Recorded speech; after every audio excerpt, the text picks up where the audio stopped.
Now, today, we are gonna see. What if Harry Potter was raised by his overpowered forbidden grandmother? Join Patreon for early ACESS of Super Op stories, also adult and steamy Harry Potter stories too. Please subscribe this channel, because definitely I will try my best to provide a valuable content for you all. Also check the description to support the original author for this beautiful creation. Since Dumbledore had dropped Harry off at the Burrow the week before, Harry had been spending his summer playing Quidditch with Ron, Hermione, and Ginny. Living at the Burrow was a million times better than life at number 4 Privet Drive. Here he felt more loved in 5 minutes than he had ever been the entire 15 years he had spent with the Dursleys. After a few games of Quidditch, Harry told the others he needed a rest break and went inside to crash on the Weasleys' couch. When he walked in the door, Mrs. Weasley had given him a tall glass of water and enough snacks to fill him up before he had even eaten dinner. As he lay on the couch, his mind drifted back to Sirius. One thing about being at the Burrow was that he was distracted from thoughts about the dark world around him. If he was playing Quidditch with his friends, he wasn't thinking about Voldemort trying to kill him and having Sirius's murder a repeat in his mind. "Hello, Harry," Lupin said, taking a seat in front of Harry and setting a leather briefcase on the coffee table. "Professor." Harry nodded, sitting up. "There's no need to call me Professor anymore, Harry," Lupin smiled. Lupin's arrival wasn't out of the ordinary. One thing Harry had noticed since he'd been staying at the Burrow was that it was a lot like number 12 Grimwald Place in terms of the flow of members of the Order of the Phoenix. Although the Burrow wasn't the new official headquarters for the Order, it sure felt like it. Most of the time, Harry and the Weasleys would have a couple of Order members joining them for dinner, or Harry would come downstairs to one or more of them hanging around the house. "I've brought you something," Lupin said, opening his briefcase. He pulled out a large tin and handed it to Harry. Thanks," said Harry, examining the tin. "I think you'll find the contents more fascinating than the wrapping." Harry opened the lid, revealing a pile of enchanted photographs. In all of them, the occupants were moving, usually smiling, and occasionally waving back at him. He picked up the photo on the top to see his father, James, and Sirius hanging upside down from their brooms, while laughing. He smiled and picked up another. This one was of the 4 Marauders, all in their animal form. Harry laughed as Sirius's tail swept Peter off Lupin's back and onto the grass. "Professor, where did you get these?" "Sirius had them stored in his bedroom at Grimwald Place.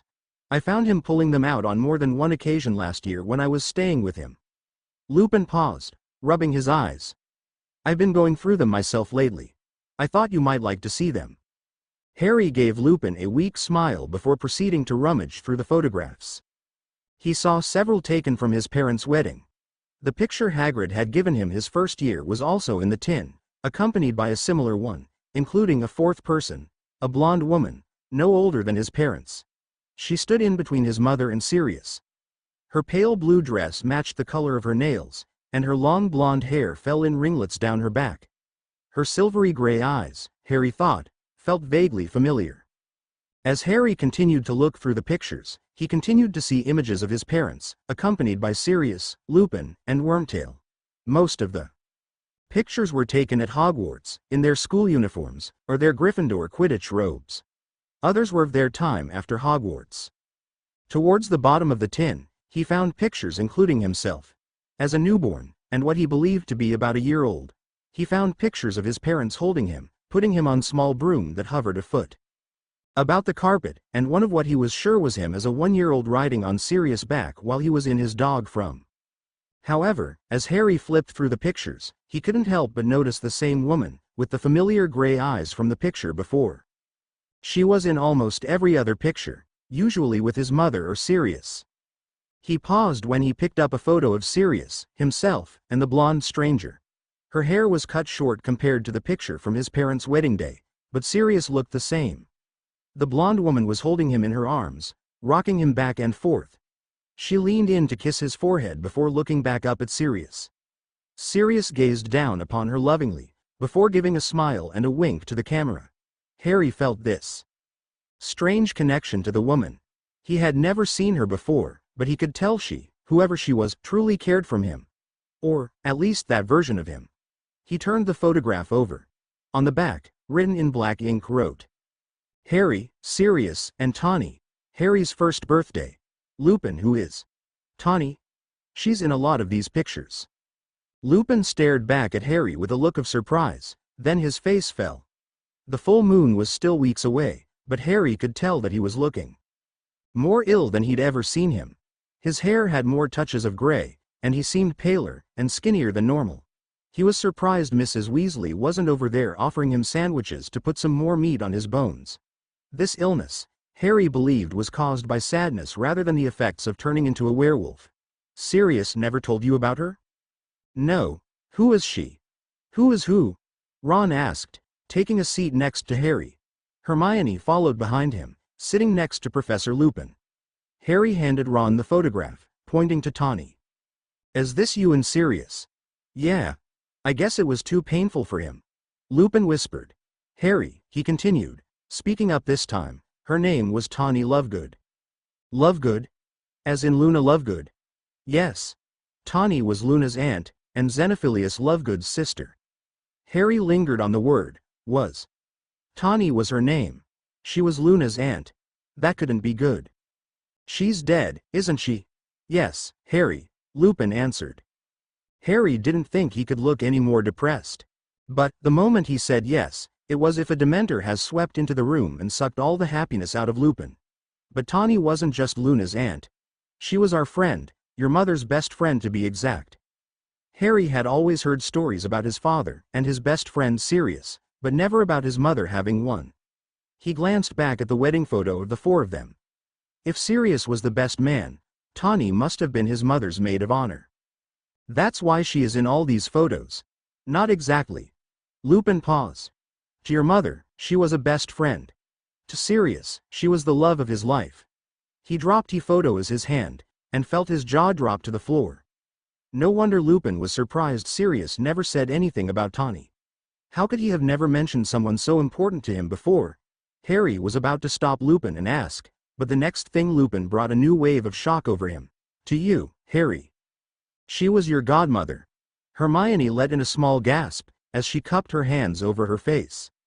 Ron, on the other hand, looked just as Harry, jaw to the floor and frozen at hearing this new revelation. 3 years ago, Harry had been surprised when he learned Sirius was his godfather. Now, the shock of that moment didn't compare to this one. How could Harry have gone all these years without the slightest mention of his godmother? From what Lupin was saying, Harry believed Tawny to practically be a marauder, just like his mother. In his 3rd year, Harry could see no one telling him about Sirius. Maybe the world didn't want him to know about his so-called murderous godfather that played a role in getting his parents killed. But Tawny. What could she have done to keep people from mentioning her? My godmother. Why did she die? I know when my parents died I couldn't live with Sirius because, well, you know why, but her? What about her? You couldn't have lived with Tawny because she died less than 2 weeks after that photograph was taken. Lupin sighed, pointing to the picture of Sirius, Tawny, and himself. Harry took the photo back from Ron and began examining it once more. He watched as Tawny kissed him on the head, pulling him closer as she did so. The longer Harry watched her, he felt as though he could feel her arms embracing him now. The edges of the photo were worn. He was sure Sirius had rubbed at the edges of the photo many times. The writing on the back was slightly smudged, and the corners had water stains on them. Someone, most likely Sirius, had cried onto the photo, causing the right corner to crinkle and fade. That was his favorite photo, you know? Both people he loved the most in the world in one picture. Did he always love her? Like my dad did my mum? For the first time, Harry saw the corners of Lupin's mouth turn up into a smile. Oh no. For the first 5 years they knew each other, they loathed one another. What? Really? But they look so happy here, Hermione said, picking up a photo of Sirius spinning Tawny on the dance floor at what Harry assumed was his parents' wedding. How could they have hated each other for so long? Well, Sirius started it on the train in our first year at Hogwarts. Harry smiled. Of course, Sirius had started it. He'd met your father, and the two hit it off right away. About halfway to the castle, Sirius and James started talking about magic, and spells they could do. Sirius bragged that he could make someone's hair stand up straight on top of their heads. Your father didn't believe him, and told him to Prove it. So, Sirius chose, at random, an unsuspecting victim for his spell, and that person just happened to be Tawny. Did it work? Oh yes, but a little too strong. Tawny's hair shot straight up in their hair for 3 days. When she was sorted, the sorting hat was stretched to the max to fit under all her hair. Harry, Ron and Hermione all laughed, imaging the sorting hat stretched and complaining about Tawny's hair.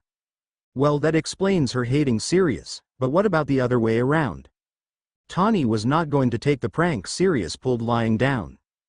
To get back at him, she entrusted the help your mum, who'd she'd met on the train, and a 6th year from her house, Ravenclaw. Together, the bewitched all of Sirius's quills to write only in pink ink. In addition, every time he dotted an I, the dot would transform into a heart shape. If Harry thought Sirius' prank was funny, he was sure Tawny's was even better. Harry wished Fred and George were here to hear the story. He knew they would approve of his godmother's revenge. How long did it last? Ron asked, still laughing. 3 weeks. 3 weeks. Yes, all of the professors gave him funny looks until the charm wore off. Your father, Peter, and I made sure to make fun every time he had to write for those 3 weeks. His brother had sent him an owl the first week of classes, and Sirius refused to answer until the charm wore off 2 weeks later. I'm guessing that made Sirius rather angry with her. Tawny's revenge started a war between the two of them. For 5 years, they would prank one another. The whole school was in on the war. Each of them would get help from anyone they could to pull off pranks against each other. The older they got, the worse the pranks. Usually, they involved earning the other person detention, loss of house points, and on rare occasions, hospitalization. Hospitalization. Hermione cried. How could they do that to each other? It was usually minor, earning a quick visit that lasted no more than a few hours with Madame Pomfrey. However, in our 3rd year, Sirius left Tawny a box of chocolates from her secret admirer that caused her to puke slugs for 3 days. Harry remembered when Ron's spell on Malfoy backfired in their 2nd year, causing Ron to puke slugs. However, that only lasted a few hours. He couldn't imagine 3 days of endless slugs regurgitating from his mouth. Madame Pomfrey had a field day with that one. Oh, and your mother, she was furious. Looks like your candy worked. Lovegood wasn't in Transfiguration this morning, Peter said, running to catch up to Remus, Sirius and James. While carrying the Gryffindor case of Quidditch balls, the foursome was on their way down to the Quidditch pitch for Sirius and James to get some practice in during their free time. Someone told me she was in the hospital wing, puking into a bucket. Apparently, Madame Pomfrey had to put an extension charm on it because it kept filling up too quickly for her to empty it. James added, catching his golden snitch, then releasing it back into the air again. He eyed it, ready to catch it the moment it was close enough for him to grasp. That'll show her. Her last prank had me cleaning bathrooms with Filch every night for a week. Sirius shuddered just thinking of the memory. Dropping his bags on the ground, he took his broom off his shoulder, stepped over it, and pushed off from the ground. Come on up, James. Grab the quaffle. I want to practice before doing that stupid potions essay for Slughorn. James shoved the snitch into his pocket before mounting his own broom and joining Sirius. Remus and Peter remained on the ground. Peter laid back, resting his head on his bag, while Remus was making notes in his Transfiguration textbook. A few other books on Transfiguration peeked out of his school bag, including one from the restricted section of the library. He noticed it showing and shoved it back into his bag. If a teacher or a prefect happened by and saw it, he was sure to end up in detention for having a stolen book from the restricted section on him. Above Remus, James and Sirius were taking turns as keeper and chaser, trying to score on and block one another. Both were still in their school uniforms, but they had ditched their black robes on the ground. James had pushed up his sleeves and loosened his tie around his neck. Sirius, on the other hand, has completely disregarded his tie, and had his button-down completely unbuttoned, exposing his white undershirt. Yes, Sirius cheered, scoring on James. James dove after the quaffle, catching it before his hit the ground. He was on his way back up to Sirius when he heard his name being shouted from below. Sirius Black and James Potter, get your asses down here right now. Sirius and James looked down to see Lily storming across the Quidditch pitch, fuming. Can't you see we're busy, Evans? Sirius called. Besides, don't you have better things to do than yell at us? Why don't you go check on Lovegood? I'm sure she'd like someone to increase the extension charm on her bucket." Sirius and James laughed, but it only caused Lily to grow angrier. "You put her in the hospital wing? Do you not even care?" "Oh please, Evans. She's put me in the hospital wing before. Do you not remember when she convinced Fang to attack me last month? You were there maybe an hour for a few cuts and scrapes. She's been in there for 2 days." Sirius. "Calm down, she'll be fine. The charm will wear off in another 24 hours. She'll be good as new," James said, throwing Lily a wink. "You know what? If you think she needs some company there, maybe you should join her." Lily unhooked the bludgers from their restraints in the case, and watched them fly after Sirius and James. "What do you think you're doing, Evans? Are you trying to kill us?" Sirius yelled, dodging a bludger. "If you're as good of a Quidditch player as you think you are, you should be fine." "We don't have any beaters," James yelled in an attempt to get her to call off the bludgers. Sirius dove to get away from the first bludger, flying straight through the center hoop on their side of the pitch. James performed a similar tactic as Sirius, and managed to get away from his bludger.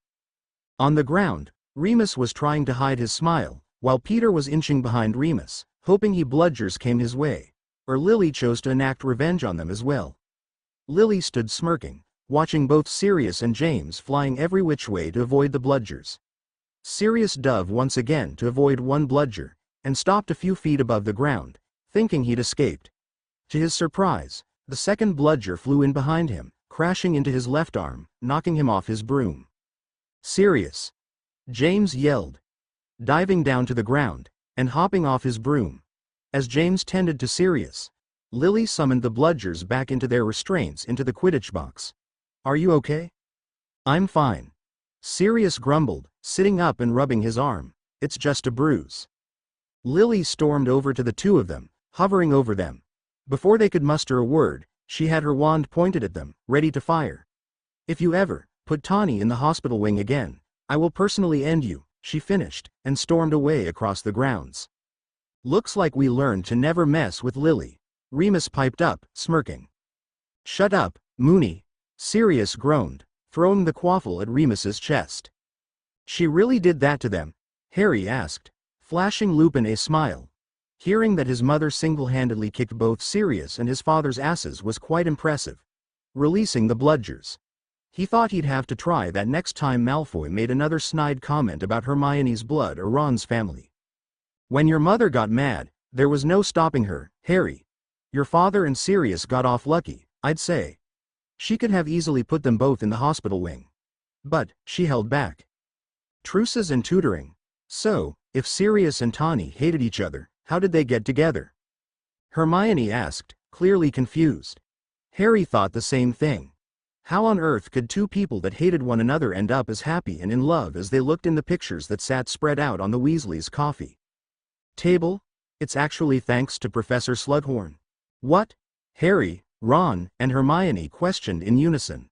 "A month into our 6th year, Professor Slughorn noticed that Sirius was struggling at potions. Potions was not his best class by far. Transfiguration and defense against the dark arts were his top subjects, and his potions grade failed in comparison. But he had lucked out on his OWL and made exceeds expectations. The problem was, he was showing subpar work at most, and Professor Slughorn thought that if he continued at the rate he was going to fail his NEWT the following year. So, he recommended that Sirius get a potions tutor. Someone that could work with him in the evenings to help him bring up his performance. "Let me guess," Ron started, "that tutor was Tawny. Right you are, Ron." "Professor, I'm sure Remus can help me bring up my performance. I do agree, Mr. Black, that Mr. Lupin does exceptionally well in my class. However, I think that someone outside of your friend group would be better suited to teach you," Professor Slughorn said, glancing around the room. His eyes widened, and his lips curled up into a smile when he noticed another student had hung back, Ms. Lovegood. Tawny looked up from her parchment. She had been hastily writing down notes about her potion and its uses. "Yes, Professor? Would you come here for a moment?" Tawny nodded before proceeding to tuck her parchment into her advanced potion-making textbook and neatly resting her quill on top. "Ms. Lovegood, I would like you to tutor Mr. Black a couple of nights a week until his performance starts improving." "Oh," Tawny looked surprised. Sirius shot her a glare, silently telling her to decline. "Professor, I'm not sure that is the best idea. I am rather busy." "Of course, you are. Well, I could make it worth your while, Ms. Lovegood. How about extra credit in my class? The better Mr. Black does, the more credit you will receive. How does that sound?" Sighing, Tawny agreed to Slughorn's request. If there was one thing that Tawny Lovegood could not refuse, it was extra credit. Their lessons, twice a week, usually included Tawny barking orders at Sirius, and Sirius either refusing or doing them wrong just to mess with Tawny. Regardless of Sirius's efforts to sabotage the lesson in hopes of getting Tawny to resign and allow Slughorn to assign him a new tutor, he was progressing. Slightly. Halloween that year fell on a Tuesday, their typical study session night. However, the full moon also occurred that night as well. Sirius told us that he would study with Tawny for an hour, then he'd make up an excuse to leave, and meet us in the Shrieking Shack before 8 o'clock that evening. Unfortunately, Sirius lost track of time. "Okay. Now add 3 diced valerian roots and stir counterclockwise until the potion turns clear," Tawny said while jotting down notes onto her parchment. While she was tutoring Sirius, she was working on her ancient runes translations. Every few minutes she would look up at Sirius to check his progress, and make sure he hadn't set the room on fire. Tonight's lesson was more relaxed than Sirius and Tawny's usual lessons. Instead of arguing, Tawny's focus on other work had allowed for a peaceful silence to fill the room. The only things the two heard were the scratching of quills against parchment, and the sound of Sirius's ladle occasionally scraping the sides of his cauldron. Due to the silence, Sirius could easily say this was his most productive lesson to date. "Okay." Tawny yawned, looking up to check his progress. She dropped a leaf into Sirius' cauldron, watching it burn and shrivel into ash. "Great. Surprisingly, you have successfully made Draft of Living Death." Normally, an hour in a lesson with Tawny felt like 4 to Sirius. However, when he checked his watch, he quickly realized it was almost 9, and he hadn't left to meet his friends in the Shrieking Shack as promised. "Now, we can move on to, sorry, Lovegood. I have to go," Sirius said hurriedly. With a flick of his wand, he vanished the draft in his cauldron and scooped his textbook and ingredients into it. "Wait, you're leaving?" "Yeah, that's what I said," Sirius began, pulling on his black robes over his uniform. His tie was undone, hanging around his neck like a scarf, and most of the buttons of his shirt were open, showing off his undershirt. Sirius felt his uniform constrained him. Every chance he had, he'd unbutton his shirt and loosen his tie if he hadn't already abandoned it completely. Tawny, on the other hand, always dressed with purpose. While she did remove her black robes, her uniform was always in shape. However, she dressed it up with rings and bracelets. Instead of flats, as recommended, she wore ankle booties with a slight heel to them. Whenever she stood up to Sirius, she needed the extra height the booties gave her. He was much taller than her, at least without the heels. "I'll see you on Thursday. Where do you think that you're going? Our lesson is supposed to last another hour. I'm not carving all this time out of my week for you to just up and leave whenever you feel like it. I'll do an extra hour on Thursday if you like, but I can't tonight. I can't just fit in an extra hour, Sirius. That's not how this works. I have to go. We can argue about his later," Sirius finished, rushing out the dungeon door. Tawny didn't trust Sirius's leaving early. He'd always grudged through their lessons before. She took his leaving as a sign he was up to something, so she followed him. "Oh no," Hermione squeaked, cupping her hands over her mouth. Hermione was right to yelp. Harry knew that could only end poorly. He remembered the story that Lupin had told him his 3rd year, where Snape wandered into the Shrieking Shack because of Sirius. If his father hadn't stepped in, Snape would have ended up dead or turned into a werewolf himself. Tawny followed Sirius at a distance, careful not to make too much noise. After a few minutes, she saw him climb up the stairs to the portrait of the fat lady. He slipped inside, allowing for Tawny to breathe normally. "He's just going back to his dormitory. Probably meeting up Whittleby, planning their next massive prank on me. Godric knows it's been a while since Sirius has pulled one on me. Come to think of it." Tawny couldn't remember Sirius pulling a prank on her since before he started their tutoring sessions. She brushed it aside as Sirius being too busy with his lessons and other school work to focus on pranks. She had been keeping him busy 2 nights a week that he ordinarily could have used to plan her next trip to detention or the loss of 50 house points. She was just about to head back to the dungeon to collect her things when she noticed the fat lady's portrait open. She ducked behind a suit of armor just in time to see Sirius stepping out of it. He ditched his robes and his tie behind and was heading down the stairs. Tawny took pursuit and followed behind him. Sirius was looking around in all directions, hoping not to see Filch or Mrs. Norris, as he crept down the hallway towards the front doors of the castle. Tawny followed him across the grounds. "What is he doing?" she whispered, hiding behind a stone pillar. Sirius looked back as though he had heard her, then turned around once more and headed for the Whomping Willow. Tawny had heard the stories of the Willow and knew that Sirius was walking into dangerous territory. Right as she was about to call out and warn him, she stopped. Right in front of her eyes, she saw Sirius tap his head with his wand and disappear. In his place was a shaggy black dog. The dog took off toward the tree, jumping over one of the swinging branches and vanishing through an opening at the base of the willow's trunk. To this day, I'm not sure how Tawny managed to get past the Whomping Willow, but she did. Sirius, James, Peter, and I had agreed to stay in the shack that night. We knew with it being Halloween, students were bound to attempt to sneak out of the castle. Sirius hadn't been with us more than 10 minutes when I sensed her presence. I wasn't a threat to my friends while they were animagi. But Tawny. She was human. The moment I sensed her I could feel my mind slipping away. I chased out into the hall, finding her looking through the banisters on the steps. A moment later I had her pinned up against the wall. I would have hurt her or worse but what? What happened? Harry questioned on the edge of his seat. Sirius happened. He attacked me, gave me a nasty bite in my side. Wait, he saved her life? Ron asked. Lupin nodded and continued. It distracted me long enough for Tawny to get away. Sirius checked on me momentarily and left James and Wormtail to watch after me while he ran after Tawny. I expected him to beg her not to say anything about him or me, but he skipped the begging and went straight to the yelling. Lovegood, Sirius barked, following Tawny across the grounds. What do you think you're doing? Getting as far away from you and Remus. He's a werewolf. You're harboring a werewolf in the Shrieking Shack. Does Dumbledore know about him? Who am I kidding? Of course, he does. You couldn't keep that quiet. And you, James, and Peter. You're all animagi. Illegally, I presume. Will you shut up? What were you thinking following me? You could have gotten yourself killed. If you hadn't run out on our lesson, we wouldn't be in this mess. If you hadn't been so damn nosy, I'd be with my friends instead of out here with you. What you're doing with your friends is stupid, reckless, and dangerous.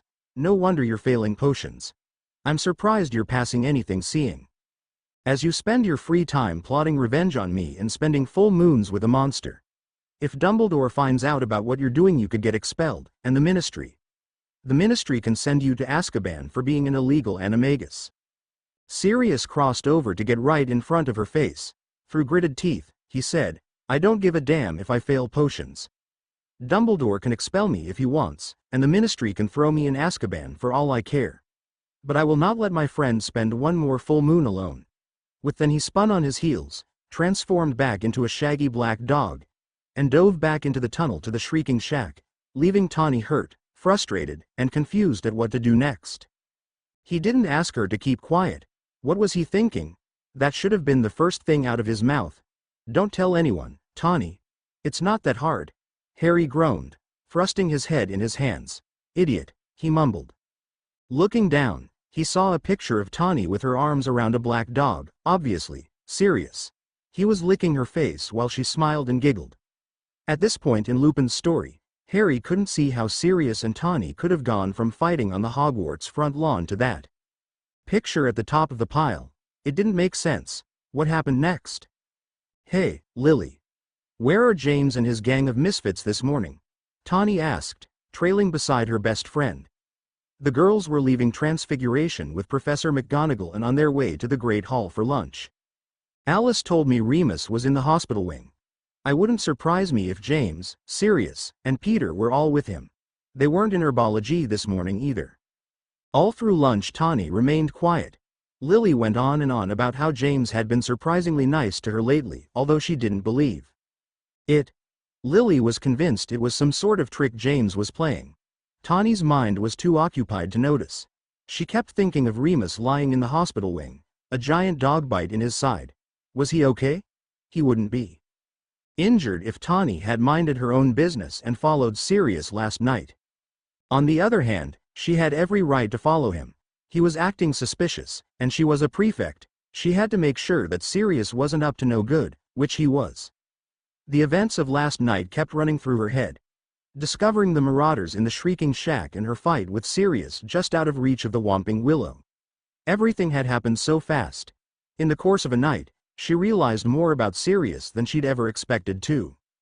His speech about Remus. Him saying he'd rather go to Azkaban than let Remus spend another full moon without him. That was caring. Up until 9:30 last night, if you had asked Tawny if Sirius was capable of such a thing, she would have denied it. Now, however, she'd seen that there was a caring side to Sirius she'd never seen before. Maybe he wasn't the worst person on the planet. Just one of the worst. What do you think, Ton? Is he up to something? Tawny, are you even listening to me? Sorry, Lily. I've got to go. I'll see you later. Before Lily could protest, Tawny was across the Great Hall and in the corridor on her way to the hospital wing.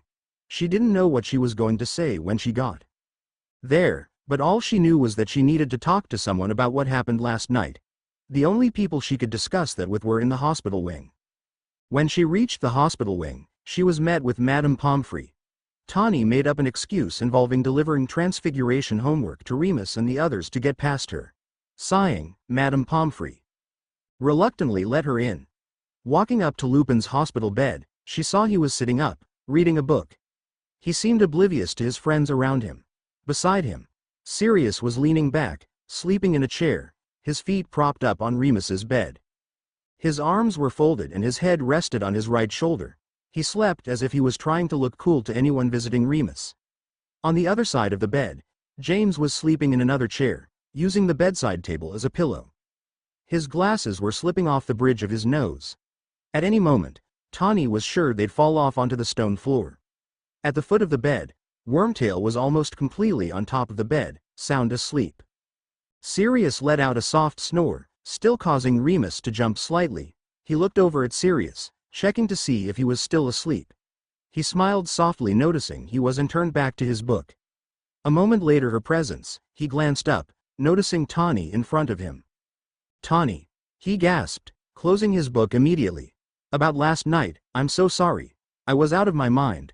I promise I'd never hurt you. I'd never hurt anyone if I could help it. He tried to continue, but Tawny cut him off. Remus, it's okay. I know you didn't mean to. Actually, I wanted to apologize to you. She what? Harry, Ron, and Hermione once again asked in unison. That was your godmother. Always full of surprises. Lupin laughed and continued the story. You do? Remus asked, clearly surprised. He rested his book on his lap, hanging on every word Tawny spoke. If I hadn't followed Sirius, you wouldn't be in here right now. The four of you have worked out a plan to keep all of you safe.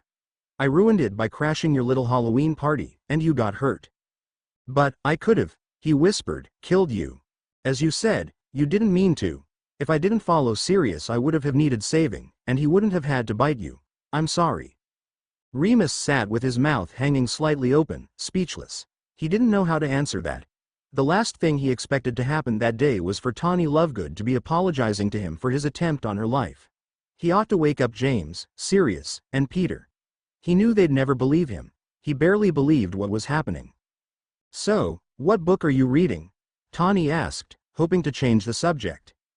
Oh, it's a Muggle book for my Muggle studies class, he said, finding his voice. We're supposed to write an essay on Muggle literature on the supernatural, and how it differs from wizarding life. Are the Muggles right about anything? Well, seeing as I've never known a vampire to sparkle, I'd say the Muggles are pretty far off. Both let out a light laugh, accompanied by a smile. Tawny checked her watch, seeing she only had a few minutes until her ancient runes class. I better get going. The runes aren't going to translate themselves. Yeah, good luck. Tawny turned to leave but stopped. Remus, one more thing. Will you tell Sirius that I'm still on for our lesson on Thursday? Same time, the same place, if he wants. I will, Remus confirmed. As she was leaving, Remus spoke up once more. Tawny. Don't worry, Remus. I won't tell a soul. With that, Tawny swept out the door and into the corridor. Well, I was not expecting that, Hermione said. Neither was Sirius, Lupin added. When I told Sirius, he didn't believe me. He was very convinced I had made the whole thing up. It wasn't until he had made it through the next day of classes without being expelled that he realized that maybe I hadn't dreamt it. Did he continue with the lessons? Oh yes. He was in desperate need of her help. Tawny waltzed into the dungeon at 5 minutes after 7 on Thursday evening. She assumed that Sirius, if he was even coming at all, would be fashionably late, as usual. So, she didn't see the problem getting there a few minutes late herself. However, when she entered the dungeon, she found it was not empty. Instead, Sirius sat at a table, his cauldron ready and his textbook open to the instructions for the potion he was supposed to work on Tuesday night. You're late, he said when she walked in. You're early, Tawny replied, taking a seat opposite of him and getting out her work. I was starting to think you weren't going to come. I figured you were going to be late. How was I supposed to know today was the day you'd actually arrive on time? She laughed. To her surprise, Sirius didn't have a snappy comeback. True. He agreed. You're going to pick up where we left off last time, right? Invisibility potions. Yeah. I noticed in class earlier this week you were close to getting it right. This was true. Her help so far had improved his performance slightly. However, in class, when he tested his potion on a rat, the rat appeared to look like nearly headless Nick's dead pet rather than disappearing. Hopefully with a little more practice, you can perfect it. Just like Tuesday night, the pair worked silently. Tawny continued to work on ancient runes translations, while occasionally checking up on Sirius. Every once in a while, he'd ask a question such as, does powdered rabbit's foot work the same as a whole one? Would it give me luck? While the questions were slightly annoying, she also found them to be rather amusing on occasion. After about 30 minutes of pure silence, it was Tawny's turn to ask the questions. How did you do it? Get the juice out. I did what you told me last time. I crushed it with the blade of my knife. Sirius replied, adding a few dragon scales to his potion. No, become an animagus. He immediately stopped what he was doing, and looked at her in surprise. Why do you want to know? Sirius asked, raising an eyebrow. Sheer curiosity, or do you want to become one? I dunno. Maybe both. Tawny closed her ancient runes book and leaned against the table. I've read about it, it's not easy to do. No, it's not. We asked Professor McGonagall as many hypothetical questions that we could muster without drawing alarm. Plus, we spent quite a few nights going through the restricted section of the library. The restricted section? McGonagall gave you permission for that? Not exactly. Sirius trailed off, turning back to his potion. You sneaked in, didn't you? Regardless of how we got into the library, we did it. We spent hours upon hours in there, and in abandoned classrooms practicing. It took us a couple of years to get it right. Years? That's dedication, Tawny said, sounding impressed. Well, we wanted to do it help Remus. So, it didn't matter how long it took to get it right, as long as we did. Tawny thought about how long the three of them spent trying to figure out how to become animagi. It wasn't just dedication to become an animal to have fun and sneak around the castle. They were dedicated to helping their friend. Tawny thought what she would have done if she was in his shoes. If Lily was a werewolf, would she spend years researching how to help her during her transformations? Tawny realized that if there was one thing she learned about Sirius over her time working with him so far, it was that he was incredibly loyal when it came to his friends. Have you started your essay on the uses of dragon scales for Slughorn yet? He asked, changing the subject. No, I'm going to after I finish my translations though. It's bound to take a while. 12 inches. There aren't that many uses for them. How are we supposed to fill 12 inches of parchment on that? Right big. Tawny couldn't help the corners of her mouth turning up into a slight smile at his comment. I haven't started it either. We could work on it together if you like. I'm sure between the two of us we can figure out something to fill up the parchment. Yeah, we can do that, Tawny confirmed, turning back to her translations. 2 hours later, their longest, and most civil, tutoring session finally ended. Sirius had been right, and their two minds had come up with the best solution to filling up the parchment. Tawny was sure her essay would land her an outstanding, while Sirius was banking on his giving him at least an acceptable. They rounded up their things, filled their bags, and headed back to their common rooms. They walked together in silence up the stairs to the main floor. Right before they were about to go their separate directions to their respected common rooms, Tawny stopped them. "Can we agree to a truce?" "A truce?" Sirius asked, curious as to what she was asking. "On the prank war. At least on the massive try to get each other detention or worse pranks? What about little pranks? Those can be fair game. If I want to dye your hair blue or you want to fill my dormitory with owls, that's fine. But if we're going to work together, I think it's best we try to get along and not plot ways to get each other expelled." "A dormitory full of owls. How have I not thought about that already? I'm definitely going to use that." "So, you agree?" "Agreed," Sirius said, extendinal. "The 7-hour study session, they called off the war?" Ron asked. "Yes. That did wonders for their relationship. Their hatred of one another started with the prank war. When they called it off, for the first time in 5 years they were civil. Actually, they started to become friends. Not that either of them would admit that to anyone. In their lessons, Sirius wasn't the only one learning. He taught Tawny a few things too." "Really?" Harry said. "What could he be teaching her?" "So, the team needs a new beater and a keeper. Do we really think anyone off the list McGonagall gave me is going to be any good?" James asked, letting the snitch go. A moment later he had recaptured it, and released it again, ready to repeat. "You never know, Prongs. Maybe there's a few Gryffindors with secret, mad Quidditch skills," Sirius said, laying back against their favorite tree, resting his hands behind his head. "Let's hope so. The team has to be good.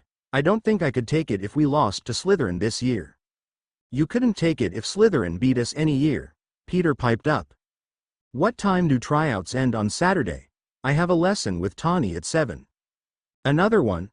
I swear you spend every waking moment with Lovegood," James said, making a difficult catch of the snitch. "I do not. You're joking, right? You've practically been spending all of your free nights with her? Just wait until Quidditch practice starts. The only time we'll see you is at meals. We're studying for potions." "Yeah, I doubt potions is what you really want to study when you're with her," Remus said, smirking without looking up from his Transfiguration textbook. "Shut up, Moony," Sirius grumbled, punching him softly in the arm. "Oh, look who's coming this way. It's your girlfriend," James joked, making kissy faces at Sirius. Just like he punched Remus, he did the same to James, except harder. "Ouch." James shot Sirius a smirk before directing his attention to Tawny. "Hey Lovegood. Here to steal Sirius away for a study session? No. You can keep him until tomorrow," she told him before addressing Sirius.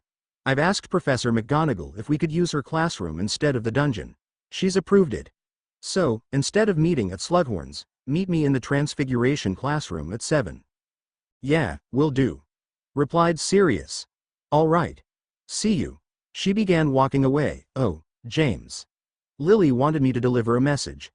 Watch your back tomorrow during tryouts. You'll be down a beater. She wouldn't want you to fall off your broom after you've been hit by a bludger." Tawny winked at him before turning on her heels and heading back to the castle. "Looks like Evans is finally falling for me. I'm pretty sure Lily is the one that wants you to do the falling," Remus added, still not looking up from his book. James reached across Sirius to punch Remus in the arm, but Sirius didn't notice. He was too busy watching Tawny walk away. A part of him hoped she'd turn back and flash him a smile, but she kept straight for the castle. On Saturday, a few minutes before 7, Sirius gathered his bag and his cauldron and headed from his dormitory to the Transfiguration classroom. He rubbed his arm soothingly as he stepped out of the portrait hole. Instead of James getting hit by a bludger like Lily wanted, Sirius had had the unfortunate fate of getting hit by one after a third year aimed directly at him. When asked what they thought of the students who tried out, Sirius was first to say the third-year boy had to go. When he reached the Transfiguration classroom, he wasn't surprised to see Tawny had already arrived. Since it was Saturday, she wasn't in her uniforms. Instead, she wore a white turtleneck, with a short, high-waisted skirt and a pair of brown booties, almost identical to the ones she normally wore with her uniform. Draped on the back of her chair, she had a button-up leather jacket, with her wand sticking out of the pocket.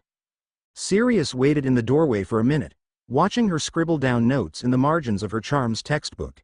He wasn't sure why, but he seemed to like watching her work. A moment later she closed her book and looked up to see Sirius standing in the doorway. "Hey," she smiled. "You made it." "Yeah. Why the change of venue? Tired of the jars of eyes watching you?" "From across the room?" he asked, setting his things down on the desk and getting out his ingredients. "Funny, but no, the potion you'll be making tonight requires high ceilings. The dungeons weren't going to cut it," she said, taking a seat on the desk next to Sirius's. "Also, I wanted some more space. I've been teaching you all this time. I thought, maybe you could teach me something too." Sirius nearly dropped his jar of spider eyes on the charms floor out of surprise. What could he teach her that she didn't already know? "Is it true you can produce a Patronus charm?" she asked, answering his unspoken question. "Oh, yeah. I can," he said, wiping the gel from the spider eyes on his cuffed t-shirt sleeve. "A corporeal Patronus? Yeah, it's a dog, just like my animagus. Do you think you could teach me how to do it? I know it's 7th year stuff, but I figured why not?" "Yeah, I can do that," he agreed. While Sirius worked on his potion, he and Tawny talked about their weekends. She told him she had spent most of it with Lily and Remus doing homework and patrolling the halls on their prefect duties. He was surprised to hear she'd been spending time with Remus. He hadn't said anything to him about it. Then again, since Halloween she'd been getting along with Remus pretty well. However, he was even more surprised to realize it bugged him she'd been spending time with him. It made him feel better knowing Lily was there too. Then Sirius told him about Quidditch tryouts, and about the 3rd year with as much Quidditch talent as a sack of rocks hitting him with the bludger. The conversation flowed smoothly. Occasionally, she'd correct him on his potion, or have him switch ingredients, but for the most part there weren't any interruptions. Just steady conversation. "Okay, time to test it," Tawny said, picking up a dropper and sucking up some of Sirius' bright purple potion. "If we have the charm, Wingardium Leviosa, why do we need a levitation potion?" "A levitation charm requires concentration the entire time you want something to levitate. A levitation potion doesn't. Using the potion gives 5 minutes of continuous levitation," Tawny answered, dispensing a few drops of the potion on Sirius' Transfiguration textbook. Moments later the book began to shake and the rise in the air. "It works," Sirius cheered. "Now you take some," Tawny insisted, ladling some of the potion into a mug she'd transfigured from Sirius's quill. "What? You're kidding.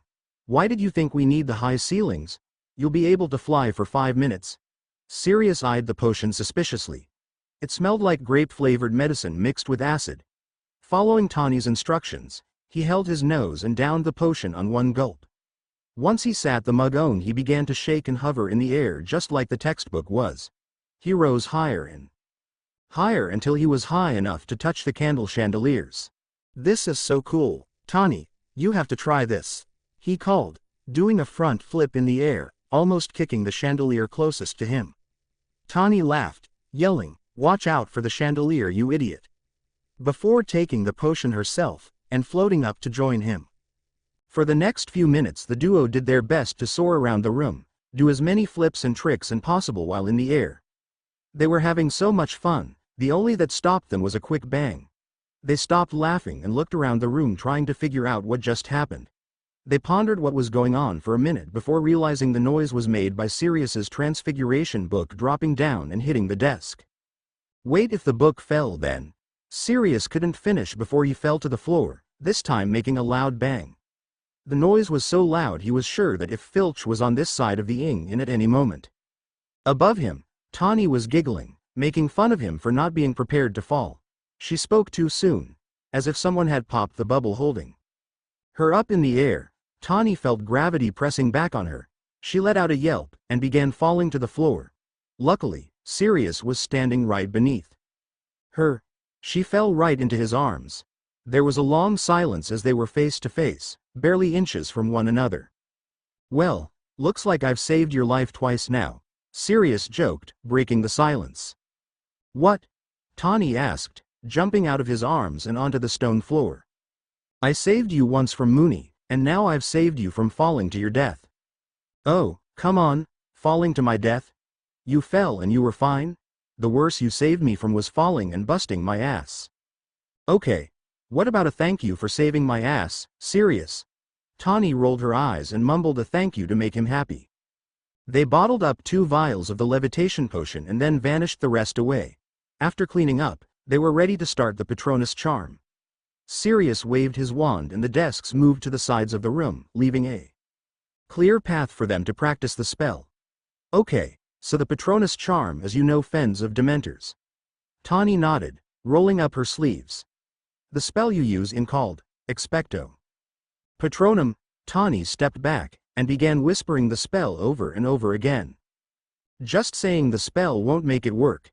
You have to think of a happy memory. The happiest memory you can think of. Concentrate solely on that memory. Tawny nodded, closing her eyes and trying to focus on her memory. Taking a deep breath, she raised her wand. Expecto Patronum. A silvery white mist rushed out of the tip of her wand for a few seconds. That's not bad for your first time, Sirius said reassuringly. For the next hour, she continued to try to the spell. Each time, the mist appeared for only a maximum of 10 seconds and then fizzled out. You're flourishing your wrist too much, said Sirius. Like this. Expecto Patronum. Unlike Tawny's Patronus, Sirius's took form as the mist left his wand. In front of them, a silvery white dog ran ahead and then circled them. Wow. Tawny's mouth fell open watching his Patronus. She followed it with her eyes as it ran around the room, jumping from the desktops and into the air before vanishing. How did you do that? I'll show you. Hold out your wand. As instructed, Tawny raised her wand, once again ready to try, and failed to produce quality Patronus. Sirius stepped to her side, placing one hand on her waist, and the other on her right wrist to guide her. Tawny swallowed hard, and felt her heart rate jump at his touch. Sirius practiced with her for a minute, guiding her how to correctly flourish her wand. Now, together. Expecto Patronum, Tawny said, doing her best to concentrate on her memory, although this moment was still at the forefront of her mind. To her surprise, her Patronus lasted almost 15 seconds this time and was larger and stronger than it had been before. Much better, Sirius said, letting go of her and returning to sit on one of the desks. Try again. For another hour or so Tawny practiced her Patronus. The longer she tried, the stronger it became, but it never took a form as Sirius's did. Let's take a break. Tawny agreed, sitting down where she stood. Sirius's took the mug Tawny had transfigured earlier, and filled it with water. Agumenti. Handing it to Tawny, Say eagerly took it and drained its contents. Agumenti, she said, refilling it and returning it to Sirius. Once he had taken the glass, she laid down on the stone floor, crossing her ankles and resting her hands on her stomach. Sirius laid down beside her, resting his hands behind his head. McGonagall needs to enchant the ceiling like the one in the Great Hall. I'm sure she could do it. Can I ask you something? Yeah, go for it. What do you think about, when you do your Patronus? What memory do you choose? Sirius sighed, thinking it over whether to share his memory with her. You don't have to tell me. I was just curious. I ran away from home this past summer. Tawny sat up on her elbow, giving him her full attention. My mum, she's not a fan of my friendship with blood traders, half-bloods, and muggle-borns. That on top that I'm not a Slytherin like every other member of family sets her over the edge. Every time I'm home I get shit for not being like the family, for not following in their footsteps. I just couldn't take it anymore, so I left. You leaving, that's the memory? No, walking out that door, dragging my trunk and my broom behind me was a pretty great moment though. Mum was outraged, and threatened to burn my face off the family tree, which I'm sure she did. But my memory is where I went, not leaving home. Where did you go? James's house. The moment I landed on their doorstep the Potters welcomed me in. They didn't ask how long I was staying, or why. They just accepted me, gave me their spare bedroom upstairs and told me join them for dinner. The Potters. They feel more like my parents than Walburga or Orion ever have. I didn't know you were living with James. I don't advertise it. For Regulus, you know? He doesn't need the whole school knowing his brother has been unofficially kicked out of the family. Although, I'm sure burning the tapestry made it official. That's a really nice thing to do for your brother. It's not Reg's fault I walked out, he didn't do anything. Tawny laid back down, and returned to staring at the ceiling. She couldn't help but picture Sirius running out of his house, with his mother screaming at him, shaking her wand, and calling him a disgrace to the family, while his Regulus watched from the foot of the stairs. He didn't deserve that. What memory have you been thinking about? Sirius asked, breaking the silence. When Zine and I were young, my mum would transfigure cushions into hares and we'd chase them around the yard. Zine and I would run around, and every time we would get close to catching a hare, we'd jump in. Before we could grab it, Mum would transfigure it back into cushion.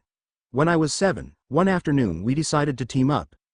We were going to pretend to go after different hares, but at the last moment we'd both jump to converge on one. Mum would be busy transfiguring the other cushion to catch ours. Did it work?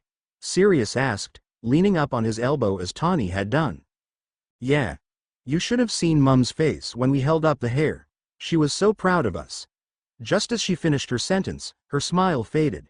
She died not too long after that. What happened? I think the muggles call it cancer.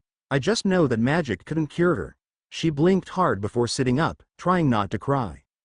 I'm sorry about your mum, Ton, Sirius said, taking her hand. I didn't know. I don't advertise it.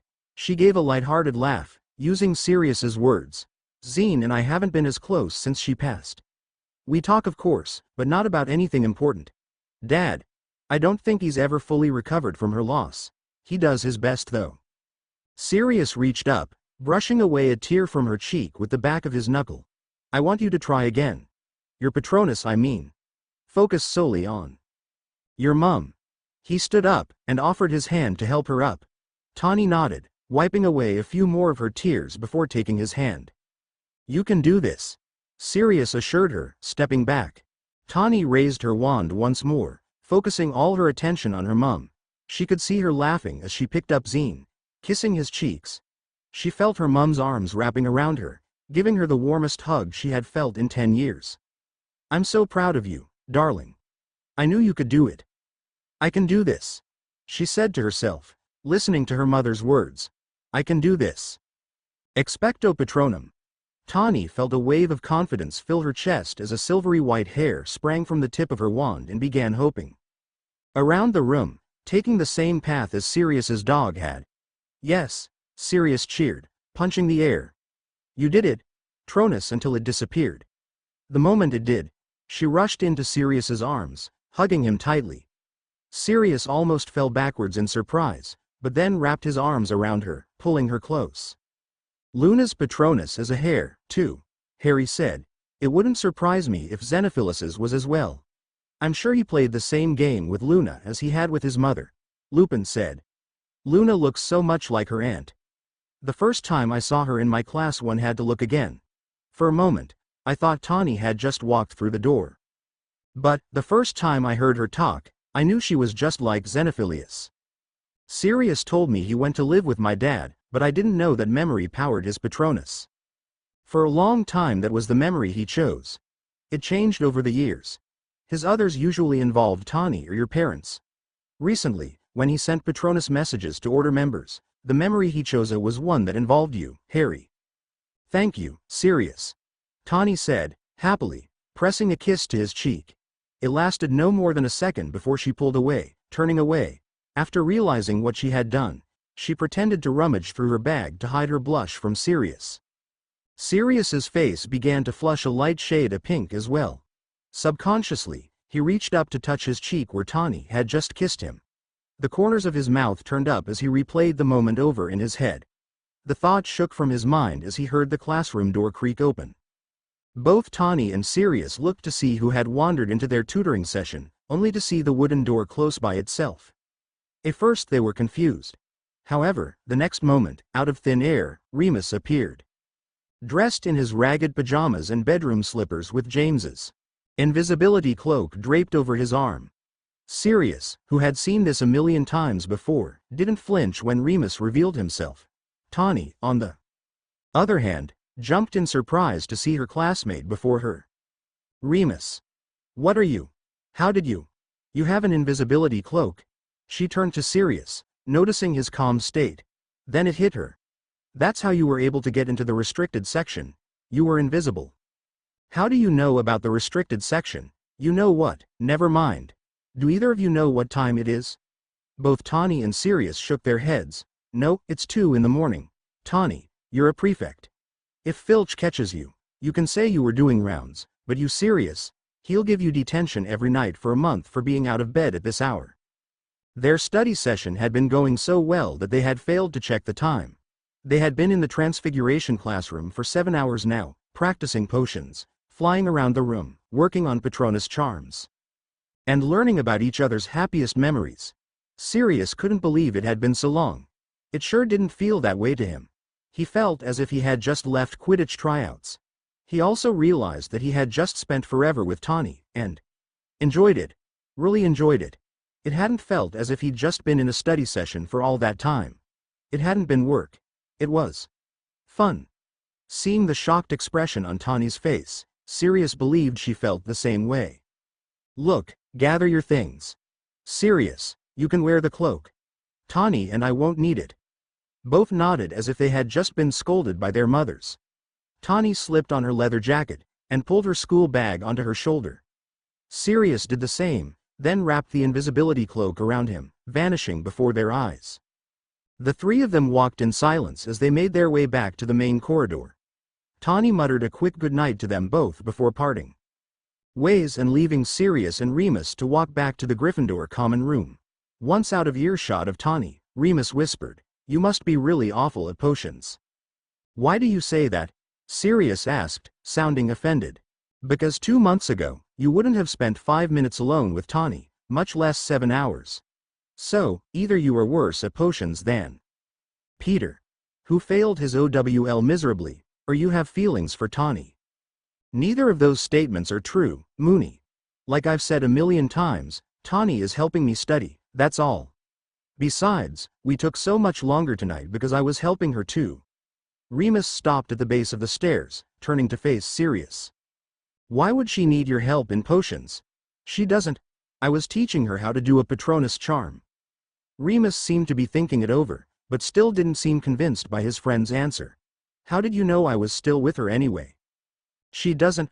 I was teaching her how to do a Patronus charm." Remus seemed to be thinking it over, but still didn't seem convinced by his friend's answer.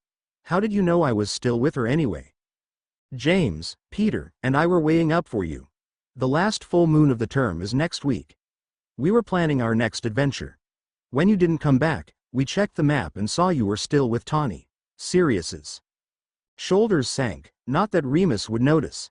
He'd been so caught up with Tawny, he'd forgotten about making full moon plans with his friends. "James and Peter wanted to come with me, but I told them it was safer for me to go get you.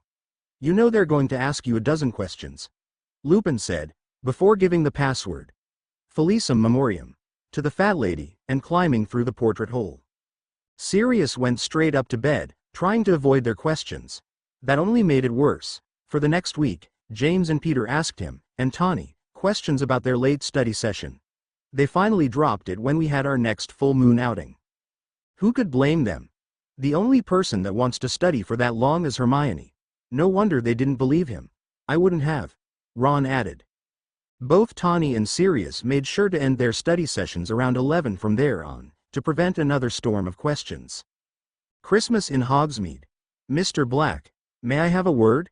Professor Slughorn said. Sirius nodded, and told James and Remus he would catch up with them later. They waved goodbye before heading back to their dormitory. "What did you want to speak about, Professor?" "Well, as you know, you all took a practice exam last week." Sirius agreed, afraid of what was coming next. Tawny had taught him loads. There was no way he hadn't passed his practice exam. "I haven't finished grading everyone's. But, I thought I would go ahead and give you yours." Slughorn passed Sirius his results back. After unrolling it, he scanned the page immediately for the score. "Professor. Looks like your lessons are paying off, Mr. Black. Ms. Lovegood seems to be an exceptional tutor." All Sirius could do was nod. His eyes were still transfixed on the letter at the top of the parchment. "Thank you, sir. I don't think I'm the one you should be thanking, Mr. Black." He rolled up the parchment immediately, and grabbed his cauldron off the desk and sprinted out the door of the dungeon. Meanwhile, outside the Great Hall, Lily and Tawny were discussing their holiday plans. Lily, and her Muggle family, were going to spend the holidays at home. Lily admitted she wasn't looking forward to it. Her sister, Petunia, rather disapproved of Lily's wizard status, and would do anything to put her down. Tawny, on the other hand, was hoping to spend time with her family. Although her younger brother, Xenophilius, was in her house at Hogwarts, she hadn't been spending much time with him lately. With his OWLs coming up at the end of the year, he'd been too busy studying to hang out with her. Not that Tawny had time to complain. These days, all her free time was split between hanging out with Lily and tutoring Sirius. Tawny. Their conversation paused when they heard Sirius yelling from the end of the corridor. Tawny turned to see Sirius running towards her, waving a piece of parchment in the air. The closer he got, she could see the huge smile plastered on his face. Before she could ask him what he had picked her up and spun her around, saying, "I swear, Tawny Lovegood, you are the most wonderful person in the world." "What did she do?" Lily asked, clearly as confused as Tawny. "Look," he said, thrusting the parchment into Tawny's hands. When she unrolled it, she saw in red ink a large O in the top corner, accompanied by the praise, "Well done." "Outstanding. Sirius, this is fantastic," she said, throwing her arms around his neck and pulling him into a hug. Their hug lasted for only a moment, but she could already feel heat rising to her cheeks. "It's all thanks to you. I couldn't have done it without you, Tawny. Thank you, thank you, thank you." He took a step forward, but changed his mind quickly. For a moment, there, he thought about kissing her out of excitement. Only on the cheek, of course. "I'm going to go show James and Remus. They won't believe it," Sirius said, thanking Tawny one more time before he left. "Looks like you're going to have a lot of free time on your hands," Lily said. "What do you mean?" Tawny asked, watching Sirius running back across the corridor. Out of excitement, every few steps he'd throw in a little skip. She couldn't help but giggle at it. He made an "outstanding." That must mean he's not going to need your help anymore. Tawny didn't know why, but her heart sank hearing Lily's words. Sirius told Tawny and Lily he was on his way to tell us about his miracle of a pre-exam score. But Sirius didn't tell us about his "outstanding." Instead, when we asked, he said he made an "exceeds expectations." He lied. "Yes, Harry. But why would he do that?" Hermione asked, a look of pure confusion on her face. Harry knew Hermione would never have lied about her grade on an assignment, even if it was embarrassing. But an "outstanding," that's something to brag about. Especially when you've been failing in the past. "If I had to guess, it would be so he could spend more time with Tawny without being questioned by us." "All right. This round is on me," James said, getting up to persuade a young Madame Rosmerta into selling him 4 more butterbeers. It was winter holiday, a few days before Christmas. Although the Marauders had barely been apart, they still felt the need to meet up over the holidays.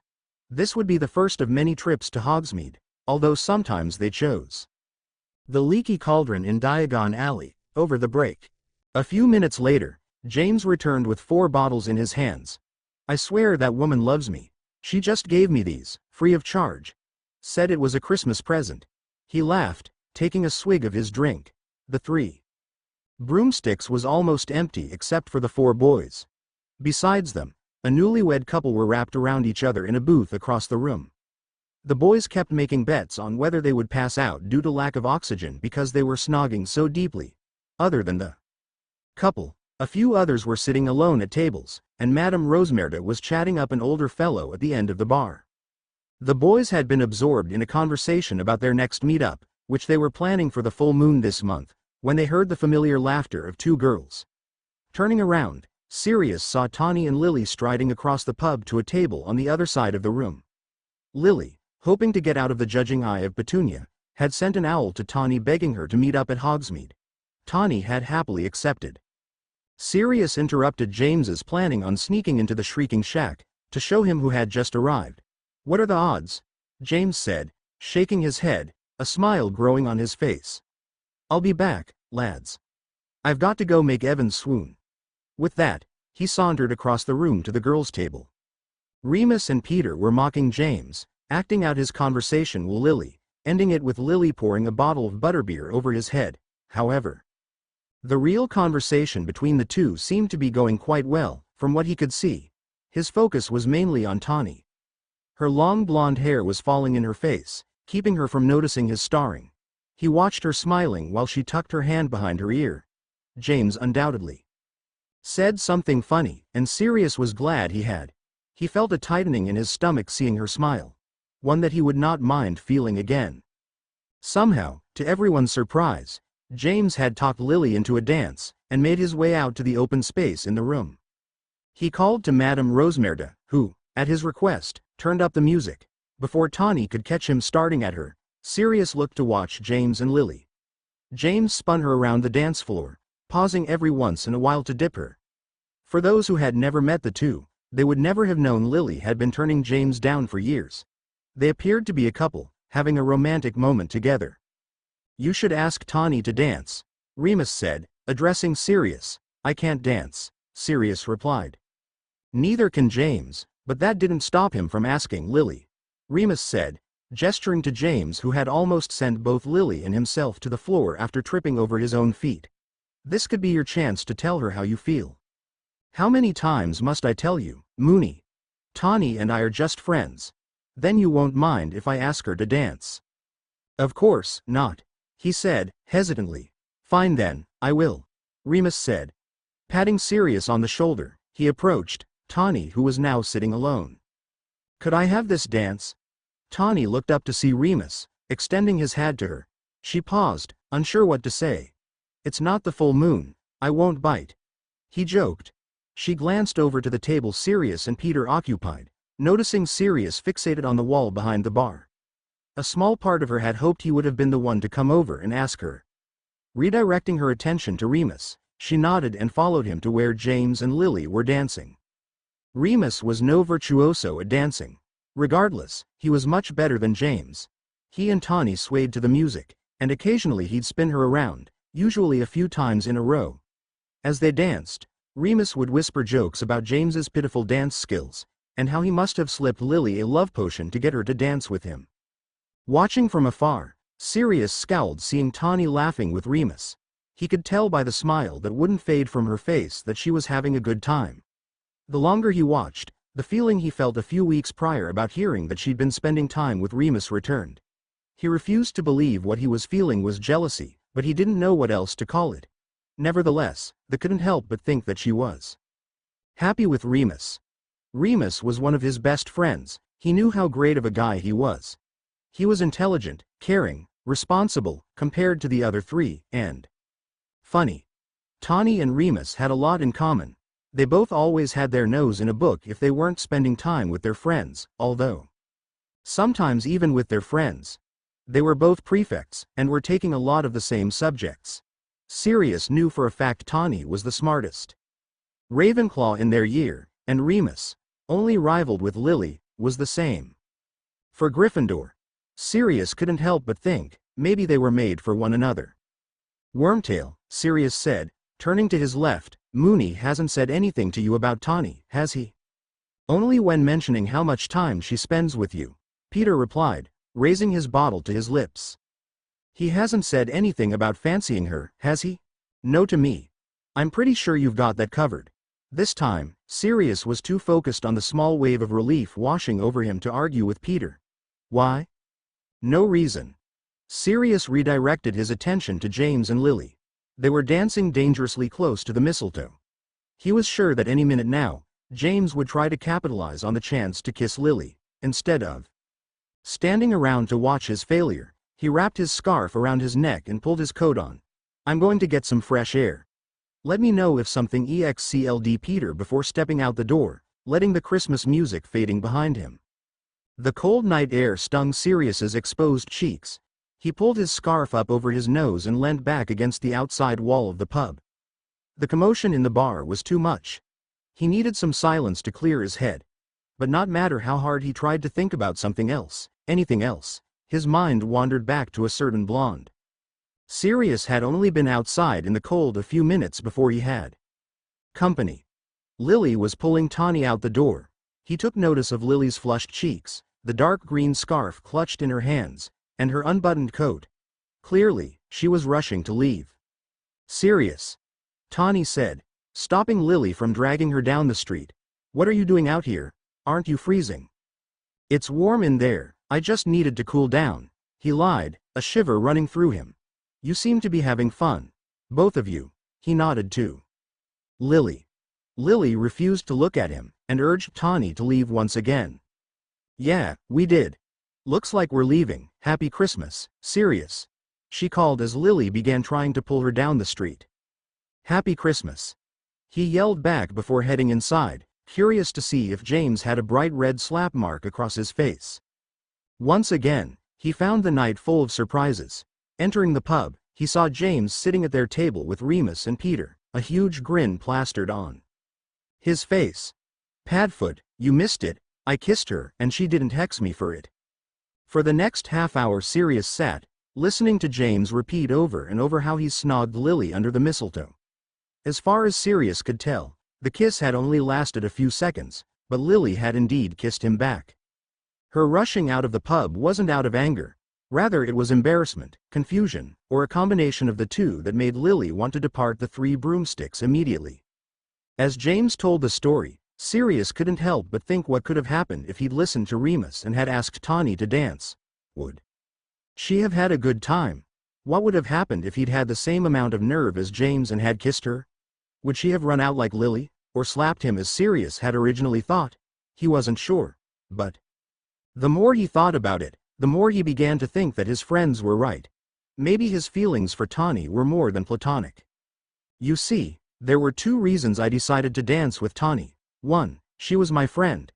Lily had left her to go dance with James, and it wasn't fair for her to have to sit alone. Secondly, Ron asked, waiting to hear his less noble reason. I knew that it would make Sirius jealous. Lupin smirked. Sirius was right on the verge of realizing his feelings for her. He just needed a little push. Why did I do it? What came over me? Lily groaned, with her face in her hands. How could I possibly think it was okay to kiss James Potter? With that she sank her head into her arithmancy textbook. Tawny rolled her eyes, and went back to her herbology homework. Since the night at the Three Broomsticks, Lily could not stop talking about the kiss. Repeatedly she would declare that the kiss was a moment of weakness, or completely embarrassing. She refused to believe that it was a rational decision that made her do it, and could not stop questioning herself. Have you considered, and this is a long shot, but that you might actually like James? The moment the words exited Tawny's mouth, Lily let out a loud moan in protest. It was so loud that Madame Pants rushed over and threatened to expel her from the library if she didn't keep quiet. With that, Lily stopped her griping and went back to her work. Have you started your transfiguration essay? Lily asked, a few minutes later. No, I'm waiting on Remus to start that one. Remus, Lily, and Tawny had started a study group at the beginning of the year. Since they were taking most of the same classes, the trio thought it would be a good way to manage all their work and their prefect duties. At first both girls were skeptical of Remus, knowing who his friends were. But he grew on them quickly, and they spent most of their study time together. Lily, Tawny, Remus said, joining them. Remus. The girls answered, although Lily's response sounded as though she was going to relapse into a fit of groaning. Lily, that must have been some kiss you gave James. He won't shut up about it. He laughed. You saw it, right Remus? She kissed me back, I got. Evans, to kiss me back, Remus mocked James, earning another moan, although this one was much quieter, from Lily. For the love of Merlin, I bet the whole school knows about it by now. Oh, I guarantee it. James has had all of us spreading the word. So Lils, where are you and James registered? I need to know what wedding present to get you. Tawny moved to kick him under the table, but it was too late. Lily had already whacked him with her arithmancy textbook and stormed out of the library. You know she's mortified, right? You're only making it worse, Tawny said, trying to suppress the grin spreading across her face. I wasn't kidding. James really won't shut up about it. It's all he talked about over holiday. Do you know how many owls I received talking about what that kiss meant to Lily? I started throwing them in the fire the moment they arrived. Tani laughed, turning back to her ancient runes notes. You know, I'm surprised to see you here. Don't you have a lesson with Sirius at 7? Tani checked her watch, seeing it was 10 till 7. We haven't talked about whether we're continuing them since he got his practice exam back. I mean, he got an outstanding. I didn't think he'd be needing them any. He got a what? Remus yelled, earning a death glare from Madame Pants. Sorry, he mouthed to the librarian before turning back to Tani. He got an outstanding. I didn't even get one. He didn't tell you. He told me right after he got it back from Slughorn. When he left, he said he was going to tell the three of you. Remus shook his head. No. How could he have gotten an O? Not that you're not an excellent tutor, which you clearly are if you can earn Sirius and outstanding. Tani sat, confused beyond belief. Sirius hadn't told his best friends about his amazing grade, and expected to be continuing their lessons. She had been sure that he wouldn't want them anymore. Why would he need to take time out of his week to dedicate to a class he was excelling in? And why wouldn't he tell his friends about that grade? They would have been impressed. Why wouldn't he tell you? Maybe he thought that if we knew, we'd want you to tutor us too? Could you only imagine? I don't think we'd get through that lesson without. Tani checked her watch once more, noticing she only had a few minutes until their scheduled lesson time. Remus, I've got to go, she said, stuffing her books in her bag. Can we work on that transfiguration essay tomorrow? Before he could agree or disagree, Tani was already halfway across the library. As she raced down the hall, she couldn't help but continue to check her watch. She knew for a fact she was going to be late. She just hoped Sirius didn't think she wasn't going to show. Tani wasn't sure why she was so eager to get to the lesson. Maybe it was because she hadn't seen Sirius since the Three Broomsticks, or maybe it was because she was excited to get back to their lessons. She had to admit, she missed him over the holidays. She had been tempted to write to him, but she didn't know what to say. They didn't have any lessons to talk about, and she didn't know if he thought they were close enough to send owls about. Updates on her life. Tani stopped, swinging open the door to the Transfiguration classroom. However, instead of finding Sirius waiting on her, the room was empty. She felt her heart drop into her stomach. Remus had been wrong. He didn't really need her help after all. She sighed, turning on her heels. Bang. Whoa, Sirius said, as Tani turned into his chest. Careful, Lovegood. Try not to och against Slytherin is coming up. Captain would kill me if I couldn't play. He laughed, walking through the doorway into the classroom. You came. Of course, I did. It's Tuesday, right? I'm here every Tuesday. He crossed over to his usual desk and began unpacking his bag. Sorry I'm late. James wouldn't stop asking me questions about Lily. Do you know if Lily is Avila? That would explain a lot. If she's not, then she's put some spell on him. He's out of his mind. I just thought, she began, disregarding his comment about James, that since you did so well on your practice examination, you wouldn't want my help anymore. The practice examination covered last term's lessons. I have a whole other term of potions to master before the exams. I'll need your help for that. Don't you think? Yeah, I guess you will, Tani said, doing her best to suppress her smile. The 1st of September 1977. You know, Harry, Lupin said, taking a bite of one of the cookies Fleur had brought by a few minutes before. Last spring Sirius and I told you that your parents starting dating in our 7th year. Yeah, after Dad deflated his head a bit. They were dating in our 7th year. But really, they got together at the end of our 6th. What happened? Well, Gryffindor had just beat Ravenclaw for the Quidditch Cup. That win had pretty much solidified the House Cup for us as well, so everyone was excited. We threw a big part in the common room, and well, 270 to 150. They may have caught the snitch, but we have the best damn chasers in the school. A 7th year yelled, earning a deafening roar from the crowd of celebrating Gryffindors. Someone had put a charm on the radio to where the entire common room could hear the rock music. A couple of sneaky 3rd years had found their way to the kitchens and brought back treats for everyone, including enough butterbeers for each member of Gryffindor House to have 2 or more. James, who had been the big scorer of the game, was being praised for his skills by everyone. Sirius could have sworn he heard several 4th year girls ask James if he had planned on joining a professional Quidditch team after he graduated next year. James smiled but brushed them off. Sirius could tell he was scanning the room for Lily.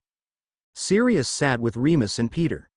Remus somehow was reading a book amid all the chaos and didn't seem to notice when an empty bottle of butterbeer came flying over his head. With the singing, cheering, yelling, and commotion, Sirius wasn't sure how he could possibly be concentrating on herbology textbook. Peter, on the other hand, was too busy eating all the treats in sight. At one point, he asked Sirius to count how many chocolate frogs he could fit in his mouth at one time. The answer: this is before he puked them into a first-year's bag, 17.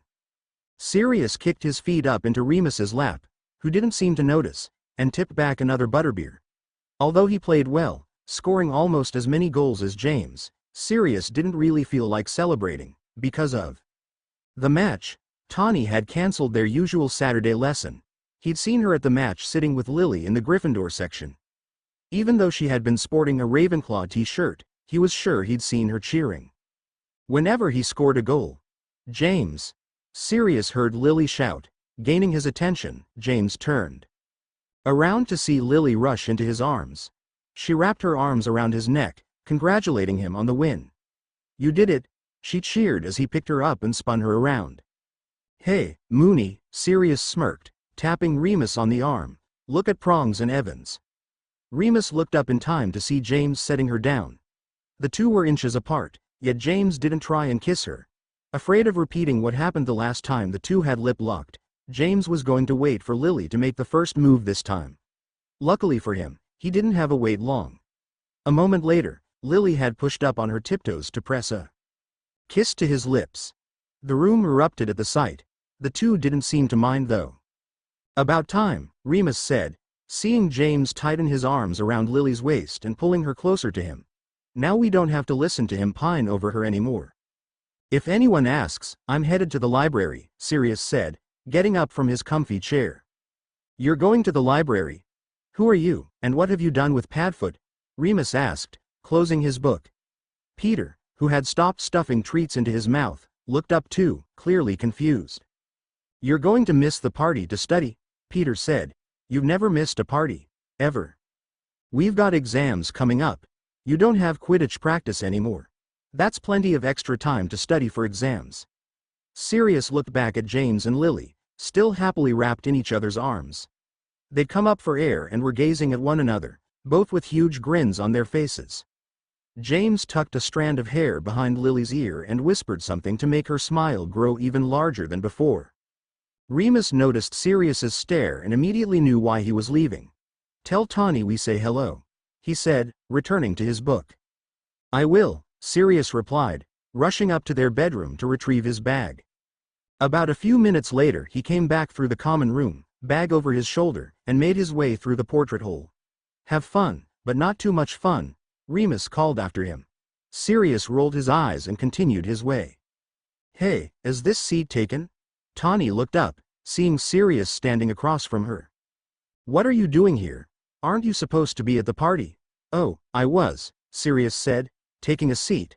"I thought you'd like to know that." James and Lily have been snogging in the middle of the common room for quite some time now. "They're what? No way, I couldn't believe it either. So, did you just come here to relay the message?" "Not just that. I'm not really in the partying mood. I'd rather be here." Tawny shifted her gaze to her books to hide her smile. "So, have you started studying for the Transfiguration exam yet?" "I haven't," Sirius said, changing the subject. Later that night, after they'd had studied Transfiguration for a couple of hours, Sirius walked Tawny back to the Ravenclaw Tower. He claimed it was on his way back to the Gryffindor Tower, but really, he just wanted to spend a few more minutes with her. "You played really well today," Tawny said, looking over to Sirius. "I know they were cheering on James the most, but I think your goals were more impressive. That one where you timed it so that the bludger would knock it in was wicked. I dunno how you did it." "Oh, that one," Sirius laughed. "That was sheer dumb luck." "Regardless, it was impressive," she said, beginning to walk up the staircase. Peeves flew over their heads cackling about Filch and was leaving a trail of dung bombs behind him. Tawny sidestepped to avoid one, and ended up tripping on the step. Luckily, Sirius caught her hand, making sure she didn't fall. "Thanks," she whispered. They spent the rest of the walk in silence until they reached the door of the Ravenclaw common room. Tawny reached up to use the brass eagle-shaped knocker. A moment later, the eagle spoke. I'm at the beginning of the end and the start of eternity. At the end of time and space, in the middle of yesterday but nowhere in tomorrow. What am I? Tawny thought for a moment before saying, the letter E. The door swung open. Now that was impressive, said Sirius. Only when Tawny went to walk through the common room door did she realize they were still holding hands. Neither of them had seemed to notice. Reluctantly she dropped Sirius's hand. Good night, Sirius. Good night, he replied, watching her step through the doorway. He smiled, looking down at his hand that had just been intertwined with Tawny's, and made his way to a shortcut that he was sure would get him back to the Gryffindor Tower without being caught by Filch. He skipped the celebration so that he could see her, Hermione said, a smile of adoratio so sweet. That's how my parents got together, Harry asked. Yes, there was no coming back from that. Hey, Tawny. Sirius called, spotting her across the hall. She waved back, before saying goodbye to her classmate and joining him. How'd your exams go? Good, I think. I know potions, transfiguration and defense against the dark arts went well, but divination. Let's just say I think I'll be dropping that subject next year. What about you? I think they went pretty well. I spent almost all my free hours this week studying with Lily and Remus, so hopefully, it paid off. I'm sure you were brilliant. You always are, Sirius said, loosening his tie. I know we don't have anything else to study for this week, but we could still get together. What about under that beech tree on the grounds? I'll bring snacks. We can make it a summer send-off. I'd like that. Hold on. Did he just ask her on a date? Sort of. It started off as the two of them, but it ended with your parents, Peter, and I joining them. Date crashers, Ron said, stuffing another cookie into his mouth. Ronald Weasley don't fill up on cookies. You won't eat any dinner. Harry heard Mrs. Weasley yelling from the kitchen. Sorry, Mum. Ron apologized, still chewing on his cookie. When she wasn't watching, Ron grabbed another and hid it out of her sight. Divination was the worst. I don't know how you stuck with it. Tawny laughed, unwrapping a chocolate frog. Neither do I mean she predicted my death every other day, always in some different way, and nothing normal. Sirius said, resting his hands on his chest. He was laying on the ground with his head in Tawny's lap. What was the last death she predicted for you? Well, it started off cool. I was supposed to die years and years from now, fighting alongside my friends, in a duel at the Ministry. That doesn't seem so bad, she said, playing with his long hair. That's what I thought. But, then she said that I'd die by falling through a black curtain. Death by curtain. Can you believe that? How the bloody hell is a curtain supposed to kill me? It's completely mental. I heard she's retiring in a few years. Maybe, the first years will have a new divination teacher by the time they're in the third year. Hopefully, Sirius said, closing his eyes. They sat in silence for a while, but it wasn't an uncomfortable silence. Instead, they were just enjoying each other's company. For the first time, when they hung out together, they didn't have something to do. It was nice, they thought. Tawny continued to play with Sirius's hair and was now making an effort to braid it. He was so relaxed, she thought he might have fallen asleep. You. No, we should write this summer, he said, his eyes still closed. I'll still be at James's house, and I'm sure he'll be writing to Lily every 5 minutes. So, why not us? She stopped, messing with his hair, causing him to open his eyes. For a moment, when he looked up at her, he thought she was going to say, no, yeah, that would be great. Well, don't you two look cozy? A voice interrupted them.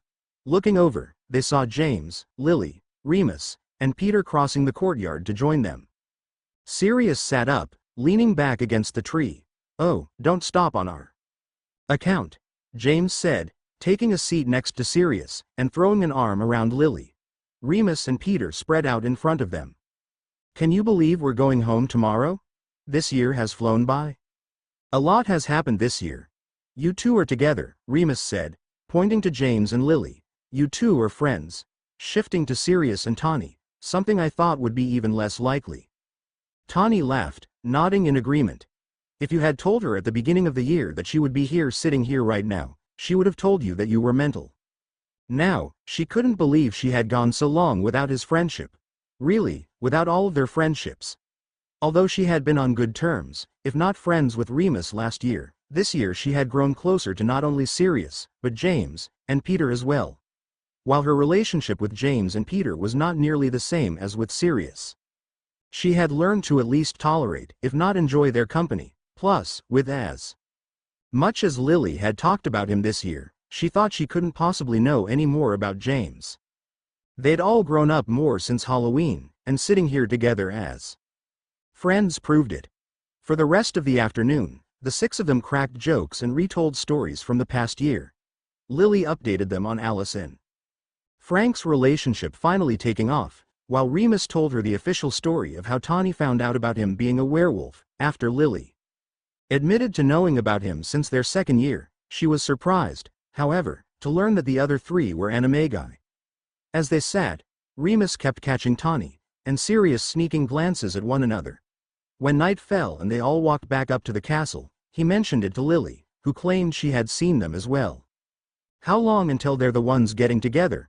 she whispered to Remus, pointing ahead to where Sirius and Tawny were walking closely together. "Can't be long," he assured her. "My mum knew, too." Of course, she knew. We'd talk about it whenever Tawny was running late to study with us. She wasn't late often, but when she was we'd joke that she had been too busy snogging Sirius somewhere on the grounds to meet us. "I know you talked to Sirius about his feelings for Tawny, but did you ever with her?" "Plenty of times, but just like your godfather, she denied it. She was more stubborn than your mother when it came to her feelings." At least Lily owned up to how she felt about James. Tawny would say she and Sirius were just friends, but we all, besides Sirius, knew there was more to it than that. If they wouldn't admit to anyone about how they felt, then when did things change?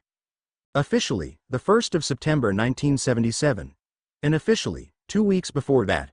Lupin said, pulling a letter addressed to Tawny out of the photo tin. "Tawny, thanks for your last gift, it was great. I haven't laughed that hard since you came running out of Ravenclaw Tower covered in owl feathers." "I know, you're wondering why I think it's funny. You'll see it soon. We're all getting together at James's house on Saturday. Fleamont and Euphemia went on a work holiday without us, so we have the place to ourselves. We're all planning on apparating to Hogsmeade after we run out of butterbeer. See you Saturday." Serious. That Saturday was the night everything changed for the two of them. Crack. Tawny appeared outside of the Potter's house a few minutes before 6 o'clock on Saturday. As she approached the front door, she could already hear her friends laughing. Before knocking on the front door, she heard glass shatter. She couldn't help but think that Peter had let his butterbeer bottle slip through his fingers. "Come in, it's open," she heard James call as she knocked on the front door. "You do realize your door was unlocked and I could have been a Death Eater, right?" "A Death Eater wouldn't have knocked, Tawny," Remus said, raising his bottle. "Fair point." She agreed, turning to James. "James, your hair." James's hair, although she could tell it was fading slightly, was bright pink. This was the surprise that Sirius was talking about in his letter. "That's what he gets for opening my package," Sirius said, entering the room with 2 bottles of butterbeer. "Hey, Ton," he said, handing her the bottle. "You opened his package?" she asked James, taking a seat on the floor next to Sirius. "I was curious. How was I supposed to know you had sent him a potion? Whose mist turns hair pink? Aren't hair-changing potions only supposed to last a couple of days? My hair has been like this for a week. I might have accidentally added a few extra valerian roots." "Accidentally? Yeah, right? I think it suits you, babe," Lily smirked, "messing up his hair even more if that was possible. You should keep it." James rolled his eyes. "Lovegood, please tell me it'll when starts." "It should. If not, tell anyone that asks that you're a metamorphagus and you're trying out a new look." James shot her a death glare. "Or wear a hat." "I'm definitely wearing a hat to Hogsmeade tonight. Please tell me somewhere in the pile is a picture of my dad with pink hair." Harry laughed, rummaging through the pile. "There should be," Lupin said, helping him look. "Aha. Here." He handed him the photo. Sure enough, his dad was glaring at the camera, although Harry could have sworn for a brief second when the picture moved. James's lips twitched into a smile. and Tawny had her arm wrapped around him, laughing and pulling at the ends of his pink hair. She wanted a picture to prove that she had tricked the great James Potter. "This is priceless." Ron laughed. The 6 friends had all managed to end up sitting on the floor the more butterbeers they drank. Remus filled in the girls on the Marauders' last full moon adventure. Dumbledore had told Remus of a secluded cave near Hogsmeade that would be good for his transformations. The foursome had spent the few days before the full moon camping out in the woods and then wandered around, within the bounds of the protection spells they cast during the night.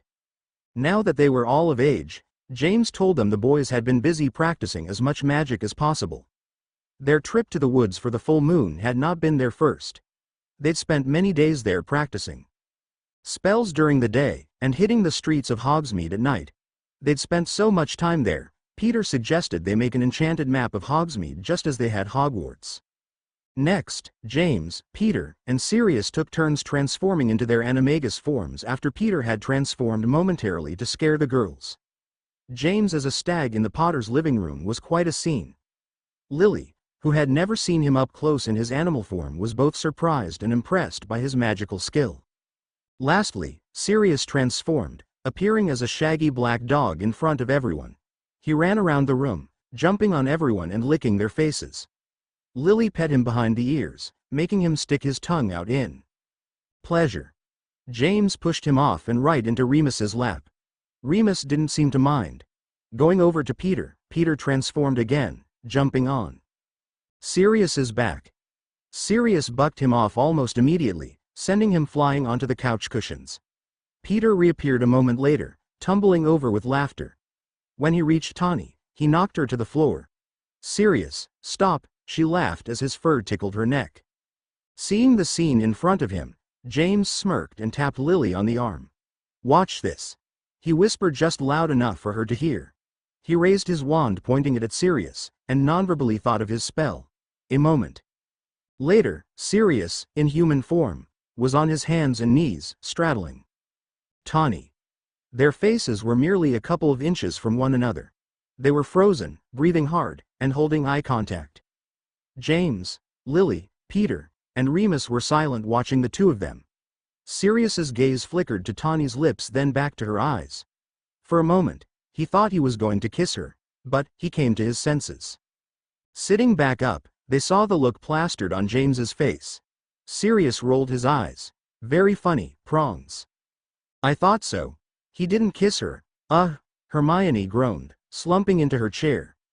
"If not then when?" Harry saw Hermione was clearly caught up in the romance of Lupin's story.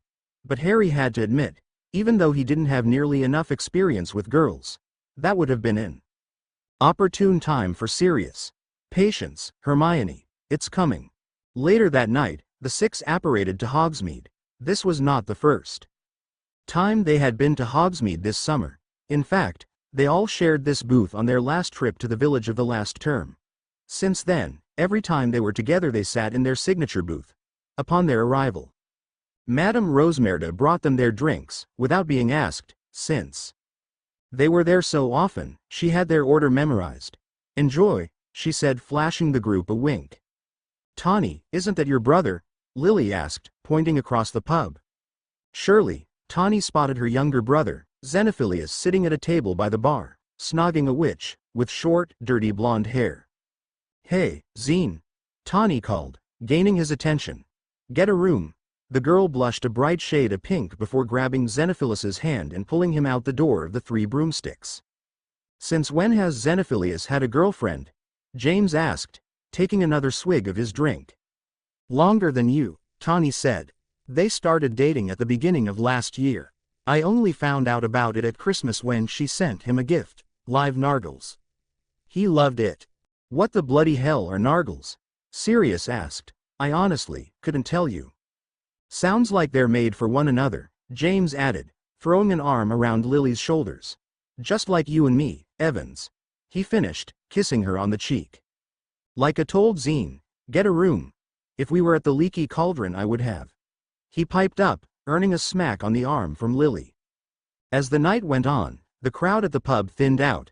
Lily and Tawny ducked out around 9 to swing by Honeydukes before they locked up for The night. They were taking their sweet time coming back, and the guys were sure they'd bought some candy for the girls to share without them. Or, as Remus suggested, they were talking about the four of them and didn't want to be overheard. Almost right on cue, as the clock struck 10, they came sauntering back into the pub, with 2 large bags in their hands. Instead of joining them, they walked straight up to the bar. For a minute, they chatted with Madame Rosemerda and handed her a wrapped package with a Honeyduke's label. The boys watched as Madame Rosemerda reached over the bar, throwing her arms around the girls' necks. Approaching the boys, James reached out for Lily's bag but was disappointed when she tossed it to Remus instead. Remus immediately pulled out a large bar of Honeyduke's chocolate, before James could protest. Lily was pulling him up from his seat. "You can have some after you dance with me," she said, nodding to Madame Rosemerda. Instinctively, Madame Rosemerda turned up the radio behind the bar. "And you," Tawny said, taking Sirius's hand, "that goes for you, too." "Yes, ma'am." Sirius laughed, joining her. As she pulled him, Sirius turned back to look at Remus. Remus just shook his head and raised his glass, tipping it in Sirius's direction. Taking dance tips from James and Remus, Sirius spun Tawny around the floor. Once, she spun right into his chest. For a moment, they stood still, looking up at one another, breathing heavily. Then, Tawny's lips twitched up into a smile, and once again she grabbed his hand and this time, spun Sirius.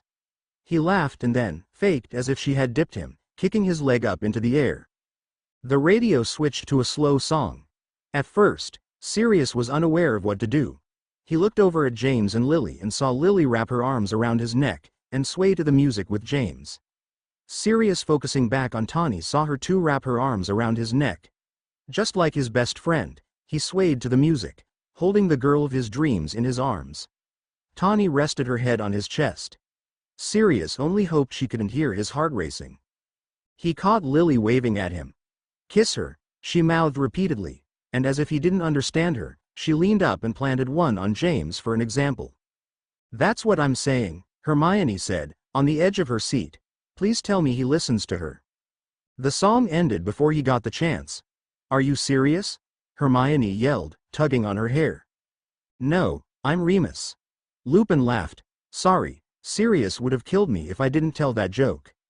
When the clock struck 1 in the morning, Madame Rosemerda told the group she needed to close for the night. Reluctantly, they collected their things and left the pub. James and Lily lead the group, walking hand in hand. The road suit.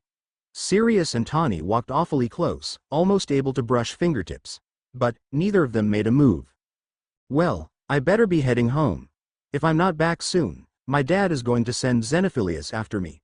She hugged everyone, leaving Sirius for last. As his hug lingered, they could feel the group's eyes on them, watching them. Very carefully, she pulled back hesitantly.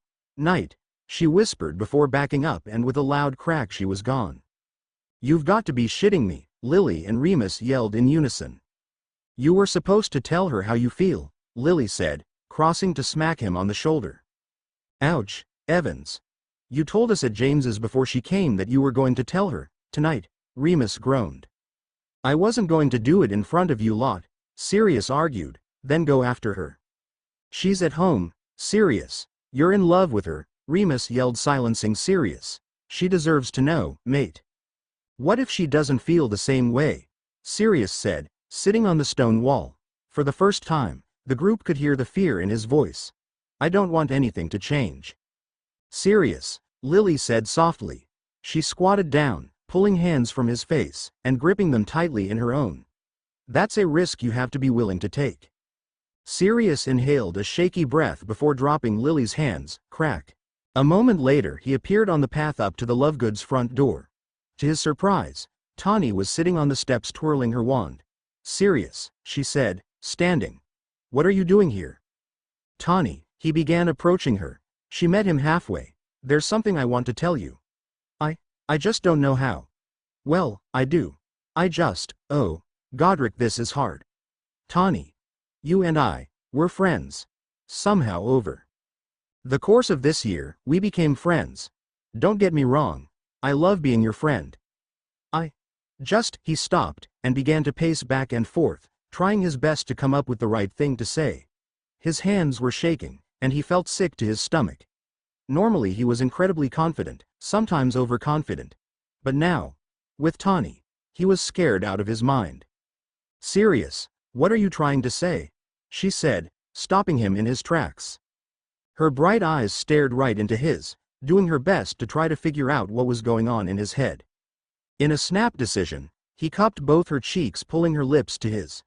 His lips moved eagerly against hers, doing his best to translate his feelings to her through the kiss.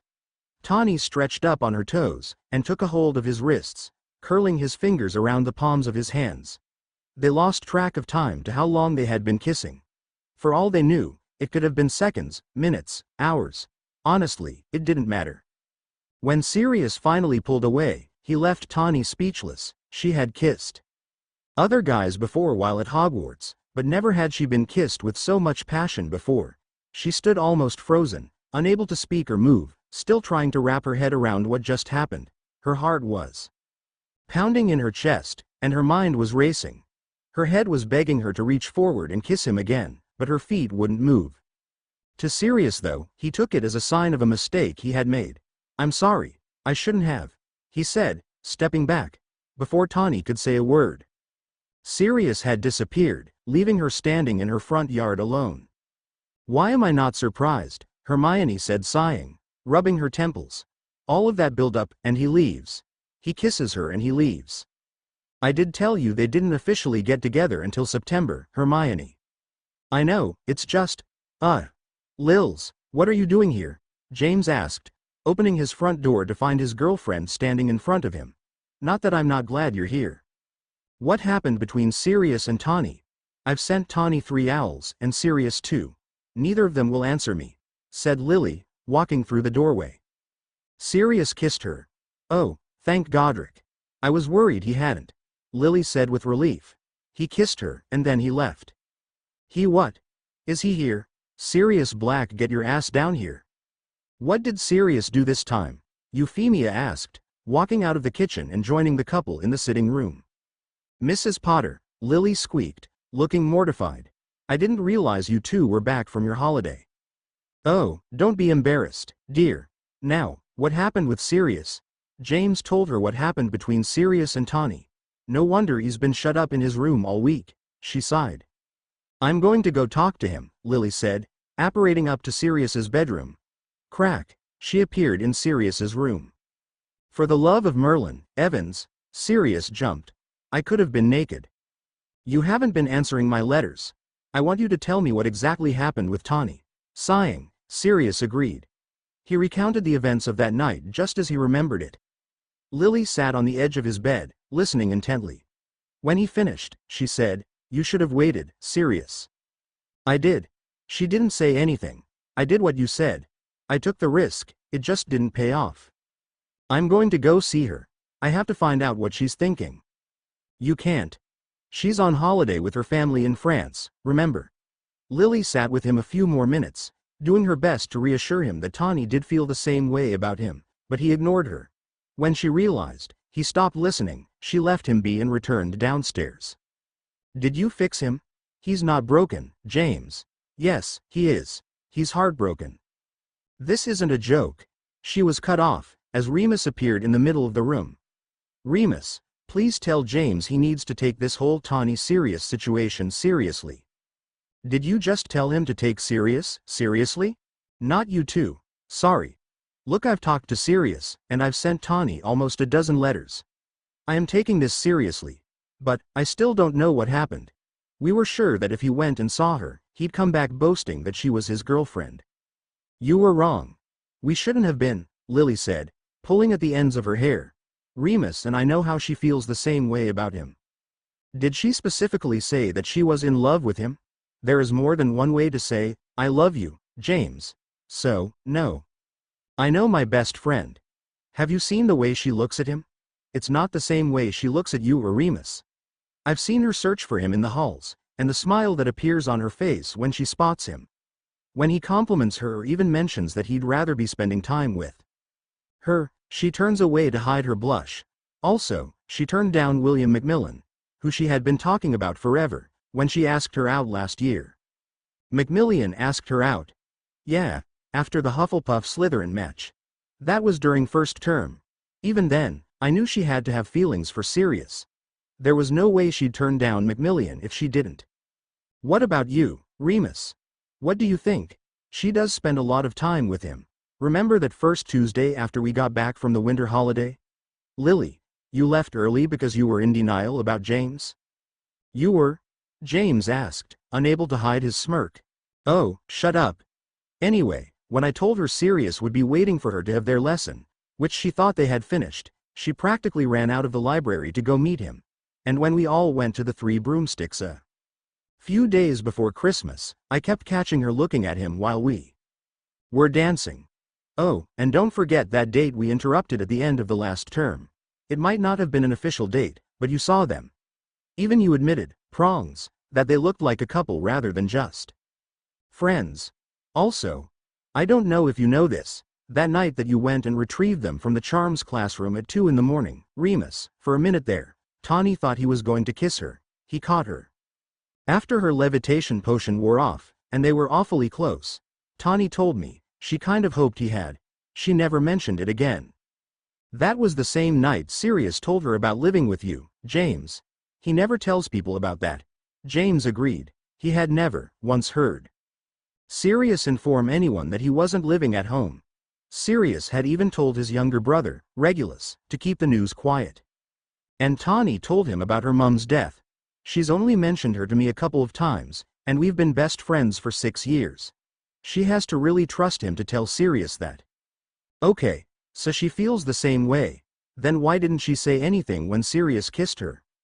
That's what we need to find out. Lily and I continued writing letters to Tawny. Even James sent a few. We were hoping maybe she would reply out of annoyance. She didn't. Lily placed a charm on the Lovegood house to alert her the second anyone stepped foot on the premises. So, the moment that Tawny arrived home, Lily was going to apparate there and confront her. Did it work? Your mother was a brilliant witch. Of course, it worked. On the Saturday before the Hogwarts Express left to take the new and returning students back to school, Tawny, Xenophilius and their father returned home. Loaded down with their luggage from their trip, plus their new school supplies they had just picked up in Diagon Alley, they walked one by one out of the fireplace, dusting soot off their clothes. Since none of the three particularly liked flying, and Xenophilius was still not of age, they chose to travel through the Flow network. Mr. Lovegood had arranged for them to be able to connect their fireplace to one in Paris due to his close friendship with the French Minister of Magic. The Lovegoods had barely been home a minute when Xenophilius spotted Lily making her down the path to their house. Tawny, what is Lily doing here? Aren't you going to see her tomorrow? Tawny ran outside, already knowing what Lily was going to say. Before you start yelling at me, I should have written you back. I just needed some time to think. Needed some time to think? Tawny, we've been worried sick about you and Sirius. I've heard his side of the story, now tell me yours. For the third time, Lily heard the story of what happened 2 weeks before. That kiss, Lily. I've never been kissed like that. Was it bad? No, not at all, it was excellent. There was so much warmth and passion behind it. I tried to say something afterward, but I couldn't find the words to describe it. He left me breathless. By the time I finally figured out what to say, he had already said that he'd made a mistake and disapparated. He regretted it, Lily. No, he didn't. When you didn't say anything, he was scared. He thought he messed up, that he'd lost you. Sirius Black, scared? He's not scared of anything. There is only one thing on this earth that scares Sirius. You. He was terrified to go after you that night. Remus and I pushed him to do it. But now, he doesn't think you feel the same way about him as he does about you. But I know you do. Don't even try to deny it, Tawny Lovegood. You've done it long enough.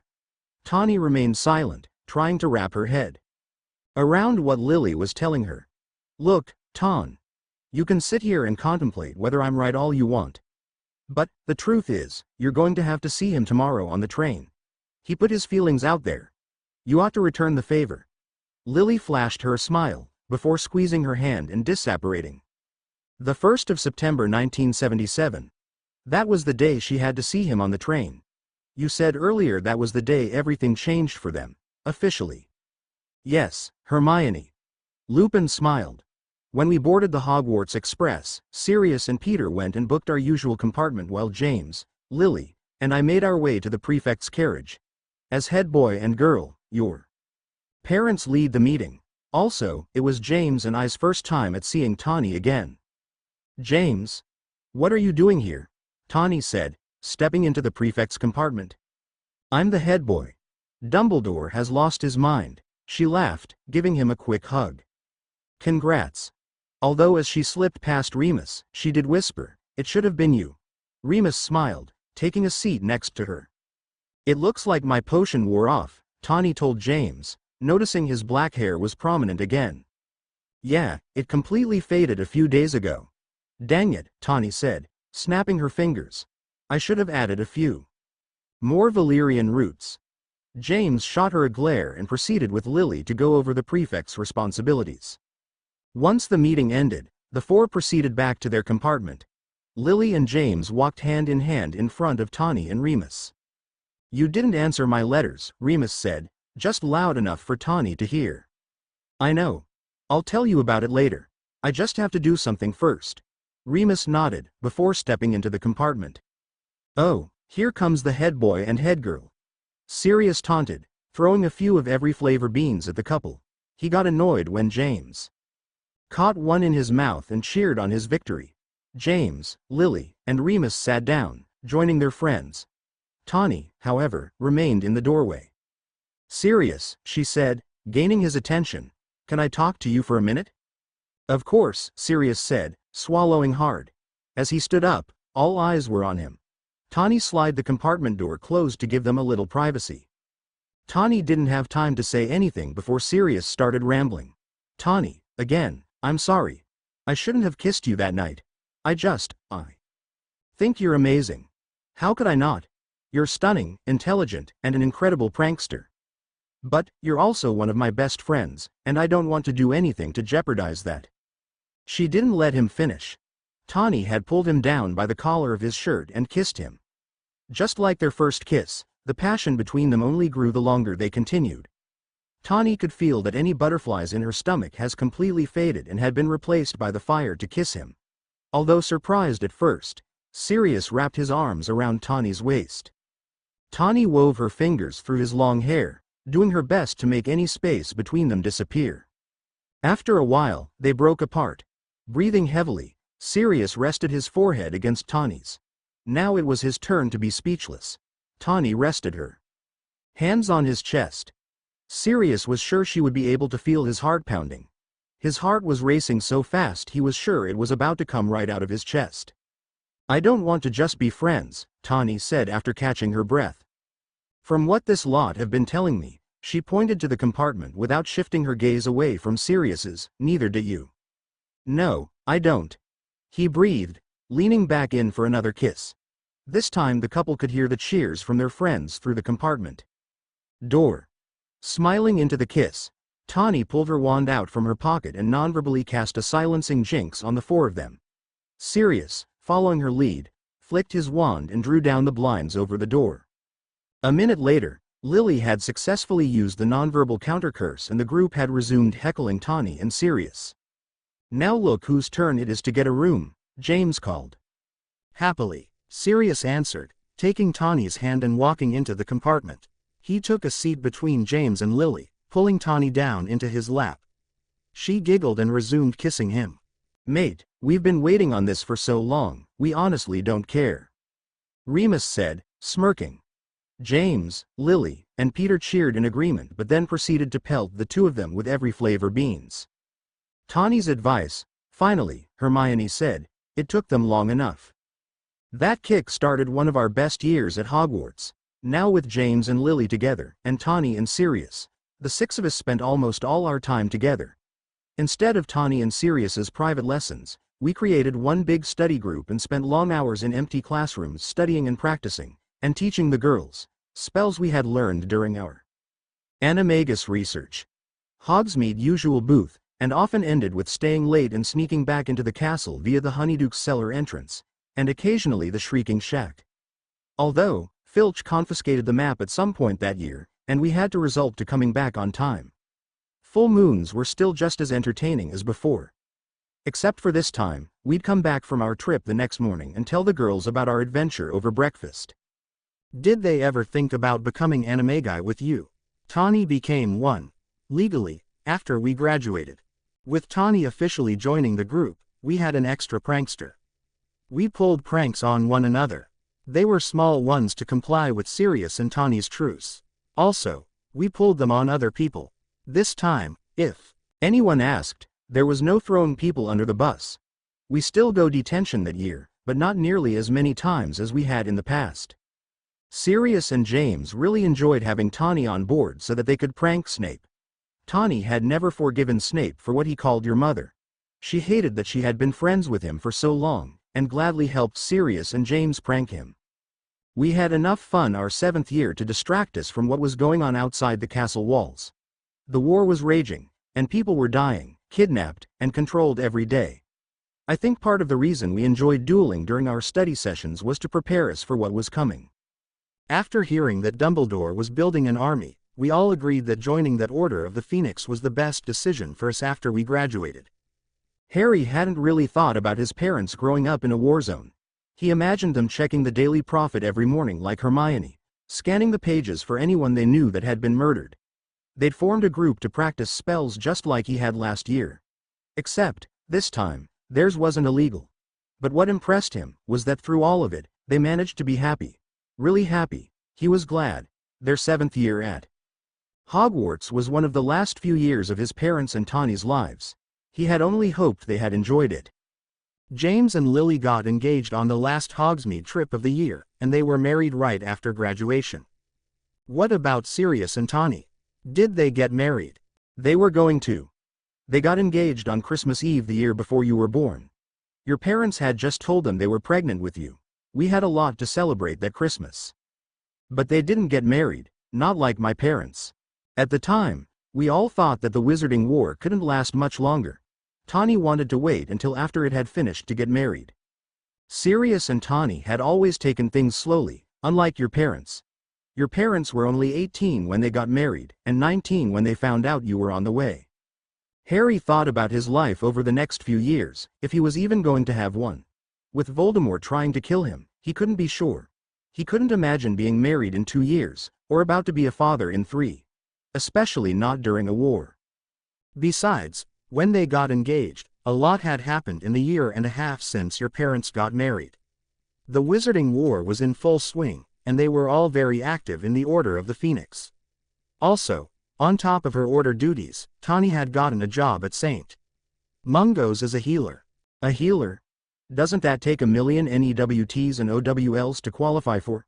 Ron asked, sneaking another cookie into his mouth. Are you forgetting Tani made all outstandings on her exams? Tani had always wanted to be a healer. The job at St. Mungo's was her dream job. Dumbledore had even helped her get it. He recommended her for the position. She was still devoted to the Order, but she had to split her time wisely.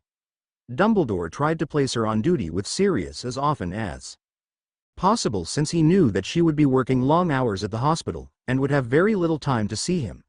Amid everything, she felt there wasn't any time to plan a wedding. They could have eloped, Hermione added. Sirius had thought about that, but he knew Tani wanted more. She had already bought a wedding dress. Here, Hermione said, handing Harry the picture she had been holding. Tani had been standing with her back to a 3-way mirror, smiling and throwing a bouquet of pale blue flowers into the air. Her white dress, with lacy bell sleeves, reached the floor. A tailor was on her knees by Tani's feet, tapping her wand against the train of Tani's dress. A crown of the same blue flowers sat on top of Tani's head, a veil attached to the bottom of the ring at the base of her head. Her hair was still blonde. In the reflection of the mirror, Harry saw his mom taking the picture. Although her eyes were covered with the camera, Harry could see her smiling. He could tell she was thrilled for her best friend. She knew they were going to get married one day. So, she went dress shopping with your mom, and Pandora, Xenophilus's girlfriend. Hey, Mum wanted me to tell you all dinner is almost ready, Ginny said, entering the room. What are we looking at? Who's the girl in the wedding dress? Harry's godmother. Now, shush, Lupin's telling a story.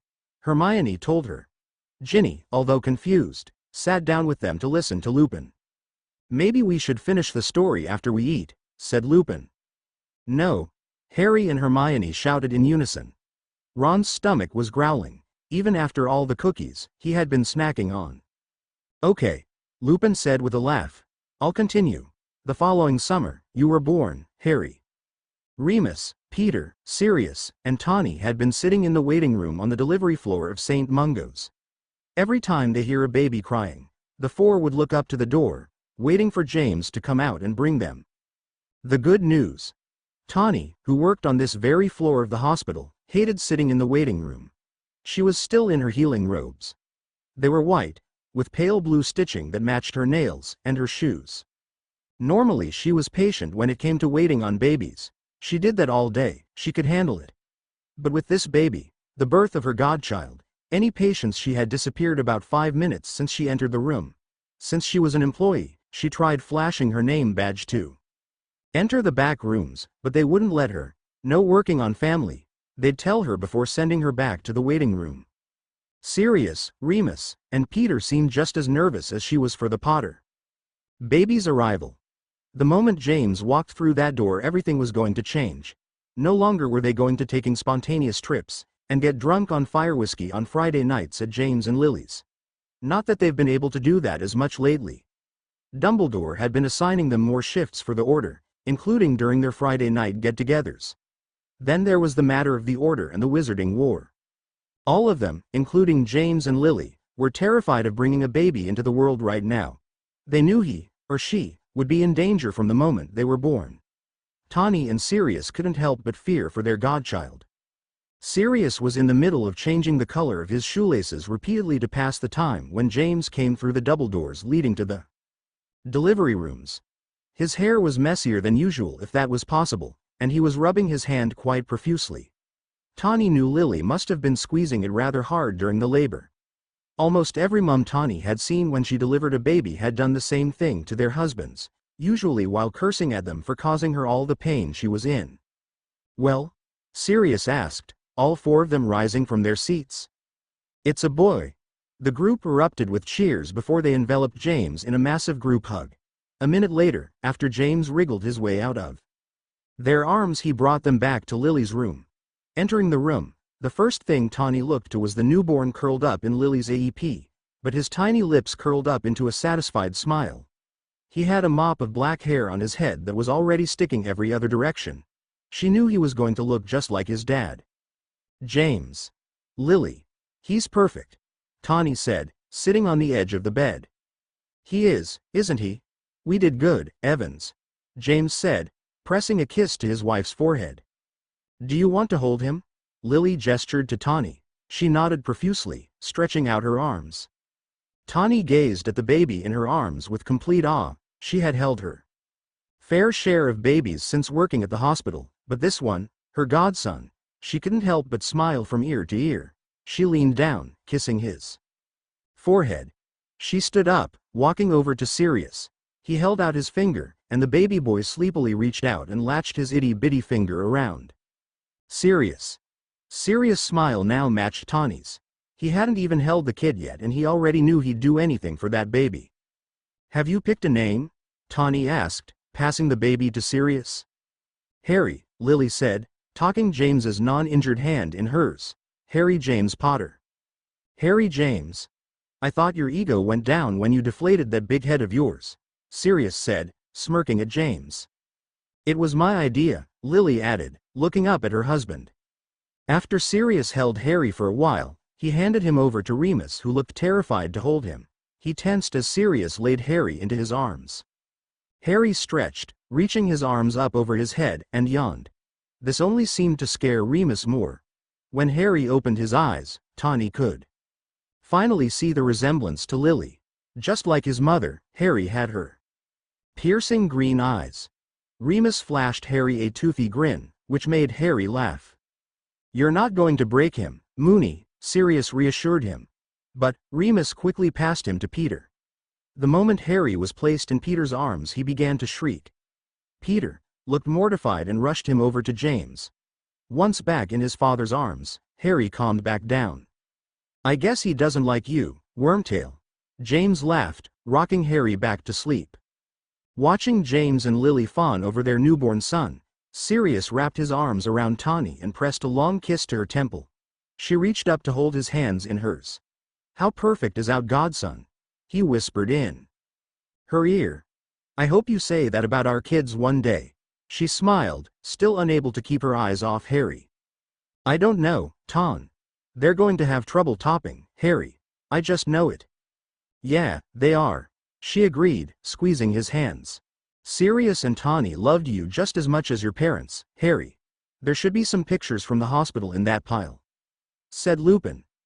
Ginny helped him search, pulling out photos with the date marked, the 31st of July 1980. Oh, Harry. Look how cute you were, she gushed, holding up pictures of Harry as a newborn.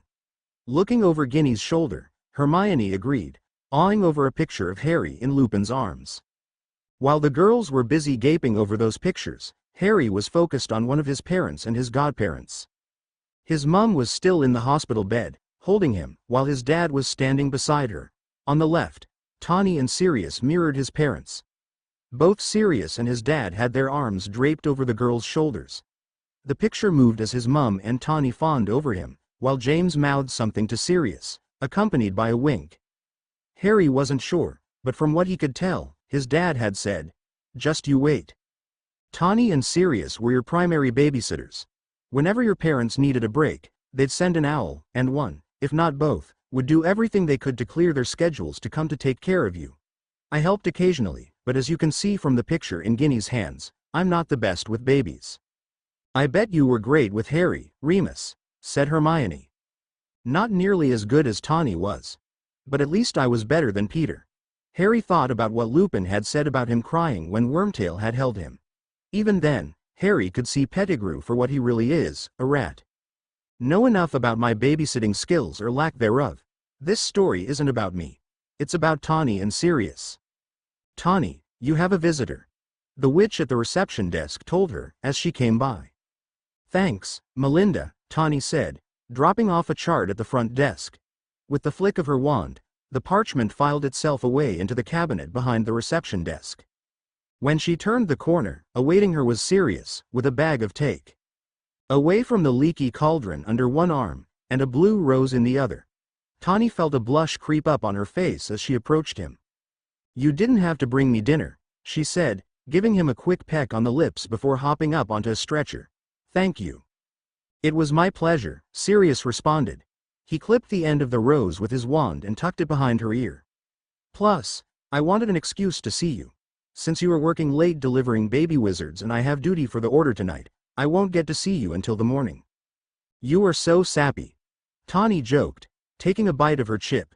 She held it out, letting Sirius bite off the end of it. But, I love it. So, whose baby are you delivering tonight? Anybody, I know? Molly and Arthur Weasley's. Are you kidding? Another Weasley baby. How many does that make? Tawny chucked as she counted the Weasley children on her fingers. 7. This will be the 4th I've delivered, assuming we're right and there is just one baby in there instead of 2 like when she had Fred and George. Wait a minute. Tawny delivered Fred, George, and Ginny? Ron asked, amazed. And you, Ron, Lupin said, smiling. Her favorite part about being a healer was getting to meet the new baby wizards. After Tawny delivered Fred and George, your parents requested that any more children they have be delivered by Tawny as well. And the rest of you were. Boy or a girl? Sirius asked, stealing another chip from the takeout bag. It has to be a girl. Arthur and Molly cannot be that unlucky to get another boy. I'll take those odds. One galleon says it a 7th Weasley boy. Deal. Is that all I get if I win, a galleon? Tawny smiled, wrapping her arms around Sirius' neck. What else do you want? If I win, I want my 1 lonely galleon, plus 2 pumpkin pasties from Honeydukes. Okay, I can arrange that. What about me? What else do I get? What else do you want? Well, Sirius started. He stepped closer, speaking in a whisper now. If I win, I want to get started on making a baby of our own. Sirius closed the space between them, kissing his fiancée passionately in the middle of the hallway. The portraits on the walls gave mixed reviews of the scene in front of them. Several gave cheers, others begged for the couple to get a room, and a few turned their backs or walked out of their frames to visit their neighbors. We talked about this, Tawny replied breathlessly after they pulled apart several long minutes later. Once this is all over, once Dumbledore and the Order of the Phoenix have stopped Voldemort, we'll make this. She held up her left hand, gesturing to the diamond ring on her finger, official, and make as many babies as you want. I promise, she said, kissing Sirius once more, but not as many as the Weasleys. I do not have the strength that Molly Weasley has. Sure, you do. Sirius joked. If you want to do the birthing, be my guest. Then we can have 100 children if you want. No thanks. I'm okay with 2 or 3. That's plenty of friends for Harry. Much better, Tawny smirked. Who is on duty with you tonight? Moony. It was supposed to be Arthur, but since it looks as if his emergency is that baby Weasley is in such a hurry to get out, I guess Remus will do. Oh please, you're ecstatic that you get to partner with Remus. Okay. I might be a little happy about it, Sirius said, doing his best to hide his smile. He couldn't. He could never hide anything from Tawny. Well, you tell Remus to bring you back in one piece. Got it? You do the same for him. I couldn't be in B no. Just come home to me, okay? I'm expecting my galleon and my pasties. Sirius rolled his eyes before giving her another kiss. Checking his watch, he saw that he had 5 minutes to meet Remus at the Ministry if he was going to be on time. I've got to get going, and you have a baby to deliver. Keep me posted on baby Weasley, okay? Of course, I will. She smiled, giving him one last kiss goodbye. I love you, Sirius. I love you, too. I'll see you in the morning. See you in the morning, Tawny replied, letting go of his hand. With a loud crack, he was off to the Ministry. Lupin sighed, pausing the story. But Sirius didn't see her the next morning. When he got home from duty, he arrived at their house to find her parents and you, Harry. Not Tawny. Harry could tell by his ominous tone what was coming next. Glancing over to Ginny and Hermione, they too had realized the story was about to take a dark turn. Okay, dinner is ready, Mrs. Weasley said, joining the conversation. Oh, who brought photos? She said, leaning down to examine them. She clutched her chest, letting out a painful breath when she saw the photo of Tawny in her wedding dress sitting on the corner of the coffee table. Moony-Lovegood. That's who you're talking about, Remus. Lupin just told us she delivered over half the family. That's pretty wicked that Harry's godmother did that. She did more than just deliver you, dear. She turned to Harry, still clutching the photo tightly in her grip. Harry, we owe her everything. What do you mean by everything? Harry asked, noticing Mrs. Weasley's glossing over. I'm knackered, Sirius.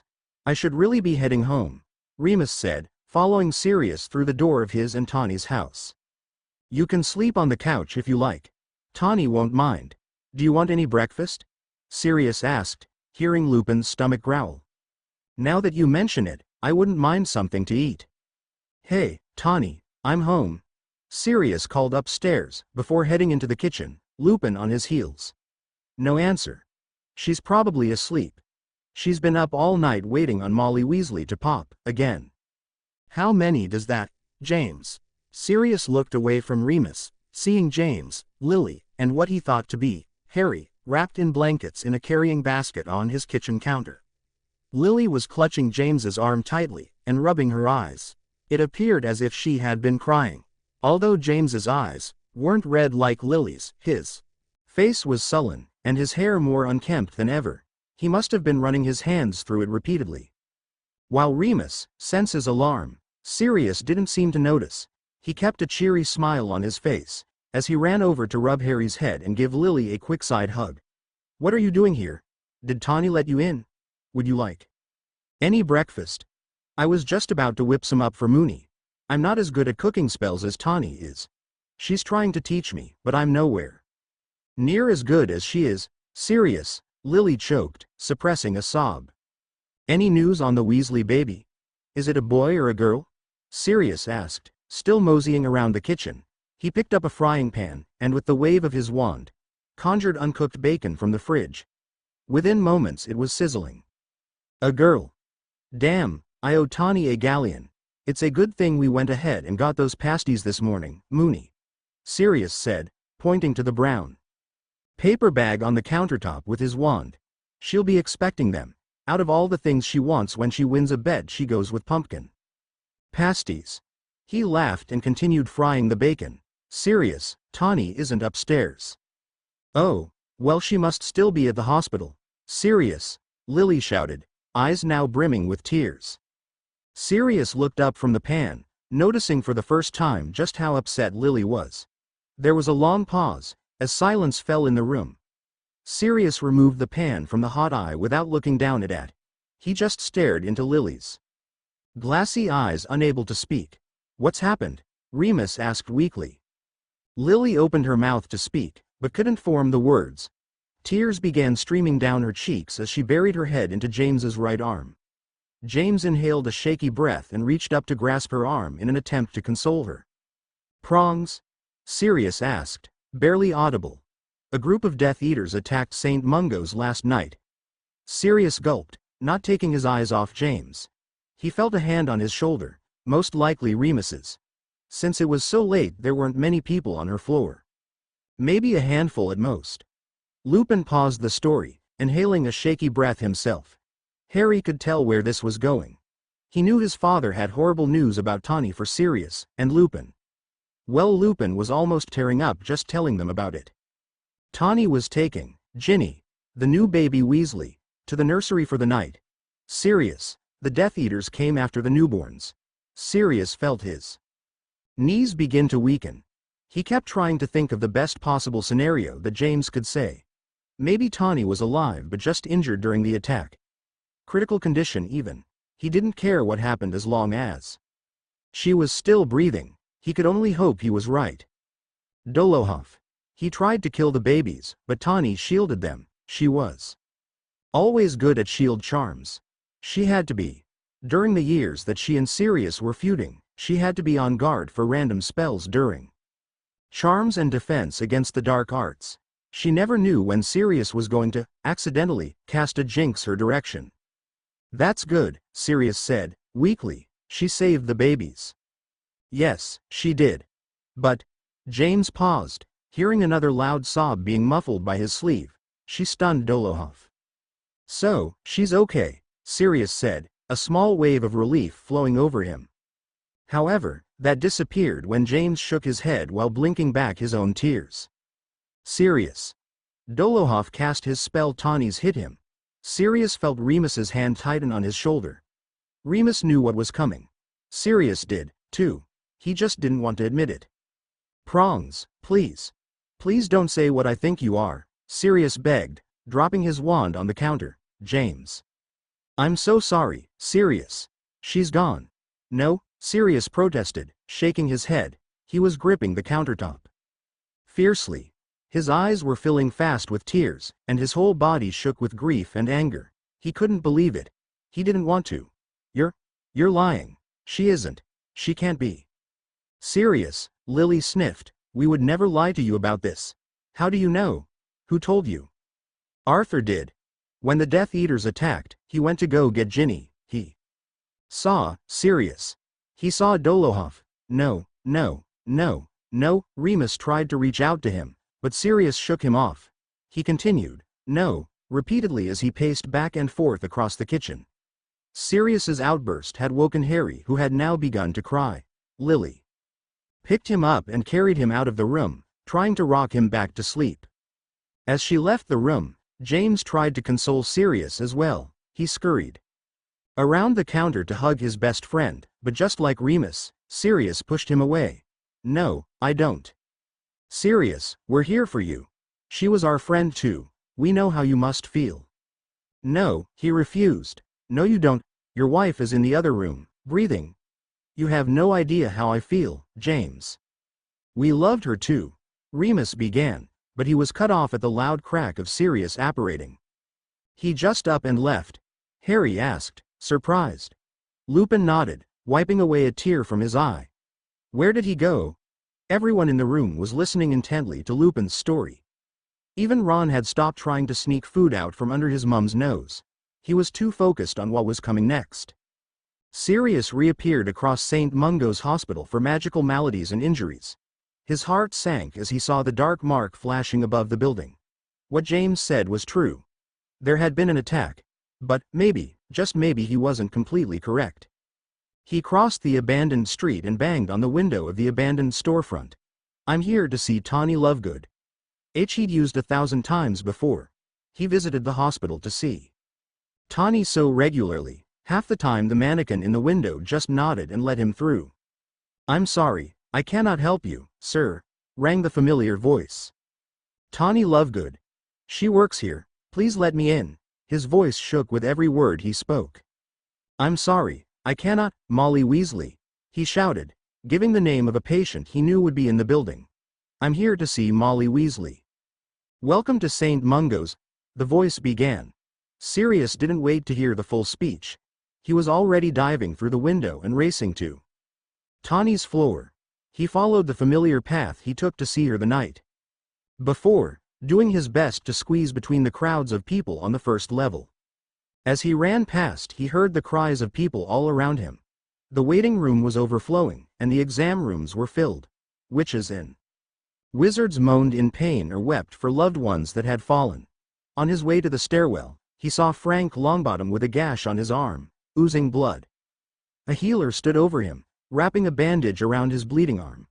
Frank spotted Sirius and tried to call out to him, but it was too late. Sirius had dismissed his call and had pushed past the door, bolting up the stairs. When he reached Tawny's floor, the first thing he heard was the cries of a familiar voice. "Where is my sister? Please. I need to see my sister. I know she's here. She works here." A tall man with long blonde hair and bright yellow robes was begging the receptionist for information. There were other people on the floor, crying and tending to the wounded, but his screams were high about the rest. "Xenophilius," Sirius yelled, gaining his attention. "Sirius," he cried, running towards him. He wrapped his arms around Sirius and began sobbing uncontrollably into his shoulder. "I heard what happened. I had to see for myself. But they won't let me see her." Before Sirius could say anything to either comfort, question, or join Xenophilius in his grief, he was tapped on the shoulder. "Sirius." "Xenophilius." He heard a voice say calmly. Both men looked up to see Albus Dumbledore standing behind them. "Come with me." Sirius and Xenophilius followed Dumbledore through the crowd of people. He simply waved at the witch at the reception desk, and she allowed them to pass through to the back rooms. They walked for what Sirius believed to be an eternity before they reached the very last room at the end of the hall. The moment Dumbledore opened the door, Xenophilius fell to his knees, and once again crumbled into a mess of screams and tears. Sirius on the other hand stood frozen in place. The second Dumbledore opened that door, any hope he had left disappeared. The realization that the love of his life was lifeless on the hospital bed in front of him caused him to finally break down. He crossed the room, and took Tawny's left hand in his, and let the tears stream down his face. The diamond ring on her left hand twinkled under the light of the numerous candles filling the room. Seeing her ring reminded him of the conversation they'd had the night before. "Once this is all over, once Dumbledore and the Order of the Phoenix has stopped Voldemort, we'll make this official, and make as many babies as you want. I promise." A promise she never got a chance to keep. The thought that the life he was going to share with Tawny had vanished with the swish of a wand. "I'm sure the two of you had heard the stories," Dumbledore began, as calm as before. Although, there was a tone of sadness in his voice this time. "Tawny sacrificed herself to save the lives of 7 newborn babies. Her loss is felt by all of us in the Order of the Phoenix, as well as the parents of those 7 children she saved. We will all be forever grateful for her. She should have been safe." Sirius cut him off. "I was on duty for the Order. I was the one in danger. She was here. A hospital. The only safer place is Hogwarts. She should have been safe. I know that. She asked me last night to come home to her. I should have been worried about her coming home to me. How did this happen? I knew Lord Voldemort was a monster but killing children. I didn't think that he would be capable of sending his goons to murder children. And Tawny just got in their way." In Voldemort's eyes, Tawny was nothing more than collateral damage. I believe that Lord Voldemort sent his Death Eaters to try and wipe out a new generation of wizards that would help the boy from the prophecy stop him one day. He didn't succeed, Sirius. Although she wasn't on duty for the Order, Tawny gave her life so that Voldemort could one day be defeated. Her sacrifice will not be forgotten. Instead of Dumbledore's words bringing Sirius comfort, they only caused him more pain. He bowed his head over Tawny's body and continued to allow the tears to fall. He knew that she would have rather died than let those children get hurt. He knew that she signed up for this, but that didn't make him feel better in the slightest. Dumbledore, Remus spoke, entering the room. I'll stay with them. I'm sure you need to have a meeting with the minister. Thank you, Remus, Dumbledore said, before bowing out of the room. Remus approached Sirius, laying a hand on his shoulder. This time, instead of pushing him away, Sirius pulled his friend into a hug. As Sirius cried into his shoulder, Lupin did his best to console him, while letting a few of his own tears fill the room as well. At that moment, when Harry looked at Lupin, he saw the shell of a broken man before him. For the first time, he realized just how much he had lost. 15 years ago, he lost all his best friends James, Lily, Tawny, and at the time, Peter. As well as losing Sirius, by thinking he'd betrayed his friends. 3 years ago, he got Sirius back and realized he'd been hating the wrong friend for 12 years. And then just recently, he lost Sirius again. He could tell that telling Harry this story was both helping him remember the good times and reliving the excruciating loss of the people he cared for most in the world. She saved my life, Ginny said to herself, just loud enough for Harry and Mrs. Weasley to hear. She looked to her mother, who was nodding her head and blowing her nose into a handkerchief. If she hadn't been there, and your father had tried to rescue you, he might have died too. Sirius was devastated after her death. He threw himself into work at the Order, doing everything he could to find and kill Voldemort. And once he heard the prophecy was about you, he volunteered right away to be your parents' secret keeper. He didn't want anything to happen to them, or you. Not after he just lost Tawny. But he was wrong. He traded the position of secret keeper only because he thought it would help you, James and Lily. If he had thought, for even a moment, that Peter would have betrayed them, he would have suggested the task for someone else. I should have chosen you, Remus, Sirius said, going through his tin of photos. What are you talking about? Chosen me for what? Remus asked, looking up from his book.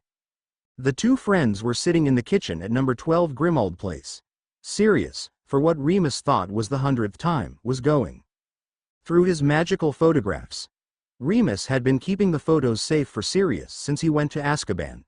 But, he returned them to him when he came to his house after the end of the Triwizard Tournament the previous year.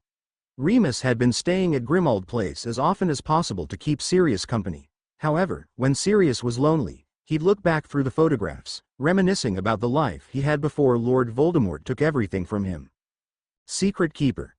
When I thought that I'd be the obvious choice for the Secret Keeper, and I made the change. I should have chosen you. Not Wormtail. Lupin straightened up, closing his book. Sirius, you couldn't have known. I thought about it, you know, before I chose Peter. Maybe if I had chosen you, they'd still be alive. Maybe Harry would've. He could have lived a normal, happy life. Even if I was the Secret Keeper, Voldemort still could have found them. James and Lily still would have sacrificed themselves for Harry. You know that. If he found them after I chose you, I could have raised Harry. We could have. I think Professor McGonagall would have retired the moment she realized a child raised by the two of us was going to Hogwarts. Sirius gave Lupin a quick smile before looking back at a photo of James, Lily, and Harry. He wouldn't have lived with those horrible muggles. Even though he didn't have James and Lily, he still would have had a family that truly loved him. Harry's thought of Sirius at his lowest point of his life. When he was taken to Azkaban, two of his best friends had been killed because one had betrayed him. His other best friend hated him because he thought he'd been the one behind the murder of his friends. He lost the chance to be a godfather to Harry. He was branded a murderer and a supporter of the one person he hated most in the world, and to top it all off, he lost the love of his life a few months before. No wonder he survived all that time in Azkaban. He had been drowning in a sea of unhappy memories. The Dementors couldn't hurt him anymore if they tried. The next moment, a large tawny-colored owl flew in through the kitchen window and landed in front of Harry on the coffee table. Who is sending post this late? Mrs. Weasley asked. Harry noticed a thick white envelope attached to the owl's leg. Harry recognized the writing on the envelope immediately. Dumbledore, he said, taking the envelope from the owl. The owl didn't wait for a response and flew off the moment the letter was free. What does it say? Inside the envelope were 2 letters rather than 1. The smallest one, Harry opened first and read. Harry, shortly after you were born, Tawny Lovegood sent me this letter with instructions to give it to her close friends, family if something were to happen to her. At the time of her death, I had misplaced the letter. I've recently recovered it. I thought you might like to hear from your godmother, Albus Dumbledore. He's given me a letter from Tawny. What? How did he? Lupin began, taking Dumbledore's note from his hands. Read it, Harry. Dear Lily, Zine, Sirius, James, Remus, Peter, and Harry. If you're reading this letter, something had happened to me. As much as I hate that, there is something I need to tell each and every one of you. So please, don't stop reading. This is important to me. Lily, you've been my best friend since I was 11. You've always been by my side and had my back. I always could count on you, and you, me. When Sirius told me about becoming an animagus for Remus, the first thing I thought about was you and me. Was our friendship strong enough for us to become a legal animagi if it meant helping each other? It didn't take me more than a moment for me to know you would be willing to do that for me. I want you to know, I do it for you. Best friends go above and beyond for each other. Through the good and bad, the highs and the lows, boyfriends, and breakups, we've depended on one another. You're more than just my best friend or my future maid of honor. You're my sister. I couldn't have asked for a better person to be by my side for so long. Thank you. Love you, Lils. Xenophilius, thank you for being the best brother I could ask for. When we were kids, we were inseparable. The memory of us jumping on the rabbit's cushions is still my happiest memory of both Mum and you. After Mum died, we grew apart. I noticed it, so did you, especially when we went to Hogwarts. We found new friends and relationships. That's okay. I never told you this, but I always enjoyed coming home for the holidays. Because it meant I got to spend more time with you. I know we were in the same house and school, but both of us had lives outside of one another. At home, it was just you and me again, out in the garden jumping on cushions. I hope if you're reading this that we've grown back together. Your family is about to grow with the arrival of your son or daughter in the winter. I hope I get to know her. Family is the most important thing, Zine. Never forget that. I love you, brother. Sirius. Where to begin? Damn you and your great potions grade until our 6th year. If you had just failed earlier, we would have had more time together. In all seriousness, yes, I realize what I just said. I'm glad I stayed after class that day. If I had just decided to look up my question in the library, we wouldn't be where we are now. All those years we spent hating each other, while the pranks were fun, I can't help but think what we could have been if we had just stopped fighting and gotten to know each other earlier. At the same time, I don't regret falling in love with you when I did. My 6th and 7th years at Hogwarts were the best years I had spent there. That's due in large to you. I hope you never have to read this. I hope that we get married and have a handful of kids that can be friends with Harry. I hope we get to grow old together like Nicholas and Perenelle Flammel, except maybe not as long as them. 600+ years is a long time, but maybe not too long with you. If I don't get that chance, there are a few things I want you to know. You have made me happier than I could ever imagine. The way I feel with you doesn't even compare to anyone else I've ever been with. I think that's why it took me so long to admit I was in love with you, because I'd never felt that way about someone. And lastly, if something happens and we don't get married, I just want you to know I've considered myself Tawny Lovegood Black for a long time. I don't need a ceremony to tell me that. They say you're supposed to love someone until death do you part. Not even death will stop me from loving you, Sirius, James, Remus, and Peter. The 3 of you have surprised me more than you'll ever know. When I first came to Hogwarts and loathed Sirius, I inadvertently felt the same towards you. I shouldn't have. I don't know how I managed to go all of those years without being friends with you. 3. Remus, we had a little bit longer together, and I'm grateful for that. You helped me figure out my feelings for Sirius, and that alone has changed my life forever. The 3 of you are like brothers to me. I can't Imagine the rest of my life without you three in it. I know any of you would come to help me when I needed it. Your friendship means so much to me, and I can't thank you enough. Love you guys. Harry, I'm writing this and you've only just been born. It only took one look at you for me to fall in love. Harry, I hope to get to know you. I hope to be there when your Hogwarts letter comes and for holidays. I hope to be able to give you advice for girls, and the best ways to study around the castle. I hope to be someone you come to when you're happy or sad. You may not be my flesh and blood, but Harry, you are so loved. I don't know how much time I'll have with you. You may never get the chance to know me. If that's the case, here's a few pieces of advice your godmother can share with you. 1. Be strong, Harry. The other people in this letter are some of the bravest people I've ever known. Learn from their example. Be courageous. Stand up for what you believe in, even if someone disagrees with you. 2. Be smart. Make wise decisions, don't be rash. There is nothing wrong with a plan. Just ask your dad and his friends. They made monthly plans, and no one ended up getting hurt. Fingers crossed nothing has changed. Make a plan and don't complete it alone. Everyone needs people in their life they can trust with their plans. Let the people that care about you help. 3. If you love someone, let them know. You love them as a friend, let them know. You love them in a romantic way, let them know. The weight that is lifted off your chest when you tell them how you feel is more rewarding than you know. I promise you won't regret it. I hope that none of you have to read this, but if you are, I want you to know that my life may have ended, but I will not stop watching over you. Keep I know when people say, insert dead person's name would have wanted you to be happy. I mean it. I want you all to find happiness, even in my absence. We'll meet again, one day. Until then, I love you all. With all my love, Tawny. Wow, Ron said, breaking the silence that filled the room.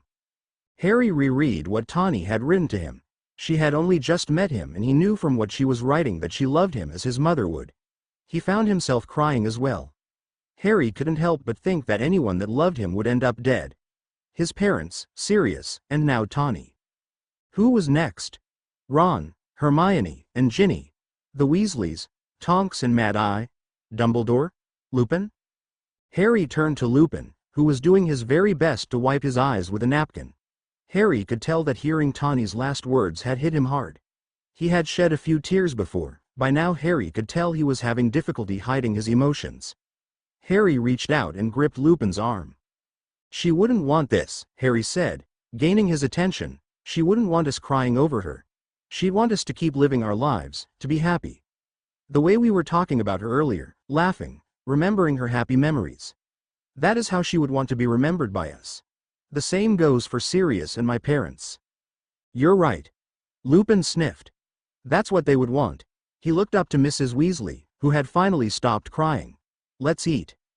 Mrs. Weasley nodded profusely and rushed off to the kitchen. Everyone followed behind her except for Harry and Lupin. Lupin, can I keep these for a while? Harry asked him. I've already made copies for myself. Those are all yours. He patted Harry on the back and walked with him out to the garden where 2 large tables were set up to fit everyone. As Harry sat down at the table between Ginny and Ron, he realized lucky he was to have these people in his life. Even without his parents and godparents, he still had a room full of people that loved him. The Weasleys and the Order were his family. Standing up, he raised his glass of pumpkin juice. All eyes were on him. I just wanted to take Tawny's advice. I love you guys. Cheers, everyone said, raising their glasses. Before Harry sat down, he looked up to the sky, raised his glass one more time, and whispered, "This one is for you, Tawny." Halloween, 1981. Sirius, where are you going? Tawny cried, tears streaming down her face. Less than an hour ago, they had learned that their best friends, James and Lily Potter, had been murdered. Their killer, none other than the greatest, deadliest, dark wizard who had ever lived, Lord Voldemort.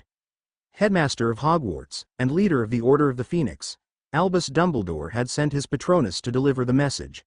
Not only had their friends died, but their 1-year-old son, Harry, had survived the attack, killing his parents' murderer in the process. I have to find him, Tawny, he betrayed them, he can't just get away with this. Him. Sirius was referring to was one of Tawny and Sirius's closest friends, Peter Pettigrew. Originally, when James, Lily, and Harry went into hiding, Sirius had been chosen as their secret keeper. His job was that he was the only one allowed to know their location. After accepting the position, Sirius began to think that he was the obvious choice. Lord Voldemort and his followers, the Death Eaters, would have easily guessed that James and Lily entrusted their safety with him, and would do anything to break him to get their whereabouts. Thinking about the safety of his fiancée, Tawny, and of his best friends, Sirius chose at the last minute to give someone else the job. Peter Pettigrew. He chose Voldemort over James and Lily.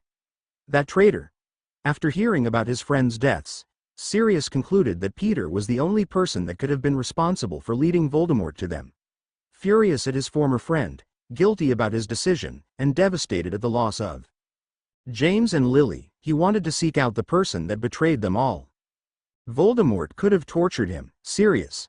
We don't know what happened, Tawny said, taking his arm, hoping to stop him. Sirius angrily wriggled from her grasp. He should have died rather than give up James and Lily. I would have. You would have. He should have too. He threw on his coat and began marching to the door. Tawny pushed past him, throwing herself against the door. If he really is leagued with Voldemort, he won't hesitate to kill you, Sirius. Please, Peter is a coward, and a rat. The moment he sees me coming he'll be begging for mercy rather than trying to kill me. Not that he could anyway.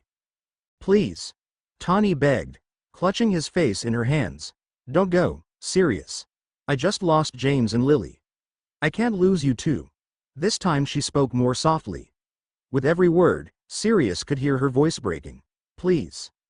I have to, Tawny, said Sirius, speaking calmly for the first time.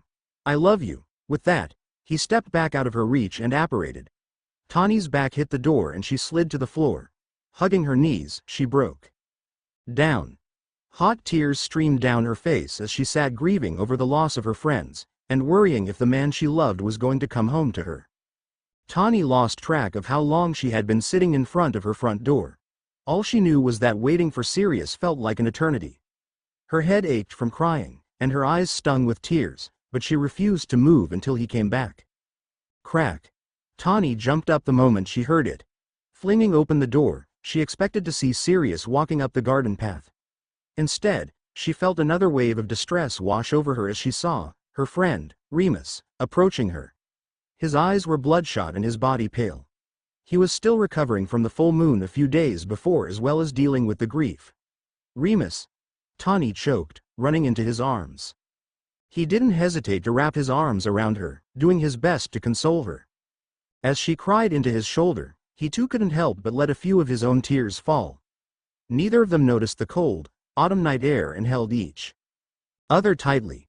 No more than a minute after Remus appeared, another crack alerted them someone else had arrived.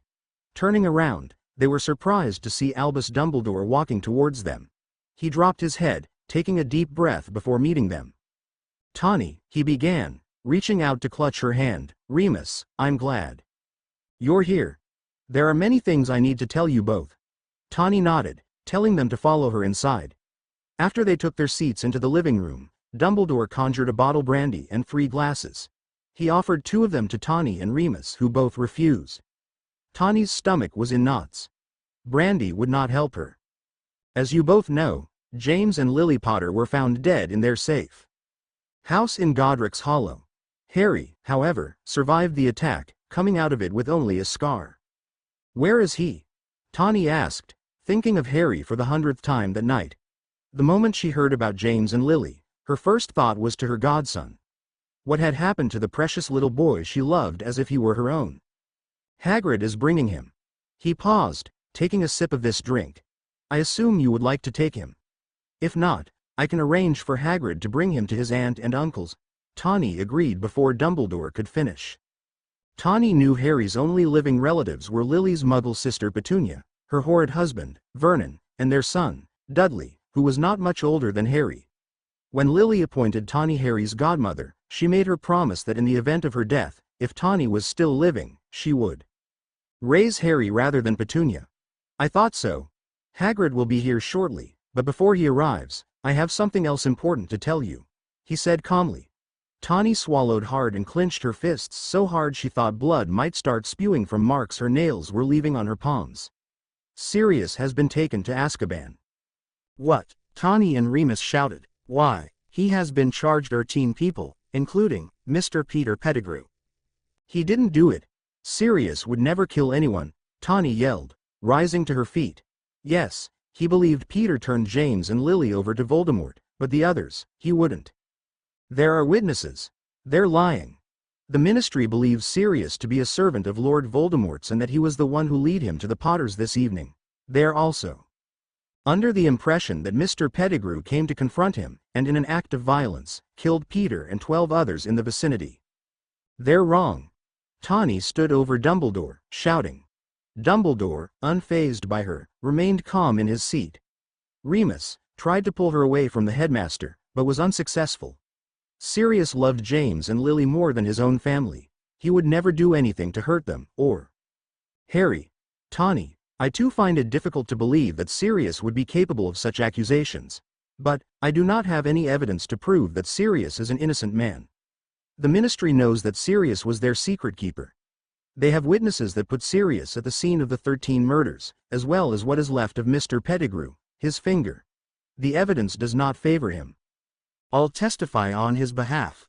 The Minster has declared that Sirius will be imprisoned without a trial. He can't do that, Remus declared, getting angry as well. Unfortunately, Remus, he can. Dumbledore sighed, and set his glass down on the table beside him. I will do everything I can to help Sirius, but I cannot make any promises that he will be set free. With Peter dead, Lord Voldemort defeated, and witnesses to the crime, it will be difficult, if not impossible to help Sirius. Tawny felt the tears welling up in her eyes again. To Tawny, knowing that Sirius was alive and going to suffer in Azkaban was almost worse than if Dumbledore had told her he had died. Remus wrapped an arm around her shoulder, pulling her to his side. She could hear him sniffing, trying to be strong for her. The roaring of an engine persuaded them to return outside. On the street in front of them, Hagrid had pulled up on Sirius's borrowed 2-seater motorcycle. Wrapped in blankets in a sling across his chest, Tawny assumed was Harry. Oh, Harry, she cried, rushing to Hagrid's side. Now resting in his enormous arms, she could see Harry laid fast asleep. His messy black hair had been patted down by the mass of blankets around him. On his forehead bore a newly formed, bright red scar in the shape of a lightning bolt. Stretching out her arms, she said, "Give him to me, Hagrid." "I'm not sure I should give, I am Terrier," Hagrid said, pulling Harry into his chest. "What do you mean? I'm his godmother." Is wah," Sirius said too. "But he could hurt those people. Don't you tell me you believe for a second that I would hurt Harry, or Sirius. We love Harry as much as we would our own child. Dumbledore wouldn't have told you to bring him to me if he thought he wouldn't be safe." Hagrid looked to Dumbledore, who gave an assuring nod. "I'm sorry, Tawny, Iju." He sobbed loudly, placing Harry into Tawny's arms. "Iju can believe they're gone. James and Lily, they were family, you know. And with wah, the Ministry is sayin' about Sirius. Iju dunno wah, tear believe. Tawny, Harry is going to need you now more than ever. Everyone in our world will know his name. He'll be known as the boy who defeated Voldemort. You'll have to help him handle the fame. Keep him safe and protected. I don't think this is the last time we will see Lord Voldemort." As Tawny gazed down at the sleeping boy in her arms, she felt nothing less than the urge to protect him. Lily and James had given their lives to keep him safe, and somehow, some way they were able to do it. Tawny would not let their sacrifice be in vain. "How is he alive?" Remus asked, watching Harry over Tawny's shoulder. "How could he fight Voldemort and win?" "I have my suspicions, but I am not sure just yet." The four talked for a few more minutes before Dumbledore disapparated, and Hagrid rid Sirius' bike off into the night. "I always thought that if it came to this, I'd have Sirius at my side. Remus, I don't know if I can do this on my own," Tawny said, looking up at him through glassy eyes. "You don't have to. I'm not going anywhere." 10 years later. 10 years later. "Harry, are you ready yet? Arthur and Molly are going to be soon." Tawny called upstairs, as she cleaned up the remains of breakfast. She hurried around the kitchen, spelling the dishes in the sink to wash themselves, and broom to sweep the floor. She was mainly keeping herself occupied, trying not to think about the day. In less than an hour, she would be kissing Harry goodbye at King's Cross Station as he left for his first year at Hogwarts. For the first time in 10 years, she would be separated from Harry for more than a few days. She was dreading the 3.5 months without him. She knew he had to go to school, and that he would be happy officially learning magic with his best friend, Ron. That didn't mean she liked that he was leaving. "I'll be ready soon, Tawny," Harry yelled back. "Molly and Arthur aren't even here yet. Let him take his time. He's just as nervous as you are," Remus said, sipping on his cup of coffee and flipping through his copy of the Daily Prophet. "I doubt that," Tawny said, sitting down next to Remus, leaning against the table. "He's been ready to go to Hogwarts from the moment we told him about it. Remember when he was 6? He stole one of your jackets and ties, found a stick on the ground and pretended he was off to Hogwarts. He turned the sofa into a train and everything. Don't forget about the stuffed owl that he had carrying his homemade Hogwarts acceptance letter, written in crayon." Lupin smiled, folding up the newspaper. "Exactly, he's thrilled. I'm not." Glancing down at her watch, she noticed. "The Weasleys were supposed to arrive any minute. Will you go see what's taking him so long? As excited as he is, I'm surprised he hasn't been waiting by the front door for the past half hour." Lupin passed her his coffee cup, noticing her taking a large gulp from it, before proceeding up the stairs. When he got to Harry's room, he expected him to be last-minute packing. To his surprise, he had seen Harry's trunk packed, waiting on the door with his pet owl, Hedwig, resting in her cage on top. Harry, on the other hand, was across the room, sitting on his bed, twirling his wand with his fingers. Remus noticed that was something Tawny did as well when she was feeling overwhelmed. "Harry," Lupin said, kneeling in front of him, "what's wrong?" The excited little boy he had sent off to bed last night was not sitting in front of him. "I heard you and Tawny talking last night. She's scared." Remus tilted his head up, making eye contact with him. "How much of that did you hear?" he asked, fully knowing what Tawny had said last night. "Dumbledore said we haven't seen the last of Voldemort, Remus. What if he comes back this year? What if he tries to hurt Harry?" "Enough. Are you scared?" "No," he said, messing with the zipper on his hoodie. "Should I be?" "Harry, Hogwarts is the safest place you could be. If Lord Voldemort comes back, you'll be safe at Hogwarts. The only other place that could be safer is Gringotts." "Yeah," Hagrid said that. When Harry, Tawny, and Lupin went to Diagon Alley on his birthday a month ago, to get his school supplies, they had run into Hagrid at the bank. Harry had overheard Hagrid ask the goblin at the front desk to take him to Vault 713 to retrieve a package for Dumbledore. When Harry asked him what the package was, he told him it was top secret, Hogwarts business. He had said Hogwarts was just as safe as the vault for it. "It's Tawny's job to worry about you. I wouldn't be surprised if she hadn't written Professor Dumbledore already and asked for regular updates on you once you arrive." Harry smiled, knowing that she probably had. "Now let's go."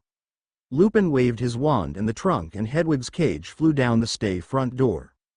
They arrived downstairs just in time for Molly, Arthur, Percy, Fred, George, Ginny, and Ron to file through the door. Harry immediately approached his best friend, Ron, who was bouncing on his toes, ready to head to the train station. "Whatever you do, don't mention Percy's badge, okay? He won't shut up about being a prefect," Ron whispered to Harry. Harry nodded, checking out the shiny P on Percy's sweater vest. Over the years, Molly and Arthur had given Tawny and Remus, at their request, their fair share of parenting advice. Neither of them had been prepared to be parents in the slightest when Harry was dropped off on Tawny's doorstep all those years before. Since then, Tawny and Remus had grown particularly close to the Weasley family, and spent many nights at the Burrow. Luckily for Harry, he got to grow up around the Weasley kids, becoming friends with them from the get-go. Ron, who was his age, was easily the closest to him. For weeks, they had been writing letters about how they were going to spend their first year at Hogwarts, and trying to determine if Fred and George's advice for them was true or not. "Do you really think there is a giant squid in the lake? Does Professor McGonagall really pick favorites? Do the ghosts actually choose one specific student to haunt? Not long after they arrived, everyone filed into Mr. Weasley's Fort Anglia. Mr. Weasley had enchanted it with an undetectable extension charm so that everyone, and their trunks could sit comfortably in their seats. Tawny, who had never been in the car, seemed very impressed with Arthur's charm. When they arrived at King's Cross, Mr. Weasley double-checked to make sure no muggles were around before telling everyone to pile out of the car. Seeing a group of 9 plus 7 trunks, 2 owl cages, 2 brooms, and a rat cage was bound to draw attention from muggles. Most likely, they would not believe that the Weasleys owned a clown car. Harry, who had never crossed the barrier into platform 9 3/4, was shocked to see Percy and Mr. Weasley run through the stone column. "Cool, right?" Lupin said, patting him on the back. After all the Weasleys ran through, it was Harry's turn. "Are you ready?" Harry nodded as they broke into a run, leaving Tawny and Remus to chase him through. When they came through, they found Harry staring wide-eyed at the scene before him. A huge smile was plastered on his face. He ran to put his luggage on the train before returning to Tawny and Remus. Tawny pulled him into a hug so long as to which Harry was afraid she wasn't going to let go. "Okay. I want you to send me a letter right away once you find out what house you're in. Ravenclaw, I hope." Remus coughed, but Harry could have sworn it sounded like a muffled version of Gryffindor. He flashed Remus a smile before turning back to Tawny. "But we'll be proud of you wherever you go. Stick with Ron, and keep your head up. People are going to stare. They know who you are, and I'm sure they'll ask you a million questions. You don't have to answer them if you don't want to. Listen to your professors, even Professor Snape." She stopped to glare at Remus, who was rolling his eyes at the mention of Snape. "Keep up with your studies, and try not to get into too much trouble." "Too much trouble? Are you kidding me? He's James's kid, and he was raised by you and me. It wouldn't surprise me if he received detention before he went to bed tonight." "Don't listen to Remus," Tawny said, noticing Harry's smile fade in the slightest. "You'll be fine. Try to write as often as possible, okay? I know you'll be busy, but just do your best. Don't worry about anything. Everything is going to be fine. You're going to be fine." "You sound like you're trying to convince yourself, not me," Harry said, earning him a high five from Remus. The conductor yelled, giving them a 2-minute warning to hop aboard. "I love you," Tawny said, pulling him in for another hug. "I love you, too, Tawny." He let go of her, to give Remus a hug as well. "And you, Uncle Remus." The whistle sounded, and Harry waved goodbye before jumping into the stairs and running to his compartment to meet Ron. "He'll be okay, won't he?" Tawny asked, leaning her head on Lupin's shoulder. Instinctively, he wrapped an arm around her, pulling her close. "Of course, he will. I wish they were here to see this." Without even hearing their names, Remus knew who she was talking about. "I'm sure they're watching over him, Ton," Remus said as they waved after the departing train. "Owl updates first year. Has the post come yet?" Tawny asked, pulling her long blonde hair up into a ponytail. "The prophet came, but no letters yet," Remus said, once again, reading the paper. "They'll come soon. Sit down, have some coffee before you go back to work." Back to work was right. After Tawny and Remus had dropped off Harry at King's Cross, she had to apparate to work immediately. Her job at St. Mungo's as a healer was quite demanding. Since she delivered babies, her hours were quite sporadic. The moment she arrived at the hospital. Yesterday, she was rushed to a patient's room to deliver her baby right away. Her next patient, a single mother who appeared to be no more than 18, held her attention until the wee hours of the morning.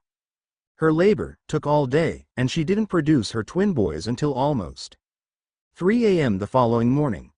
Tawny would have passed her on to another healer who was working the night shift so that she could get some sleep, but the girl, Melanie, reminded her of Lily. Her long red hair and green eyes had caught Tawny's eye the moment she walked through the doors. She was younger than Lily when she had Harry, but not by much. She couldn't help but feel for her. So, she stayed late to deliver the twins. Tawny was running on coffee and 4 hours of sleep, trying to stay awake. She was due back at work in half an hour. Remus flicked his wand and poured Tawny a cup of coffee, and refilled his own. He took a long yawn before raising his new cup to his lips. Remus had stayed up late the night before waiting for Tawny to come home. Over the years, they always did that for one another. Whenever the other was out late, they'd stay up to make sure they came home all right.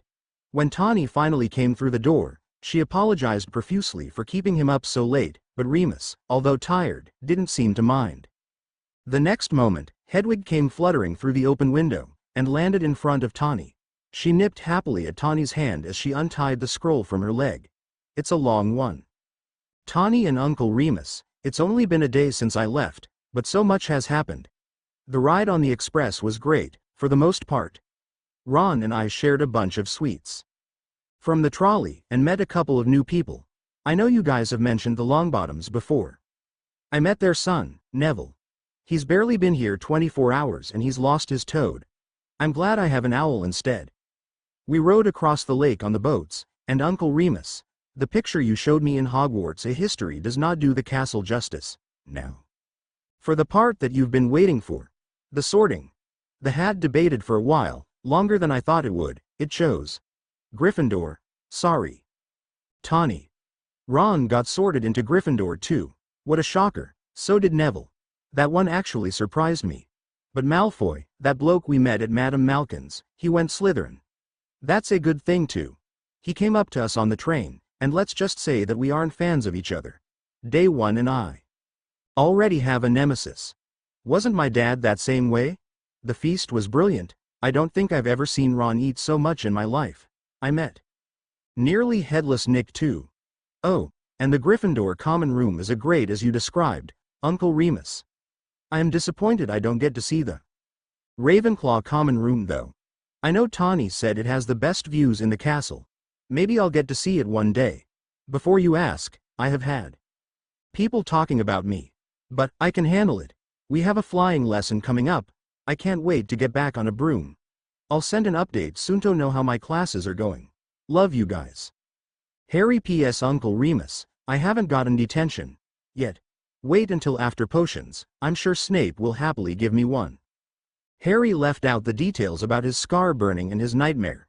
He knew it would only cause Tawny to freak out, and he didn't want her to worry any more than she already was. He told himself that if it burned again, he'd write to Remus to ask for advice. Gryffindor. I knew it, Remus cheered, folding up the newspaper. He's just like James, she said, rereading the letter to herself, almost hearing Harry's enthusiasm. What about Snape? I swear if Severus takes out all his anger for James out on him. If Harry tells us Snape is bullying him, just send him a howler. Not that I think Harry will complain to us about it. Tawny knew he was right. Knowing both Harry and Snape, she was sure Snape would provoke Harry, and then given him detention for Harry's sassy comebacks. Besides, even if Harry had told her directly of Severus's torment, Dumbledore wouldn't fire him. For some reason, Dumbledore trusted him completely. At least a howler might embarrass him enough to back off for a while. Harry sent updates and questions about Hogwarts frequently. Usually, if the week had been uneventful, he'd write on Friday to say hello. However, with Harry Potter at Hogwarts, the uneventful weeks were slim to none. For the first half of the term, Hedwig made the journey from Hogwarts to the Lovegood Lupin Potter residence with regular owl updates. On the morning of September 20th, Hedwig brought not only one letter from Hogwarts, but two. Tawny and Uncle Remus, Professor McGonagall got me a spot on the Gryffindor Quidditch team and a broom. A Nimbus 2000. It's bloody brilliant. Yes, I know you need details, Tawny.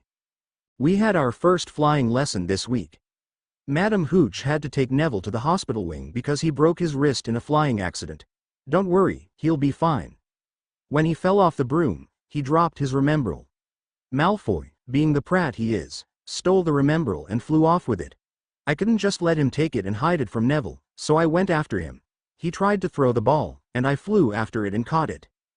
McGonagall saw from her office, and she dragged me off to meet the Quidditch captain. Wood says that I'll be the youngest seeker in a century. Can you believe that? I'm expecting a response on how irresponsible and reckless it was for me to chase Malfoy. But it all worked out. I'll write soon. Love you guys. Harry P.S. Has there always been a three-headed guard dog on the third floor? You know a lot of magical creatures, Uncle Remus. Where would you even get one of those things? Professor McGonagall bought him a broomstick. My guess that's what this next one is about. Remus said, picking up the second letter. It's her handwriting. Ms. Lovegood and Mr. Lupin. I'm sure you will have received a letter from Harry this morning regarding his position on the Gryffindor Quidditch team. The team is incredibly lucky to have a talent like Harry. When I saw him flying yesterday, I thought for a moment my eyes had failed me and James Potter was flying outside my window. If Harry did not tell you, I have already provided him a broomstick. Please, do not feel the need to pay me back for the broom. I will only return the funds to your vaults. Consider the broom a gift. Minerva McGonagall, we've been saving up to buy him a nicer broomstick, but a Nimbus 2000, that must have cost a fortune. We have to pay McGonagall back. When it came to money, Tawny and Remus only consulted the Potter's vault at Gringotts when it came to spending money for school. While James and Lily had left Harry a large sum of money, both his guardians agreed to keep the use of the funds to a minimum until he turned of age. So, the only time that Remus and Tawny opened the vault was once a year when it came to spending money on Harry, school supplies. Harry did, however, manage to talk them into let him take out a little extra as an allowance. Everything else for Harry was paid for by Remus and Tawny's, mostly Tawny's, paychecks. They didn't make much, although more than Arthur and Molly, but they provided fairly well for Harry. He had never done without something he needed. Harry had been using an old clean sweep for a while now. But, since first years weren't allowed to even bring broomsticks, much less play on the Quidditch team, Tawny and Remus thought they had more time to save up for a nice birthday present for Harry next year. Like Minerva said, he was quite gifted on a broom. They knew for sure that he'd make the time his second year. You read the note, she won't accept it, Remus said. Will we have to do something to repay her? That was way too generous of a gift. Needless to say, the next morning at breakfast when Harry received a congratulatory owl, Minerva McGonagall received a large package with her favorite tea and biscuits, as well as a bundle of lilies. Another letter from Harry came the morning after Halloween. Tawny and Uncle Remus, I don't know if Professor McGonagall wrote you about Halloween yet, but seeing that I haven't received a howler from you, I'm assuming she didn't. Before I tell you, promise me you won't get mad. Ron and I were only helping Hermione. So, basically, Ron and I fought a giant troll and might have destroyed the girls' bathroom. Remember, you said you wouldn't get mad, or I told you to anyway. No one was hurt. We beat the troll, saved a life, and McGonagall gave both Ron and I 5 points each for doing so. And now, Hermione is our friend. Please don't send a howler back. Love you guys. Harry, he fought a troll and lived to tell the tale. James would have been proud. Are you serious? He could have been hurt, Tawny cried, imagining a troll flattening Harry with his club. He could have died. He didn't, Tawny. He's fine. Was fighting a troll instead of going to get a teach reckless and impulsive. Yes. But, he did it to save his friend. Both you and I would have done the same thing for our friends. He's only 11. He doesn't need to go risking his life against a troll. The professors should have handled it. It looks like Harry and Ron beat them to it, Remus said, laying a hand on her arm. There is no use worrying about it now. It's over. No need to suffer over it. Save the howler for now. I don't know how I'm going to make it through the next 7 years if he's going to go off and fight trolls. She sighed, promising herself she'd send him an owl from the hospital about safety and a small amount of praise for being able to take down a mountain troll. The 10th of November rolled around with another update. Tawny and Remus, the first Quidditch match of the season was yesterday. We won, 170-60. Boy do the Slytherins play dirty. I caught the snitch, I nearly swallowed the snitch, but that still counts. I did nearly fall off my broomstick. But I'm fine, no need to worry. Christmas holiday is coming up. I'll be home soon. Love you guys. Harry, like many times before, Hedwig delivered a second letter, this one addressed to only Remus. Whenever Harry had questions or concerned he thought might worry his guardians even a little, he thought it was best to write to Remus instead of Tawny. Remus was more likely to write him back with an answer to his random or hypothetical questions than Tawny was. If Harry's thoughts of questions were concerning enough, he'd mention them to Tawny. Usually they were minor, and nothing to worry Tawny with. Uncle Remus, completely unrelated to my previous owl, but what do you think about Snape cheating at Quidditch? Would he ever try and curse a student to win the match? Also, I thought you might get a kick out of this, but Hermione set Snape on fire. He's fine, but he did freak out for a moment. Professor Quirrell was nearby, and he was so spooked, I thought he might jump out of the stands. One more thing. Have you ever heard of Nicholas Flamel? Write back when you can. Harry, the concerned expression Remus wore from reading the first few sentences into a grin. Remus gripped the edge of the table to hold himself up as he doubled over in a fit of laughter. An image of Severus Snape trying to put out flames on his billowing robes, had him clutching his sides from the pain of laughing so hard. What is so funny? Tawny questioned, raising an eyebrow. Harry's friend Hermione. You know, the smart one. Remus grinned, wiping a tear from his eye. She set Snape on fire. She what? Tawny asked, doing her best to choke down her laughter. This is serious. I shouldn't be laughing. Remus tried to act concerned, but couldn't help himself. More like, this is something Sirius would do. For the rest of breakfast that morning, the two discussed how Sirius would have pulled the prank to catch Snape on fire, how James would have helped him, and how Remus would have been trying to stop them. The Invisibility Cloak disclaimer. This chapter includes some passages from Harry Potter and the Philosopher's Stone. I have modified some of them, but all rights to those particular passages go to J.K. Rowling. First year Harry came downstairs Christmas morning to find Tawny and Remus waiting for him. Remus was curled up in a chair by the fire, a thick blanket wrapped around him and his nose in a book. Across from him, Tawny was in the exact same position, except curled up on the couch. Harry noticed the two were reading two copies of the same book. That wasn't uncommon for his guardians. Oftentimes, one or the other would start reading one, and end up convincing the other to read it as well and end up in long discussion about it. Basically, a two-person book club. They tried to convince Harry to read with them occasionally, but Harry typically turned them down in favor of practicing flying or flowing over to the burrow. Good morning. Merry Christmas, Harry. Tawny smiled, slipping a marker into her book before setting it down beside her. We were starting to wonder if you'd forgotten what day it is. How could I forget Christmas? Harry laughed, giving his godmother a hug.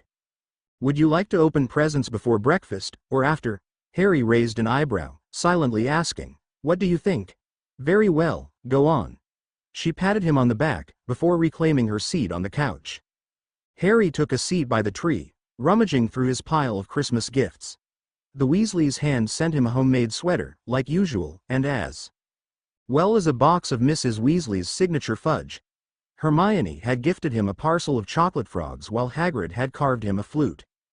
Xenophilius and Luna had kindly sent him an early edition The Quibbler, as well as a funny-looking necklace on a long chain.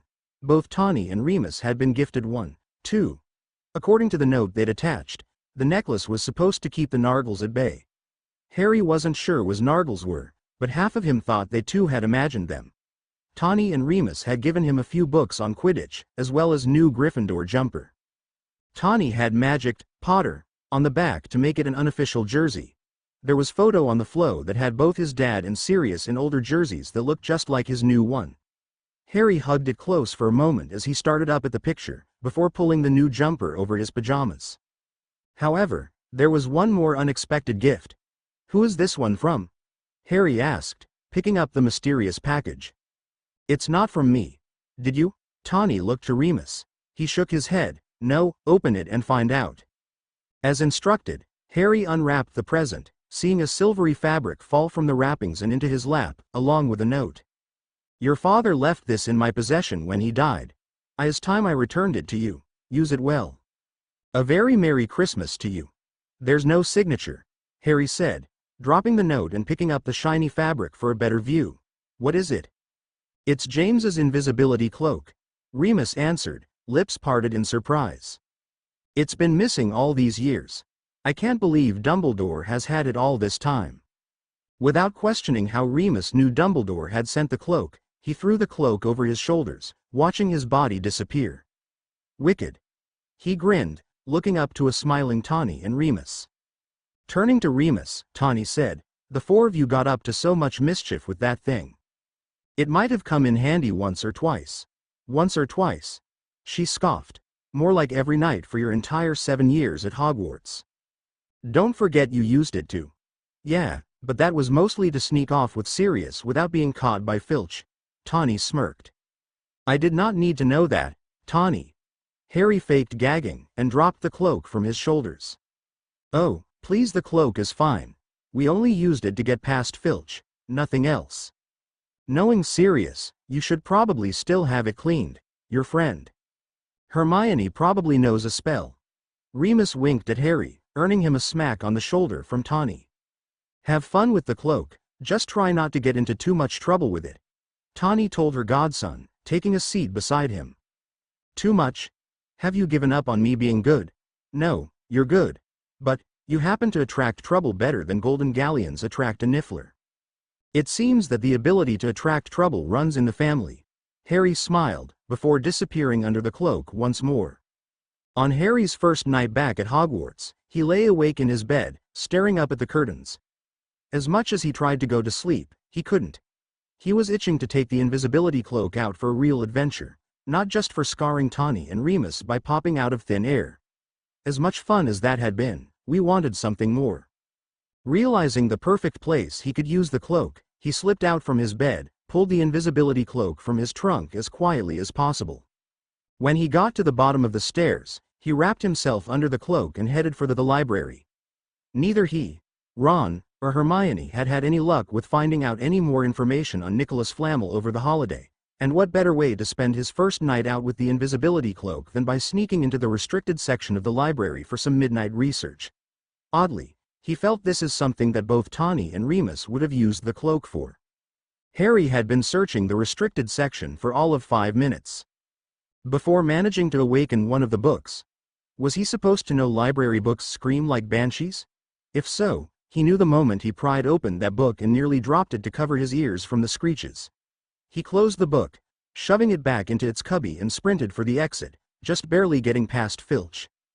That Merlin, he was invisible right now, or he'd have detention for a month for sneaking into the restricted section. He ran down the hall as fast as his feet would carry him, only hearing Filch's voice grow nearer. He would have kept running, but another voice stopped him. Now accompanying the caretaker was none other than Professor Snape. Keeping quiet, he scanned the corridor for an exit. Luckily, he spotted a door not too far from him, that if he hurried, he might make it into before calling attention to himself. Harry dove through the open doorway into the empty classroom. He held his breath, waiting for Snape and Filch to pass by. In luck, they did, not bothering to follow him into the abandoned classroom. Waiting to be sure the coast was clear, Harry decided to look around the classroom. Across the room, out of place, was a tall mirror with a detailed golden frame. In the moonlight, Harry could read the inscription across the top. Arised straw eru oytube kafru oyt on Hoosie. However, this was an unusual mirror. As Harry approached, he could tell the mirror wasn't reflecting the room or himself. It wasn't until Harry was directly in front of it did he finally see it. The invisibility cloak fell from his hands to the floor as Harry dropped it in shock. He turned to look around the room, to see if they were really with him. But he was alone in the room. Turning back to the mirror, he saw them. Along with mirror were 5 others. Unlike in real life, the mirror shows 2 people standing behind him, his parents. He recognized them from countless pictures. Standing next to them, he could see why everyone said he looked like his father. They had the same messy black hair that couldn't be tamed, and both wore glasses, although his father's were thicker and square-shaped instead of round like Harry's. Then there was his mother with her long red hair and bright green eyes.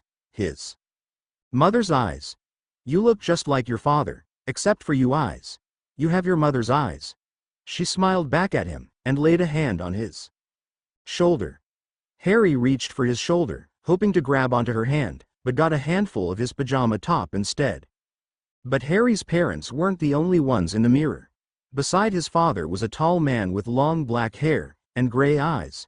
He had one arm tossed over James's shoulder, and the other wrapped around Tawny. The smile on her face as she looked up at him helped him recognize Sirius.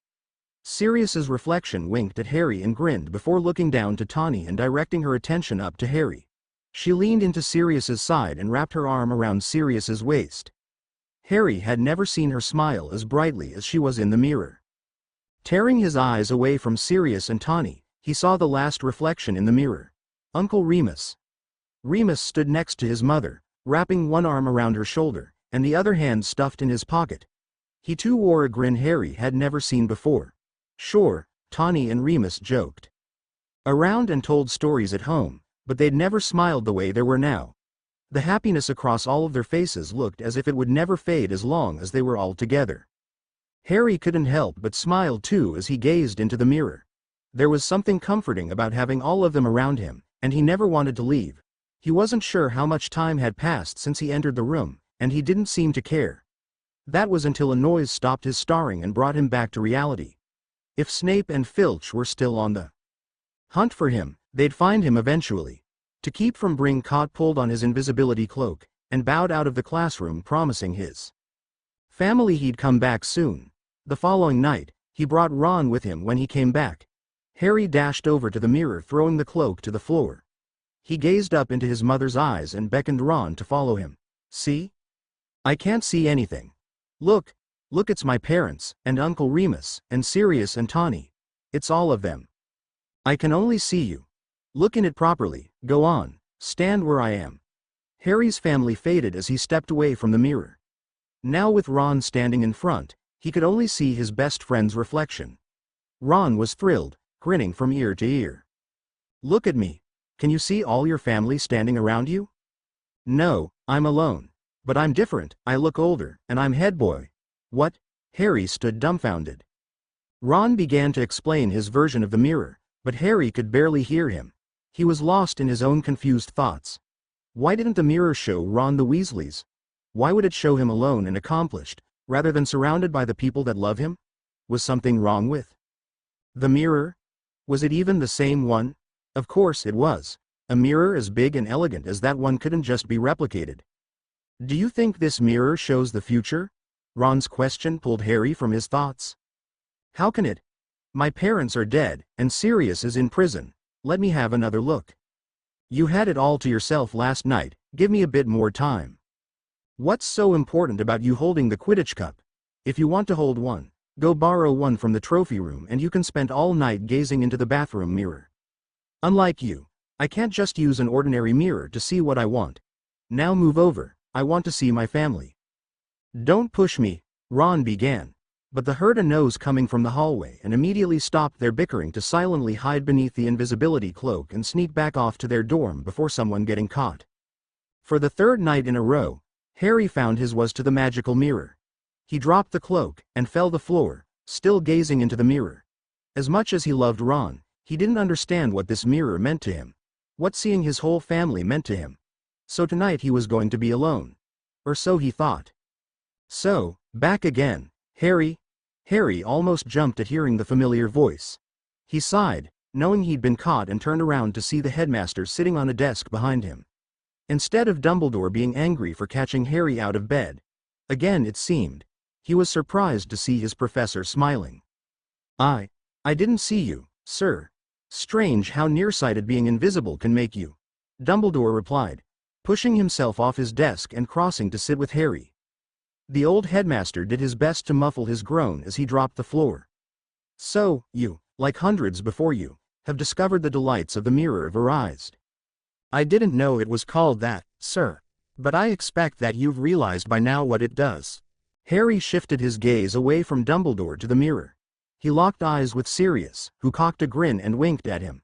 Harry couldn't help my smile back. Not exactly. When I look into the mirror, I see my family, all of them. My parents, Sirius, Tawny and Uncle Remus. They're all with me. And it showed your friend Ron himself as head boy.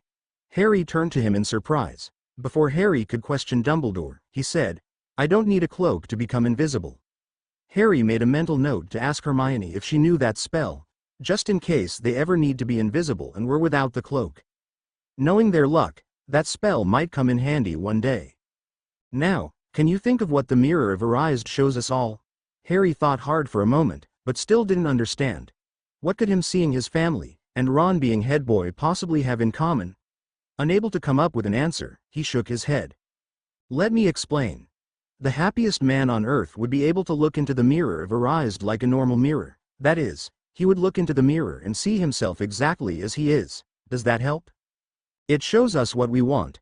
Whatever we want. Yes and no, it shows us nothing more than the deepest and most desperate desires of our hearts, Harry. For Ron, who has always been overshadowed by his older brothers, sees himself alone, with the accomplishments that make himself the best of them. As for you, someone that has lost their family, you see yourself among them. But Professor, I still have a family. Tawny and Remus, they're my family. They take care of me, they always have. The mirror shows you, your complete family. You may have Ms. Lovegood and Mr. Lupin, but with your parents deceased and your godfather incarcerated, your family is not whole. Dumbledore answered. Do you understand now? Harry nodded, looking back up at the mirror. In the glass his mother squeezed his arm, and pressed a kiss to his cheek. Harry couldn't help but run his fingers against his own skin, where her lips had touched mirror Harry's. However, this mirror will give us neither knowledge or truth. Many people before you have sat in front of this mirror, enthralled with the images as shows. Some have assumed it was a trick of the eye, or dream, and left the mirror alone. Others have stared before it, night after night, and wasted away, some driven themselves mad, with the desires the mirror holds. I do not want you, too, to fall into the trap of the mirror of her eyes. That is why I will be moving the mirror from this room tomorrow. What? No, Professor. You can't, Harry almost yelled, clutching the fabric of the invisibility cloak beneath him. He could hear the desperation in his voice. This is the only time I'll ever see everyone together. Photographs of my parents are serious or one thing, but this. He held glass, this is different. They're here with me. I will never get to meet my parents. Sirius is most likely going to be in Azkaban for the rest of his life, so I won't get to meet him either. And while I may have Tawny and Uncle Remus, I don't have them like this. When I look into the mirror, their whole demeanor is different. They're happier than I've ever seen them before. They're not hurting or grieving or stressed. In the mirror they have the life they deserve. You've just proven that the image in the mirror is not real, it's simply a dream. It does not do well to dwell on dreams and forget to live, Harry. After this mirror is moved, I must ask you to not go looking for it again. If you ever do come across it again, you will not be prepared for what the mirror holds. Now, as it is most likely past time for both of us to be in bed, why don't you put on your father's cloak and head back to Gryffindor Tower? Knowing he couldn't win a fight with Dumbledore, Harry sighed and took one last look at his family before throwing the cloak over his shoulders. As Dumbledore escorted Harry from the empty classroom, Harry turned to the professor and asked, Sir, you don't have to tell me, but what do you see when you look in the mirror? Without skipping a beat, Dumbledore replied, I see myself holding a pair of thick, woolen socks. Harry stared up at him, clearly not expecting Dumbledore's deepest desire to be a pair of socks. One can never have enough socks. The headmaster shrugged. Besides, the particular pair I see were given to me by an old friend. I haven't had a pair quite as comfortable since. The next morning, when Tawny came out of her bedroom, she nearly tripped over Remus in the hallway. He was sitting on the floor, halfway in the closet, halfway in the corridor, with a box in between him and dozens of piles of old photographs around him. Morning, he murmured, as he continued flipping through the piles. Remus, what are you? Before she could finish, he had handed her a letter and went back to work. Still confused, she unfolded the parchment to find Harry's scraggly handwriting staring back at her. Tawny and Uncle Remus, I don't have much to report back to you just yet. Quidditch practice picked back up this week. Wood is determined that the team has to win the cup, so training is becoming a bit tougher. It's gotten even harder seeing as we just found out Snape will be the one refereeing the next match. I wouldn't be surprised if I got a penalty from Snape for just flying in his direction, but Snape is not the reason I wanted to write you. I was wondering if you could do me a favor. I know we have a bunch of old pictures in the house, and if we have one, we might not, of the three of us, my parents, and Sirius, would you send it to me? I've been thinking about it a lot lately, and I'd like to have a picture of the whole family. Write back soon. Love you guys. Harry. Why do all the ones of all of us have to include Wormtail? Remus grumbled, adding another photo to one of his many piles. I've got one without Peter in it, she told him, turning back to her bedroom. A minute later she returned, holding the moving photograph.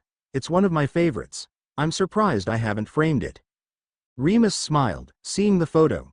He was in the middle, with Harry sitting on his shoulders. The 1-year-old was tugging on his light brown hair. He watched himself laugh and scrunch up his nose as Harry gave a particularly hard tug to his locks. On either side of him were his two best friends, James and Sirius, each sporting their respective girls, women, really, on their backs. "Look how happy we were," Tawny said, sitting down next to him.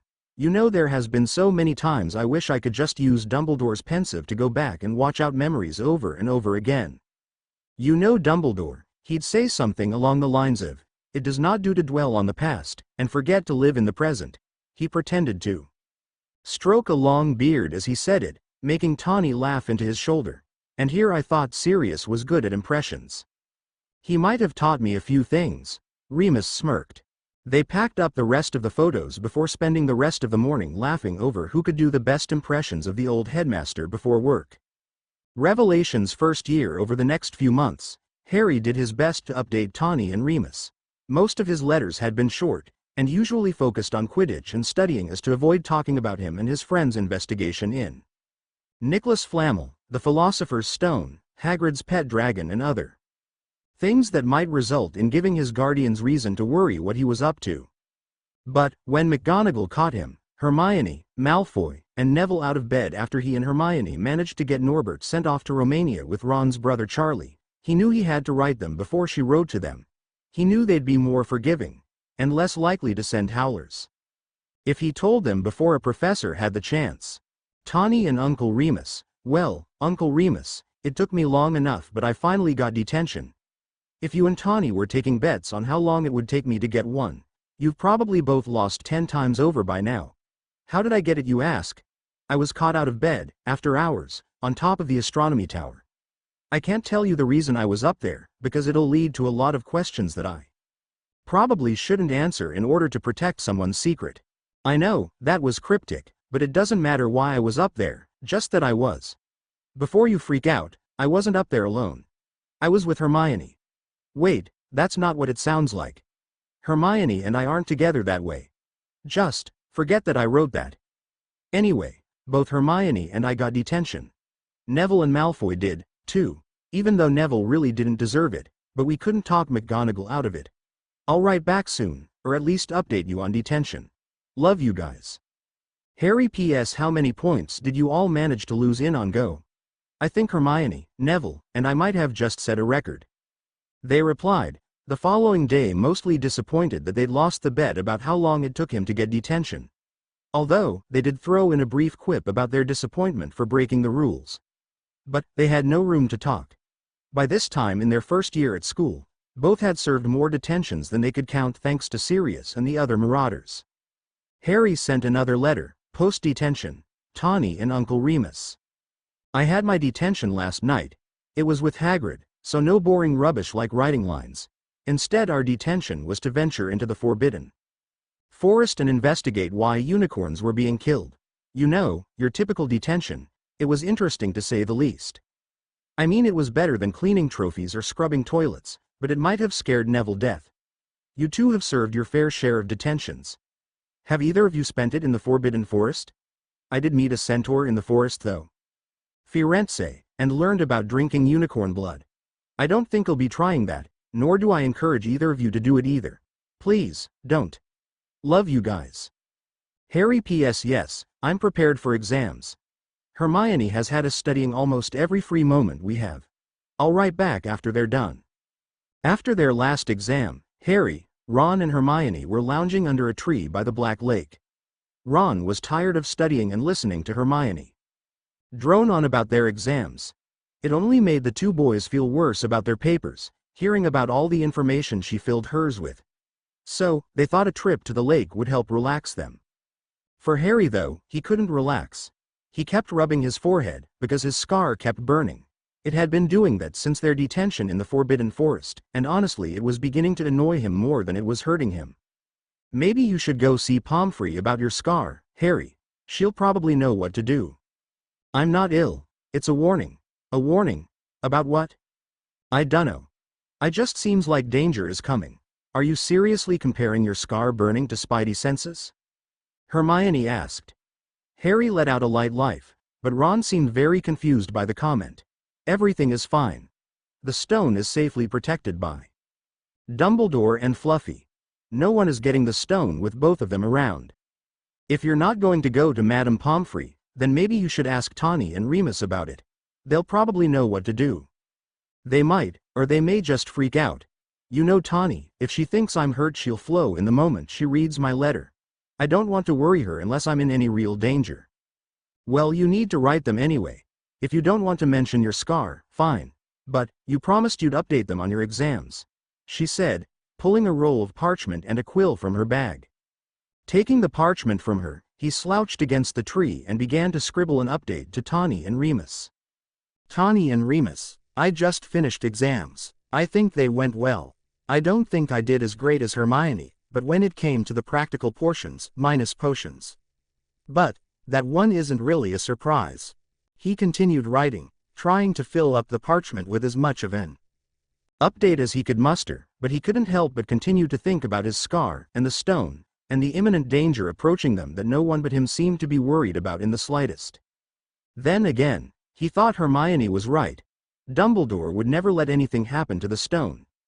That's why he had Hagrid make Fluffy the guard dog. Who would be able to get past a three-headed beast like him? No one. Well, Hagrid would be able to. There had to be a secret. But, Hagrid wouldn't tell anyone about how to get past Fluffy, would he? No, he wouldn't betray Dumbledore's trust like that. Well, not on purpose, anyway. Hagrid did have a habit of saying more than he should. Then it hit him. The next thing he knew he was shoving the parchment in his pocket and dragging Hermione and Ron along with him to the gamekeeper's hut for answers.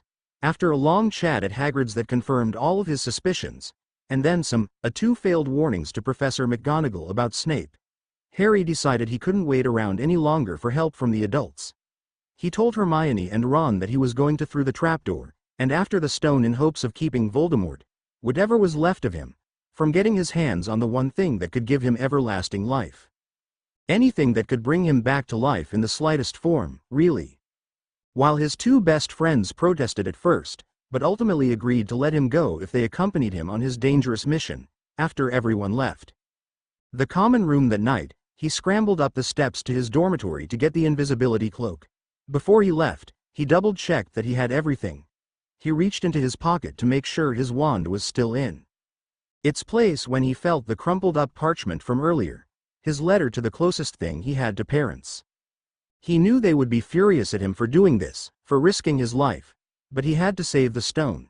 He had to keep it away from Voldemort at all costs. It was worth the risk. If he died trying to save the stone, then so be it. Realizing that might not be a reality, he flattened out the parchment, scratched out his original letter and wrote, Tawny and Remus, what I'm about to do is dangerous, but it's the most important thing I've ever done. You've raised me to be brave, and stand up for what it's right. This is right. If I don't make it back, just remember that I love you guys, more than you know. Harry with that, he folded up the wrinkled letter and laid it on his made bed before sweeping out of the room, and off into danger. Harry woke up with a shooting headache. Unsure of how he got there, after looking around he realized he was in the hospital wing. On his bedside table was a huge pile of sweets. The tags on the treats suggested his friends had sent them. He went to reach for one, but when he pulled his hand, he noticed someone had been holding it.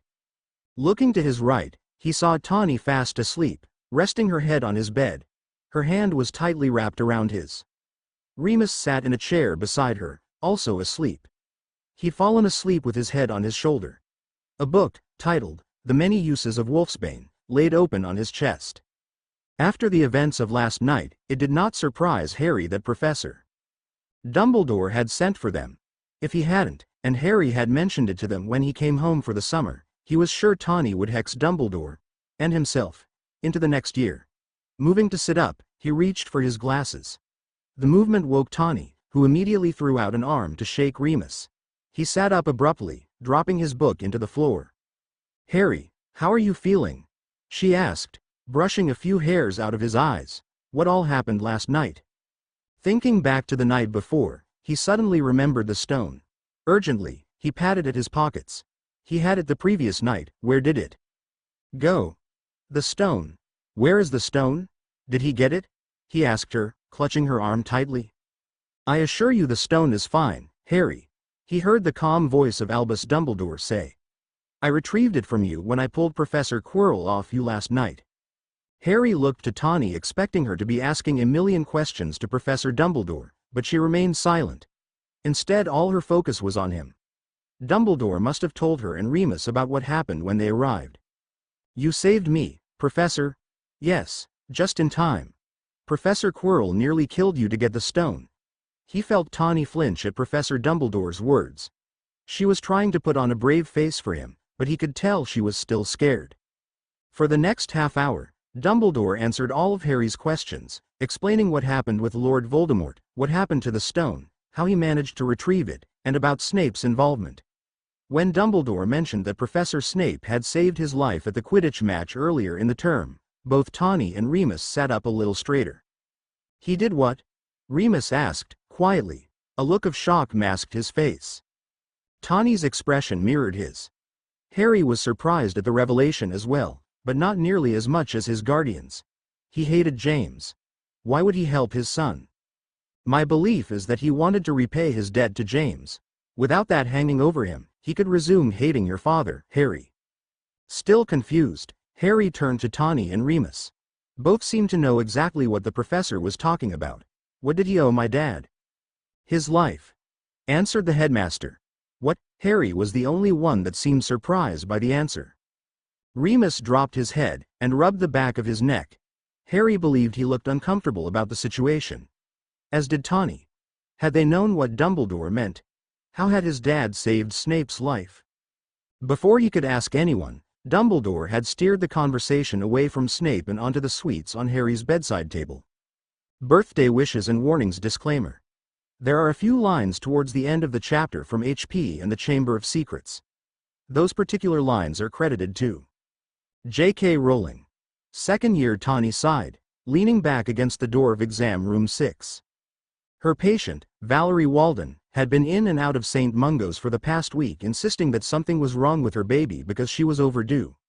Tawny had assured her every day when she had come in that babies are late all the time.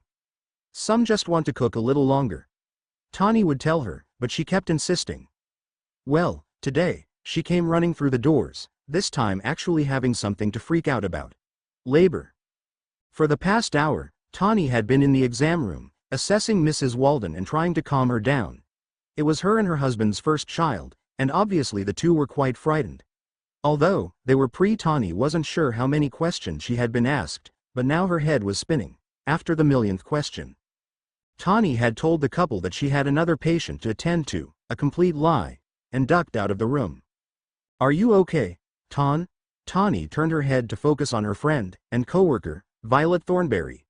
The healer was sporting her typical white robes with purple stitching, and hair the same shade as her name. She'd dyed it that color years ago, on a dare. Her boyfriend, now husband, had told her it suited her, and she decided to keep it up. She'd been donning the color so long Tawny couldn't remember her natural hair color. Tawny shook her head and passed the clipboard to Violet. Mrs. Walden. Oh, Merlin. No wonder you look like you're about to pull your hair out. Violet chuckled, returning the clipboard. Good luck with that one.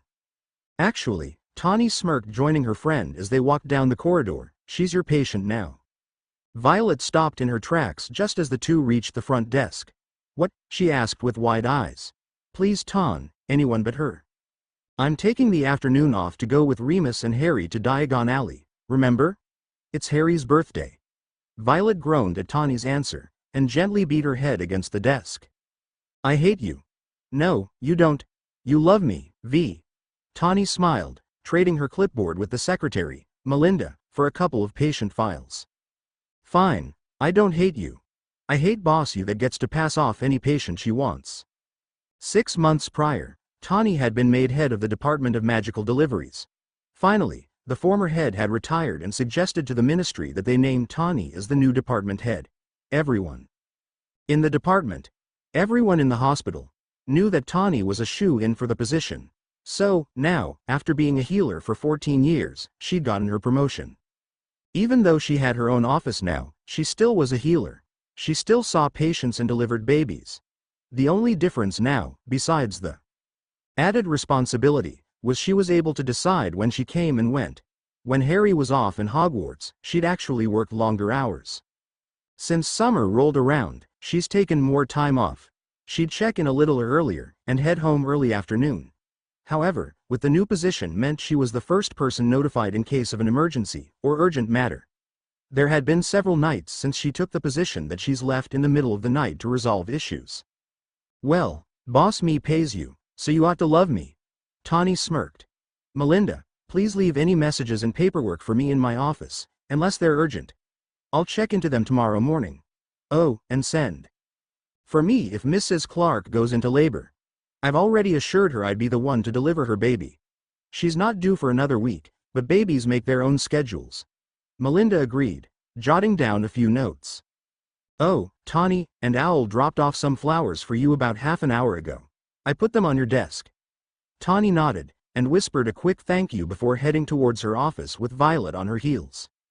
Let me guess, they're from that guy from the Department of Creature-Induced Injuries. What's his name again? Dean? Dave? Daniel?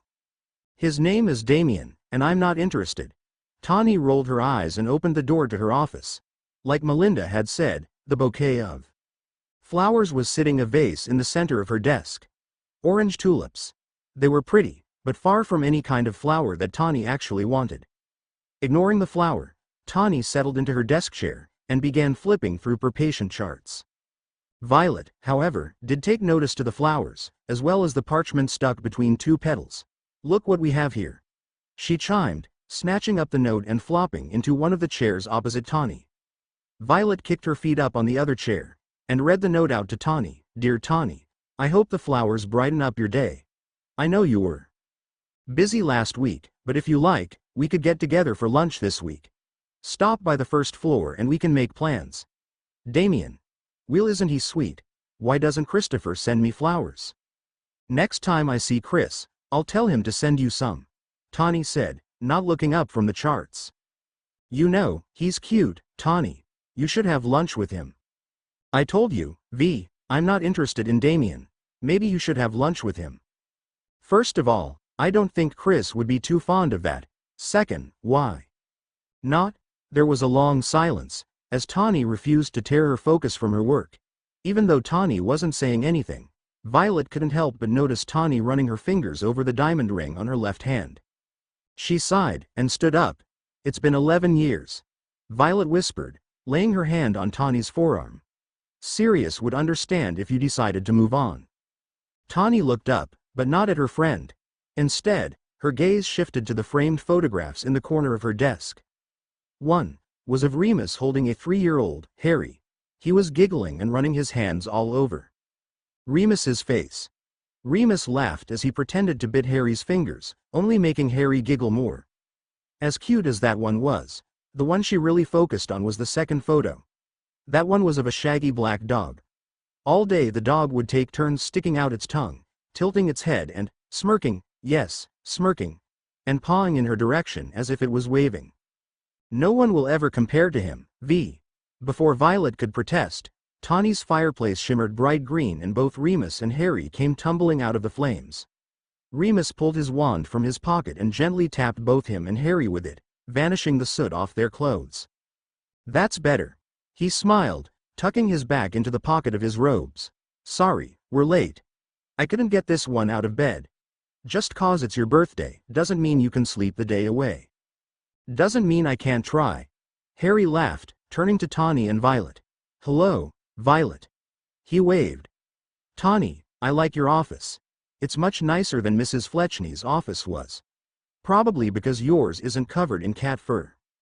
I'm more of a dog person, myself, Tawny said, forcing Remus to choke back a laugh. Harry looked up at his uncle, clearly not understanding the joke. Are you ready to go, birthday boy? Whenever you are. Then let's go. Tawny stuffed a file of paperwork in her bag, promising herself she'd get to it later that night. Violet, you're officially in charge until I get back in the morning. I won't let you down, boss. She gave Tawny a quick salute and made to leave. Oh, Harry, happy 12th birthday. Thanks, Violet. He said, just ask the three apparated off to Diagon Alley. After a long day of shopping for a few birthday presents, and a quick stop at Florian Fortescue's for ice cream, the three headed home. Remus cooked dinner, while Harry polished his Nimbus 2000 with his new broom polish, and Tawny worked on her endless pile of paperwork. Although, Harry did convince her to take a break with him for a game of wizard chess. He was determined to get better, and have even the slimmest chance of beating Ron. However, he had a feeling that no matter how much he practiced, he still wouldn't be able to outplay Ron at wizard chess. Not long after Tawny beat him at chess, even on his birthday she wouldn't let him win that easily. The four sat down for dinner. They were in the middle of discussing the new school year when suddenly, there was a loud crack, and the three of them nearly fell out of their chairs, standing in the middle of the kitchen table, with one foot in the mashed potatoes, was a small creature with large pointy ears and wide eyes. A dirty sheet, maybe a pillowcase, was all he wore. "Oi, Dobby is so sorry." Dobby did not mean to ruin Harry Potter's dinner. The house elf stepped back, and tumbled off the side of the table, hitting the floor with a thud. Remus immediately pulled Dobby off the floor, and set him back on the table. "Are you okay? Hef. Dobby deserves it. Dobby ruined dinner. Dobby must punish himself," he squeaked, hitting himself over the head with a serving spoon. "There is no need for that." Remus reached for the spoon, pulling it from Dobby's tiny fists. "You didn't ruin anything. Everything is fine." Dobby didn't seem to believe him, and reached for another spoon, but Harry snatched it up before the elf could. "Dobby, was it?" Tawny began, turning to the elf. He nodded, rubbing his hands together and flinching away from her. "You're welcome to join us for dinner, but something tells me that's not why you are here." Dinner? No. No, Dobby couldn't. Dobby has never been asked to join a family for dinner. Dobby couldn't. "Then you haven't met the right families," Remus said, smiling to the elf. He handed Dobby a biscuit and Dobby burst into tears. Harry had encountered a couple of house elves before in his life, but he had never spoken to one. He didn't realize offering food to an elf should result in crying. Along with the tears, Dobby had resulted to hitting himself with the only thing he could, his hands. Bad Dobby. Harry almost leapt forward to keep the elf from hitting himself any more. He took both of Dobby's small fists in his hands, barely having to hold to stop him. "No more hitting yourself. Not here. Dobby has to punish himself, Harry Potter, sir." Dobby almost spoke ill of his family. If they knew Dobby was here. The elf shuddered, blinking a few tears from his bulging eyes. "Dobby has to punish himself when he returns home. Pressing Dobby's ears in the oven should work. Won't your family notice if you burn your ears?" Harry looked up at his uncle, seeing the solemn look on his face, before returning to Dobby. "Dobby doubts it, Harry Potter, sir. Dobby punishes himself every day. Dobby's family encourages it. Sometimes, they tell Dobby to punish himself more. Dobby's family is not kind like you, Harry Potter, sir. Or you moony-lovegood, miss. Or you, Remus Lupin, sir. You are kind to Dobby. Does everyone treat their house elves like this?" Harry asked, turning to Tawny. He certainly hoped not. How could anyone hurt someone for helping? Or at least trying to. Harry remembered earlier in the week, breaking a dish when trying to help Remus clean up the kitchen after dinner. The plate, slippery from the soap and water, slid through his hands onto the tile. When Remus saw the plate in a million pieces, he only chuckled and reminded Harry, "Beware of falling dishes," before simply repairing the dish. He couldn't imagine Remus making him shut his ears in the oven door for something so frivolous. Not everyone. But some families, such as Dobby's, do. It's more common than you may think. Tawny replied, resting her hand on Harry's shoulder. "If they're cruel to you, why don't you leave them?" "He can't," Remus added. "House elves are bound to their masters for life. The only way for Dobby to leave is to be set free." "How do we set him free? How can we help?" he begged, searching for a way to help the poor elf. Harry's questions only resulted in more loud crying, and Dobby frantically trying to pull his hands from Harry's. Harry Potter wants to help Dobby. Dobby had heard that Harry Potter was great, but Dobby never knew how much. Harry flushed, shaking his head. "I'm not that great, really." Much to the disappointment of these two, he gestured to his guardians. "I'm not even the brightest in my year." My friend Hermione has that honor. Harry Potter is humble and modest. Harry Potter does not speak of his defeat of the powerful wizard, he who must not be named. You mean Voldemort? Dobby flinched at the name. Sorry, Harry. Sometimes forgot how people disliked the name. Tawny and Remus had never had a problem saying Voldemort, so neither had Harry. If they weren't scared of the name, why should he be? Dobby heard that you battled the Dark Lord L last term at S school. Harry nodded, feeling Tawny's grip tighten on his shoulder ever so slightly. Harry Potter is so brave to fight the Dark Lord, again. But, Harry Potter, Dobby is here to warn you and Harry Potter's parents even if Dobby has to punish himself later. Harry Potter is in great danger. Harry Potter must not go back to Hogwarts. Harry shut his eyes and bowed his head. Of everything the elf could have said, he had to tell him, in front of Tawny and Remus, that he was in danger. Harry could feel how thick the tension in the room was now. Although the room was silent, he knew that Tawny's head was spinning with worry. He had already overheard Tawny asking Remus if she thought it was safe to send him back to Hogwarts this year. Remus had done some major convincing to calm her down. Of course, she was worried. Once again Voldemort had managed to reach him. But, he was gone now, wasn't he? She should have nothing to worry about. But, the word of one house elf was possibly going to stop him from going back to school. What kind of danger, you say? Harry sighed, letting go of Dobby's hands to run his own through his messy hair.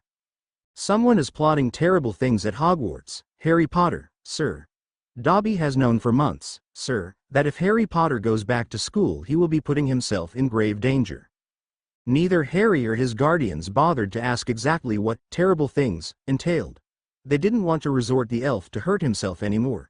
Instead, Remus asked, if the school was in danger, wouldn't the headmaster know about it? Not that I don't believe you, Dobby, but surely Albus Dumbledore would know about a sinister plot going on at his school. Harry internally cheered for Remus's voice of reason. Albus Dumbledore is a powerful wizard, as powerful, if not more powerful than he who must not be named was.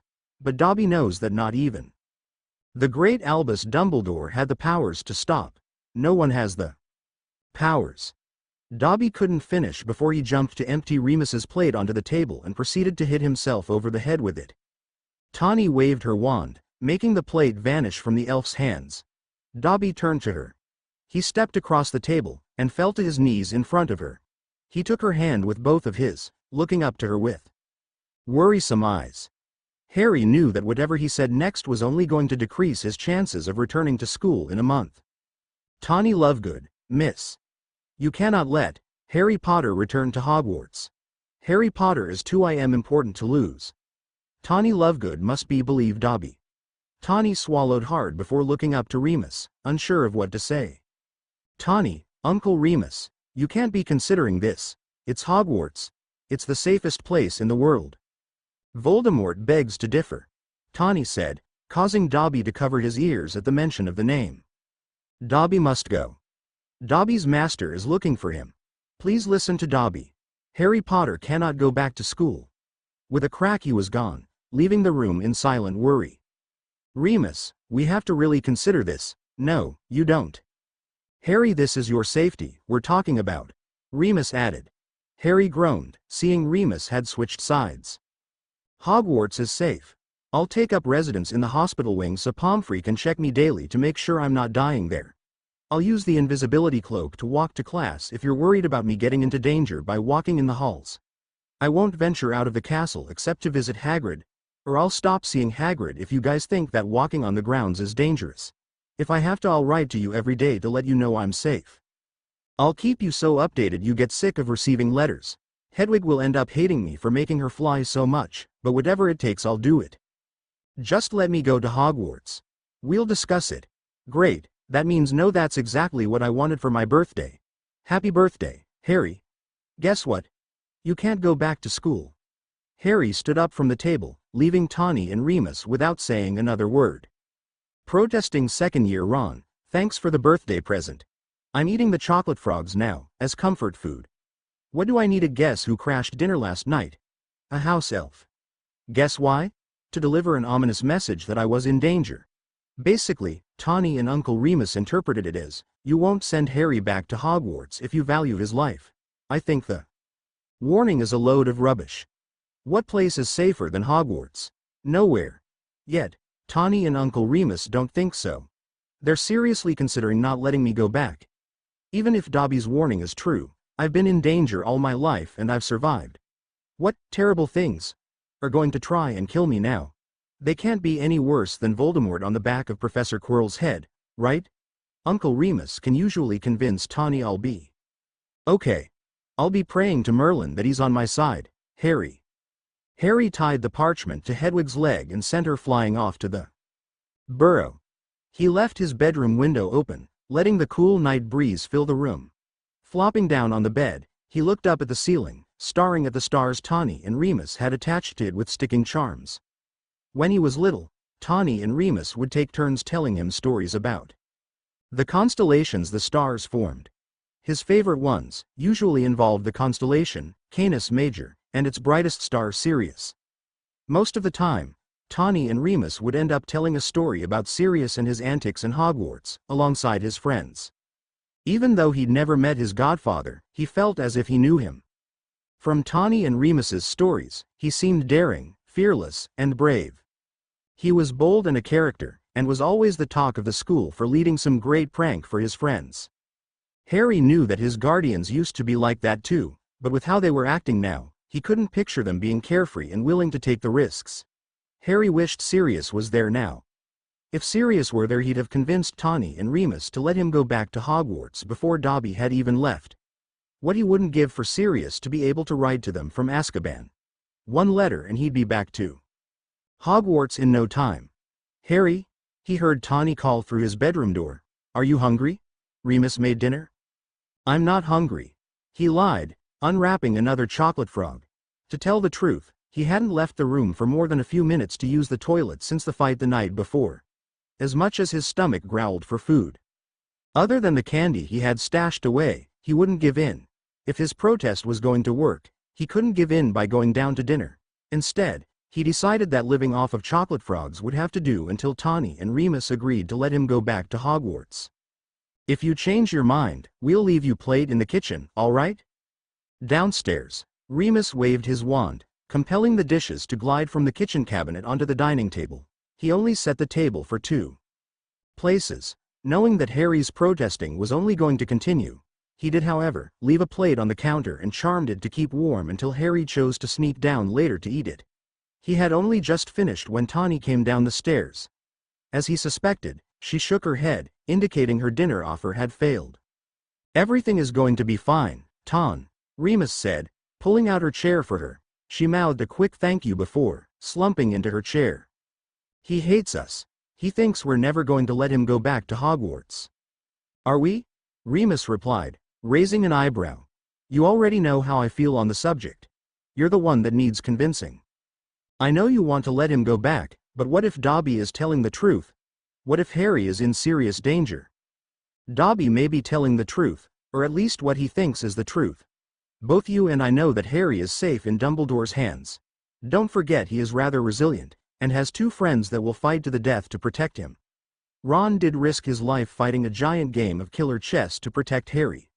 Oh, and that Hermione Granger. She's smarter than the 2 of us put together at her age. Now that's saying something. If anyone can keep Harry safe, it's the 2 of them. I'm not denying that they are helpful, and are loyal friends. But they are also right in there when Harry gets into trouble. Hermione was the reason Harry and Ron decided to take on a giant troll on Halloween last year.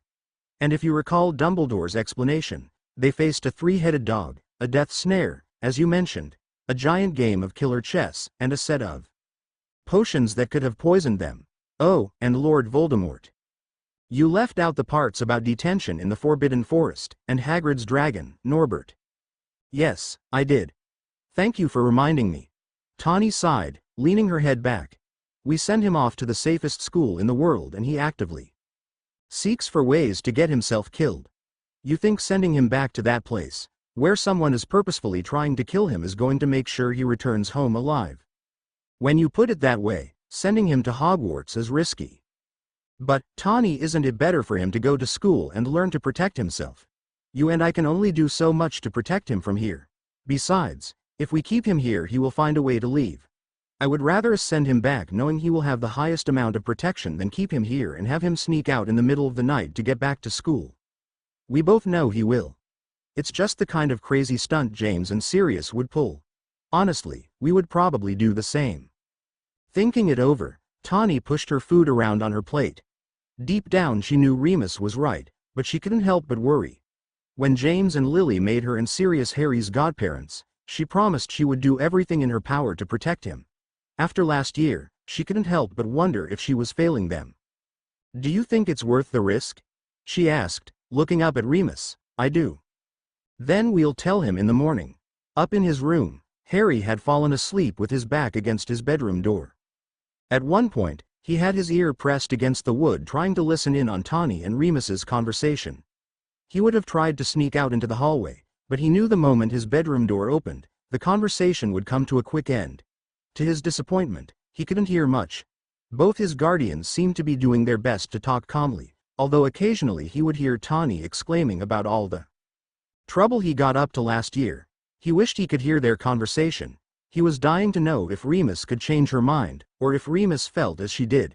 He thought Remus was on his side, but the longer he went without an answer, he wasn't so sure his uncle was trying to convince Tawny at all.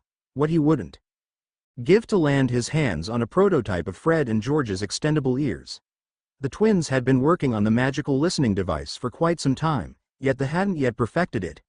At this point, he didn't care if the ears buzzed the whole time he was listening as long as he had the slightest idea of how the conversation was leaning.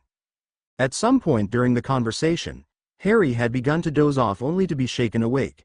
Sleepily, he opened his eyes to find his best friend kneeling beside him. Ron? Harry groaned, rubbing his eyes beneath his wire-rimmed glasses. What are you doing here? I got your letter. You said Tawny and Remus weren't going to let you come back to Hogwarts, so I came to get you. Well, we did, Ron replied, motioning to the window. To Harry's surprise, Fred and George were hovering outside his window in the Weasleys' flying Ford Anglia. On Ron's signal, the twins climbed through both the car and bedroom windows. Hello, Harry, they said in unison. Harry was almost certain they practiced that. If Tawny and Remus won't let you go back to Hogwarts, Mum and Dad will. Hurry up, mate, and pack your trunk. We have to get going before the sun comes up. We don't want the Muggles to see us. Without stopping to think through what would happen when Tawny and Remus realized RY threw as much of his stuff as possible into his trunk. He had to get back to Hogwarts, and this seemed to be the only way he was going to do it. After he had finished packing, Fred and George helped him stuff his trunk into the car. They tried their best to remain quiet, but they failed to do so when George knocked the side of Harry's trunk into the car door. Harry winced at the noise, and the pretty dent in the left passenger door. Shush! Ron hissed, climbing in after Harry's trunk. Next time, you carry the trunk, George scowled, as he followed his twin brother into the front seats. Harry double-checked his bedroom as he handed off Hedwig in her cage to Ron. The owl screeched as she wasn't a fan of having her cage turned sideways to fit through the car window. Shush, Hedwig. It's all right, Harry whispered, trying to soothe the bird. Please be quiet, you'll wake up Tawny and Remus. Which was exactly what happened. Remus stepped outside his door, wrapping himself in his robe. Across from him, Tawny had done the same thing, hearing the commotion coming from down the corridor. They gave each other a knowing look before making their way to Harry's bedroom door. Tawny and Remus took turns knocking for a few minutes before they had had enough. With a quick charm, the door easily swung open to reveal an empty room and an open window with the curtains billowing in breeze of the cool night air. He didn't. Tawny froze, unable to move from the doorway. Without even entering the room, she knew he had run off. Most of his clothes were missing, and the floorboard he hid candy, and other items had been pulled up and the space emptied of its contents. He did. Remus said, gaining her attention. He stood in front of the window, pointing out into the night sky. Crossing to the window, she saw it. Arthur's Ford Anglia disappearing across the horizon. If you're going to say I told you so, I don't want to hear it. I wasn't. Tawny turned to him, raising an eyebrow. Okay, I was. Shall we go get him? Remus asked, extending his hand. Tawny took one last look out into the night before nodding and taking Remus's hand. Time to go spoil his plans. He's going to love it. With a pop, the two vanished, leaving an empty house behind. Who's going back to Hogwarts? Second year Harry had been in Mr. Weasley's Ford Anglia a handful of times. Neither Tawny or Remus had a car, because, well, they're wizards, why would they need one? But Arthur had the car as one of his Muggle projects. If they ever needed a car, they would just go to Molly and Arthur. Harry had heard rumors from the Weasleys that Arthur had enchanted the car to fly, but until Ron, Fred, and George had showed up at his bedroom window, he had never seen it happen. Flying in the car was not nearly as thrilling as flying on a broomstick. Instead, it was more relaxing. He laid back against the car's leather interior, closed his eyes and tried to get some sleep before arriving at the burrow. He knew the moment they landed he wouldn't have much time to convince Mr. and Mrs. Weasley that his surprise visit was necessary for his education. Before they contacted Tawny and Remus. So, as they flew he spent the time going over every possible tactic to bring them to his side. He knew if they backed him, then it would be much easier to convince his guardians to let him return to school. Harry wasn't sure when he dozed off during his brainstorming session, only that he was awakened by Fred's harsh landing on the dirt path that led to the Weasleys' shed. According to Ron, the sun had only come up a short while before they arrived, indicating it was still early in the morning. Harry felt relieved. Maybe Tawny and Remus weren't up yet. Maybe they hadn't noticed he left, and he would have ample time to talk to Mrs. Weasley. After the four did their best to pull the car back into the shed, they gathered Harry's belongings and headed inside the house. Harry's plans to talk to Molly and Arthur were dashed the moment the boys walked in the house. Sitting before them, in their pajamas, at the kitchen table were none other than Tawny, Remus, and Mrs. Weasley. As they heard the boys come in, Molly and Tawny's conversation ceased, and Remus immediately put down his copy of the Prophet to address them. "Tawny, Remus, how nice of you to come and visit. Nice morning we're having, isn't it?" George joked, trying to diffuse the tension. Harry, on the other hand, was in no joking mood. He was practically frozen at the sight of them. He should have known better to think that we would have gotten away with it, but he thought he at least had more time. "How did you?" Harry trailed off, trying to wrap his mind around it. "Next time you're planning on sneaking out of the house, try not to make so much noise. It really does ruin the escape plan if you can't keep it a secret," Remus said. Tawny shot him a glare, but Harry could have sworn she was trying not to smile. "Not that I recommend you sneaking out." "And you three." Harry felt Ron jump next to him when Mrs. Weasley stood up next to him. "You just up and left in the middle of the night. No note. Car gone. You could have been hurt. You could have been seen." "Sorry, Mum, but they weren't going to let him go back to Hogwarts. We had to go get him," Ron said, trying to earn some sympathy. "That is not true. Harry assumed we were not going to let him go back," Tawny added, trying to keep her voice calm. "So, you are? I'm going back." Harry couldn't help but feel the excitement rush through him. For days, he felt as though he wasn't going to go back. But now, he felt hopeful, even if it was just for a second. Instead of confirming or denying, Tawny and Remus remained quiet, keeping him in suspense. "You three, come with me," Mrs. Weasley began. "We'll let them talk while you get a head start at denoming the garden." "Really, Mum? We just did that last week," Fred groaned. "You should have thought of that before stealing your father's car and flying off into the night. Now let's go." Molly ushered the boys from the room, leaving Harry to await Tawny and Remus's response alone. "So, do I get to go back? After this little stunt you pulled, we shouldn't." Tawny glared, making Harry's excited fade. Sneaking out of the house was incredibly irresponsible, reckless, and dangerous. Sending you back is almost guaranteeing that you'll end up in trouble with this kind of behavior. "Tawny, Uncle Remus, please. I'm not finished." Tawny stopped him. "Regardless, Remus and I have agreed that it is in your best interest to send you back to school." Harry almost jumped up in joy, but held back because of the serious look on Tawny's face. She motioned for him to take a seat at the end of the table where Mrs. Weasley had been sitting before. "Harry, we want you to know that we didn't make this decision lightly. Every decision that we make, that concerns you, is always talked over between the two of us thoroughly. That's why it took so long for us to come to a decision," Remus said, resting against the table. "The night you were born, Sirius, Remus, and I made a promise to your Parents to always keep you safe, no matter what. That means that we will do whatever it takes to make sure that you get to live a long life. The life your parents wanted for you. We understand that this is your life, but Harry, you're only 12. We are your guardians, and every decision we make it to fulfill that promise we made all those years ago. So, even if you don't like it, we have the right to pull you out of school if we think it is going to keep you safe. While we are sending you go back, we need you to know that Dumbledore is going to keep a close eye on the situation at hand. We don't want to repeat what happened last year. If he tells us that your life is truly in danger, then we'll make the decision on whether we want to pull you out. We know that's not what you want. We hope to Merlin that Dobby is wrong, Tawny said, taking Harry's hand in her own. But, we love you as if you were our own. All we want is to keep you safe. I love you guys, too, Harry said, jumping. I'm sorry I left. I just thought that if you saw how badly I want to go back, you'd let me. We know how much you want to be there. We were kids once too, you know, Remus added. Hogwarts was always a place where we felt wanted. Just like you, Hogwarts wasn't just a school for us, it was home. Some of our best memories are inside those castle walls.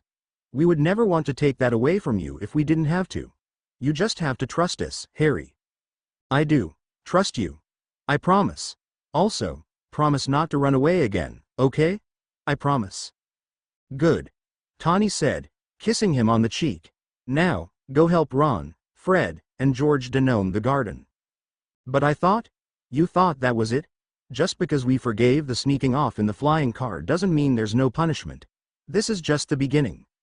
Go on. I'm sure they need the help. Harry groaned before heading out the back door to meet up with the boys. Look at that. Co-parenting at its finest. Remus joked, throwing an arm around Tawny's shoulders. Now we just have to hope he doesn't steal any more flying cars. Not long after the flight of the Ford Anglia, letters to returning Hogwarts students were sent out. That meant the annual back-to-school trip to Diagon Alley was in order. Tawny, Harry, and Remus met the Weasleys at Diagon Alley. After a quick trip by Gringotts, the large group planned to bounce from shop to collect their supplies on the latest supply list. First up was buying this year's textbooks at Flourish and Blots. Usually the store was busy, but never as busy as it was that day. The entire shop was filled with people wall to wall buying books. Not just any books. The new Defense Against the Dark Arts professor had assigned 7 of Gilderoy Lockhart's 12 books for their class that term. Entering the shop, the group could tell what all the commotion was about. Standing at the front of the room was none other than the Gilderoy Lockhart signing all his books that were being purchased that day. Adoring fans, the overwhelming majority being the women of the room, were fawning over the wizard and asking him questions about his books and his life. Lockhart would take the time to answer each question, emphasizing his heroics in every situation. He'd finish with his signature smile and wink, making the women scream and nearly faint. The staff was working as fast as possible to check out customers, but every time they would get a successful rhythm going, Lockhart would slow them down with another hero story and photo opposite the group stood in line for what felt like hours before they could get to the register. As Molly was checking out her kids' books, Remus turned to an unamused Tawny. How are you the only woman in here that is not weeing over? Lockhart, oh, Remus. You know I like the bad boys. Tawny replied, winking at him. He is immensely well-traveled, and has written 9 books about his defeating dark forces. As much as I hate to admit it, that seems quite impressive. If you like him so much, why don't you date him? I'm afraid Gilderoy is not my type, but if he was, I'd have an army of women willing to fight me for him, including Molly. Remus directed their attention to her, fawning over Lockhart and his shiny white smile, and he signed all of her kids' textbooks. After she had paid for the many sets of his books, the Weasley kids gathered their books and stepped aside for Tawny and Remus to pay for Harry's. My, look what we have here. It seems that I am not the only celebrity here today. Harry Potter, the boy who lived. Come here, we must get a picture together. Before anyone could protest, Lockhart had pulled Harry around the table and threw an arm over his shoulder. A photographer immediately started snapping photos of the two. Nice big smile, Harry. Together you and I are worth the front page. Harry flashed an uncomfortable smile and looked to Tawny and Remus for help. Gilderoy, I think that's enough photos, Tawny said, trying to reach for Harry. You. I know you, Lockhart said, catching her hand. Merlin's beard, moony-lovegood, my favorite prefect. How long has it been? It's been a while, yes. Gilderoy, if you don't mind, can we get Harry's books? We still have some more school supplies to get. For you, anything. In fact, I'll go a step further. He smiled, even bigger than before if that was possible. This time he spoke louder, addressing the room. Harry Potter will go home with my entire book collection, free of charge. That's not necessary, both Harry and Tawny tried to protest. Also, I think now is the right time to announce my new challenge, teaching. Teaching? I have been traveling and learning for so long. Now I am going to share my vast knowledge from my travels with the world. I have accepted the defense against the dark arts teaching position at my alma mater, Hogwarts. Wow. Tawny said, surprised. The rest of the room erupted with cheers of excitement. Thank you, for the books, we'll just be going. Tawny motioned to Harry, who wriggled out of Lockhart's grasp. Tawny. I'm sorry about what happened with Sirius, Lockhart said with the least amount of sincerity in his eyes. Feel free to write me any time if you would like to talk about it. I can arrange a dinner if you like. There's this lovely restaurant around the corner. I saved the owner from a tragic troll attack. I'm sorry, Gilderoy, I have to go. Tawny cut him off and turned to usher Harry and Remus through the crowd, as every woman in the room have her deathly glares. She kept them going until they had made their way up the street to a bench as far away from Flourish and Blots as she could get them. Okay. Can someone please explain what just happened? Harry asked, setting the pile of books down on the bench. I'd like to know too, Remus said, smirking at Tawny. Back in our days of school, Gilderoy may have had a slight crush on me. A slight crush? Harry said, raising an eyebrow. More like a slight obsession. Even I could notice that. Okay, yes. Please tell me Sirius knew. Remus smiled, unable to stifle a laugh. Yes, he knew. Let's just say there was lots of PDA when Gilderoy was nearby. That sounds like Sirius. The Weasleys met them a few minutes later. Apparently during Lockhart's episode with Harry and Tawny, they had missed out on a skirmish between the Weasley and the Malfoys. The rest of the afternoon, Ron retold his version of the fight to Harry several times, each time making the circumstances more extreme. Harry knew Ron was most likely exaggerating the fight, but couldn't help but cheer every time Ron brought up Arthur attacking Lucius Malfoy. Just as they did the year before, the Weasleys picked up Tawny, Harry, and Remus at their home before heading to King's Cross the morning of September 1st. The group, now officially having one more Weasley joining the Hogwarts crowd, were running late to the platform. All the kids packed up their trolleys with their trunks and other various items and hurried towards the barrier between platforms 9 and 10. Fred, George and Percy ran through the barrier with ease, followed by Molly, Arthur, Ginny, Tawny and Remus. Ron and Harry, who had been dragging behind trying to situate Hedwig and Scabbers' cages from falling, were the last to reach the barrier. Both boys broke out into a run, ready to slip through the barrier. However, instead of going through the wall by magic, the boys slammed into the brick wall and crashed onto the ground. Bloody hell. What just happened? Ron groaned, pushing himself off the ground. The barrier. It's sealed. Harry replied, pushing against the brick wall to help himself up. It's never sealed, is it? Why can't we get through? The commotion drew the attention of passers-by and the King's Cross employees, who all stared at the boys in confusion and annoyance. Harry was sure he heard an older woman telling her friend that they were idiotic children that don't pay attention to where they're going. Harry, we have to get through the barrier or the train is going to. Before Ron could finish, he whacked tower chiming. 11 o'clock. Not only were they stuck outside the platform, but they'd missed the train.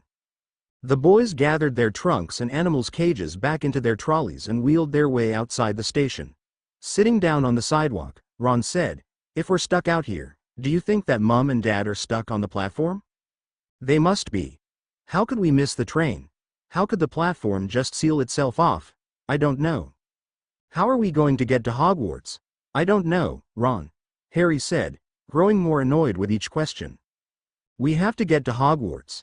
You made a whole ordeal about going back and now neither of us are going to be able to go because the bloody barrier won't open. Don't you think I know that? All I want to do is go back to Hogwarts. But unless you can find a way to break the barrier or fly us there, we're stuck. The boys sat in silence for a minute, messing with their shoelaces when Ron suddenly jumped up. Fly. That's it, I know how we're getting to Hogwarts. Ron grabbed his trolley and started running across the car park. Confused, Harry did the same, following the red-headed boy. Ron, what do you mean? We can't fly. Yes, we can.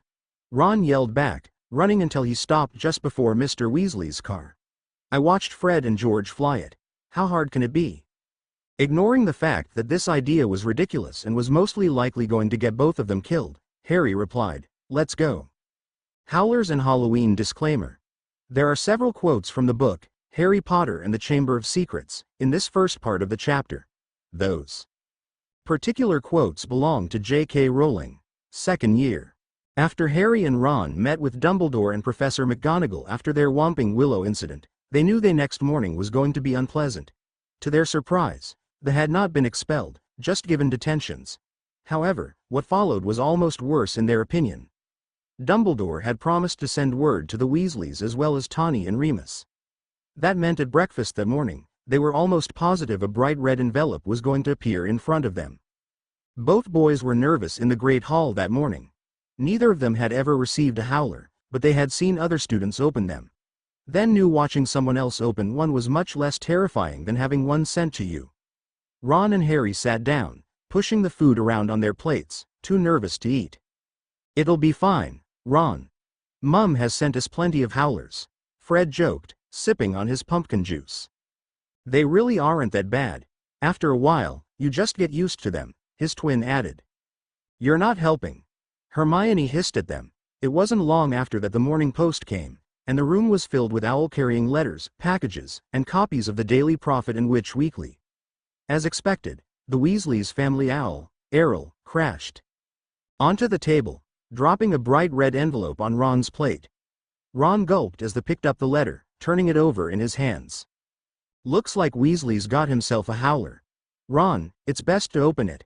It'll only get worse if you don't. Gran sent me one once. Neville shuddered at the memory. Open it, Ron.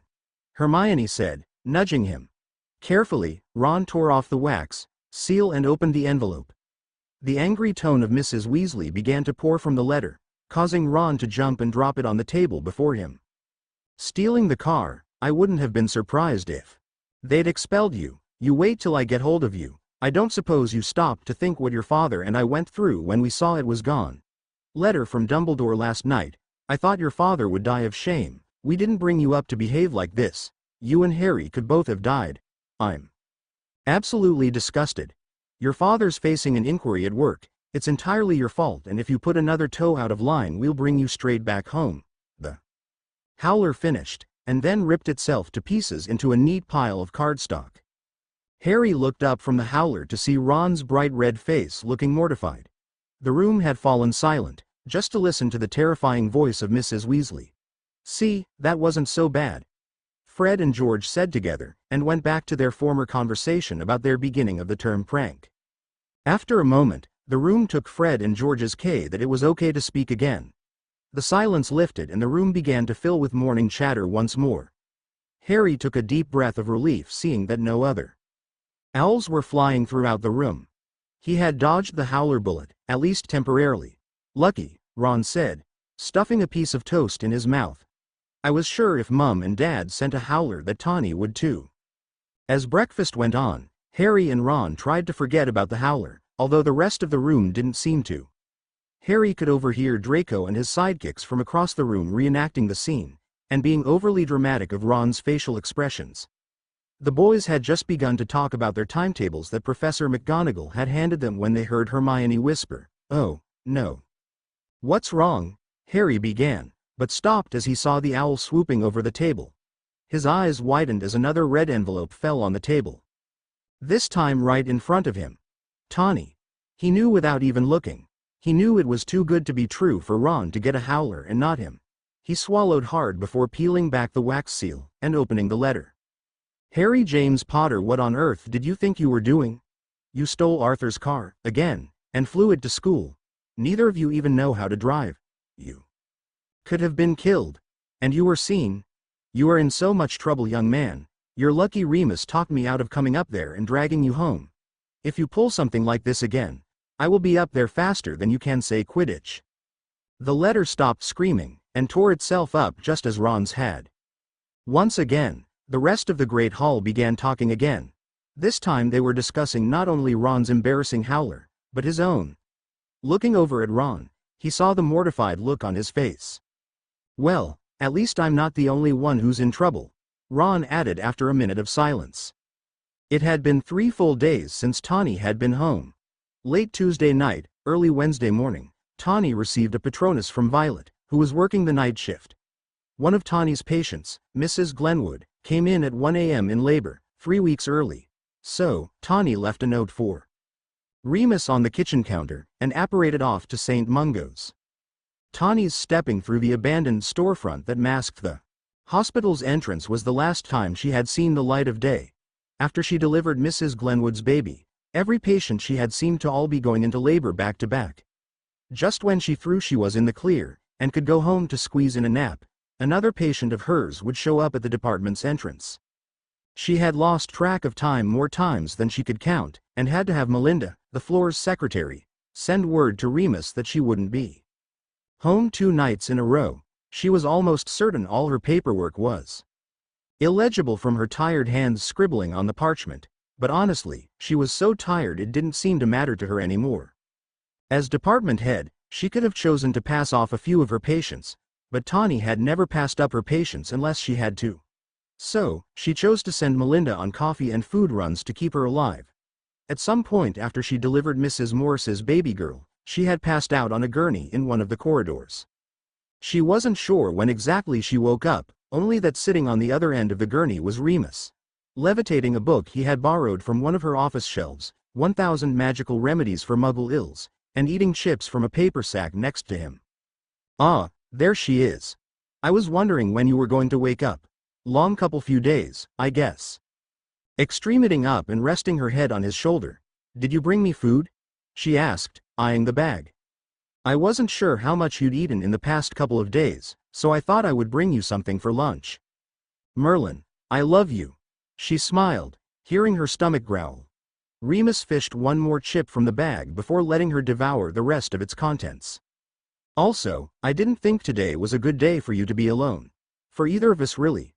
Tawny eyed him suspiciously. She knew her days had been running together, but what was so special about a typical Friday? Wait, Saturday.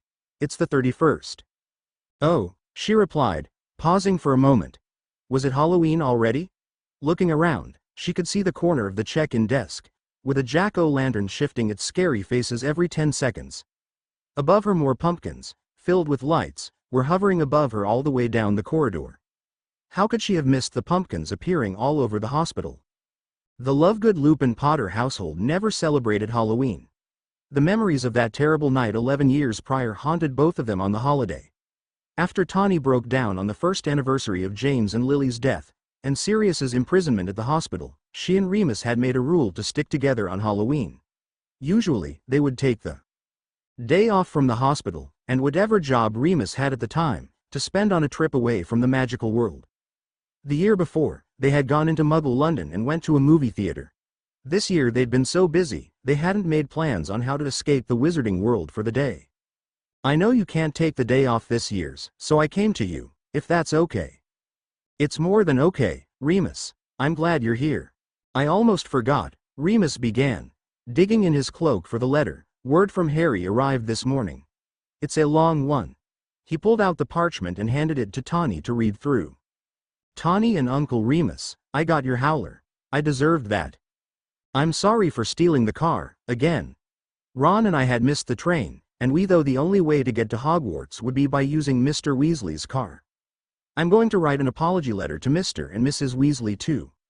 I guess I should update you on what's happening this first week at Hogwarts. Professor Sprout taught us about mandrakes. I know that they're helpful and all, but their screeching was so loud that even with earmuffs on we could still hear them. Especially Neville, he Passed out, and had to be carried off to the hospital wing. I had my first class with your admirer, Tawny. Want to know what we did? We took a quiz over his books. It wasn't even a quiz with important questions. What is Gilderoy Lockhart's favorite color? What is Gilderoy Lockhart's biggest ambition? What do any of those questions have to do with us defending ourselves? Oh, and I can't forget the best part. During the actual lesson portion of class, he released Cornish pixies and then proceeded to flee. Please, Tawny, tell me how Lockhart is a Ravenclaw. Please. I need an explanation. What else? Draco Malfoy is Slytherin's new seeker, and Ron tried to hex him for calling Hermione a. I'm not going to write it, but you can guess what I mean. Key word. Tried. During the Whomping Willow crash, Ron broke his wand and had to spellotape it back together. His spells aren't really going so well lately because of it. So, when he tried to hex Malfoy, he ended up hexing himself. He vomited slugs for ages, even during his detention. Lucky me, got the honor of spending detention with my new favorite professor, Lockhart. I spent the time replying to his fan mail, hearing him talk about himself, and answering questions about you, Tawny. I would have rather polished the trophies with Ron for 6 detentions than sit through that. Lastly, I got invited to nearly Headless Nick's 500th Death Day party. Ever been to one of those? What am I supposed to expect? I'll update you with how it goes. Love you guys. Harry. It looks like Gilderoy is doing a fine job as a professor. Remus said, stealing another one of Tawny's chips. You'd do much better. Anyone would do better, releasing Cornish pixies on a room full of 12-year-olds. What kind of descent professor thinks that it an excellent training technique?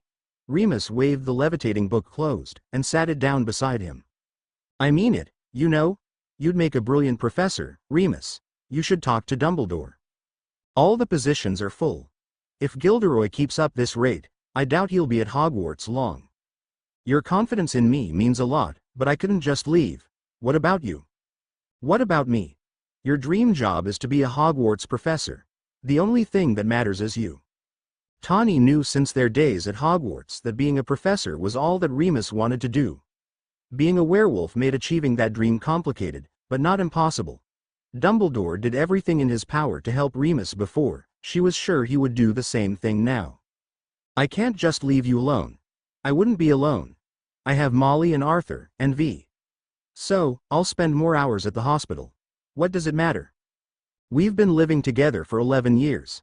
I don't think I can imagine you not being right down that hall. And what about days like today? We'll cross that bridge when we get there. Talk to Dumbledore when you can. You'll be an excellent professor.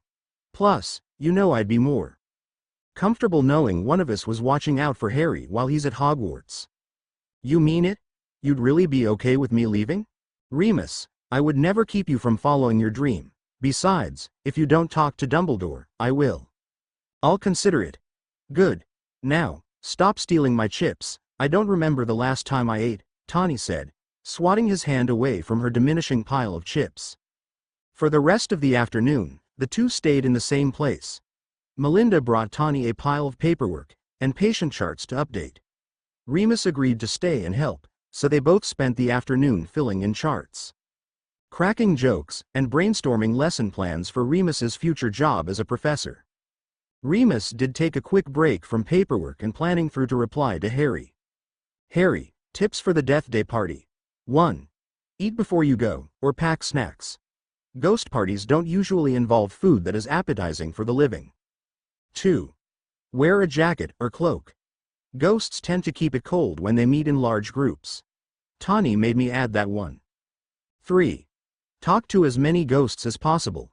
They've been around hundreds of years, and have thrilling stories. You can learn a lot from them. 4. Avoid the Bloody Baron. Talk to every other ghost but him. If I remember correctly, he's not the friendliest of fellows. Do try to survive Lockhart's class. Let us know if there are any more Cornish pixie incidents. Surely, his lessons will improve. If not, I suppose he can fall back on teaching you about how he fought ghouls and yetis. That must be better than the pixies. It must. Enjoy Halloween at the castle. That was always one of our favorite days of the year. Remus endless letters for Tawny in Remus' second year. The day after Halloween marked an endless stream of letters arriving at the Lovegood Lupin Potter house. For months, what seemed like every morning, a letter from either Hogwarts, Dumbledore, or Harry was arriving by owl. The first of the many mornings began with 2 letters, arriving together, both bearing the official Hogwarts crest on the front of the envelope. To the parents, guardians of the children of Hogwarts School of Witchcraft and Wizardry. On the eve of October 31st, a warning reading, "The Chamber of Secrets has been opened. Enemies of the heir, beware," was found on one of the walls on the 2nd floor of the castle. In addition to the warning, the caretaker, Mr. Filch's cat was found petrified at the scene. At this time, we do not know who is responsible for this incident, but we do suspect that a student was involved. We have taken measures to ensure the depetrification of the cat, and are investigating this act. As of now, we have no reason to believe that the Chamber of Secrets has been opened. If evidence proves otherwise, we shall proceed to close the school and send the students home. There is no need for panic or fear. Fear of the unknown causes only pain, and is an unnecessary grievance on the heart. We will be providing more information as soon as we can. Assistant Headmaster, Minerva McGonagall. Headmaster, Albus Dumbledore. Ms. Lovegood and Mr. Lupin, do not be alarmed at the last correspondence from the school. If I believed the students of Hogwarts to be in danger, I would close the school indefinitely. Harry is safe in the walls of the castle, and until proven otherwise, the school will remain open. I understand if you are worried, however, at this time I do not believe that Harry specifically has been targeted for any harm. Feel free to write me with your concerns. Albus Dumbledore. Dumbledore says not to worry, Tawny, Remus said, doing his best to calm her before she started freaking out over the letters. Was Dobby right? We can't know for sure. Dumbledore doesn't seem to think so. Let's trust Dumbledore for now, okay? Tawny nodded, and took a few deep breaths. Later that morning when she arrived at her office, she wrote, "Harry, just checking in. I hope you're doing okay. Just wanted you to know that I'm thinking about you today. Write back soon. I want to know how the death day party went. Love, Tawny." After Harry's first Quidditch match of the year, 2 more letters arrived together. Tawny and Uncle Remus, don't panic, but I'm in the hospital wing, again. Just a little Quidditch accident involving a rogue bludger. The bludger broke my arm, but the icing on the cake was when Professor Lockhart decided to heal my arm himself. Instead of fixing the bones in my arm, he made them all disappear.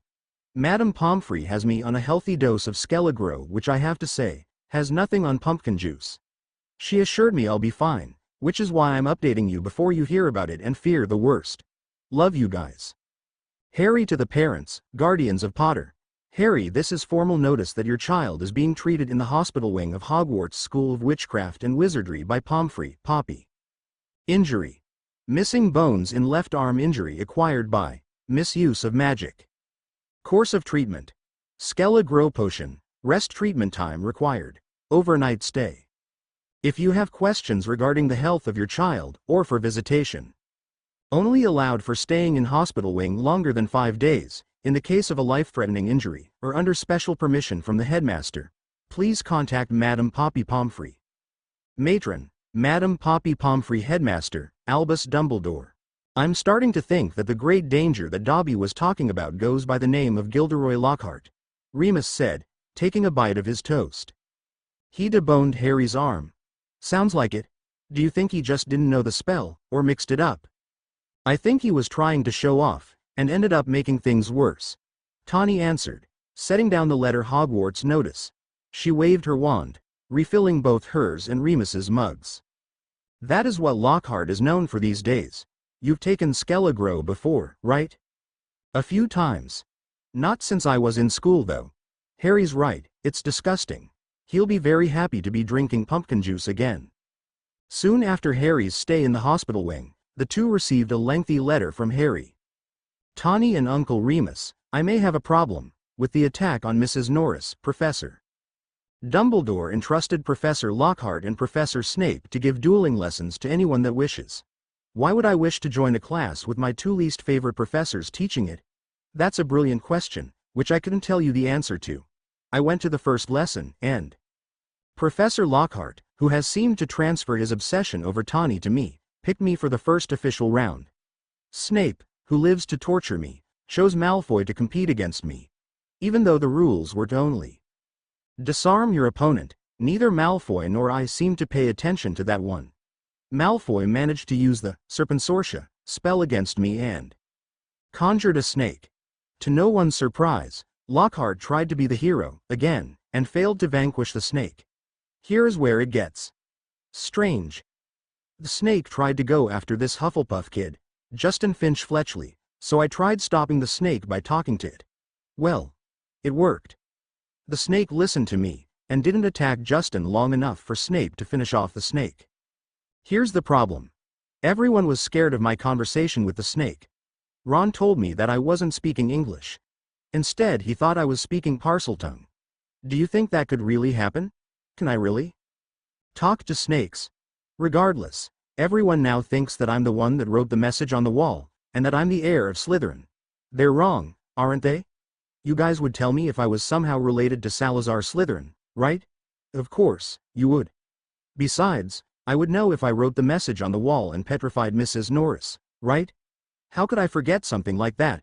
Love you guys. Harry PSI might have signed up to stay at the castle over holiday. I know I should have talked to you about it first, but Hermione is staying, and Ron and I don't want her to be all alone. He can speak Parseltongue? Did you know he could do that? Tawny asked, rereading Harry's letter. Do you remember that one time when Harry was 6, and we took him to the zoo? Of course, but what does that have to do with him speaking to snakes? After we visited the reptile exhibit, he told us that he talked to one of the snakes. Harry said that the species of snake was native to Brazil, but that he had never been. That the snake wanted to go home to South America. 6-year-old Harry said all of that? Tawny asked, smirking and crossing her arms in disbelief. Yes, just not that eloquently, Tawny. He wasn't showing signs of magic at 6. You're telling me he's been able to talk to snakes for that long? He could have been making it up. Kids to have vivid imaginations. But, Tawny, if he can talk to them now, mostly likely he could then. So, he can talk to snakes. You don't think those kids are right? No, they couldn't be. I once went through the Potter lineage with Fleamont. Why? It was interesting. Okay. Anyway, the family tree showed nothing about Harry or James being related to Salazar Slytherin. Harry, 1. The last person on Earth that should be teaching dueling is Lockhart. Snape, I can understand. But, Lockhart. No. 2. There is absolutely no proof that you are the Slytherin's heir. 3. The only way to forget if you wrote the message on the wall if you were put under the Obliviate spell. That spell, depending on how deeply it was cast, can cause temporary indefinite memory loss. Have you been having any blackouts, or can't remember long periods of time? If not, then you haven't been obliviated. 4. As for the Parseltongue, that is incredibly rare, but very likely, if everyone in the room claimed that you were speaking to the snake, the most likely scenario is that you are. While speaking in Parseltongue has been associated with dark wizards, such as Lord Voldemort, that does not mean the same for you. It is simply a rare trait that you have been gifted with. Maybe it'll come in handy one day, like saving Justin. 5. We were sad to hear that you won't be coming home for the holiday. Tawny and I will miss you very much. However, we do hope that you have a happy Christmas, and are proud that you are willing to give up your holiday at home to be there for your friend, Remus. Just when they thought the petrification and the heir of Slytherin business was behind them, Tawny and Remus received 2 more letters from Hogwarts. To the parents, guardians of the children of Hogwarts School of Witchcraft and Wizardry. It is my regret to inform you that 2 of our students have become petrified. As mentioned in the school's last correspondence, Madame Pomfrey is harvest the school's mandrake to make a cure for the petrification. The students, who shall remain nameless out of respect for them, and their families' privacy, should make a full recovery once the potion is completed. I do not want to alarm you all. Hogwarts School of Witchcraft and Wizardry will remain open until we see fit that there is a true threat at hand. If you are uncomfortable with your child remaining at the school, please contact us and you can arrange safe transportation for you student to return home. Assistant Headmaster, Minerva McGonagall. Headmaster, Albus Dumbledore. Ms. Lovegood and Mr. Lupin, once again, please do not be alarmed at the school's previous correspondence. I assure you that I would not keep the school open if I believed that the students were in real danger. I do want to be open with you. Although we have not found the location of the chamber, it is my opinion that the Chamber of Secrets has been opened. By looking at the students that have been attacked, they are only ones that have been born of Muggle lineage. How this information helps you personally. If the attacks follow the same pattern, this would exclude Harry from being a target. I am not sure if he has expressed these concerns to you, but I do not believe that Harry is responsible for these attacks on the students. I strongly suggest keeping Harry enrolled at Hogwarts, until I believe otherwise. If you do wish to take Harry home, do so knowing that he will have to repeat his second year at Hogwarts, and against my recommendation. Albus Dumbledore. Dumbledore writes as if his recommendation is the only opinion that matters. We're his parents. Our opinions are just as important as his. Tawny groaned, clutching Dumbledore's personal letter to them. Although he didn't phrase it the best way, he is trying to inform us that he thinks Harry is still safe. Surely Dumbledore would not purposefully keep Harry in harm's way. There is an ancient monster roaming the halls of Hogwarts and the headmaster is not choosing to close the school. If that doesn't scream poor decision, I don't know what does. The letter went flying across the room as she yelled. Our concern is Harry. I would rather us keep him from repeating his second year, if the headmaster thinks that he is still safe. The moment Dumbledore says otherwise, we pull him out. You may not trust Dumbledore at the moment, but you do trust me. Let's wait a little longer. Tawny and Uncle Remus, how well do you know Hagrid? I know that he was gamekeeper while you were both in school, but what else do you know about him? I have reason to believe that he was the one who opened the Chamber of Secrets the first time, 50 years ago. Do you think that Hagrid would be capable of something like that? By now you know that the Chamber of Secrets has been opened. Do you think that Hagrid opened it again? He couldn't have, right? Dumbledore wouldn't have kept him around all of these years if he really did open the chamber, and would fire him now if he did open it again, right? Love you guys. Harry P.S. Have you ever heard of a diary that, I don't know, sucks you into the pages? Just wondering.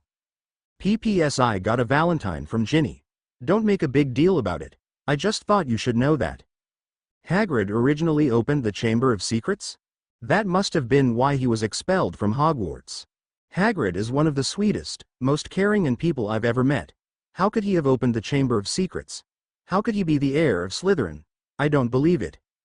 Harry, Remus and I have known Hagrid for a long time. He wasn't just a gamekeeper at Hogwarts. Just like you, he was our friend. He fought alongside us against Lord Voldemort during the war. He brought you to use the night your parents died. I'm not sure what your reasons are to believe that Hagrid could be behind this, but I sincerely hope you are wrong. Hagrid has no reason to hurt anyone, and I don't believe he would. As for your question on the diary, I have never heard of diary or a book that matter that pulls you into its pages. The only thing I know of that pulls you in are pensives. They are bowls that when you insert a memory, you are allowed to physically go inside the memory and observe what happened.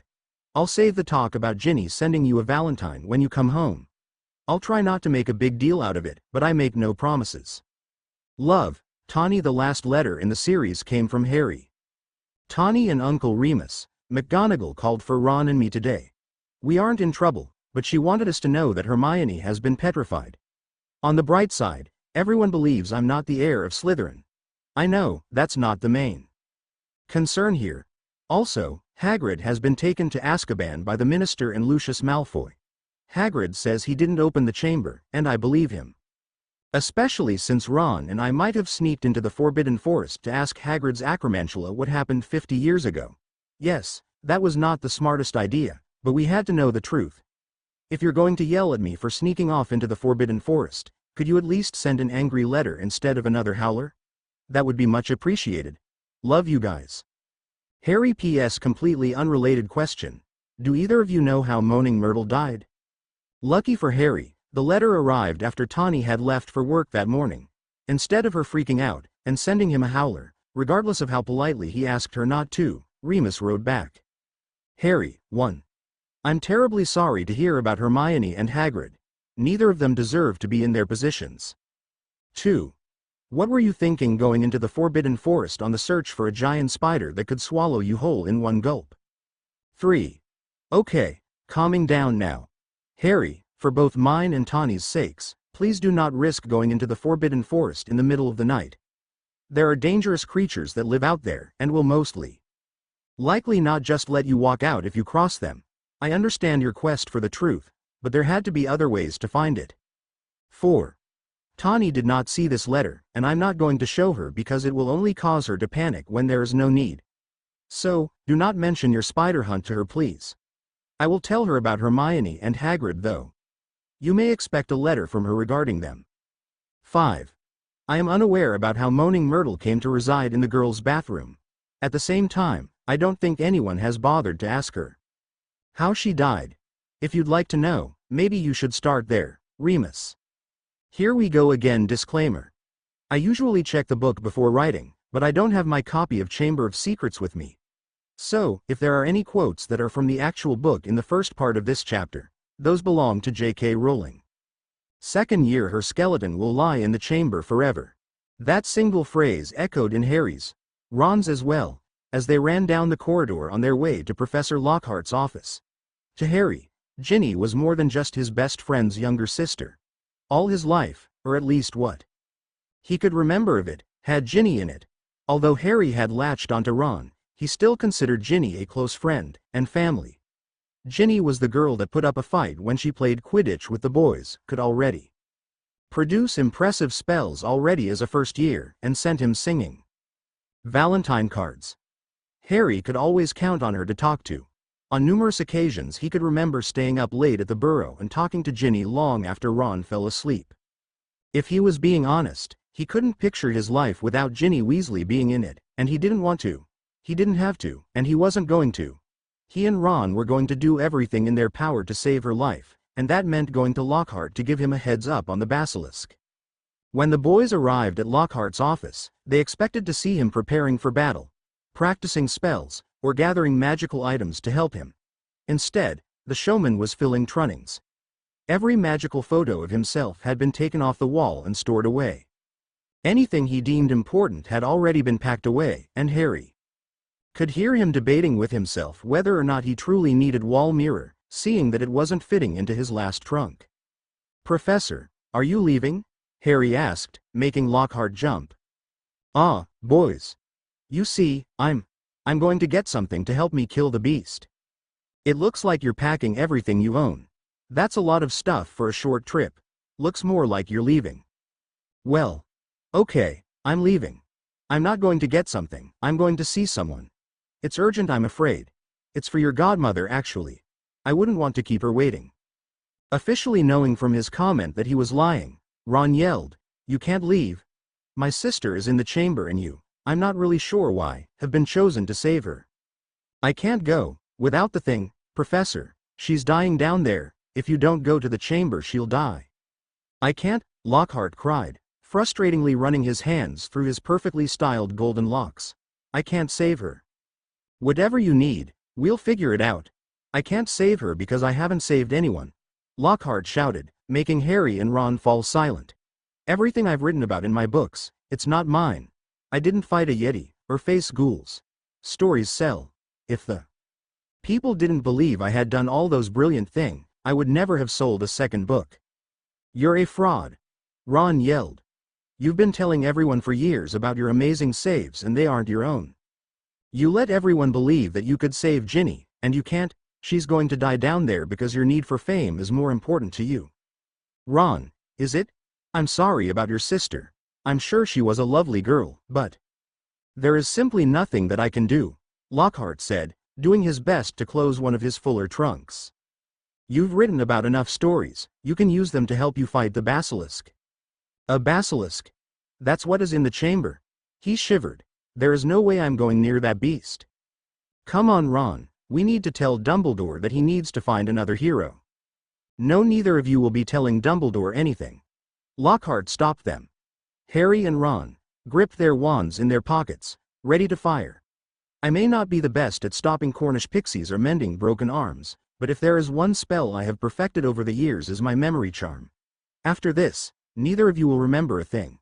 I'll give Dumbledore a gripping tale about how I fought the basilisk, but it was simply too strong for even I to defeat. It is a shame the girl must die, but at least neither of you will remember her."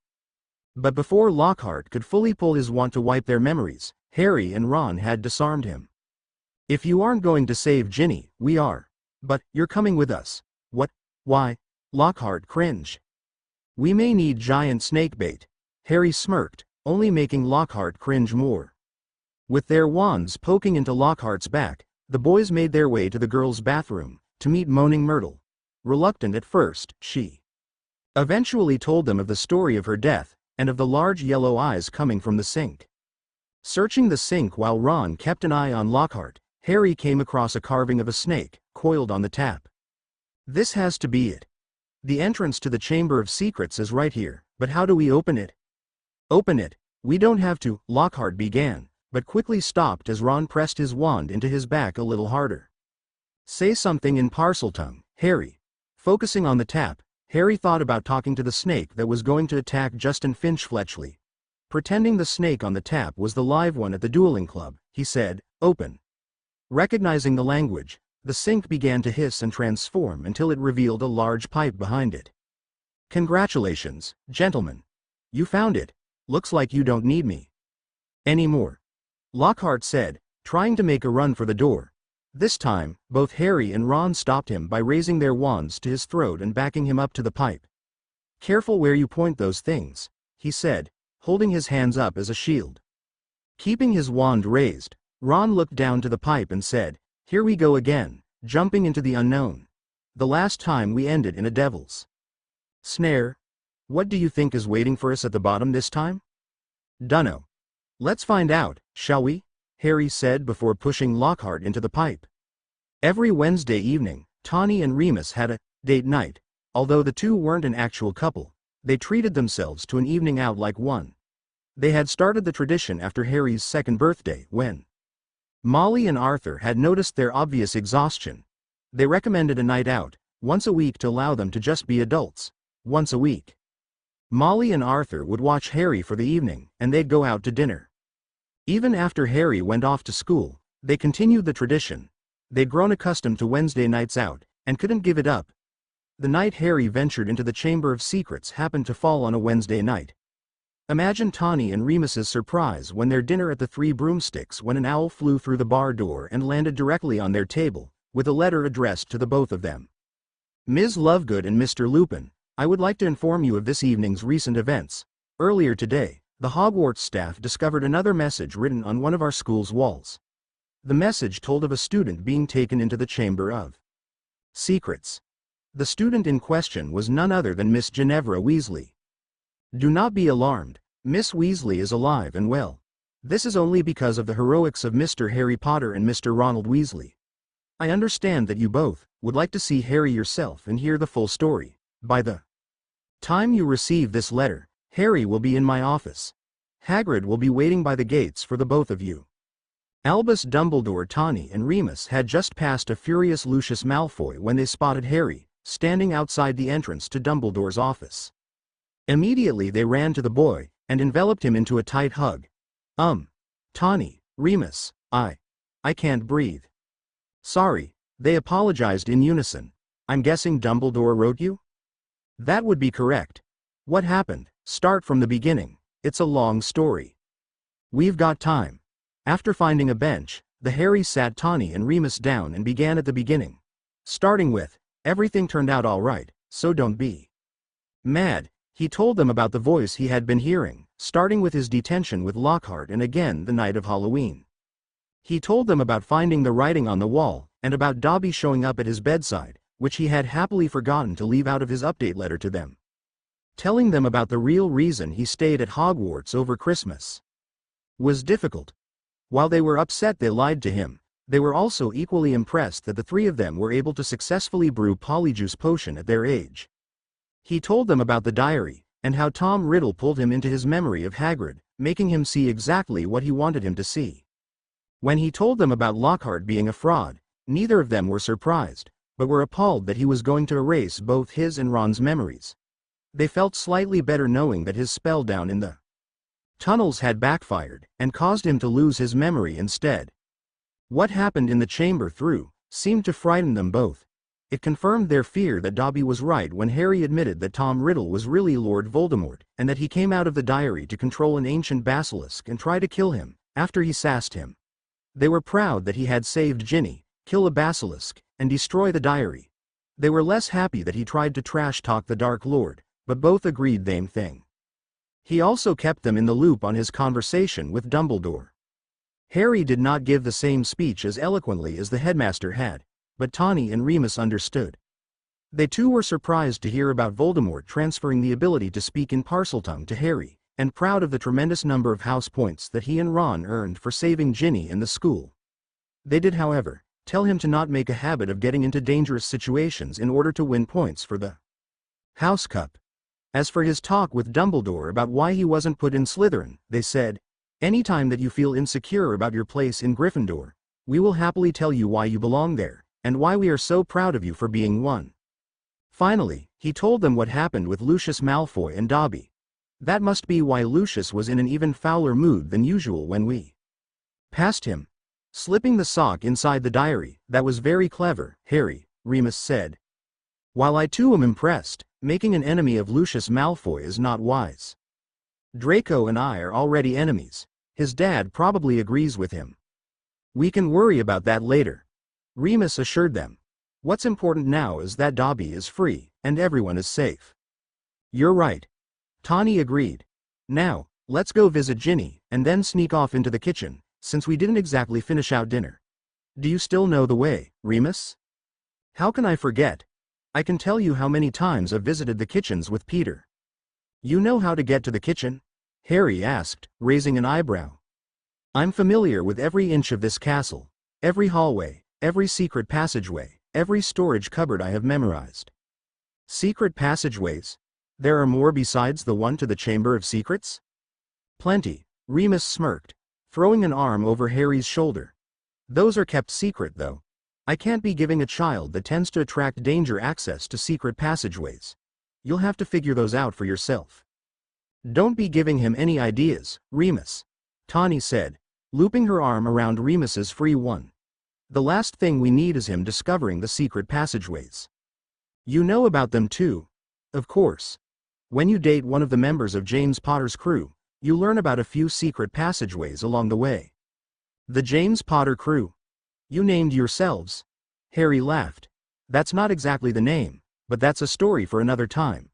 Do you think Ron, Hermione, and I have a group name like that? Maybe one day. You may need a few more adventures first. This morning's headlines third year the last week of August rolled around. Like every summer, Harry, Tawny, and Remus had spent lots of time at the Burrow with the Weasleys. Multiple times a week, Molly and Arthur would invite them over for dinner. During the year, while the kids were off at school, Tawny and Remus would switch off with Arthur and Molly on hosting dinner on Friday nights.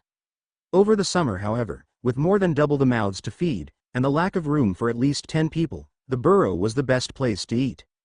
Tawny came downstairs early Monday morning to find Remus cooking breakfast. He had the radio turned on, listening to the Weird Sisters' new single. Morning. Tawny yawned, taking a seat at the kitchen table.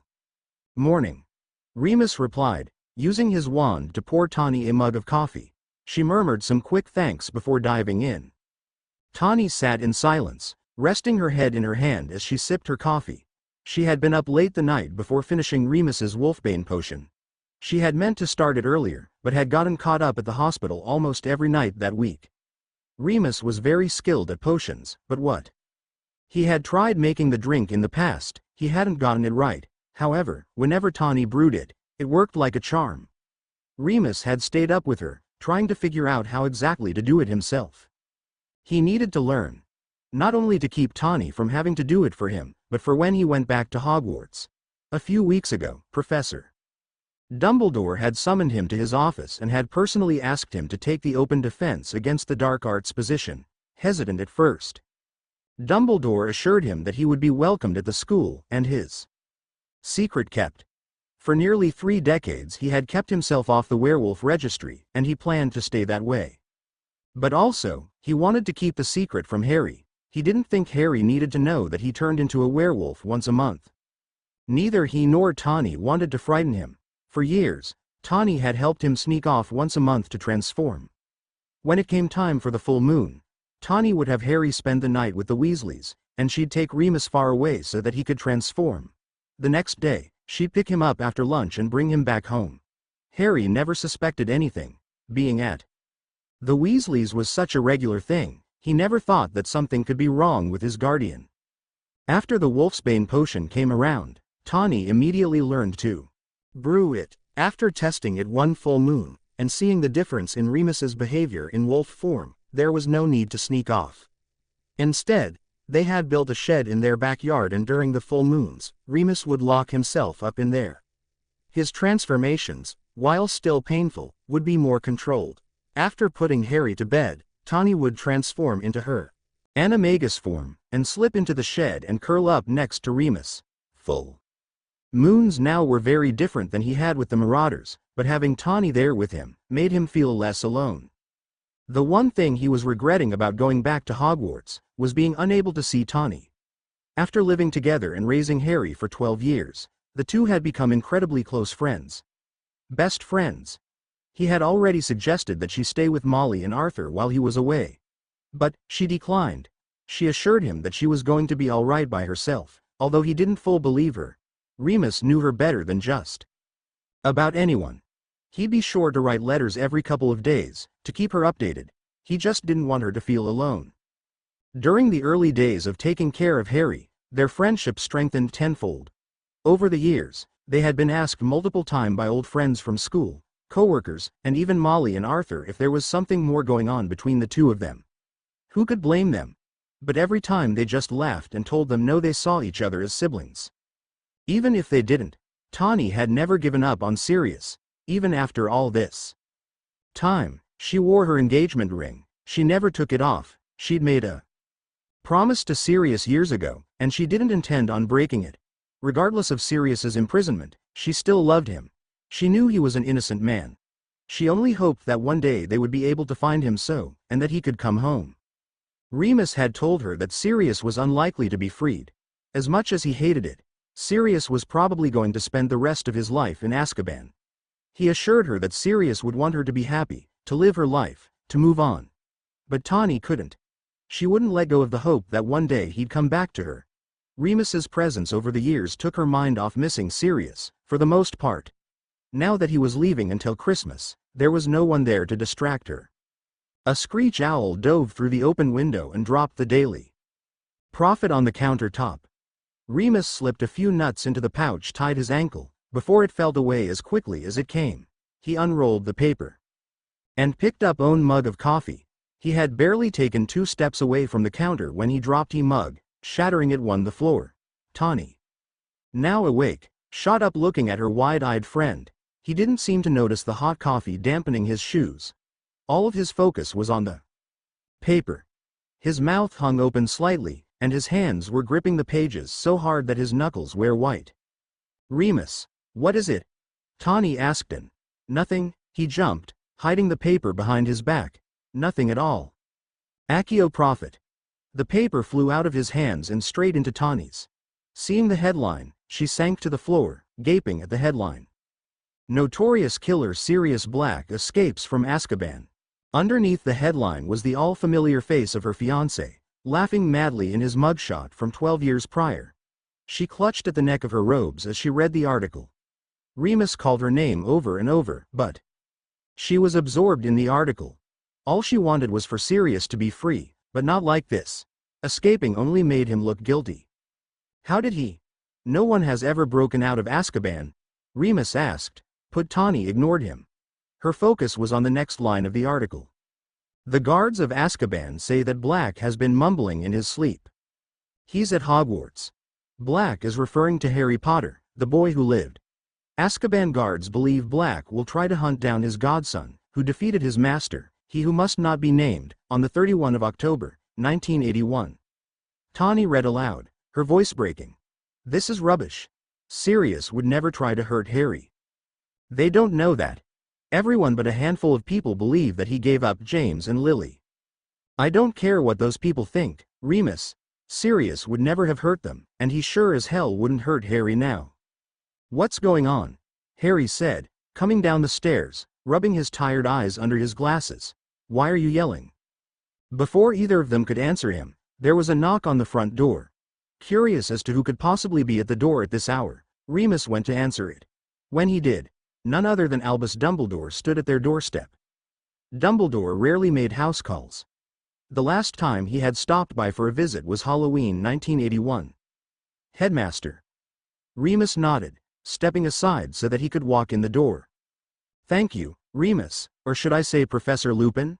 Dumbledore asked, stepping through the doorway. "Remus is fine, sir. Tawny, Harry, it's good to see you both," Dumbledore began, spotting Tawny still crouched on kitchen floor. "I see you've seen this morning's headlines." "Is it true, Albus?" Tawny asked, hugging the prophet to her chest. "Did he really?" "Is what true? What's going on?" Harry asked, clueless as to why his guardians were a mess and his headmaster was casually conjuring tea and biscuits in his den this early in the morning. "I am afraid to say it is correct. Sirius Black has indeed escaped from Azkaban." "How?" Harry asked, with wide eyes. "That, my boy, is a mystery, but that is why I am here." "You think we know how Sirius escaped?" Harry raised an eyebrow. "Do you?" Dumbledore responded calmly, looking to not only Harry but Tawny and Remus. Tawny and Remus shared a look, knowing to keep their guess of Sirius's method a secret. Harry, not noting his guardian's silent conversation, spoke up. "Of course not. Do you think we do?" "I do not. Nor do I think any of you helped him, although I would not be surprised if the Daily Prophet reported that you did over the next couple of days.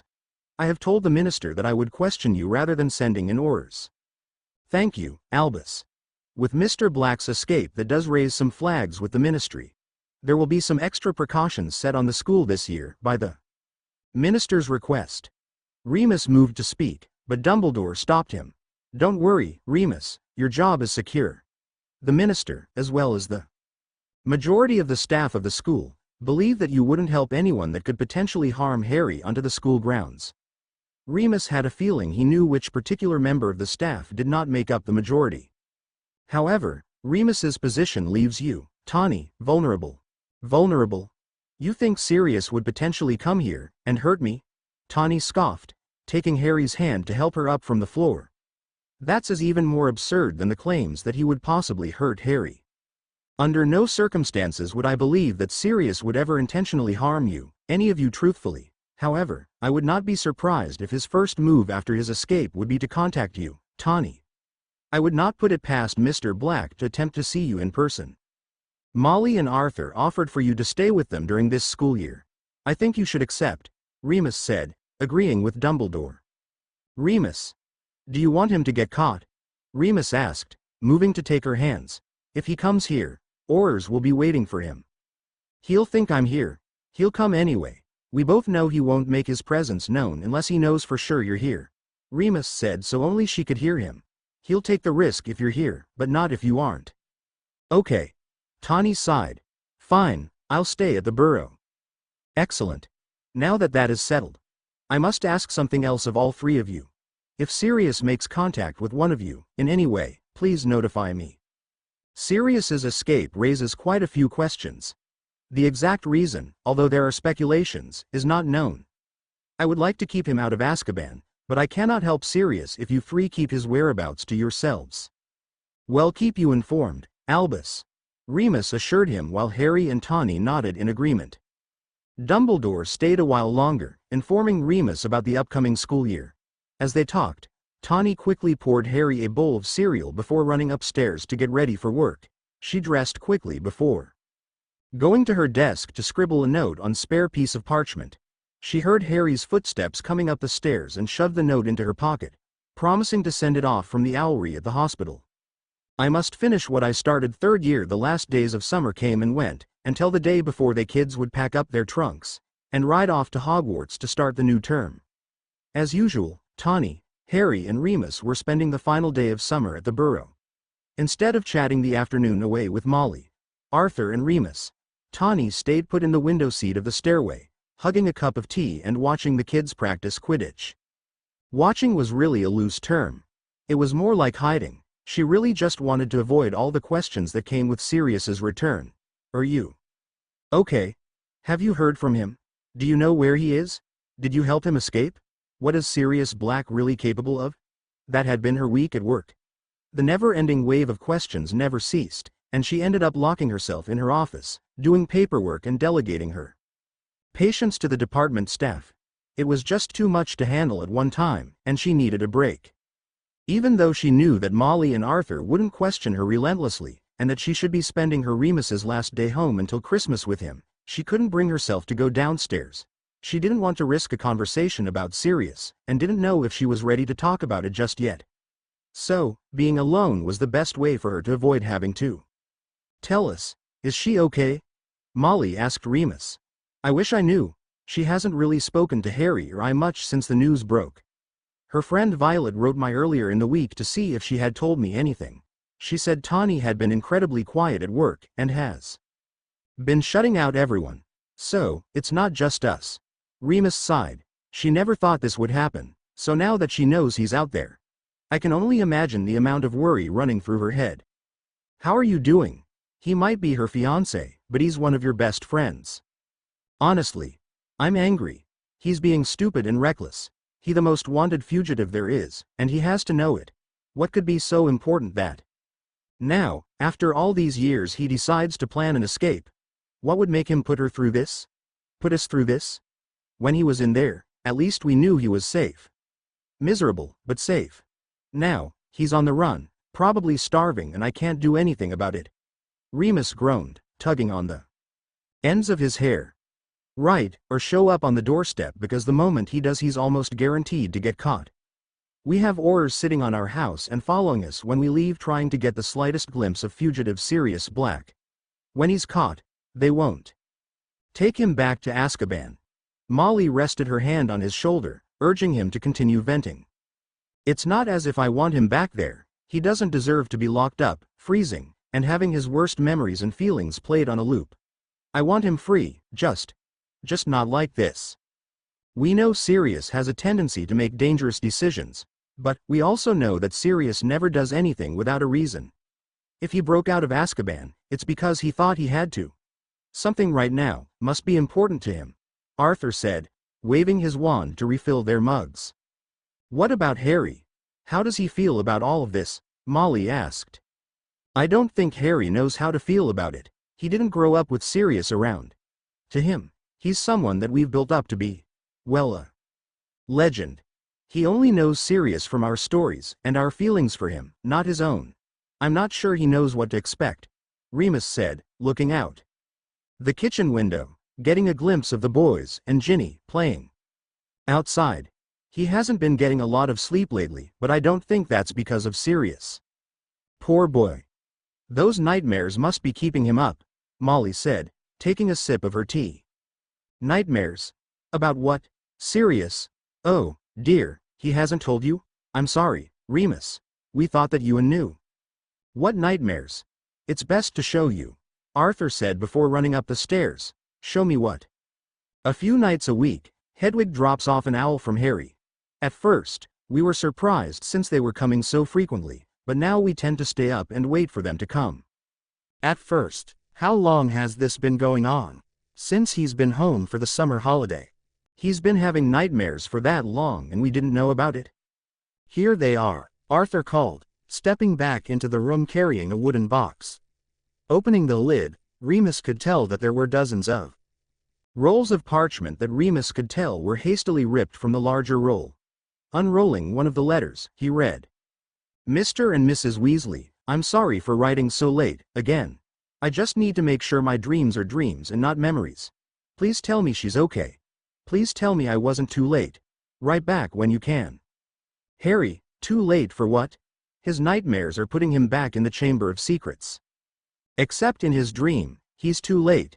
He doesn't get there in time to save Ginny, and he who must not be named regains power when he wakes up. His mind is playing tricks on him, and he can't tell what is a dream and what is reality. Remus finished for her, rubbing his temples.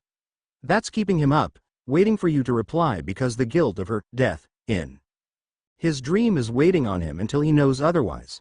No wonder he's tired. He's up half the night. Merlin, how did we not notice? We try to reply as soon as we get the letters. We're hoping he gets them before morning comes around. Don't even think about blaming yourselves. You're doing everything right. Has Ginny been experiencing anything like this? Occasionally, but not nearly as tough as Harry's been having it. But, Remus, when she has them, she tells us about them. Harry didn't tell you. Don't blame yourself for not knowing. I'm his guardian. I'm supposed to know when something is wrong. No, you're not. Unless you're Legilimens, you can't be expected to know everything unless he's waking up in the night screaming. He must not be doing that. You and Tawny should sit him down and talk to him. No, I'll do it. Tawny already has enough to worry about. I'll talk to him. 11 years, 10 months and 1 day since the last time Sirius Black saw her. 11 years, 10 months and 1 day since he let his emotion over James and Lily's death control him, and made him leave her to fulfill some revenge fantasy.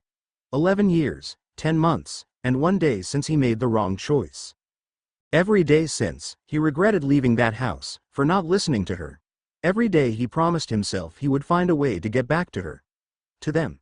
As the number of days that he remained in his cell, freezing, and remembering his mistakes, his promise was the only thing that kept him going. But the day that copy of the Daily Prophet showed up, the day he recognized the rat on Ronald Weasley's shoulder, he knew he could finally follow through on that promise. That promise brought him to King's Cross Station the morning of September 1, 1993. Donning a trench coat and a hat he tipped low to cover his eyes. He had nicked some clothes from a donation pile while disguised as a dog. He knew that if he was going to go out in public, as himself and not Snuffles, he had to blend in. Following in a Muggle-born student, and her parents through the barrier, he slipped into one of the corners, keeping his head down and his eyes peeled for the one person he was dying to see. 10:45 a.m. ticked by on the clock and still no sight of Tawny. More and more parents were filing onto the platform, and he knew the longer he stuck around, the closer he was to getting caught. But he couldn't leave, not yet. As he waited, he fumbled around with the note in his pocket. A tawny-colored owl had found him 6 days before and delivered a note.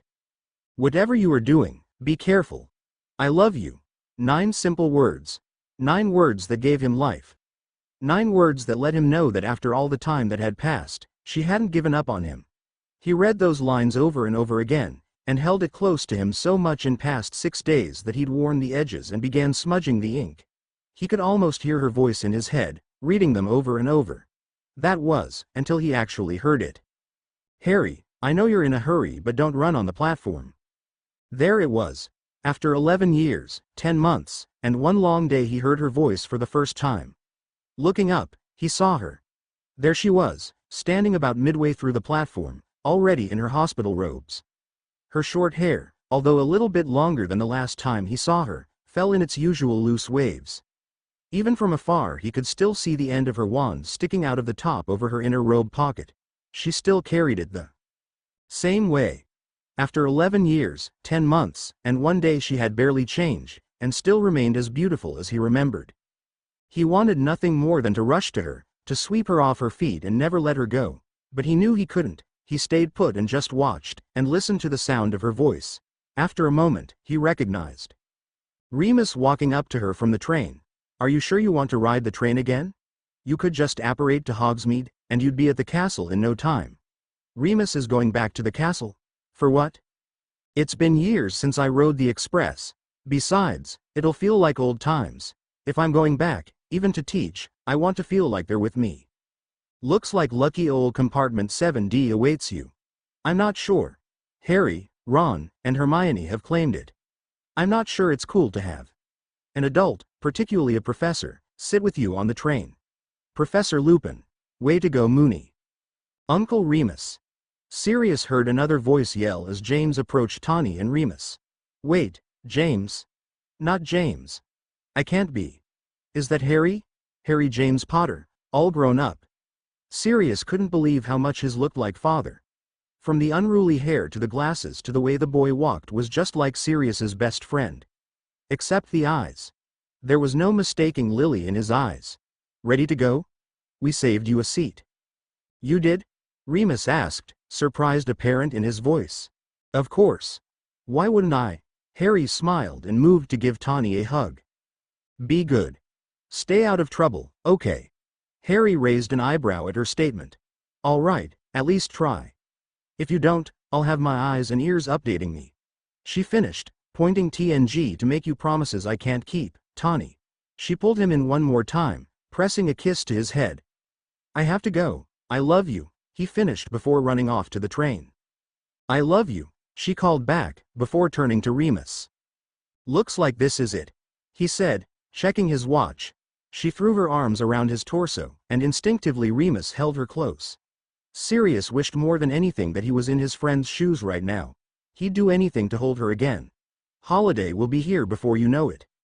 I know, she said, pulling away, but not completely letting go. Keep me updated, not just on Harry, on you, too. I want to know all about your new job. Tell me everything, especially on the troublemakers. I want to know if it's possible for Hogwarts to house another group of marauders. Please, no one comes close, Sirius whispered to himself. I'll let you know, Remus said, pressing a kiss to Tawny's forehead. Updating works both ways. I still want to know all about your day and some of your crazy patients. Okay. She smiled. Merlin, Sirius loved that smile. One more thing, he began checking his watch, whenever you were ready to talk about, you know. Let me know, okay? You'll be the first one I come to, she said. Remus squeezed her hand one last time, before running over to the express and disappearing onto the train. Sirius watched as Molly and Arthur Weasley came over to her, and wrapped their arms around her, and the three watched the train disappear in a puff of smoke. They began directing her towards the barrier, and Sirius moved too. Hide behind a pillar. He tipped his hat, and pulled a copy of the Daily Prophet from a newspaper stand to hide his face even more. It wasn't until he was sure the coast was clear that he slipped through the barrier and transformed back into a shaggy black dog. His risk paid off. Not only had he not been caught, but he was able to get the motivation he needed. Everything move he was going to make from their one out was to get her back, to be with her again, and to be a family with Remus and Harry. He had missed so much, it was time to make up for it. Thanks, Molly, Tawny said, wrapping her cold hands around a hot mug of tea. 1 week after she and the Weasleys had dropped everyone off at King's Cross Station, she sat at the kitchen table flipping through the pages of the Daily Prophet to see if there had been any updates on Sirius. In the past 2 weeks since his escape, the paper had printed many articles about how dangerous he was, and warning people to keep an eye out for his location. The minister had even gone as far as to offer a reward of over 1,000 galleons to anyone that could help locate her fiancé. Tawny sighed in relief at the lack of updates on his location. She wanted to see him more than anything, but the thought of him getting caught made her stomach twist. Azkaban was a horrific place, and he was lucky to have slipped out of those guards. She hoped that maybe he was gaining at least the slightest bit of happiness being free of that blasted island. At the same time, she didn't know if he was even alive. She had a million questions. How did he escape? Even though both she and Remus had their guess on that particular question. How did he get off the island? Where was he? Is he okay? Is he hurt? Is he happy? Why hadn't he contacted her? Had he contacted Remus and she didn't know about it? Had he contacted anyone? Surely, he would have told her if he had. Part of her begged for a letter from Sirius. The other part hoped she didn't get one at all. If he had a way of using an owl, he was exposed. She didn't want him getting caught because of her. Then again, a letter would be better than him showing up somewhere to see her. She could picture him walking straight through the doors of St. Mungo's while she was at work. It would be risky and dramatic to see him in such a public place, and she wouldn't put it past him to do it. And of course, he would immediately to be recognized. He'd been in that hospital a million times before to see her. Someone was bound to put 2 and 2 together if she had a mysterious visitor. Is that an owl? Arthur asked, directing everyone's attention to the dark speck that was increasingly becoming larger as it approached the house. It has a letter. Who would be sending post this late? Molly rushed to open the window as the screech owl dove through and deposited a thin roll of parchment on the copy of the Prophet right in front of Tawny. Examining the parchment, she noticed it was tied with a dirty string instead of wax seal, and her stomach jerked as the realization hit her. Tawny, who is it from, dear? Molly asked, noticing Tawny staring at the parchment, unable to open it. Please let me be wrong, she whispered, untying the string and unrolling the letter. I must finish what I started. I love you. A muddy paw print stood in place of a signature, but Tawny didn't need one to know who the letter was from. Her dreams and nightmares were answered. Sirius had sent her an update with a message that was anything from clear. What did he start? Where would he be going to finish it? And why did it make her heart sink into her stomach at the thought of it? Tawny. She snapped out of her thoughts when she heard Arthur's voice calling her name. Yes. Who is your letter from? Oh, it's from Violet. She wanted to switch patients tomorrow. I'll trade her the Jacobs family for the Jameson family. Both Arthur and Molly raised an eyebrow in suspicion, but didn't push her on the topic. Not long after the table sank into uncomfortable silence and Tawny excused herself. As she sat on the edge of her bed in Ginny's bedroom, which was hers for the school year, she reread Sirius's note over and over. Tawny knew that she needed to tell someone about the letter. Dumbledore had made them all promise to inform him of Sirius's communication with them all. But she felt that this note, although it was short, was just for her eyes. Why does Sirius have to be so damn dramatic? She sighed, falling back on the quilt. She fell asleep that night with the note clutched to her chest, trying to make sense of it. Searching for Sirius Black third year. Knock, knock, Violet said, entering Tawny's office, holding 2 letters in her hands. Hedwig just dropped these letters off for you. Thanks, V. Tawny smiled, taking the letters from her. Are you seeing patients today? Violet asked, taking a seat across from her, and resting her hands on her pregnant belly. No ministry officials are coming by to do inspections today. I've been here since about 4 a.m. trying to make sure that everything is in shape. Sounds like you could use some tea or some extra caffeinated coffee. I'll have Melinda fetch me some in a little while, Tawny said with a yawn. These ministry officials say that they are coming to inspect the entire hospital today, but I'm almost certain they are really here to search every inch of this place for Sirius. Why do you say that? Because the list of officials they said would be coming include the senior undersecretary to the Minister for Magic, and 2 Aurors, Kingsley Shacklebolt and Nymphadora Tonks. At least they aren't bringing the Dementors. I will not let them bring any Dementors onto my floor of this hospital. There are unborn babies and stressed mothers that do not need Dementors chilling their insides and sucking their happiness out of them, including you, she said, rising from her desk and stepping around to see Violet. How's your little one doing? Still giving you a hard time? They've been kicking every hour on the hour for a solid couple of minutes. William and Meredith were mostly clam. This one wants to use my organs for target practice. Are you sure you and Chris don't want to know the? It would only take me a few minutes to find out. We waited for the last 2. We don't want to spoil the surprise this time either. Well, if you change your mind, I'll happily let you know. I'm dying to know if Will and Murr are getting a little brother or sister. You'll be, Tay said, pushing herself up from her chair. I've to go check on Mrs. Delaney and her husband. Last I checked, she was 8 centimeters dilated and had nearly bitten Mr. Delaney's head off. Good idea, Tawny said, holding the door open for her. Mrs. Delaney is quite impatient. Good luck. Good luck with the inspection. It'll be fine. Thanks, V. Tawny said, closing the door behind her. Since she had half an hour to kill before the inspectors were supposed to show, she decided on reading her letters. Ton, first off, it's Tuesday. I would normally be sitting at dinner with you right now, discussing our days and what is to come for the week. But, since I'm at the castle, I'll have to settle for letter writing instead. This whole being apart until Christmas holiday may not work. Instead of during the week, we may have to move our dinners to weekends. I'm already missing our weekly dinners, and you. Last week kicked off the first week of my defense lessons. The first year's covered knockback jinxes, the third year's boggarts, and the fourth year's stunning spells.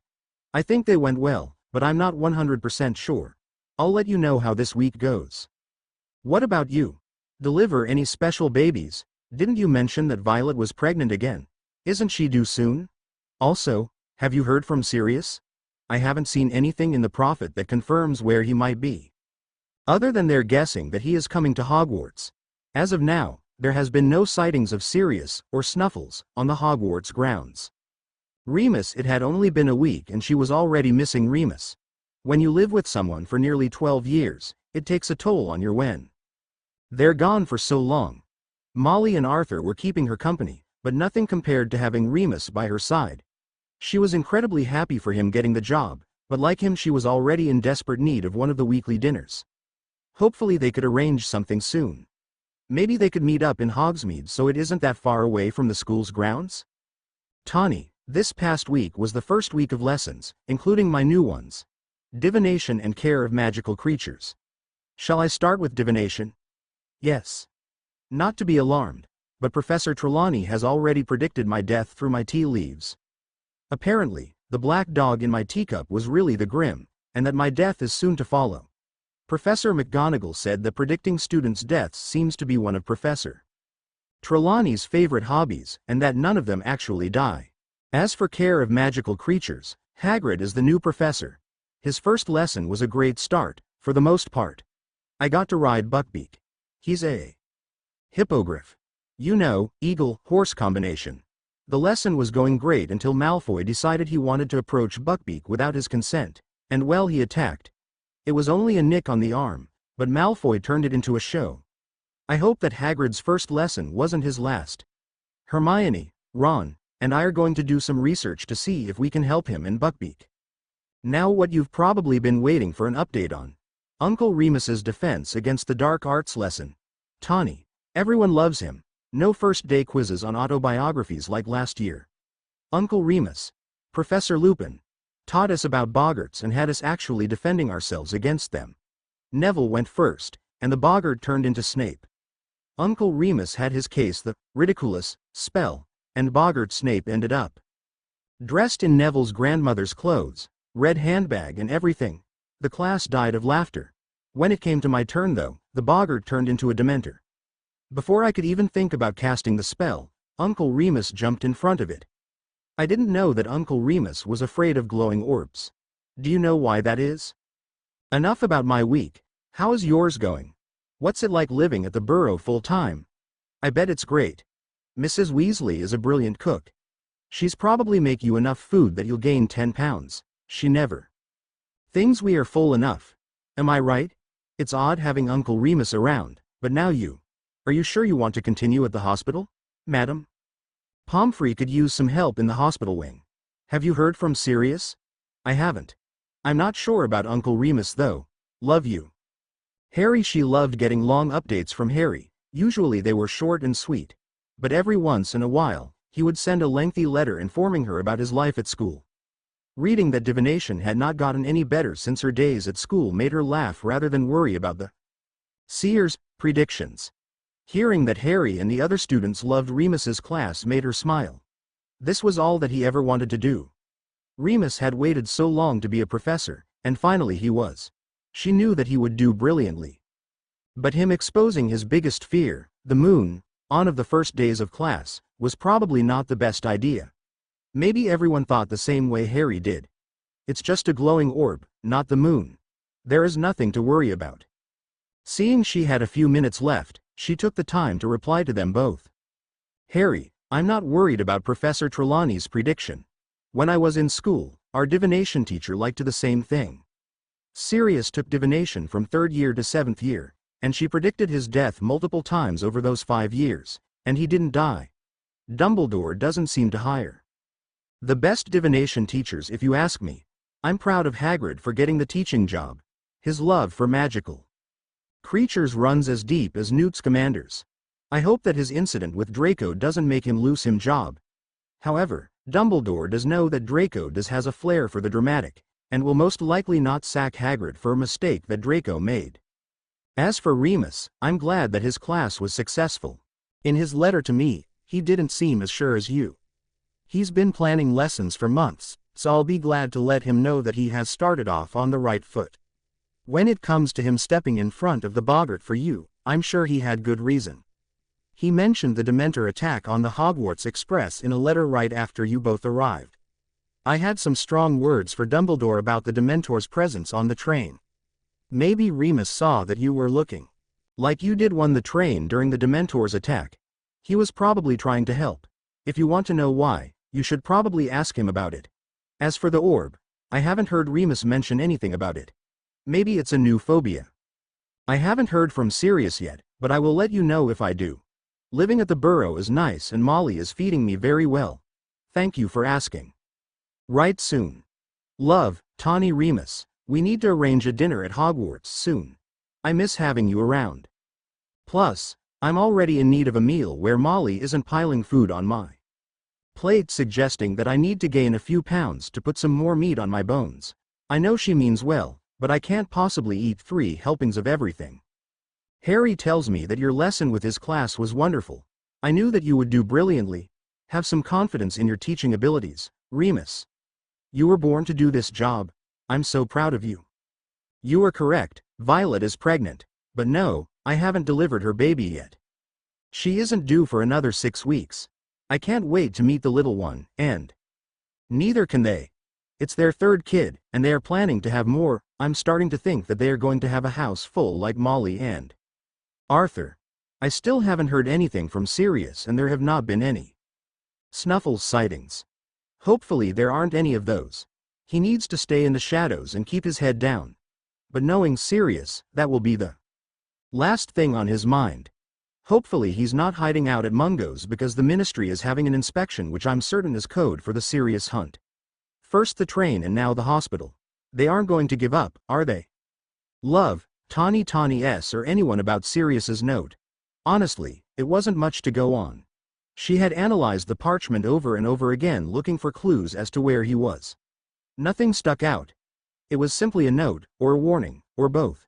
She didn't feel the need to share it with anyone. At least not until she could figure out what he meant.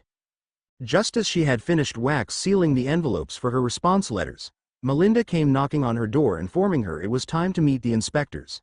Tawny handed the letters off to Melinda for he to mail from the owlry, and walked down the corridor to meet the group at the front entrance to the Department of Magical Deliveries. Before she even reached the door, she recognized immediately Kingsley, talking with a young woman with long, deep purple hair. Tawny assumed that must be the other Auror, Nymphadora Tonks. By her age, Tawny guesses she was an Auror in training. However, the other woman with them did not present herself an Auror.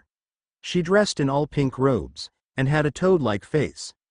Her nails were colored to match the pink in her robes and shoes, and she balanced a pink bow on her short curly locks.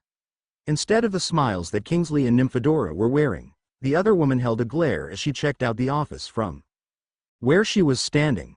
She balanced a clipboard in her hands and was writing notes on it as she waited.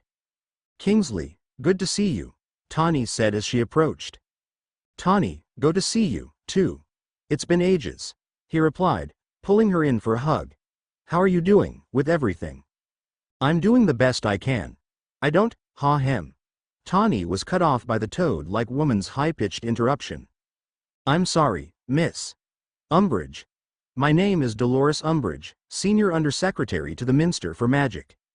I'm afraid we are here to do your inspection, not to catch up. Mr. Shacklebolt should be acting as a professional, not as a friend." Umbridge smiled, but more of wicked smile than a warm and inviting one. "Ms. Umbridge, my apologies. I was unaware that employees of the ministry that you were unable to have friends outside of the office. I'll make note of that." Tawny heard Nymphadora holding back her laughter, and watched as Kingsley did his best to hide his growing smile. "Ms. Lovegood, I presume?" "Yes, you are correct. Would you like to get to the inspection? I'm sure you have a busy day ahead of you with your work for the minister." "Yes, I do. Mr. Shacklebolt, Ms. Tonks, and myself will be conducting thorough searches of every room on this floor," she began, running her finger down her clipboard. "We will be checking for Sirius Black, I presume? This is a procedural check of your department, Ms. Lovegood." "Ms. Umbridge, this department has had procedural inspections in the past. Formerly they have involved the inspection of one person rather than the inspection of the minister's undersecretary and a couple of Aurors. This is not routine. Now, you are welcome to check every room on my floor if you like, with the exceptions of the occupied exam rooms. I would appreciate if you respect the privacy of my patients. They do not need the likes you walking in on them while they are pushing out their babies. That would be a rather uncomfortable sight for you." Once again Kingsley and Tonks were struggling to hold back their laughter. Neither of them had seen anyone stand up to the likes of Dolores Umbridge, and do such a good job at it. The exam rooms are part of this hospital, they need to be inspected. Sirius Black is not hiding in the same room as a woman giving birth. I assure you, Ms. Umbridge, that if Sirius Black was hiding out in this hospital, I would be the first to know about it. Now, like I said, you are welcome to check everywhere else. But I know that you will not find anything here that would tell you that Sirius has set foot in the hospital in the last 12 years, never mind the last 3 weeks. Very well. Umbridge huffed, scribbling down on her clipboard. We will not check the occupied exam rooms. Everywhere else, including your office, will be thoroughly searched and inspected by order of the Minster for Magic. Enjoy. Tawny said, taking a step back and extended her hand to point them in the right direction. Umbridge stuck her nose up in the air and began walking away, with Nymphadora following her, still laughing. Before Kingsley joined them, he turned to Tawny. You, Tawny Lovegood, are bloody brilliant. He gave her a wink before going off to join the search. You're not my dad. Disclaimer. This chapter might include quotes from J.K. Rowling's Harry Potter and the Prisoner of Azkaban. Those quotes belong to J.K. Rowling. Third year October rolled around, without any news about Sirius. Various rumors put him all over the United Kingdom, but whenever the Ministry dispatched orders, they always came up empty. Back at Hogwarts, the first Hogsmeade visit of the term was fast approaching. In the Sirius commotion, Harry had yet to have either Tawny or Remus sign his permission form to attend the village. Knowing Professor McGonagall would not let him go, even just on Tawny or Remus's word, he knew he had to get the physical copy of the form signed. That meant heading to Remus's office. Uncle Remus, Harry said, knocking on Lupin's office door. Remus called for him enter, and Harry instinctively took a seat in front of his desk. As Harry sat down, he stuck his hands in the pockets of his robes. Tell your godmother that I swear I'll write to her this week. I've just been busy, Remus said, reading over a scroll of parchment as he scratched his chin with his quill. Harry looked over the room, seeing several piles of rolled parchments. As Remus finished marking the essay with an A, he waved his wand, sending it a basket full of other graded essays. I've learned I have to spend more time grading than planning lessons, that's for sure, he mumbled, picking up another parchment. Tawny didn't send me, Harry responded, trying to gain his attention. There is something else I wanted you to talk to you about. Pulling the parchment from his pocket, Harry said, the first Hogsmeade weekend of the term is coming up and you haven't signed my permission form yet. I know. I'm not going to. Not until everything with Sirius clears up, he replied, not taking his eyes off the stack of the first year's essays on Verdimillious charms. What? Harry asked, nearly dropping his permission slip in surprise. But, you said Sirius wouldn't try to hurt me. If I'm not in any danger, why won't you sign it? I am not under the impression that Sirius will hurt you, Remus said calmly, putting down his quill and looking up at Harry. But, I want to err on the side of caution for now. I'll sign the form once we know more about this, okay? No, you're being ridiculous, Harry began, getting angry. I'll just write Tawny. Tawny agrees with me, Harry. We are only trying to keep you safe. You said it yourself. I'm not in any danger. Tawny and Dumbledore agreed with you. I should get to go. Everyone else does, Harry said, raising his voice and rising to his feet. I'm not everyone else's. Not everyone else's what? He scoffed. You're not my dad. There was a long pause as Harry realized what he said. Looking up at the only father figure he's ever known, he saw the pained expression on Lupin's face. Remus interlocked his fingers and directed his gaze towards his desktop. Uncle Remus, I'm sorry. I didn't mean. But he waved Harry off, not letting him finish. I may not be your father, Harry, but I am responsible for you, Remus said, rising from his chair. You're not going. My decision is final. His voice was firm, but calm. Do you understand? Unable to speak, Harry nodded. Good. Now, if you don't mind, I have some work I need to finish. Remus waved his wand, making the door to his office swing open. Without saying a word, Harry exited the office and made his way back to Gryffindor Tower. Later that night, after a rather Harry-spent dinner in without saying a word, and only looking up to sneak glances at Remus, Hermione and Ron Monroom. What's wrong? Hermione asked, noticing Harry has elected to do homework rather than mess around with his roommates. Hermione had nudged Ron, and made him aware of Harry's unusual behavior, and decided they needed to find out what had their best friend so down. Nothing. Harry lied, turning back to his defense against the dark arts essay on kappas. He'd spent the past hour digging through his textbook, and writing the best defense essay he'd ever written, hoping to make it up to Remus in the slightest. Not nothing, Ron said, closing the textbook in front of Harry. Oi! I was reading that, Harry snapped, looking up at his friends. That's why we're worried, Hermione said. Something is up. What's going on? You've been upset since you came back from taking with Professor Lupin. Did he not sign your form? Ron questioned. Harry sighed and shook his head. After motioning for them to join him at the table, he told them the whole story of what happened in Remus's office that afternoon. When he finished, he searched their faces for advice. Instead, they sat there, lips parted in surprise. I was just frustrated.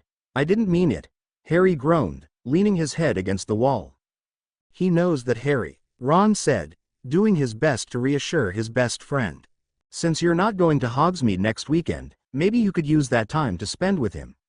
You can apologize and have some quality time together. I'm sure he'll like that, Hermione suggested.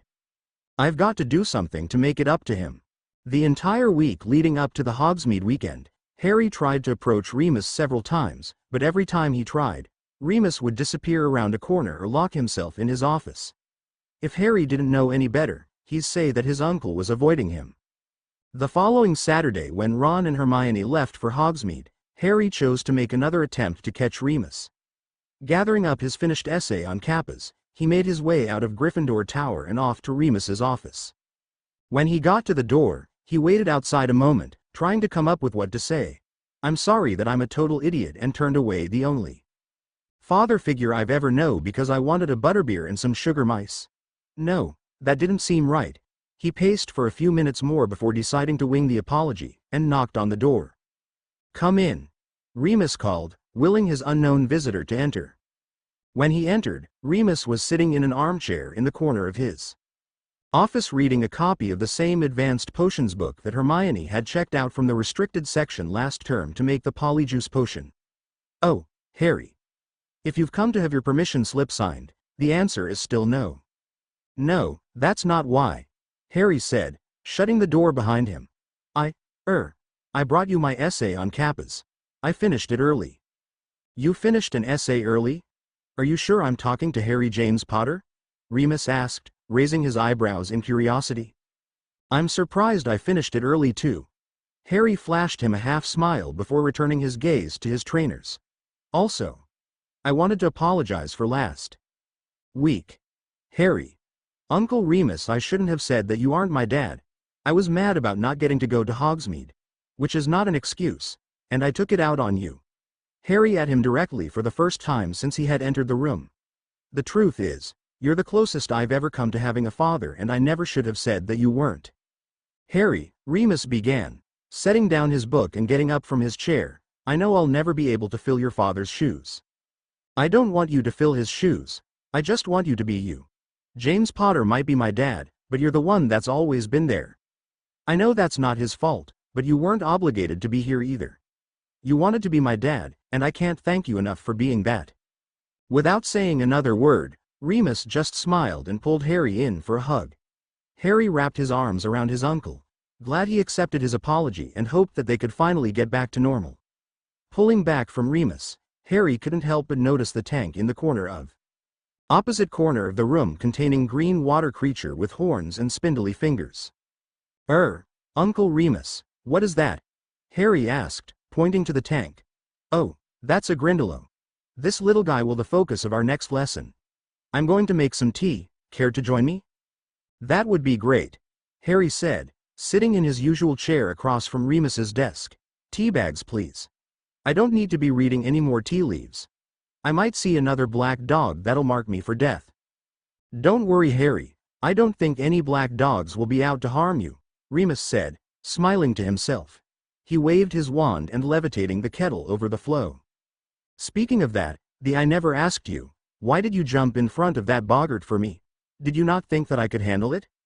My concern was that the boggart was going to take the shape of Lord Voldemort. Not only did I not want that for you, but for everyone else in the room. Lord Voldemort has caused enough people to endure fear and pain. I didn't think we needed more of that. Oh, however, I jumped before I realized the true shape of your boggart, a Dementor. That suggests that your greatest fear is fear itself. That's very good. Thanks. Harry, I hope you haven't been thinking I didn't believe in you. I know that you could have handled fighting the boggart. If it had been Lord Voldemort. Like I suspected, you've already taken down the real Lord Voldemort 3 times, and you're only 13. I have all the confidence in the world in you, Harry. Thanks, Uncle Remus. Before he could finish, he was cut off by Professor Snape barging in Remus's office door. I didn't realize you had company, Snape said, scowling at Harry. Turning back to Remus he said, your potion, Lupin. Ah, yes, Severus, thank you, Remus said, waving him forward. Snape set the potion down on the edge of Remus's desk, never relinquishing his scowl. I made an entire cauldron full, if you are in need of more. Thank you, Severus. I will probably be needing some more tomorrow. Snape gave him a sour nod before exiting his office, closing the door rather loudly. Before you ask, Remus began. Tawny usually makes my potions. Since she isn't here, and I never seem to be able to get that one right. Severus agreed to help me. Or poison you. Well, that is a likely scenario as well. However, if I was to brew it, I would poison myself, so I will take my chances. Remus said, pinching his nose and draining the goblet of the potion. Disgusting. Uncle Remus, what is the potion for? Harry asked, keeping his eyes on the empty goblet. I'm feeling a little under the weather. I should be fine in a couple of days. Remus assured him. There is no need to worry. Halloween, 1993. The day Sirius Black planned to get his revenge on Peter Pettigrew once and for all. It was kind of poetic, Sirius thought. Exactly. 12 years from the night his former friend betrayed his trust, and sold James and Lily over to the Dark Lord. Sirius was finally going to finish what he started and kill the rat. That's exactly what he deserved. Sirius also chose Halloween, because he knew he wouldn't be spotted. Halloween at Hogwarts included a feast that the entire staff and student body attended. No one would be left in Gryffindor Tower to see, or to get hurt in the process. He knew that it wasn't going to be easy, that Peter would put up a fight. But, if no students were around, he knew he could accomplish his goal. Just like he had stolen the clothes he wore to King's Cross, Sirius had nicked a long black cloak from a rogue's shop in Hogsmeade. He knew that waltzing into Hogwarts in his prison attire alone would not help his chances of getting past the portraits or Peeves. Putting the hood up on his cloak he pushed himself through the one-eyed witch passageway, and made his way down the corridor. Every once in a while he would duck and tosher that no one would spot him. Navigating the halls of Hogwarts without the Marauder's map was not the easiest, especially for the mission that he was on now. Once he arrived at the portrait of the fat lady, he knew that this is where the hard part began. How was he supposed to convince her to open her portrait so that he could enter Gryffindor Tower? Whatever it took. Keeping his head down and his hood up, he approached the portrait of the fat lady. She was happily practicing her singing, and trying to shatter a glass by hitting a high note. The process was going very poorly, by the looks of it. All of the people in her surrounding portraits had either chosen to plug their ears to go visit their friends in another part of the castle to get away from her. Let me in, please, Sirius called, trying to get the fat lady's attention. One moment, dear, I've almost got it, she said, once again letting out a high-pitched voice that resembled a yell scream than a beautiful note. Oi! I need to get in. Oh, all right, fine. The fat lady huffed, setting down her glass. Password? I forgot. No password, no entry, she replied, picking up her glass once more. Now if you would excuse me, I have some work to do. She began to bellow once more, making the remaining portraits leave their frames. Please, let me in, it's important. I can't let you in without a password. Haven't you heard that there is a killer on the loose? She opened her mouth to sing once more, but Sirius cut her off again. Fat lady, I have to get into the tower now. As he yelled the last part, he looked up and his hood fell back, revealing his face to her. Sirius Black. The fat lady gasped, dropping her glass so that it shattered on the floor of her portrait. Help. No, please, don't yell, Sirius said, hushing her. Please, fat lady, I wouldn't be doing this if it wasn't absolutely necessary. I'm not letting you in to hurt any kids. That's not why I'm here, fat lady, you remember me. I wouldn't do that. Besides, all the kids are in the Great Hall at the Halloween feast. No one is in Gryffindor Tower. No, I won't let you in. You have to, Sirius barked, slashing at the fat lady's portrait. Instead of this plan scaring the fat lady into doing what he wanted, it only scared her away. As Sirius attacked her portrait, she screamed and fled her frame. Fat lady, wait. Sirius called after her, but it was too late, she was gone, and the portrait temporarily ruined.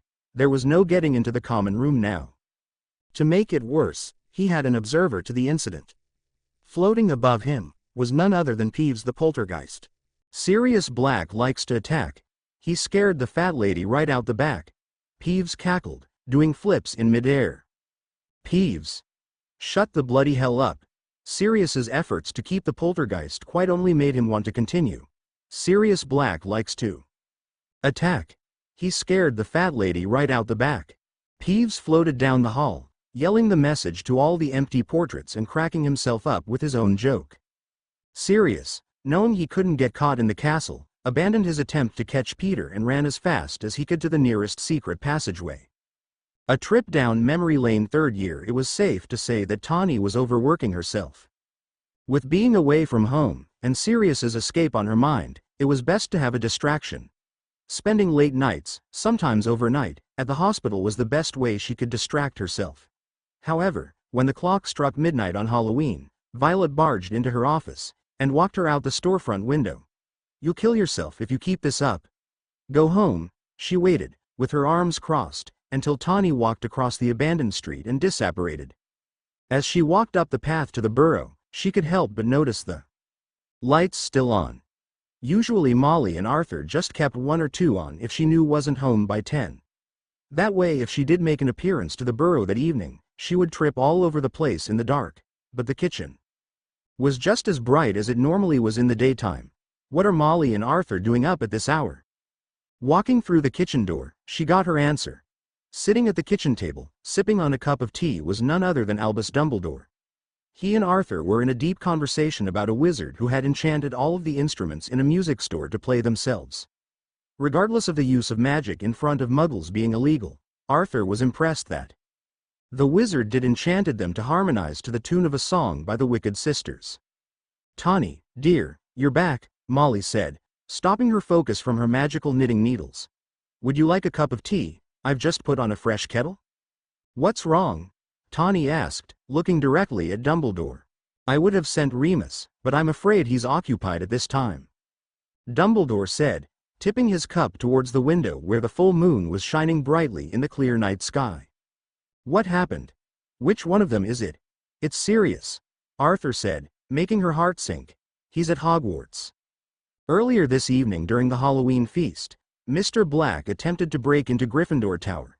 Both the fat lady and our resident poltergeist have spotted Sirius, and say that he attacked the fat lady when she wouldn't let him in. Dumbledore said, sipping his tea. Attack the fat lady? No, Sirius would never. Unfortunately, the damage to the fat lady's portrait tells another story.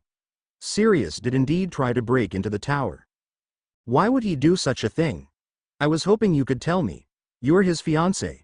Other than Remus, you know him the best. What would make Sirius want to go to Hogwarts? I dunno. I wish I did. That way they would stop printing that rubbish about Sirius being a murderer and betrayer in the Prophet. Have you heard from him? Has Sirius tried to contact you in any way? No, she responded after too long of a pause. Are you certain? It could have been an unmarked note or a symbol, or something to gain your attention. Something that could help us. No, he hasn't sent anything that could help us. It wasn't exactly a lie. As far as Tawny was concerned, the note that Sirius had sent was a confusing message. It wasn't of any use to them. Albus, did you say he tried to break in during the feast? That is correct.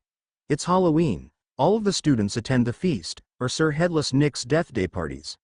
Regardless, none of the students would have been in the tower. Yes, that is true. The Daily Prophet and the Ministry think that Sirius might be going after Harry. But, even if Sirius was going to attack Harry, and he was idiotic enough to do it in Gryffindor Tower, then why would he choose the one night that he wasn't going to be in there? He wouldn't. Tawny, what do you suppose his reasoning for entering Gryffindor Tower was? Surely, it was not to enjoy the comfort of the common room chairs. Dumbledore asked. I don't know. He's risking so much being there. There has to be a reason, an important reason, that Sirius would need to be in Gryffindor Tower, much less Hogwarts. Tawny said, pacing back and forth. What would make Sirius risk everything to break into Gryffindor Tower? Arthur had said she knew Sirius better than anyone, but right now she felt so far away from him. She couldn't figure out his coded message, or reasoning for going back to Hogwarts. She was supposed to know him better than the back of her hand. Why was this so difficult? Was 12 years apart too long? The kettle over the fire whistled, signaling it was ready. Molly waved her wand, compelling the kettle. Tawny watched as one of the cabinet doors opened, and a single teacup and saucer flew out and settled itself on the table in front of her. Here you go, dear, to calm your nerves, Molly said, settling a tea bag in her cup. Now where is the sugar? Molly began searching the table for it, and scanning around the room. Arthur, have you seen the sugar? Wasn't it on the table earlier? No, Albus Dhis tea. She huffed, and began getting up to look for the jar. We keep forgetting where we put it. Forgetting, Tawny said, realization hitting her. Years ago, Sirius lived in Gryffindor Tower. When people move out, they leave things behind. What if Sirius left something there? What if that something could help him? That was more than a decade ago. How could there possibly be anything of theirs left? Many other groups of students have lived in that room. If anything was left behind, it would have been taken or discarded by now, Arthur said, weighing in. Not if it was hidden. Sirius always said that they had multiple secret hiding spaces in their dormitory. What if it's in one of those? If your theory is true, we need to get to whatever Sirius needs soon. If he tries to come back, he will be captured. If the students don't do it, the Dementors certainly will. Then we need to get started. I guess now the only question is, who lives in that room now? After Remus had recovered from the full moon, Dumbledore stopped by his office to tell him about Halloween night. Remus took the news of Sirius' return to school better than Tawny, but not by much. He too racked his brain for a possible explanation as to why his mate would risk everything. However, when Dumbledore told him of Tawny's theory, he immediately volunteered to help. The headmaster casually walking into Gryffindor Tower would only spark chatter and rumors. No, it would be much easier for him to do it. That brought him to his lesson on Tuesday afternoon. Don't forget that your essays are due next week. Also, it's never too early to start studying for your OWLs, Remus said, as his class of 5th years began packing up their belongings. Fred, George, and Lee, can you please stay back a moment? If this is about the dark arts corridor being in a state of constant rain, we had nothing to do with it, Fred said, sporting a smirk. I should have known it was the three of you. Remus smiled, shaking his head. Fixing that one took longer than I thought? Wherever did you find that spell? We combined a couple of them, Lee said, with a laugh. Very impressive, boys. Thanks, Remus. Professor Lupin, Remus corrected him. If we're calling you Professor, then I'm Mr. Weasley, George said, crossing his arms. Fine, Mr. Weasley, and Mr. Jordan, I need your help. Can I ask a favor of you? Whatever you need, Professor. As the three of you know, Sirius Black tried to break into Gryffindor Tower over the weekend. Of course, that's all everyone is talking about. Why did he do it? Who's he after? Is he dangerous? They won't shut up about him. Professor Dumbledore and I have been talking, and we have a theory about why Sirius would choose to do such a thing. It is of our opinion that Sirius might have been trying to get something he left behind when we were in school. You mean, something he left there 15 years ago, maybe a tool or weapon? Lee asked. Precisely. Where do we come in? Well, the three of you are the lucky inhabitants of our old dorm room. As much as we'd like to help, our room is highly top secret.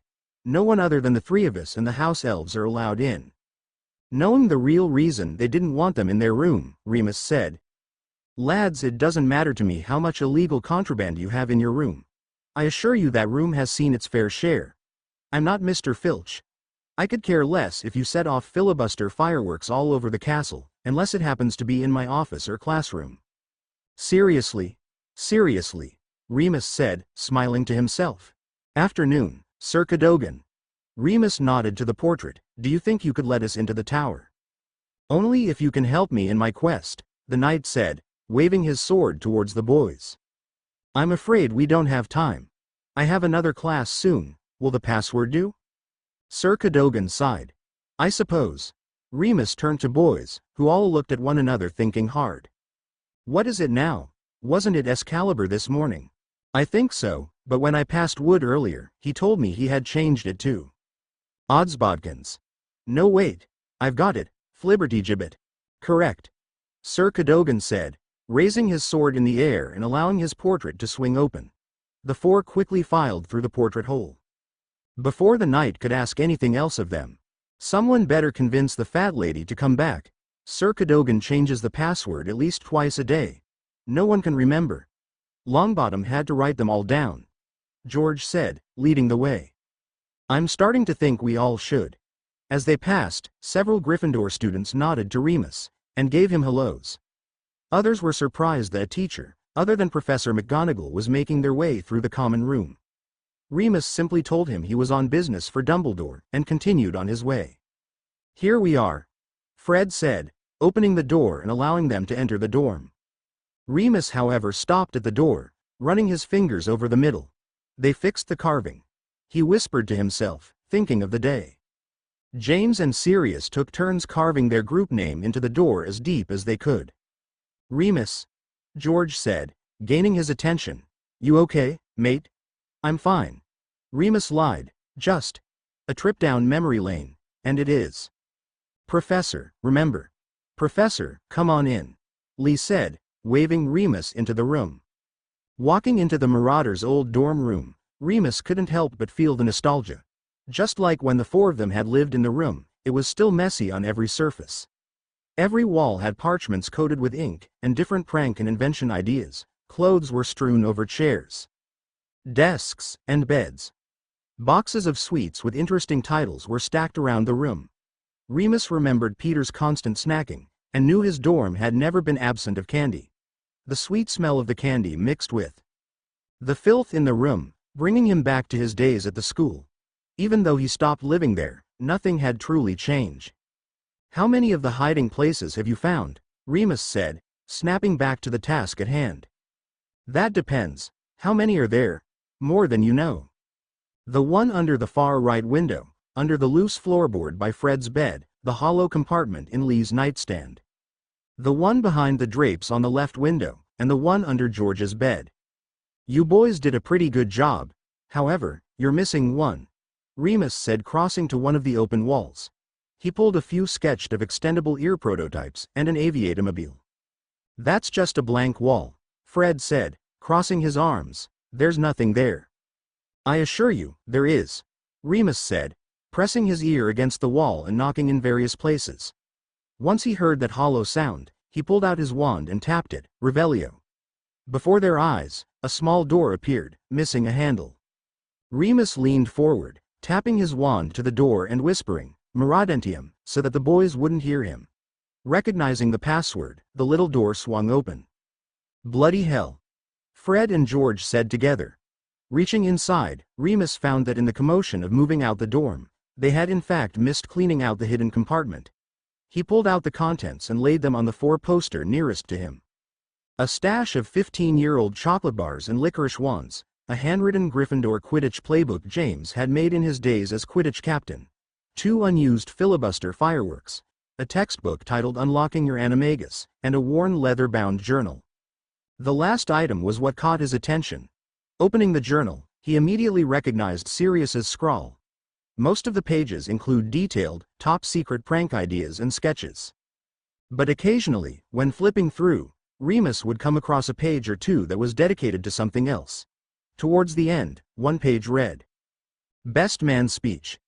I'm not usually one that believes in destiny. I believe that regardless of where we came from, we make our own path. We decide our fate, and we want. With that said, if I was to believe in destiny, for just a moment, I'd say that James and Lily were those two destined to be together. I watched James fall in love with Lily the moment he met her, and he never stopped. Now, for those that don't know the James, Lily story, she spent the majority of her time turning him down. Trust me, I've never seen someone get turned down as many times as he did.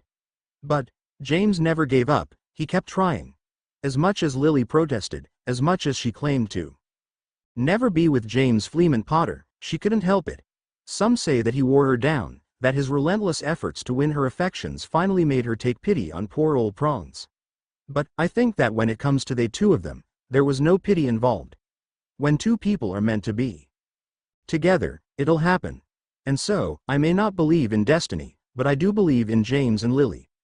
Lils, with this toast, I pass my best mate and my brother off to you. Take care of him. The scratches and ink smears told Remus that Sirius had started and restarted the speech multiple times. He knew that Sirius wasn't much of a perfectionist, but when it came to his best man duties, Sirius would have done anything to make James and Lily's day perfect. Reading his first draft of that familiar speech only proved his point. He kept flipping through the pages, coming across more prank ideas, different ways to team up with Peeves the poltergeist to annoy Filch and possibly get the Marauders map back, and a few more personal notes. In between the last page of the journal at the back cover, was a Polaroid photograph that Sirius had tucked it. The photo was of Tawny and Sirius, sitting by the Black Lake. Lily had taken it with the Muggle camera her parents had given her for Christmas their last year at Hogwarts. They had all just finished their NEWTs and had gone down to the lake to relax. Sirius had leaned back against the tree, and Tawny between his legs with her back to his chest. They were both laughing and smiling at a joke someone had made. Remus flipped over the picture, once again seeing Sirius's handwriting. In black ink, he had written, "The day I decided to ask her to marry me." Sirius had come back to the dorm that night and told him that he was going to marry Tawny. That even though they had only been together less than a year, he already knew. Just like James knew, he knew. "Remus. I mean, Professor, did you find what you were looking for?" George asked, looking curiously at Remus. I'm not sure." Remus gathered up the playbook, the Animagus textbook and the journal, before looking to the boys. "You can keep the filibusters. I believe they'll be of more use to you than me. The candy, on the other hand, I wouldn't try to finish off," he said, before hurrying out of the room. He knew that regardless of the sentimental value, Sirius wouldn't have broken into Gryffindor Tower just to get the journal. Tawny's theory was wrong.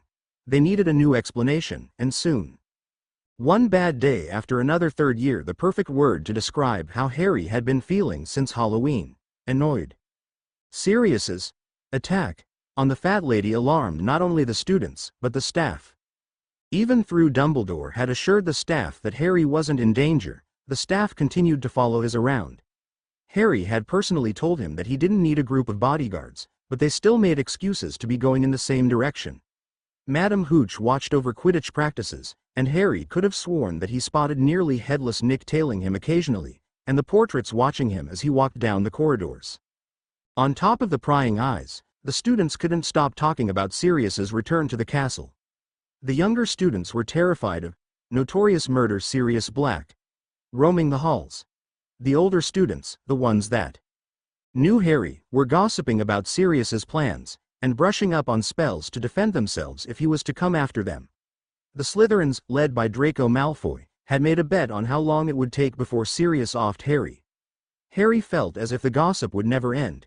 He already blew up on a couple of Ravenclaws who had been walking behind him, insisting that he was going to die at Sirius's hands.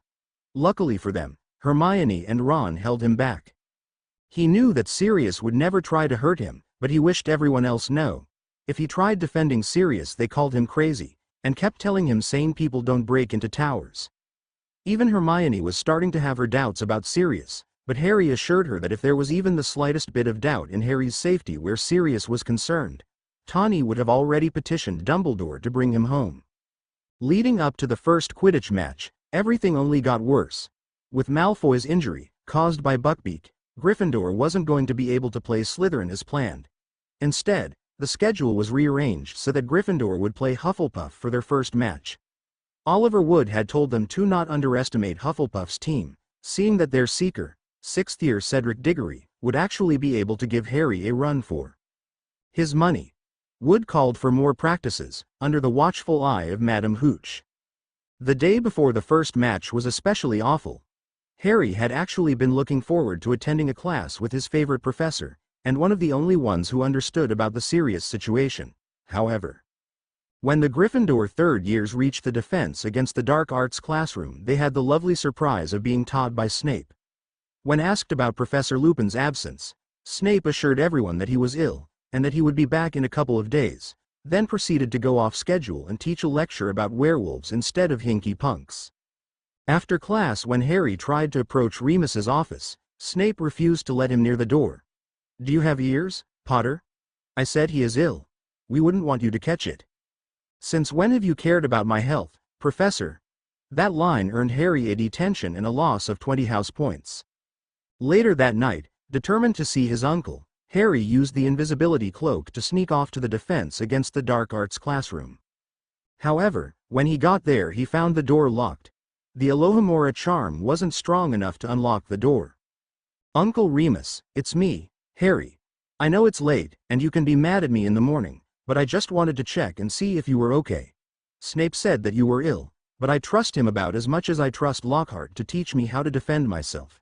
Harry laughed, but heard no response from inside the door. Uncle Remus. Pressing his ear against the door, he couldn't hear his uncle inside of it. The one noise he did hear was a light scratching, but Harry thought that had to be the next creature that they were going to learn about. Surely, if Remus was inside, he would be responding to Harry, if anything to scold him for being out of bed so late. "Uncle Remus?" After another long pause without a response, Harry decided that he wasn't in his office, and turned back. On his way back to Gryffindor Tower, he did make a quick stop by the owlery to write to Tawny. "Tawny, Uncle Remus wasn't in class today. When I went to check on him, he wasn't in his office. Do you know where he is? Is he well? Write back soon. Love you." Harry. The next day was the morning of Gryffindor's first Quidditch match.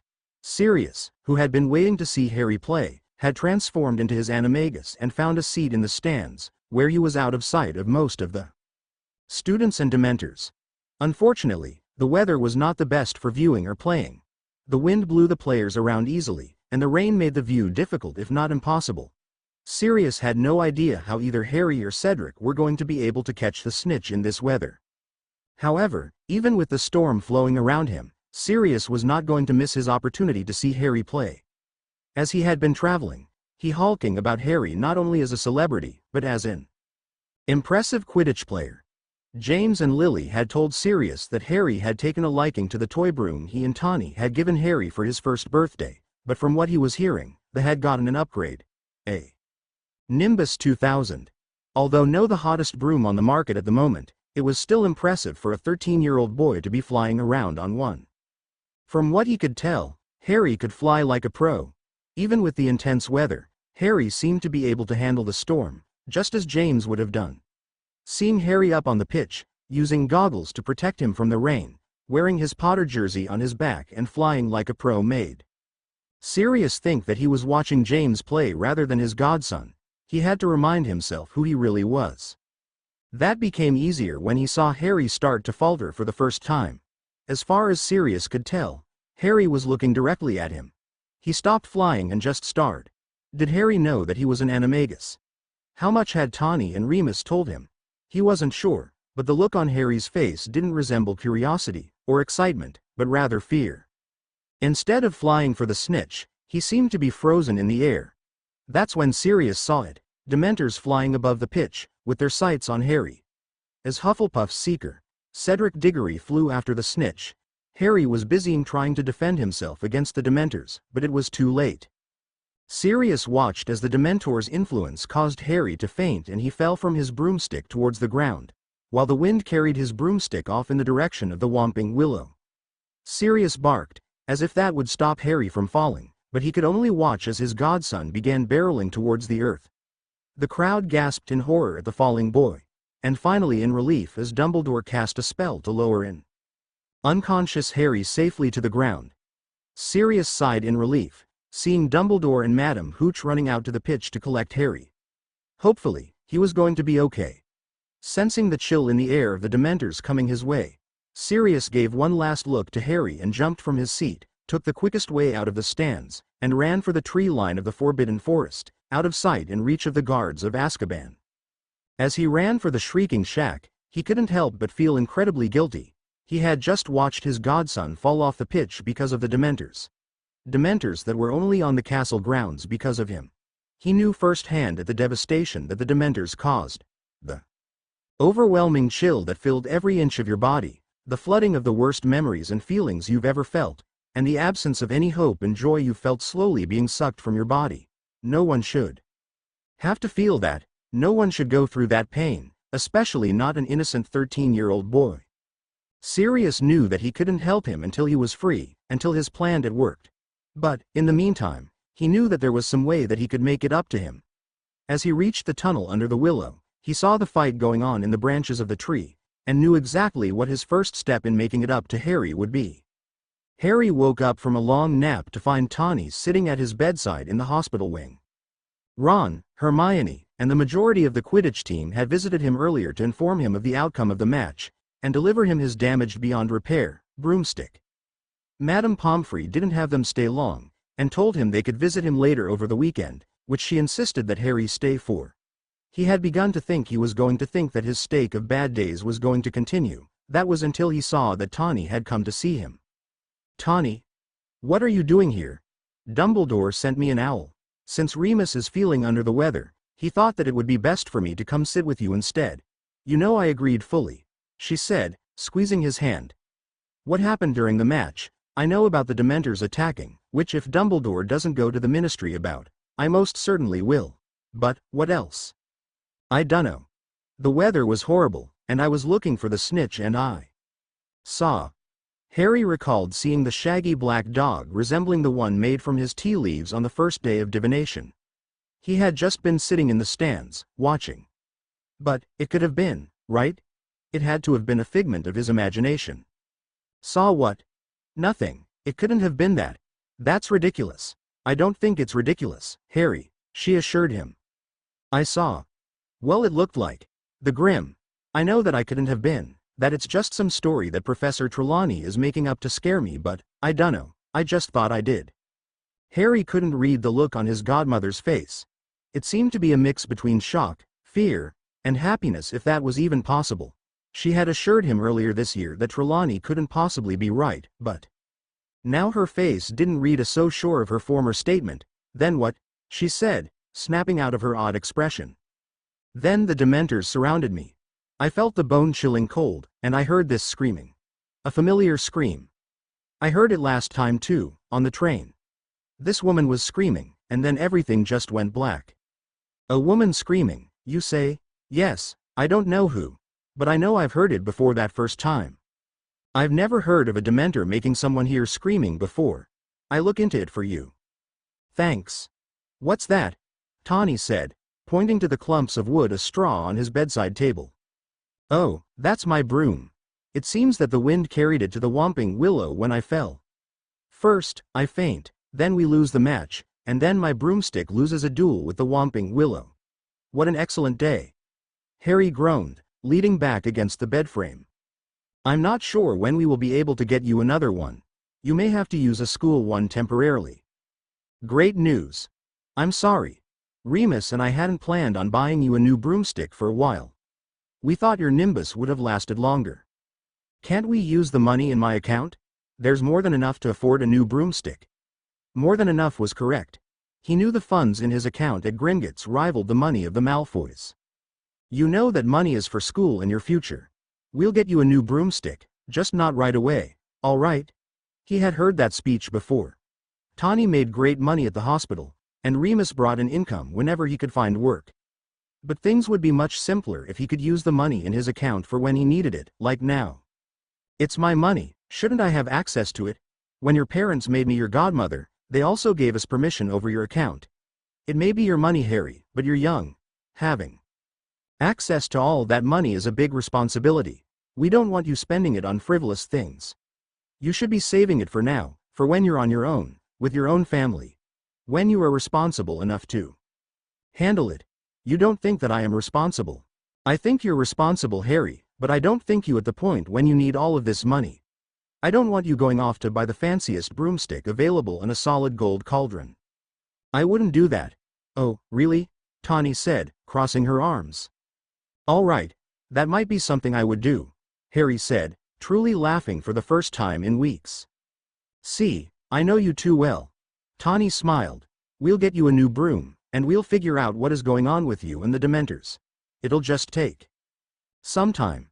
Speaking of we, How is Uncle Remus? Did you get my owl? I got it this morning, but I didn't have a chance to reply. Remus is fine. He's not feeling well, but he should be better in a couple of days. You sound like Snape. Did you rehearse that? Rehearse something with Severus? Never. Any of us know what is going on. Whenever Remus becomes ill, it doesn't usually last for that long. I'm sure he'll be back teaching next week, she said, pouring herself a glass of whatever from the pitcher on Harry's bedside table. I hope so. I can stand having Snape for potions, much less filling in for defense. Did you know he skipped out entire lesson on hinky punks and had us jump ahead to werewolves? Tawny nearly choked on her water at his statement. Are you okay, Tawny? I'm fine. I just had a little trouble swallowing, Tawny said, still coughing. Skipping ahead, you say? Severus would do anything to change Remus's plans. Don't worry, he shouldn't be teaching your class much longer. Remus will be fine. After that, Tawny quickly changed the subject to anything else, trying to avoid the subject of Remus's absence, or Snape's impromptu lesson. Doubts disclaimer. This chapter may include similar phrases, or quotes from Harry Potter and the Prisoner of Azkaban. All of those quotes or phrases belong to J.K. Rowling. Third year Monday morning meant the return to classes. After starting off the morning with Snape snarling at them throughout the entirety of potions, they didn't think they could handle him subbing in for Remus that afternoon. Their prayers were answered when Harry, Ron, and Hermione strolled into defense against the dark arts to find their favorite professor back at work. Before Remus could even begin to teach the class, the room had erupted into complaints about Snape's brief teaching stint. Remus assured everyone that Snape's essay on werewolves was not necessary, giving everyone a moment of relief except Hermione, who had finished the essay days prior. Everyone seemed preoccupied with the lesson, except Harry. He was glad to see that his uncle had returned, but he was more interested in why he had been out in the first place. He hadn't heard from him in days, and the constant reminder from everyone that Remus was okay felt rehearsed rather than reassuring. After the lesson on hinky punks had finished, Harry told Hermione and Ron he would meet up with them, and immediately went up to Remus. Where have you been? I've just been ill, that's all, Harry. I assure you, I'm fine now, Remus said, becoming Harry to his office. Harry eagerly followed, still intent on questioning him. I came to visit you one night. Before you say that I shouldn't be sneaking around the castle at night, just remember that I was only worried about you. But, when I came to your office, you didn't answer the door, not a word. I was probably asleep, Harry. Poppy gave me some sleeping draught so that I could get some rest, Remus said, brushing off their remark. Nothing the dark circles under his uncle's eyes, Harry didn't believe that Madame Pomfrey's sleeping draught had been very effective. Besides, you shouldn't be worried about me. I should be more worried about you. I'm terribly sorry I missed your match. I was really looking forward to it. Well, we lost, and my broom took a dive into the Whomping Willow, so you didn't miss anything worth watching, Harry replied, slouching into his usual office chair. Yes, Tawny wrote to me about that. Are you sure that you're okay? Do you need some more chocolate? It truly does help with the Dementors, Remus said, taking a seat behind his desk, and reaching for his chocolate stash. I should have a lifetime supply of chocolate bars, Uncle Remus. You always make sure that I have plenty. What about your broom? Tawny said it wasn't likely going to be repaired. Not when it's been shattered into a million pieces by the willow. Honestly, why does Hogwarts have to have a killer tree on the grounds? As if the giant squid in the Black Lake wasn't enough. That killer tree, as you say, has been at Hogwarts since my first year. I've actually grown quite fond of it. Well, when it smashes your broomstick to bits, then you'll be rethinking your fondness for it. Harry groaned. I'm going to have to use one of the old school brooms for now. They're incredibly slow. Next time a Dementor comes flying onto the pitch, I doubt I'll be able to outfly it on one of those, if I don't fall off my broom again. Dumbledore was furious about your fall. They weren't supposed to be. Inside school grounds. Right after he contacted Tawny, he went straight to the Ministry to complain to the Minister for Magic. Although I doubt that his rant will have much effect, at least the Dementors will hold back for a while, Remus said, waving his wand and putting a kettle over the flames of the flow. Uncle Remus, Harry began, sitting up in his chair. Why are the Dementors coming after me?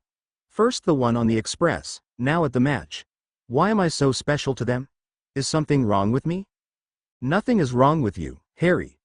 The Dementors just have a stronger hold on you because of the darkness in your past, because of what happened to you that night your parents died. They would do the same to anyone who has experienced similar horrors. Is that why I hear screaming when they come near me? Is it my mums? Am I reliving that night? Dementors take away your happy memories and have you drown in your darkest ones. It would make sense for you to hear Lily's screams that night. They are replaying your worst memory on repeat.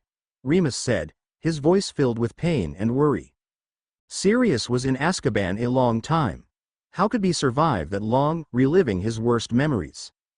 I dunno, Harry. If anyone could put up a fight against a Dementor, thought, Sirius could. You fought the one on the train? Could Sirius have done that? Could I? Harry asked, hope in his voice for the first time. That was only one, Harry, but you fought it, Uncle Remus. You saved me. Now I need to know how to do it myself. Will you teach me? It's a complicated spell, Harry. It's not usually taught to students until you're in your later years. Please, Uncle Remus. I need this. Besides, you know Tawny would want anything that could help me keep from falling off broomsticks. Playing the Tawny card, very smart, Remus said, as Harry smirked. All right, but after the holidays. Just before the holidays was the last Hogsmeade trip of the term. After the last time he tried to get Remus to sign his permission slip ended poorly, the thought that he would be spending the last Saturday of the term curled up in the common room. However, Fred and George had other plans for him. As an early Christmas present, the twins had stopped him to give him what Harry had originally believed to be an old piece of parchment. What happened when Fred and George tapped it with their wands and whispered, I solemnly swear that I am up to no good, changed his perspective. When that map came to life, and the ink began to fill the page, Harry couldn't believe his eyes. Messrs. Moony, Wormtail, Padfoot and Prongs had created a map of the entire school that marked everyone inside the castle grounds location every moment of the day. He searched the map, finding his and the twins' location in the empty classroom, Dumbledore pacing in his office, and even Remus sitting in his favorite chair in his office. The Marauder's map, as the title read, was everything that Harry could have needed. Paired with the invisibility cloak, he could be anywhere in the castle and not have to worry about being caught. Better yet, Fred and George's idea for the map's use was even better in his opinion. Not only did the map show everyone at every time, but it was also a detailed map of the castle, displaying all of the secret passageways that Tawny and Remus had told him about at the end of his second year. Fred and George eagerly pointed out the accessible passageways, and gave Harry a heads up to the one-eyed witch passageway that was sure to get him to Honeydukes without being caught by Filch or any teacher. Harry knew that Remus had not signed his permission slip for a reason, and that going to Hogsmeade was probably a bad idea to begin with. But, the allure of Honeydukes' sweets, Zonko's joke shop, butterbeers and spending time with Hermione and Ron that didn't require studying or get trouble was too strong. Besides, Uncle Remus would never know that he was there. Being invisible had its perks. Fred and George bid him goodbye after they let him know how to wipe the map, and a promise of seeing him again in the village. Harry, taking one look at the map, made his way to the one-eyed witch and off to Hogsmeade for the first time. Harry had been enjoying his afternoon in Hogsmeade with Ron and Hermione. The village had lived up to everything that he thought it would be, and the best part was that no one knew he was there except Hermione and Ron. After a while of touring the village, the trio decided to stop by the 3 Broomsticks for a butter beer. They grabbed a booth, and Harry did his best to remain unseen while he enjoyed the drink that lived up to the hype it had received. Their nice afternoon was cut short by the table next to them being accompanied by Professor McGonagall and Flitwick, as well as Hagrid and a man Harry recognized from the cover of the Daily Prophet, Minister for Magic, Cornelius Fudge. Hermione and Ron ushered him and his butter beer under the table, hoping to keep him out of sight and trouble. Madame Rosmerda brought the table of professors and the minister an order of their usual drinks before taking a seat herself. Almost immediately the topic on everyone's mind came up, Sirius Black. Do you really think that he is Hogsmeade, Minister? Rosmerda said quietly, hoping only the table would hear her. I do indeed. There is nowhere for him to hide on the school grounds. He must be nearby. You know the Dementors have searched my pub twice? Scared all my customers away. It's very bad for business, Minister. Necessary precaution. Unfortunate, but necessary. I've met a few of them. They are in a fury with Dumbledore. He won't let them inside the castle grounds, Fudge replied. He shouldn't. Your Dementors have already gone after a student twice, trying to kiss the very person they are supposed to be protecting. McGonagall huffed. They attacked a student. Rosmerda said, clearly intrigued. Knocked Harry Potter off his broom. Lost match. Hagrid pitched in. Oh my. Mr. Potter doesn't need their protecting anyway. Sirius Black would never go after him, McGonagall said, rolling her eyes. Harry was surprised that Professor McGonagall would be disagreeing so openly with the minister. Dumbledore must have told her about Halloween night, or Tawny. But for her to believe it so strongly, brought to disagree with the minister with the odds stacked against her. It seemed that Professor McGonagall was more protective of her students, or former students, than Harry knew. I beg to differ, Minerva. The minister replied, setting down his red currant rum. We all know the story of that night at Godric Hollow. How Sirius Black willingly gave information on the Potters to he who must not be named. Everyone but Professor McGonagall shook their heads in agreement, including Hagrid. That'll all it is, a story. How can you be so sure? Fudge asked, raising an eyebrow. Sirius Black was James Potter's best friend, best man at his wedding, and the godfather of his only son. He would never have given them up. He was more than just that, Fudge said, leaning in close. Not everyone knows this, but when the Potters went into hiding, they made Sirius Black their secret keeper. He was the only one who knew of their location. Originally, he was. But James and Lily changed at the last minute, on Sirius's orders. They made Peter Pettigrew their new secret keeper. Peter Pettigrew? Wasn't he one of their friends? Yes, the fourth, right after Remus Lupin. Professor Flitwick joined in. The one that Black killed, along with those 13 muggles, the minister added. Oh yes, I remember him. Always carrying a bag of sweets a-tailing after the other 3.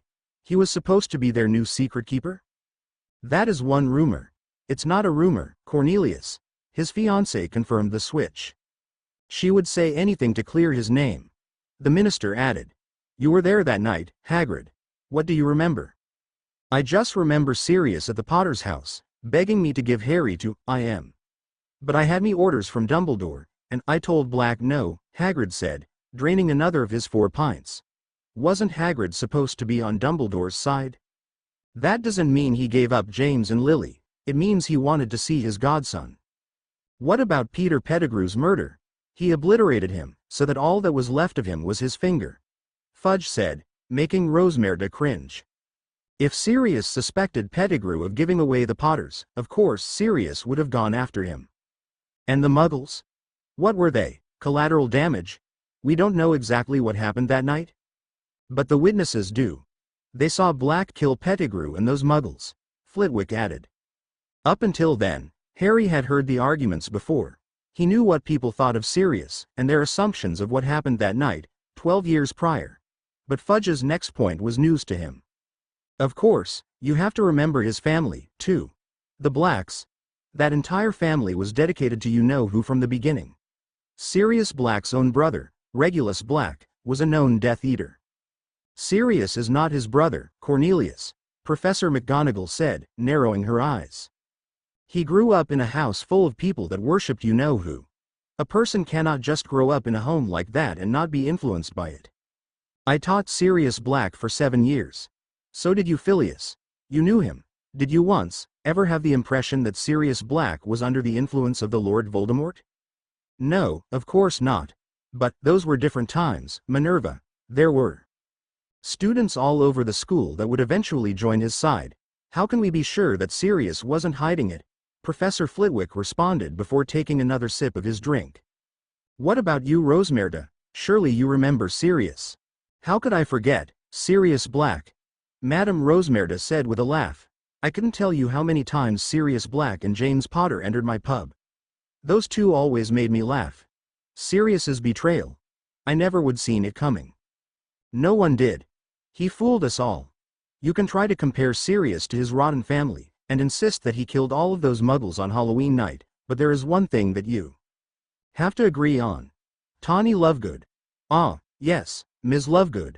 Flitwick said, leaning back in his chair, his feet dangling high above the floor. "Oh, I remember the two of them.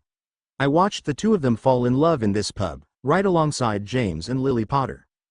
We all saw them together. It was obvious that Sirius loved more than anything. He would have never done anything to hurt Tawny, don't you agree?" "Of course, Minerva. I wish someone would love me the way Sirius Black loved her." "Phileas, Hagrid, don't you agree?" The pairs of them nodded in agreement. Lily Potter was Tawny's best friend. Sirius would never have risked losing her to hurt the Potters. "Minerva, he fooled us before. Who is to say that his relationship with Ms. Lovegood wasn't an act?" "I don't believe it was." "Then how do you explain what is happening now? Sirius Black escaped Azkaban and the first place he went was Hogwarts, not to her. He broke into the castle and tried to get into the tower where Harry Potter's, who Ms. Lovegood considers a son, house tower. If he isn't a servant of Who, then how do you explain his behavior? Why would he go after the one person that means the most to her?" For the first time, Professor McGonagall didn't have an explanation. There has to be a misunderstanding. Or it's simple. Sirius Black is a murderer who is only at Hogwarts to finish off Harry Potter. "No," McGonagall said adamantly. "Minerva, even if what you were saying is true, Black has been in Azkaban for more than a decade. If he wasn't mad already, the Dementors have surely driven him to the edge now." The Dementors said that Black was mumbling about, "He's at Hogwarts. Who else do you know that Sirius Black was there? Someone that he knew was going to be there? There is no understanding, or other explanation. Sirius Black is trying to kill Harry Potter." Professor McGonagall still refuses to believe that Sirius had done wrong, and Harry wished that he could say the same. Even with McGonagall defending Sirius to end, everyone else's suspicions began getting to Harry. For years, he had it engraved in his mind that Sirius would never have betrayed his parents, would never have killed 13 Muggles, and now, would never go after Harry. He had believed it. Tawny and Remus believed it so strongly that he had too.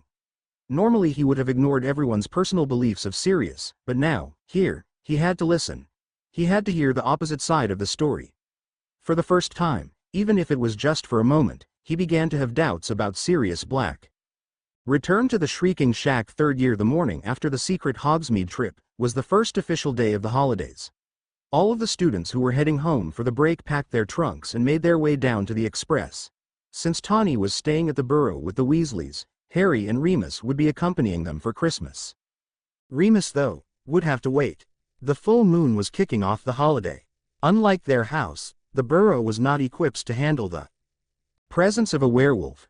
Besides, having him transform there, with a house full of people did not sound appealing or safe. Since their house was under the constant eye of Aurors, transforming in the shed as usual would also be a problem for the unregistered werewolf. That left the only place that he could keep 100% out of the public eye during the holidays was the Shrieking Shack.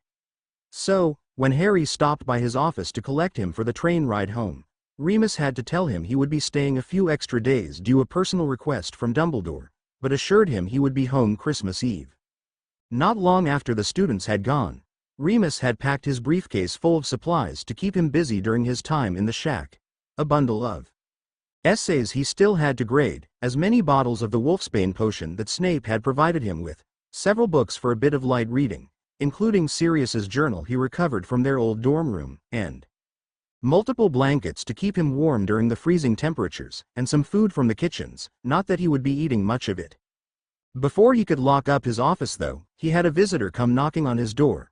"I'm just about to step out for the afternoon," Remus said, closing his case and not looking at the door. "I promise I won't keep you long."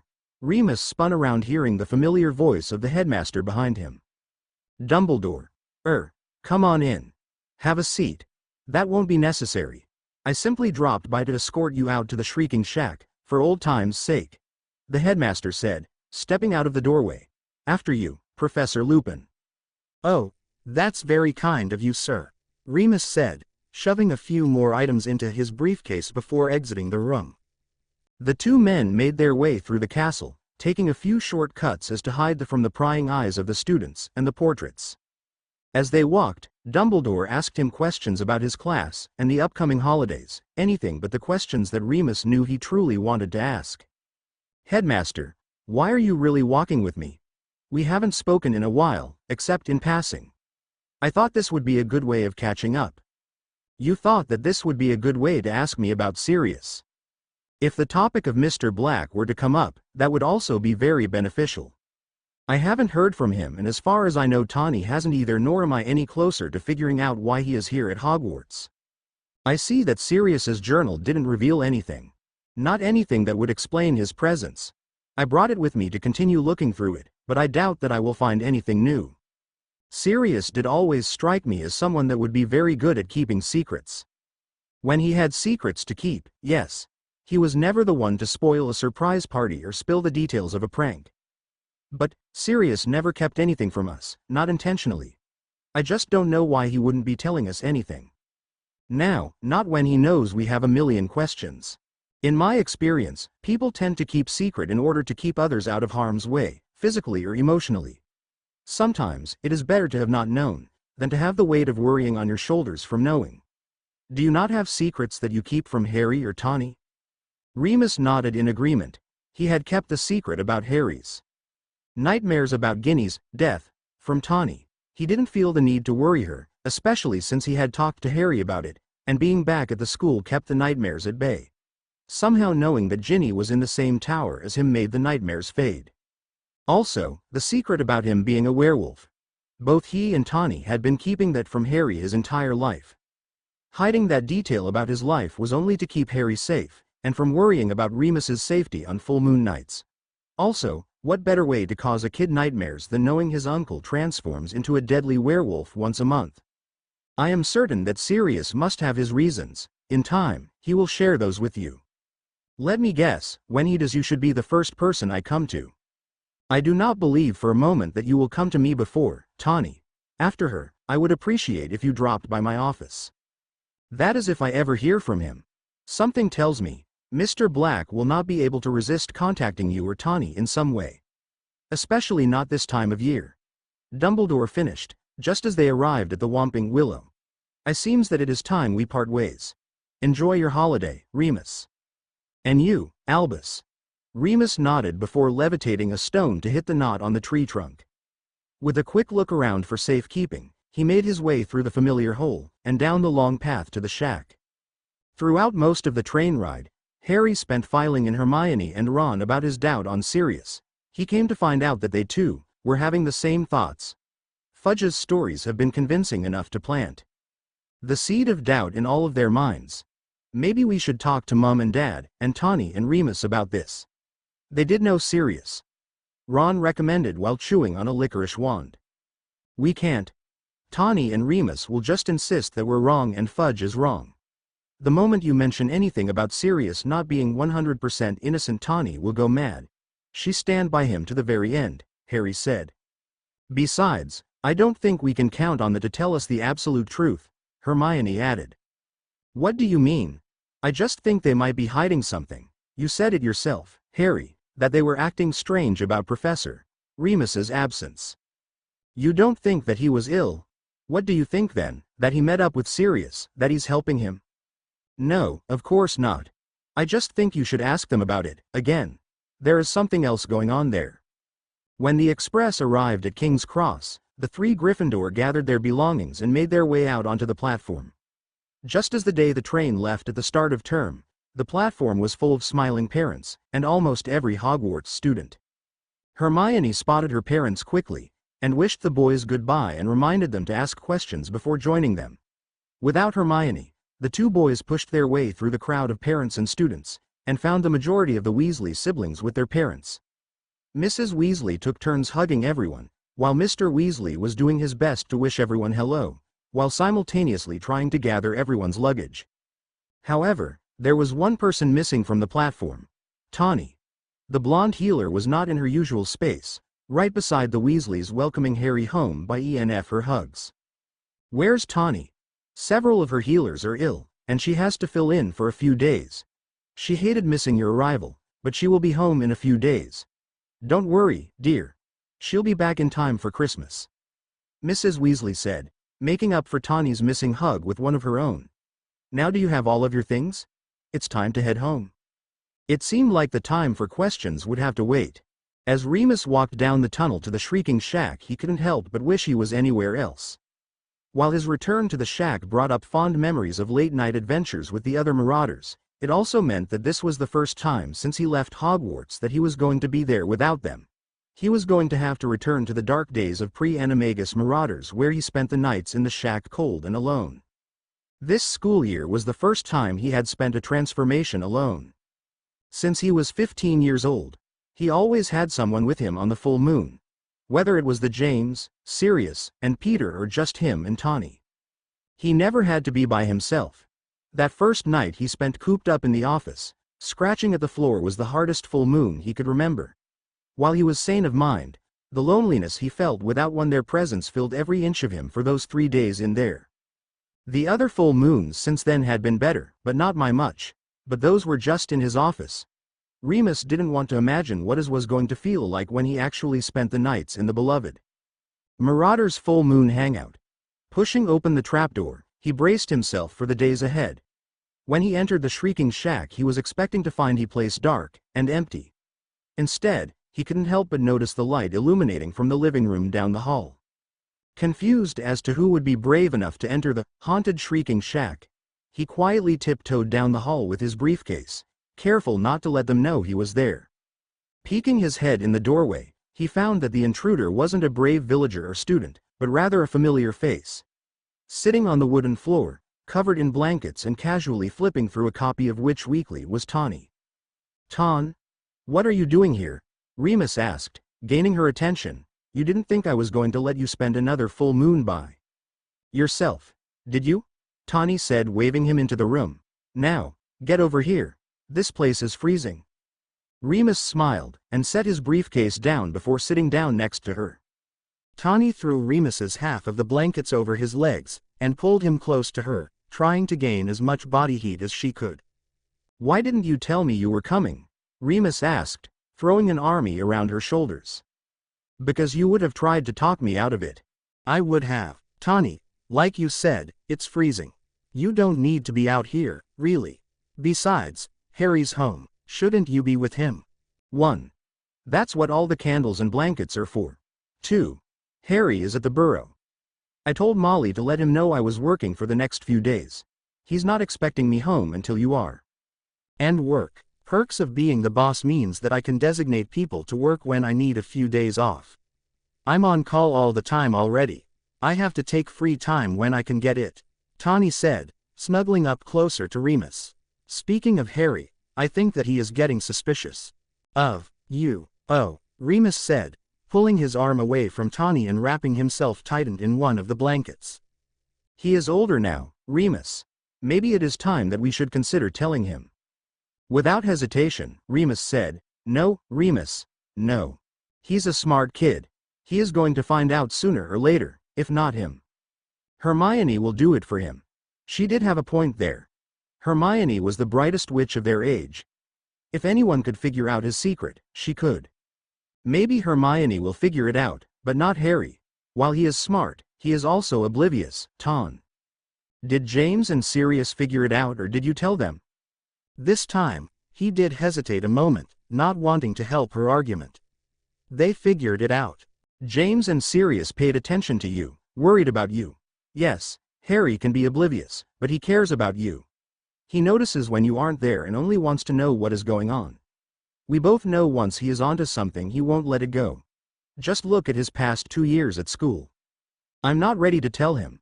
"Why not?" "Because I don't want him to see me differently," Remus said. "Stand up. I just made a breakthrough with him, Tawny. He considers me to be a father to him. The moment I tell him, that goes away." "Did James and Sirius see you any differently?" Tawny asked, standing up too, immediately regretting the loss of the worn blankets. She purposefully left out Peter, knowing that he had. He paused. "No, not for a moment. Then what makes you think Harry will be any different?" "Remus, Harry loved you. I'm sure he'll be surprised by the news that you're a werewolf, but that fact that he can come to you about anything, look up to you, count on you, that won't change. You are still going to be a dad to him," Tawny said, squeezing his hand. I need to think about it. Take your time. Just know if you do want to tell him, you don't have to do it alone." As the snow began to fall once again, Sirius pulled the hood of his cloak up over his head. He knew that in this weather, It was safe to be himself rather than in his animagus form. It was still early in the morning, the sun had just come up and began to peek through the cloudy sky just a bit, letting the sunlight shine off the icy branches of the trees. As he walked, his wand, or a used wand he had Crookshanks steal for him, erased his footsteps in the snow. Even if no one was going to be around, he still needed to keep away suspicion that he was in the area. He had been staying in a cave, close enough to Hogsmeade so that he could get supplies, but far enough away that a lost witch or wizard would wander upon his hideout. Whenever he could, he got out and stretched his legs, his human ones that is. For the most part he had been living as Padfoot just in case he was spotted, especially when he was near Hogwarts. After Halloween, he knew that he could only show his face at the school when he was sure that he could slip in and find Peter without being seen. Sirius's walk through was not just to stretch his legs, he had a destination in mind. The full moon the night before had sparked an interest in returning to the Shrieking Shack. He knew that no one would be occupying the old building, and that everyone was too scared to approach the old, haunted house. Since his return to Hogwarts, he had yet to stop by. His plan to hunt down Peter and keep an eye on Harry had taken up too much of his time. But now, known the only place Peter would be was the crowded burrow.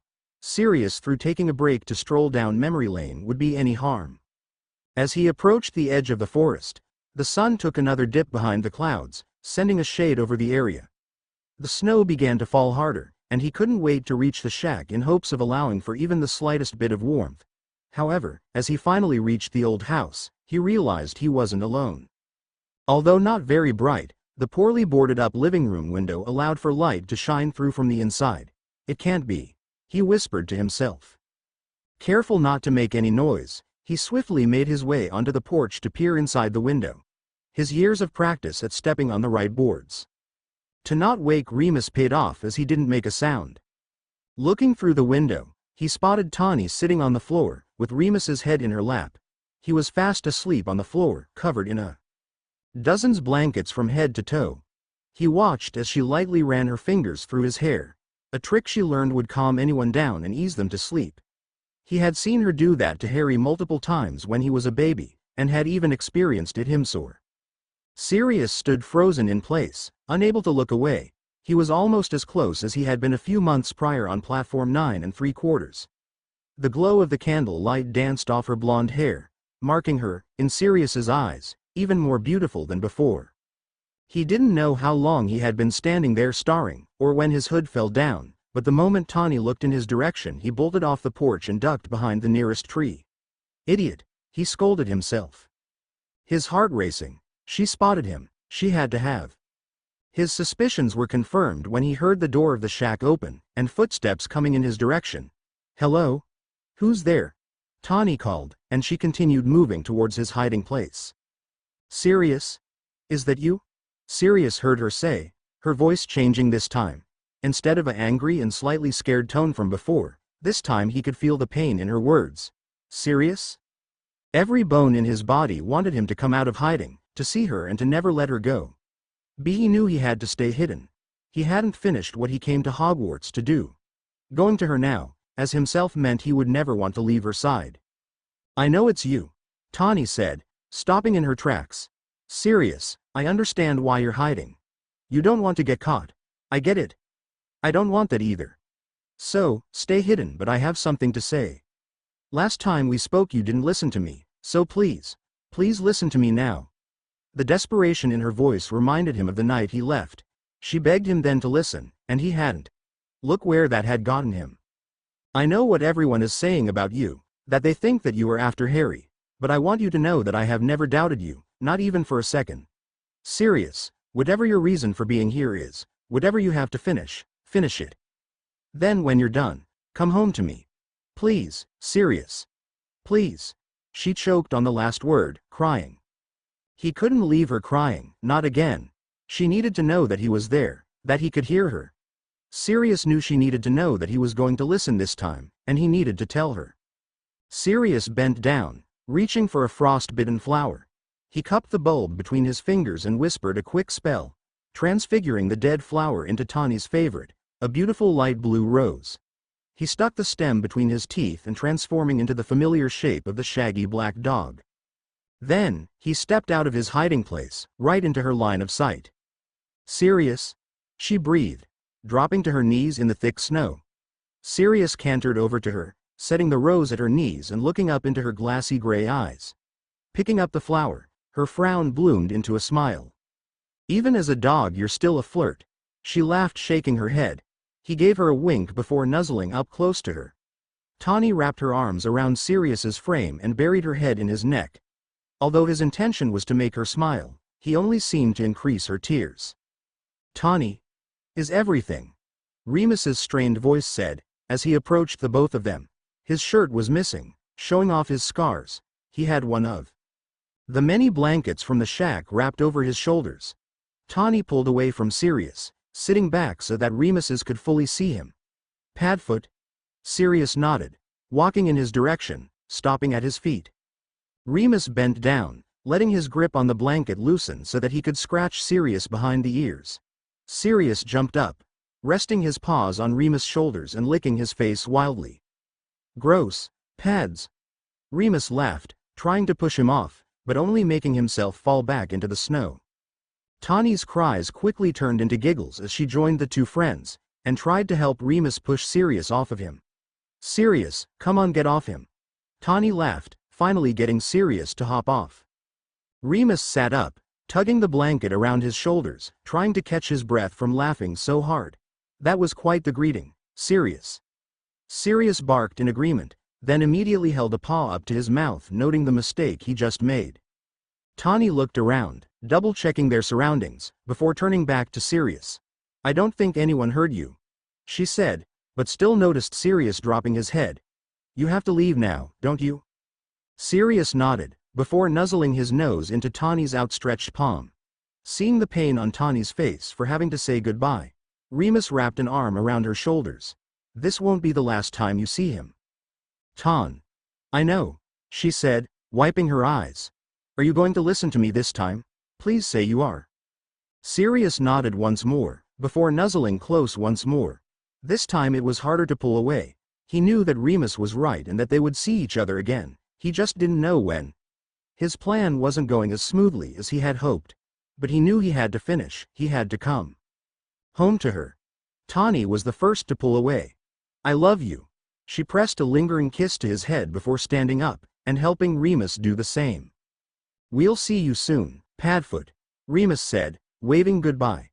Sirius raised a paw to do the same before taking one last look at his fiancée and running deeper into the forbidden forest. To make up for everything I've missed, Christmas Eve, 1979. The Potter household had been the group's rendezvous point for as long as anyone could remember. The six of them always met up there for every occasion, casual get-together, and holiday. Christmas Eve was no exception. When Fleemont and Euphemia were alive, the Potter mansion always smelled of Christmas cookies and hot cocoa on Christmas Eve. Always accompanied by a bottle of fire whiskey to spike the drinks, the Christmas decorations would cover every inch of the house, including their 10-foot Christmas tree, complete with twinkling fairies. The gang had always enjoyed spending their Christmas Eve there. The house always felt warm and inviting, and the Christmas cheer was contagious to anyone who stepped foot inside. Now, with Fleemont and Euphemia's passing, James and Lily wanted to carry on the Christmas tradition. Everyone had taken off work and order duties, except Peter, to help restore the Christmas cheer. Although their cooking and decorating skills were not as impressive as the Potters had been, the house still felt as if it had before. Mind if I join you? Tawny said, handing Lily a mug of hot cocoa. The redhead nodded, and made allowed for a space next to her on the hearth. How are you feeling? That depends on what kind of feeling. Physical? Emotional? How about all of the above? Tawny smiled, taking a sip from her mug. How's the little one treating you? Well, he, or she, isn't churning my insides at the moment, so I say it's okay. That's good. So, if the baby isn't causing you any trouble, then what is? It's Christmas for Merlin's sake. You're supposed to be smiling, joking about, singing Marauders' Christmas carols off-key, and stuffing your face with gingerbread cookies, not sulking about by the fire. Of course, I'm excited about Christmas, and the baby. It's just the timing. You can't really stop Christmas from coming, Lils. No. But the baby. With the war going on right now, Bringing a baby into the world is scary enough. Of course, James and I are excited, but we're worried. All I want is for our baby to be happy and healthy and safe. Voldemort grows stronger every day. People we know and love keeping dying. How are we supposed to protect our baby from the likes of him and his followers? How do I keep him, or her, safe? I know that having a baby wasn't exactly in your plans at the moment, but you and James are going to be great parents. Voldemort may be something to worry about, but Dumbledore and the Order is doing everything that it can to protect everyone, especially your baby. We are all constantly fighting to keep your little one safe and sound," said Tawny. "Besides, I know that you and James would never let anything happen to your baby. Voldemort doesn't stand a chance against the two of you. Just what to say, don't you? It's my job to comfort terrified parents to be." "Very true," Lily laughed. "Now, how about we change to the subject to something a little happier? Have you and James picked out any names yet?" "Actually, we have. For a boy, I really love the name Oliver. Oliver Potter. It has a nice ring to it." "That's what I said, but James is set on naming him after his grandfather, Henry." "Henry. Maybe. Well, we wouldn't call him Henry. James says that everyone called him by his nickname, Harry. So, we would do the same. I have to admit, I am a fan of Harry Potter. I know, I am too. I'm just not ready to admit to James that he won that battle just yet. Keep holding off. We all know that we have to keep his ego at bay for as long as we can," Tawny said, causing Lily to laugh in agreement. "What if it's a girl?" "That one we agree on. Going to name her after one of your relatives this time? Please tell me that it isn't Petunia?" "Oh no." Lily nearly choked on her drink. "I love Petunia, but there is no way I am naming my baby after her. We want to name her after someone who we not only love, but admire. Someone that we know would do anything and everything for us, who has, and who always will." "All right, out with it. The suspense is killing me. If it's a girl we want to name her, Tawny." "You want to name her after me?" Tawny gasped, nearly dropping her mug. "We thought it was only fitting to name her after her godmother. That is, if you are willing to take the job." "Are you kidding? Of course, I will." Tawny jumped, wrapping her arms around her best friend. Meanwhile in the kitchen, James, Sirius, and Remus were standing around the island, spiking their mugs of hot cocoa with a dash of fire whiskey. Before James could fill Remus's, he pulled his mug away. "None or me, mate. I'm on call for the Order tonight." "I thought you took off Christmas Eve." "I did. But, you know Voldemort doesn't care about the holidays," I told Dumbledore to send a Patronus if he needs backup. "Besides, the two of you will be passed out from the fire whiskey in about an hour. Not like you'll be any help." Remus smirked, taking a sip of his drink. "Looks like I'm drinking for two then," James replied, pouring an extra shot into his mug. "Not 2, 3. Remus said, picking up the bottle and pouring a third shot into James's mug. "Don't forget about Lily. You've got to make up for her." "Share. Thanks, Moony. A hangover is just what I wanted for Christmas. Happy to oblige, Prongs." "What do you think they are celebrating over there?" Sirius asked, tipping his mug towards the girls by the fire. "Lil's probably asked her to be the godmother. Looks like she agreed." "You two are asking tonight? Where's my invite?" Sirius said, crossing his arms. "Hey now Pads, I'm in the running for this, too," Remus said, setting down his mug. "Prongs?" Sirius questioned, as both he and Remus turned to James. "I already decided, and I've picked Sirius." "Yes." Sirius jumped up, and hugged James tight enough that he picked him up. After Sirius set him down, James said, "You've got the next one, Moony, I promise." "Thanks, mate. I'll remember this if I have kids." "So, you're going to pick Sirius first? He can't be the godfather to both our kids first. You've got to switch it up." "You should have thought of that when you picked." Remus smirked. "Fine, I'm switching. Moony is first." "What, you can't take that back?"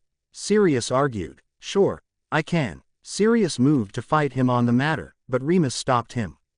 "Mates, I'm just kidding. Sirius is the godfather. I'll happily take your next kid, James."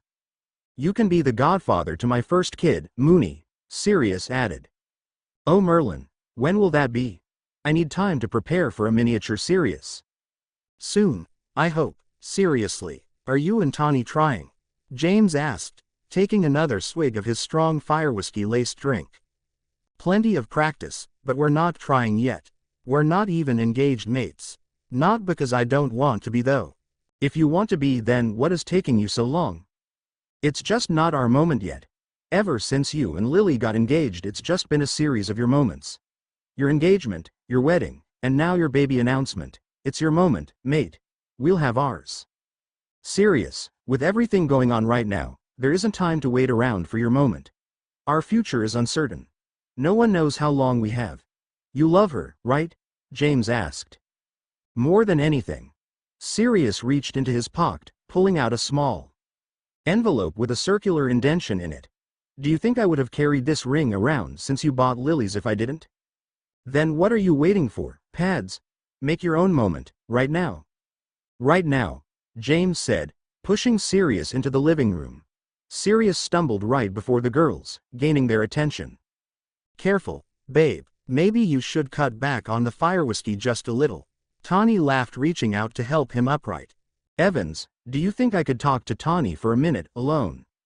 Lily shot Tawny a curious glance before shrugging. I need some more cocoa anyway. Sirius helped her to her feet, and then she went to go meet up with James and Remus in the kitchen. What's going on? Is everything okay? Tawny asked, sounding worried. Oh, everything's fine. Sirius paused, taking a deep breath. He could feel the nervousness washing over him, something he hadn't felt since that summer night where he kissed Tawny for the first time. Are you sure? Sirius, you don't look fine. What's going on?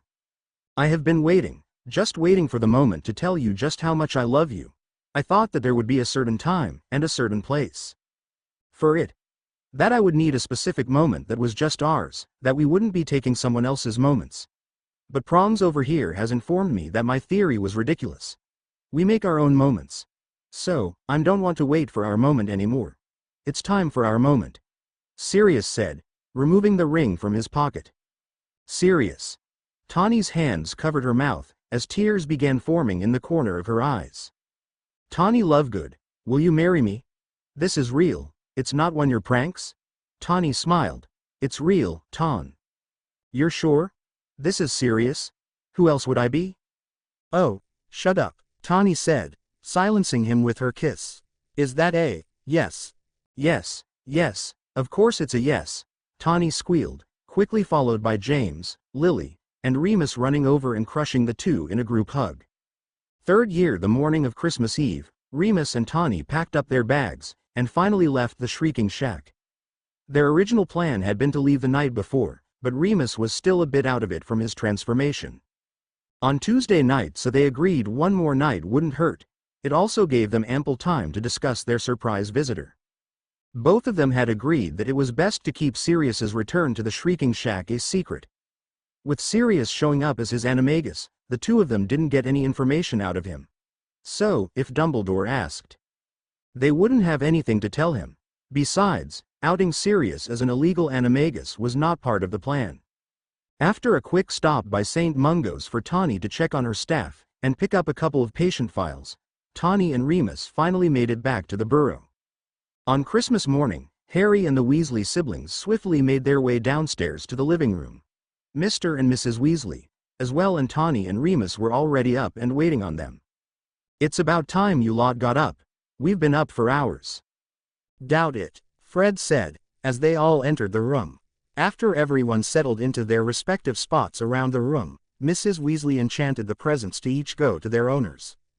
The kids tore through their presents, relinquishing chocolate frogs, Weasley sweaters and scarves, as well as various other goodies from their colorful packages. Ron was thrilled by his new poster of the Chudley Cannons. While the twins were wrapped up in their new joke books, the S&D went through the books marking new jokes, and writing their own ones in the pages. As everyone showed off their new gifts, Ms. Weasley passed around breakfast and levitated cups of tea to everyone. Remus and Tawny sat on the couch, while Tawny read over Remus's shoulder at the Daily Prophet. No word on Sirius, she whispered. No sign of him, Remus replied, and Tawny felt the relief wash over her. That relief came all too soon. Hey, Mum, you missed one, Ron said, pulling a long, skinny package from deep under the tree. It had gotten stuck on the bottom branches and hadn't been freed when Mrs. Weasley had charmed the packages. "Harry, it's for you." "For me?" Harry asked in disbelief. The moment Ron handed him the package, he knew what was going to be underneath. There were only so many ways to wrap a broomstick. "No way. I thought you guys weren't going to get me another broom for a while," Harry said, looking up to his guardians. They too were wearing the same look of disbelief. Tawny turned to Remus asking, "Did you? Me? No wait, it wasn't you?" Remus said, raising an eyebrow. Even though he didn't know who sent the package, he didn't care. He was tired of practicing with a mediocre school broom. No matter what model was under that brown paper, it didn't matter, as long as he had his own broom again. When he ripped the wrappings off, his jaw almost fell to the floor. The fastest, newest, and most expensive broom on the market sat in lap. "Bloody hell, Harry. That's a firebolt," Ron gasped, sinking down on his knees to admire the broom. Harry sat in silence as ran his fingers over the name carved into the handle of the broomstick. He had only seen a firebolt in magazines and in store windows in Diagon Alley. There were professional Quidditch players that were still using Nimbus models, and he was the proud owner, the best broom in the world. He couldn't wait to show up to the Gryffindor Slytherin match with it. Malfoy and his new Nimbus 2001 would be incredibly envious. "How does it feel, Harry? Is it everything we dreamt it would be?" George asked, as he and Fred joined Harry and Ron to see the mysterious gift. "It's even better," Harry grinned, unable to take his eyes off the broom. "Oh look. There's a note," Ginny said, pulling the letter from under the brown wrappings. "What does it say, Ginny?" Tawny asked, still confused as to who could have sent it. "It says, 'To make up for everything I've missed.' What is that supposed to mean?" "Is there a signature?" Remus asked, curious as well. "No, at the bottom there is just a paw print." Without a word, Tawny immediately left her seat. Without grabbing her coat, she walked right through the kitchen and out the door. The door closed behind her. She let out a breath that she had been holding in. Part of her knew that package had to be from Sirius, but it hadn't been confirmed until Ginny had read the letter. Even without the signature, she knew. No one else had missed that much of his life, and would have been dramatic and over the top enough to go out and get the best broom in the world to make it up to his godson. She had only saw him a few days prior, sort of, and had no indication that he was going to be sending it. Tawny had hoped seeing Sirius, that he was okay and safe, would have put her mind at ease, but it hadn't. Without getting any answers, all she did was have more questions. Especially now. She knew he had been at Hogwarts when Harry broke his broom, but to get him the most expensive broom on the market. How did he afford it? It wasn't as if escaped convicts got the best deals on top-of-the-line products. All she could do was pace as she went over every question in her mind, but it didn't help. The more she paced, the more questions she had, the more answers she was needing. The past 4 months had only added more stress. Is he alive? Is he safe? Why did he escape? Why haven't I seen him? What he doing at Hogwarts? What does the letter mean? Why would he attack the fat lady? What the bloody hell is he going to do? Why can't he just tell me what is going on?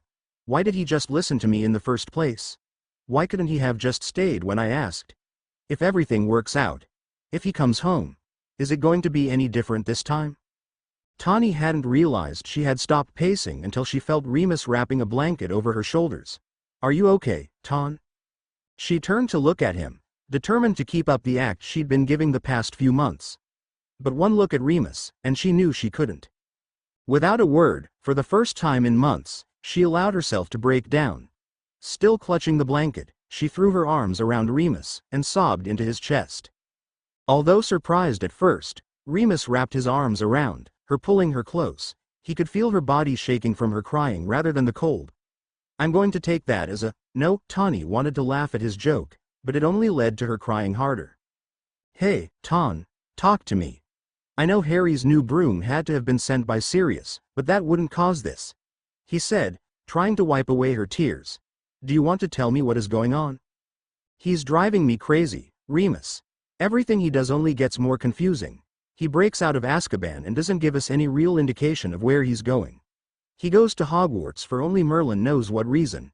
He attacks the fat lady and tries to break into Gryffindor Tower. We see him at the Shrieking Shack, briefly, and not even as himself. And now this. He sends the broom with another note that he signs with his damn paw print that he thinks is going to be comforting. That it will tell us something, anything that he's thinking. Well, he's wrong. That note gives me no more comfort than the last. The last? Did he write you? Tawny fell silent, realizing what she had just admitted. When? About a week after you and Harry went back, only because I wrote him first. Tawny. It doesn't matter if he wrote anyways, she said, trying to defend herself. His note told me nothing more than Sirius enjoys writing in some damn code that for some reason I can't translate. What did it say? I must finish what I started. That's it, Remus. For the life of me I can't figure out what he started. The only thing I remember him starting before he left was a load of laundry, and I doubt he would be going through this much trouble to complete that task. He wrote the note and signed it the same way. I know it's from him, but honestly, Remus, that is it. And now, with every move he makes, the more confused I am. I want to see him, in person, to talk to him and ask him what the bloody hell is going on in his head, but I can't. I was risky enough to see him as pads. Really, seeing him in person will only increase his chances of getting caught. And if he gets caught, they won't send him back to Azkaban. With as much trouble as he's caused, the Dementors will kiss him on sight. You don't know that. I don't know anything anymore, Tawny yelled, lashing out around her. Sirius and I have always told each other everything. But now, there are so many secrets, so many things that he is hiding. I understand that he has to have those secrets, but Remus, I can't take the not knowing. I need to get inside his head because the not knowing is killing me. Every move he makes is only making everything worse. Sirius isn't making the best decisions, but he always has his reasons. Wherever he is, I have to believe that he has a damn good reason for what he's doing. It no longer matters where he is. Whether he's in Azkaban or at Hogwarts. Hell, he could be standing right next to me. But I have never felt farther away from him. Hey, look here, Remus said, turning her to face him. I've known him a long time, and Sirius always has and always will be complicated. That includes his ways of communicating. He reached out before, and he'll do it again. When he does, we'll connect the dots. I promise that together, we will figure out what he means by finishing what he started. Sending the broom was the first time he has purposefully How do you know that'll he'll do it again? He will. If there is even a chance of him going back to Azkaban, he'll reach out before it's too late. As for getting inside his head, I may be able to help with that, Remus said, reaching into the inside pocket of his jacket. We agreed to no gifts. However, this is more of returning a piece of Sirius to you. Remus reached out, setting the leather-bound journal in her hands. I found this when I was going through our old bedroom with the twins and Lee. Jordan. I thought that you didn't find anything of significance in there. I didn't. The journal doesn't help us in figuring out what his motives are, or that he could possibly need it. But it might help you. It's mainly filled with prank ideas and thoughts. The first draft of his best man speech is in there, plus several things about you, including a picture you might like to see again. It may not give you some insight into what he is thinking at the moment, but it'll help you remember who is it you're missing. Maybe by combing over that, you realize he isn't as far away as you think he is. Without saying a word, she wrapped her arm around Remus once again. This is exactly what I needed, Remus. Thank you. You're welcome. Reassurance. Third year. The winter holiday came and went, and it was finally time to return back to school. Although he had spent much time with his guardians over break, Harry had not approached them about his doubts about Sirius. After Harry had received the firebolt from Sirius, he felt that it was best to avoid the subject. Besides, when he returned to school, Hermione had Professor McGonagall confiscate his new broom for inspection. Even though Remus insisted the broom was fine, McGonagall gave him a speech about being thorough, which Remus couldn't argue with. Hermione turning over the broom, and McGonagall's insistence only encouraged his doubts about Sirius. The longer Sirius was on the run, the larger Harry's suspicions seemed to grow. He found himself staying up nights, endlessly checking the Marauder's map to see if Sirius was lurking on the grounds. When he wasn't checking the map, he was struggling to fall asleep, letting his doubt clutter his mind. After he fell asleep in Transfiguration due to his sleep deprivation, and lost 15 points from Gryffindor, he decided he needed to talk to someone, to ease his mind. Friday afternoon, Harry left Hermione and Ron to do homework in the common room while he walked to Remus's office. He knew that Remus was the only one who could reassure him of Sirius's intentions, while not defending him endlessly, unlike Tawny. "Uncle Remus," Harry called, entering the defense against the dark arts classroom. Remus yelled back for Harry to join him in his office. Coming. He took a deep breath before crossing the room, and up the short staircase to his office. "Harry, good to see you. Come in, I just put a kettle on." "Sounds great," Harry said nervously, taking a seat in his usual chair. "Planning next week's lesson?" "Just editing it. We're going to be, well, I won't ruin the surprise, but I think you'll enjoy it," Remus said, just as the kettle over the fire started whistling. He swiftly waved his wand and poured the hot water over 2 cups with chamomile tea leaves. Remus asked, "Are you okay, Harry?" noticing him meddling with the bottom seam of his school robes. "Yes. No. I wanted to talk to you about something. Well, not something serious." "Of course, tell me what's on your mind. All my life you and Tawny have told me stories about Sirius. You've talked about Sirius's bravery and loyalty, and how much he cared for all of us. But you are still having doubts about him. Why?" "Azkaban is a horrible place. It's cold and lonely, and the Dementors lurk around every corner. People go mad in there. How do you know what the Sirius that went into that prison is the same person that left?" "I don't." That was the last thing Harry expected to hear. At least he thought Remus would have some sort of comeback, something to convince him. "I can't tell you that he's the same person, and the likelihood, Harry, is that he isn't. If you're trying to change my mind, you're not doing a good job, Uncle Remus. Azkaban changed people, and I would be remiss to believe that Sirius is still the exact same person that he was. He has suffered through the torture of Azkaban for too long. You felt the Dementor's influence on you, and you've only been around them for half of the term. Sirius has done that many times over, and has felt their presence around the clock for the past 12 years. You know that the Dementors feed off your happiest memories. Sirius was full of them, and I know the Dementors must have fed off those memories frequently. But Harry, Azkaban can change the way he feels. It can make the happiest person lose all hope. But I have to believe that his fundamental principles, the qualities that make him Sirius, haven't left him. Then what is he doing here? Why would he come to Hogwarts? Why would he sneak into the castle and attack the fat lady? Why would he try to break into Gryffindor Tower, my house? Why is he making it look like he is coming after me? What if he really is? Harry's voice broke on the last sentence, and he took a deep breath to steady himself. He hated how scared he felt. He was sorted into Gryffindor for Merlin's sake. He knew he was supposed to be brave. But, here, with Remus, he knew that he didn't have to be. "I don't know the answer to that either, Harry. Dumbledore, Tawny, and I have all been trying to figure that out. After he tried to break into Gryffindor Tower, I investigated to see if there was anything in the tower he might need, besides you. You didn't find anything, did you? Nothing of value?" Remus peeked out his door to see if anyone was listening in, and then quickly go up to shut the door. "I'm going to tell you something that not even Dumbledore knows, okay? Tell me."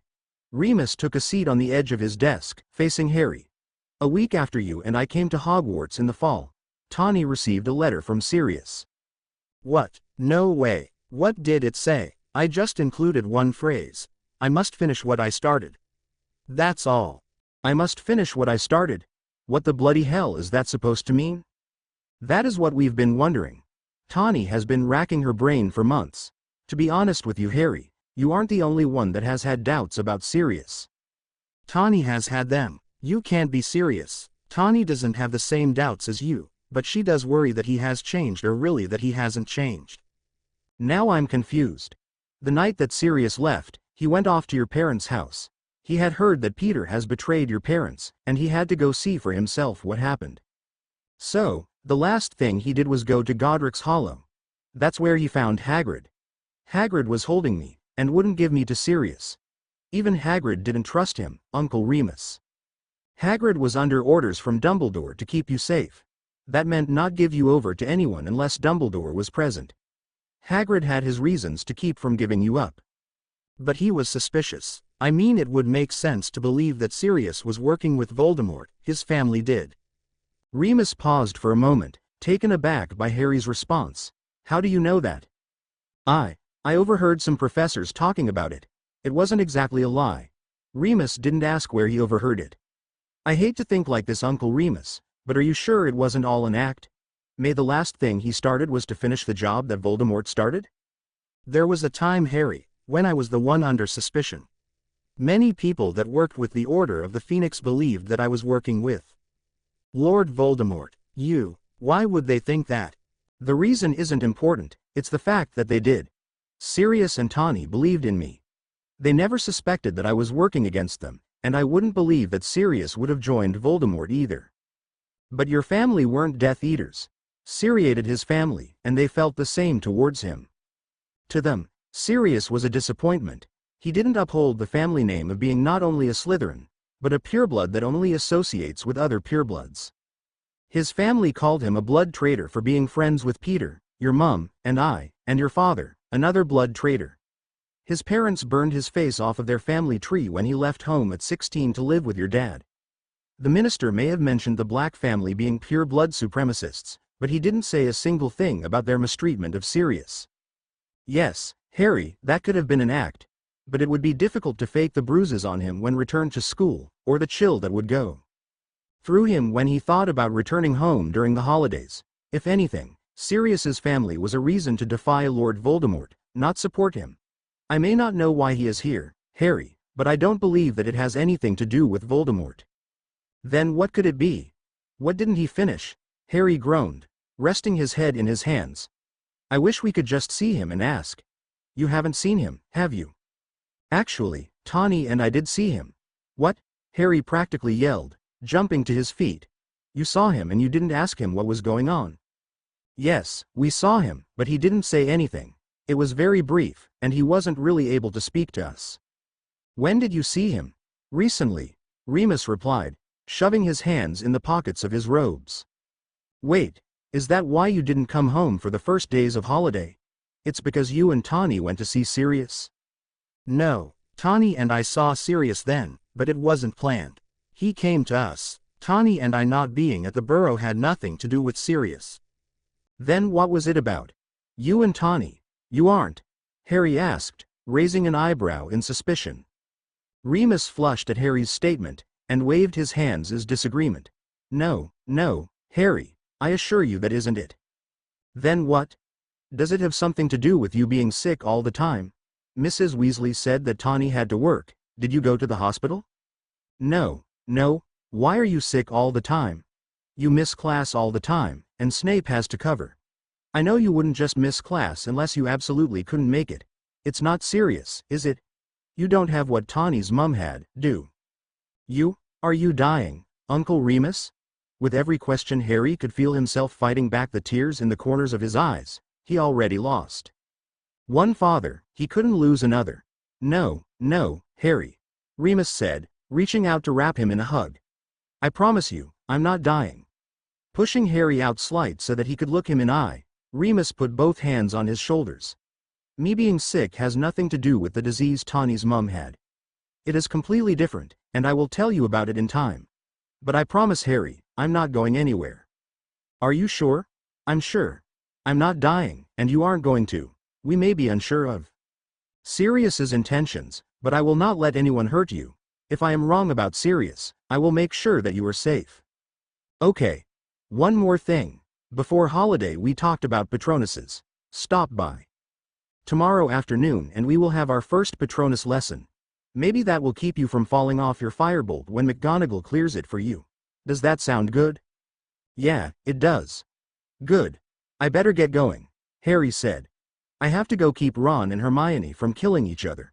They've been having a row about Scabbers and Crookshanks fighting, and now the firebolt. Let's just say their friendship is on thin ice at the moment.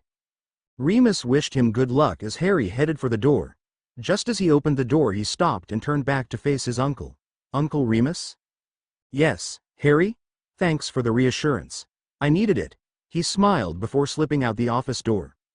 Tawny, I'm sorry I haven't written in a while, but I have plenty to tell you. A few weeks ago, Uncle Remus began teaching me how to use a Patronus charm. I know that is supposed to be an advanced spell, but Uncle Remus said you should be alright with it seeing that it will keep the Dementors away from me, which it already has. Don't be alarmed, I don't mean real Dementors. Gryffindor just played Ravenclaw in Quidditch today. Ravenclaw put a good fight, I mean, they have a great seeker, Cho Chang. She's really pretty, and talented, and good at distracting. But, that's not the point. During the match, I thought I saw 3 Dementors, so I used my new spell on them. It was successful in keeping them back, but they happened to be Malfoy and his goons.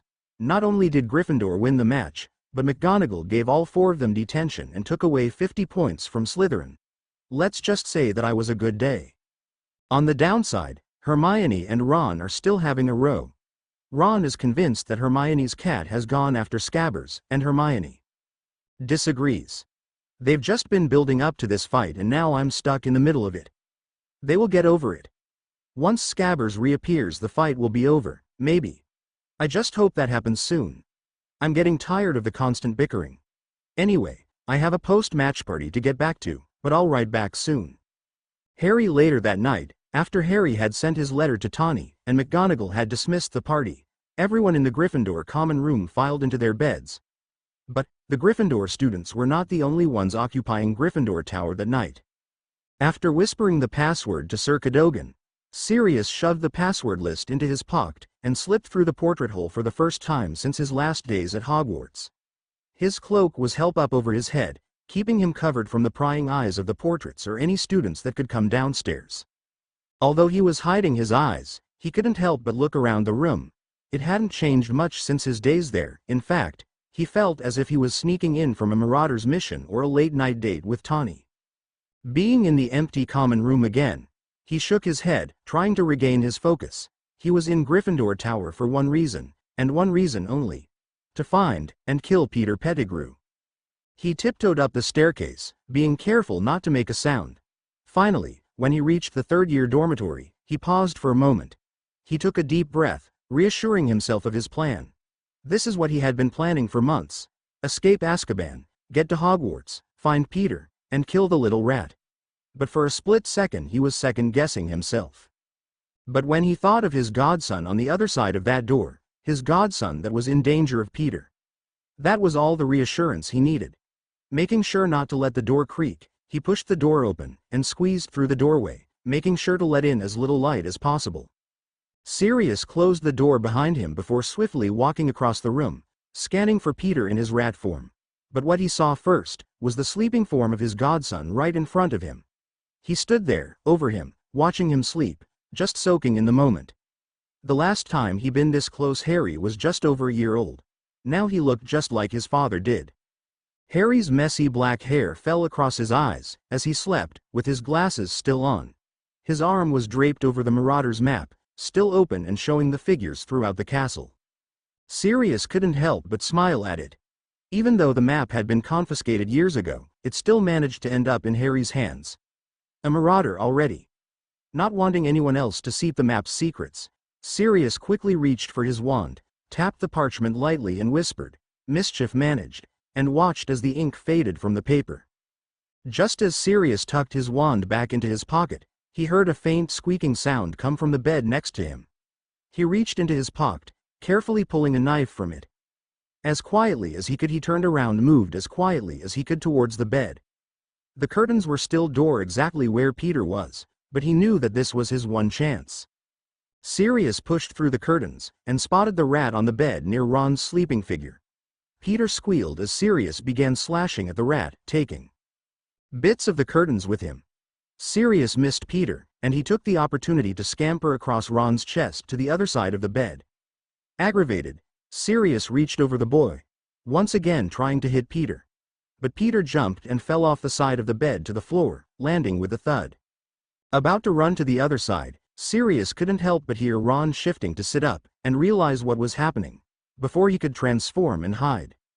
Ron focused long enough to see a glimpse of Sirius with the knife and began to freak out, causing Sirius to shove the knife back into the pocket of his cloak and sweep out of the room just in time for the other boys to throw open their curtains in surprise. Another explanation. August 11, 1981. Long day? Violet asked, seeing Tawny fall almost face first onto the couch in the healer's lounge. More like a long month. Tawny groaned, tilting her head so she could speak without her voice being muffled by the cushion. Amelia Fletchney has had me on double shifts for the past month. I'll get maybe 12 hours off and then I'm right back at it. She hates me, and the feeling is mutual. Amelia doesn't hate you. She's new at her job and she knows that you're the best healer she has. She just wants everything to go smoothly, and you make that happen. She's going to have to find someone else to split the time with me. With the double shifts and the missions for the order, I barely have any time to sleep, much less see Sirius. He keeps having to drop in just to spend 5 minutes with me since the second I make it back to the house I'm passed out from. Exhaustion. Maybe you should talk to her. Go by her office before you leave for the evening. If she won't change it, at least get a few days off. You and Sirius could use some quality time.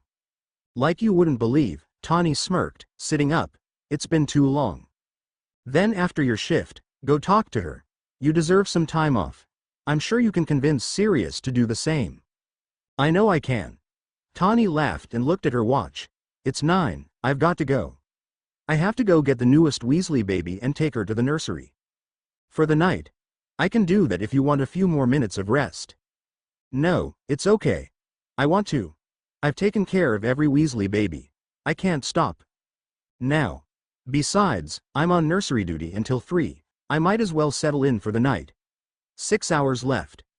Tawny insisted, standing up and giving Violet a pat on the shoulder before leaving the room. Arriving at the Weasleys' room, Tawny opened the door to see Molly fast asleep in her bed. Arthur, on the other hand, was pacing around the room, bouncing with his newborn daughter. She too was sound asleep, but Tawny could tell that Arthur kept going because he was too afraid to stop the movement and wake her. Hey there, how is she doing? Tawny whispered. I finally got her to stop crying about half an hour ago, Arthur said, still refusing to stop rocking her. A girl. Tawny, I have 6 boys. I don't know what to do with a little girl. The same thing you would do with your boys. You take care of her when she cries and scrapes up her knees when she falls off her broomstick. You tell her stories about your vast collection of Muggle objects and read her bedtime stories. You protect her with everything you have, and you show her just how much you love her, just like each one of your boys. Just because she's your little girl doesn't mean you love her any differently. You are going to be a great father to her. Worrying about it means you are already. Thank you, Tawny. I needed that. What you also need is sleep. Now, give her to me and you get a couple hours of sleep. I'll take her to the nursery. Tawny insisted, reaching out to take the youngest Weasley. Arthur was hesitant but eventually agreed. I guess a little sleep wouldn't hurt. The moment he handed her over, he crumbled into the chair beside Molly's bed, his eyes beginning to flutter shut. Before you drift off, Arthur, did you and Molly decide on a name yet? Ginevra, Arthur yawned. But I think we'll call her Ginny. I'll take Ginny. Tawny stopped, seeing he had already fallen asleep, and swept out of the room as quietly as she entered. The lights were burning low in the hallway as she made her way to the nursery. Most of the rooms had fallen silent for the evening, except for the few mothers-to-be that were still in labor and undergoing very painful contractions. Even hearing the occasional cries of pain, Ginny remained fast asleep in Tawny's arms. Tawny could only hope that it was a good sign she was in for a quiet night.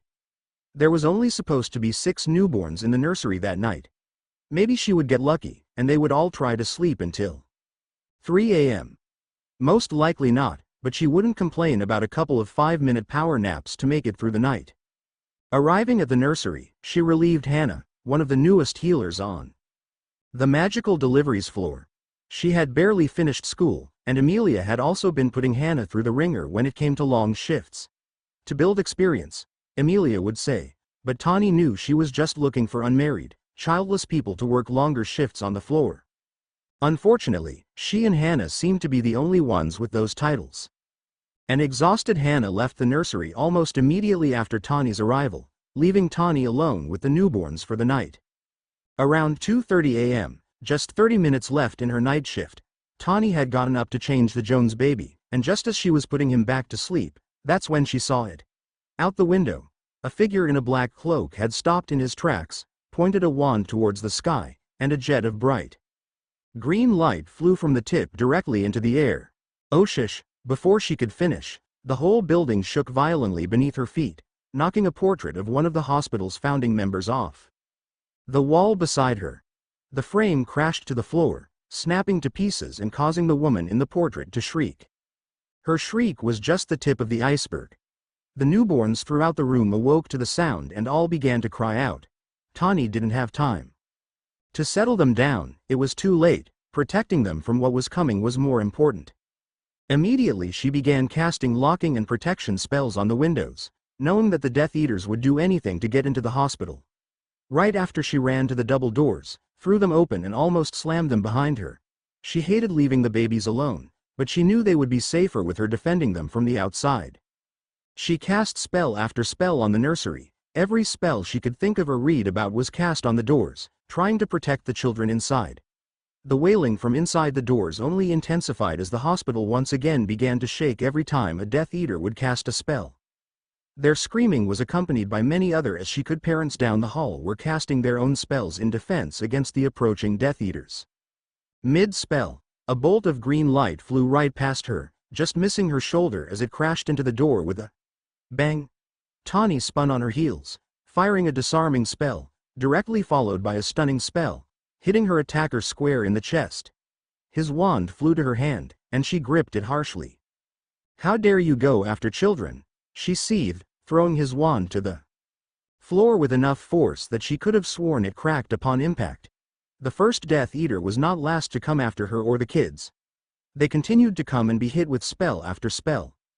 The wooden doors behind her were filling with ashy marks as the Death Eater's curses would just miss her, because they had been hit by her spells while casting their own.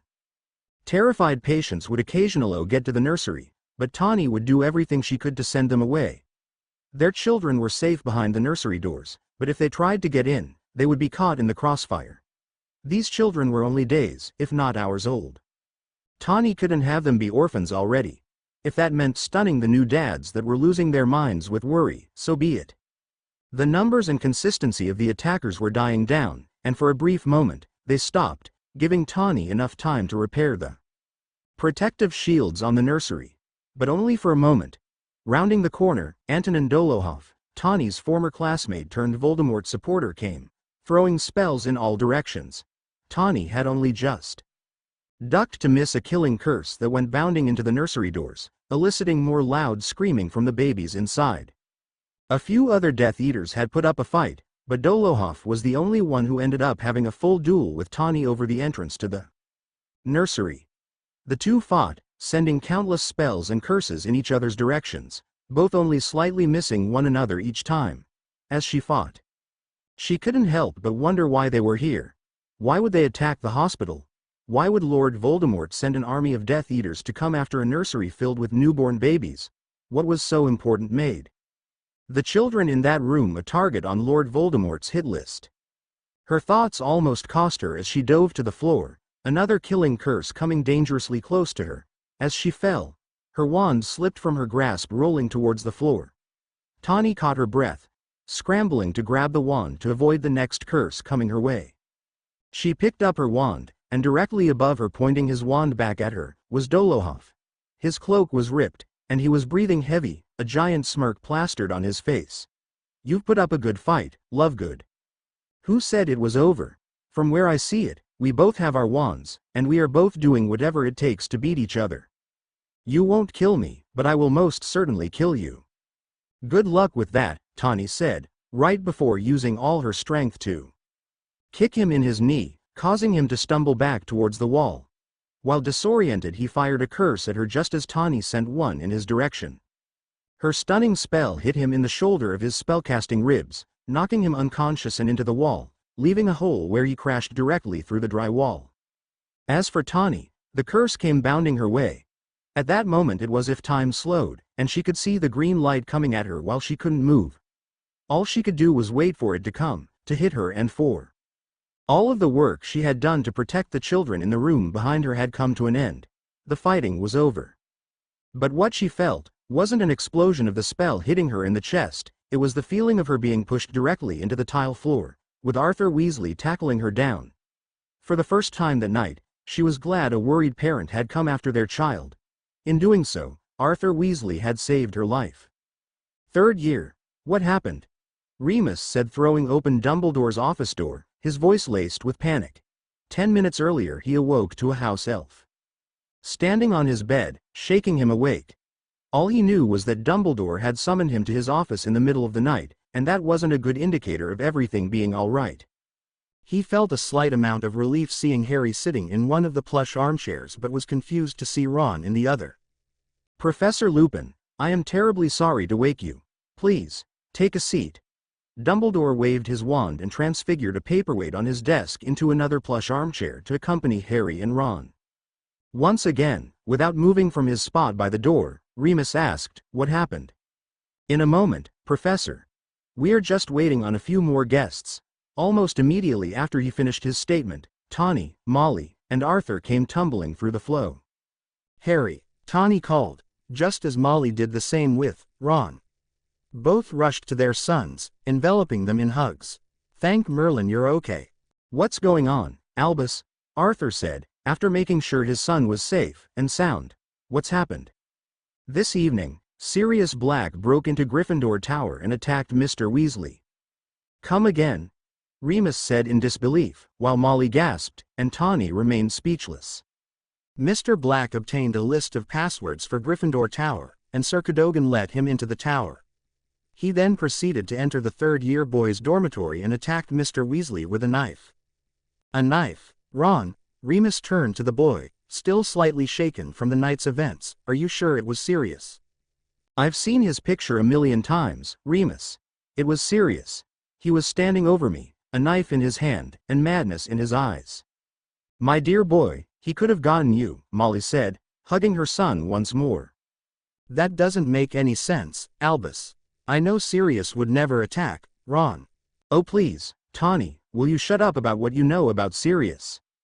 "Sirius has been locked up in Azkaban for 12 years. You don't know what happened to him in there. Your undying faith in Sirius is going to get our sons killed." "It's not undying faith. Do you not think that I have doubts? He's been breaking in, and attacking the fat lady, sneaking into Gryffindor Tower. I understand what is going on, but regardless of what happened to Sirius in Azkaban, trying to kill Ron is not something that he would ever be capable of doing. Azkaban has changed him. You don't know what he is capable of now." "Sirius would never hurt Ron because he is indebted to you, Arthur. Killing your son is no way to repay that debt." Arthur paused, thinking back to that night she was referring to. "Do you not remember?" August 11, 1981, Sirius reappeared in front of St. Mungo's Hospital for Magical Maladies and Injuries, his heart beating out of his chest in fear of the worst. Seeing the dark mark flashing above the building did not help calm his nerves. He crossed the abandoned street and banged on the window of the abandoned storefront. "I'm here to see moony-lovegood." He repeated the phrase he'd used 1,000 times before. He visited the hospital to see Tawny so regularly, half the time the mannequin in the window just nodded and let him through.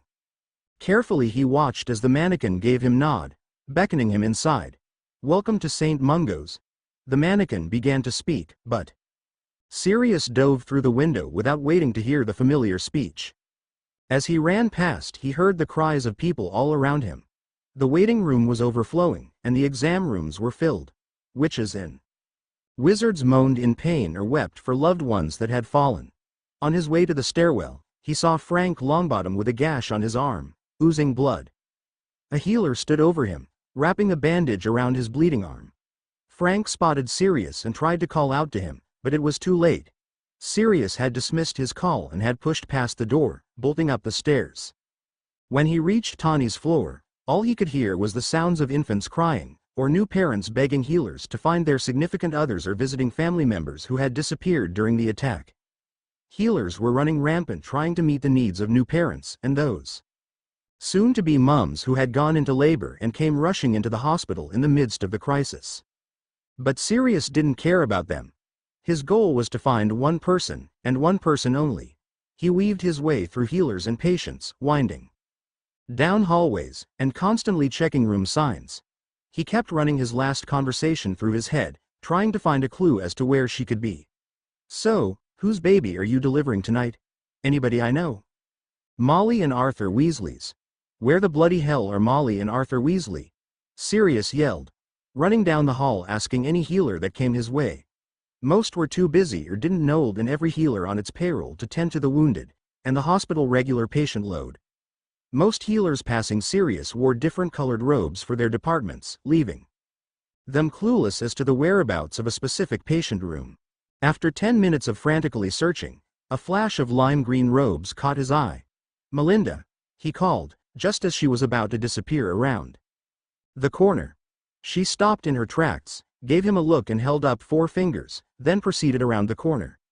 Sirius didn't even need to hear her. Countless times, she had given him the signal as to where to find Tawny. 4 fingers, room 4. He bolted down the hallway, heading for the patient rooms. It didn't take long before he was there, bursting through the doorway. Sure enough, there she was, sitting on the edge of the bed, Molly's chart in her hand. A wave of relief washed over him seeing her sitting there, safe and sound. Minus the post-duel bruises and scratches. Thank Merlin. Sirius almost yelled, nearly tackling Tawny in a hug.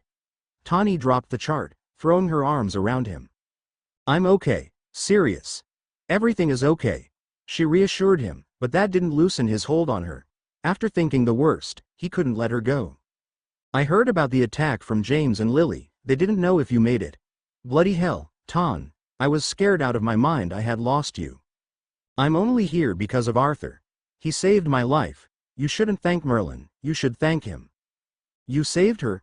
Sirius asked, standing up to face Arthur, but not letting go of Tawny's hand, too scared that if he left her go she'd vanish before his eyes.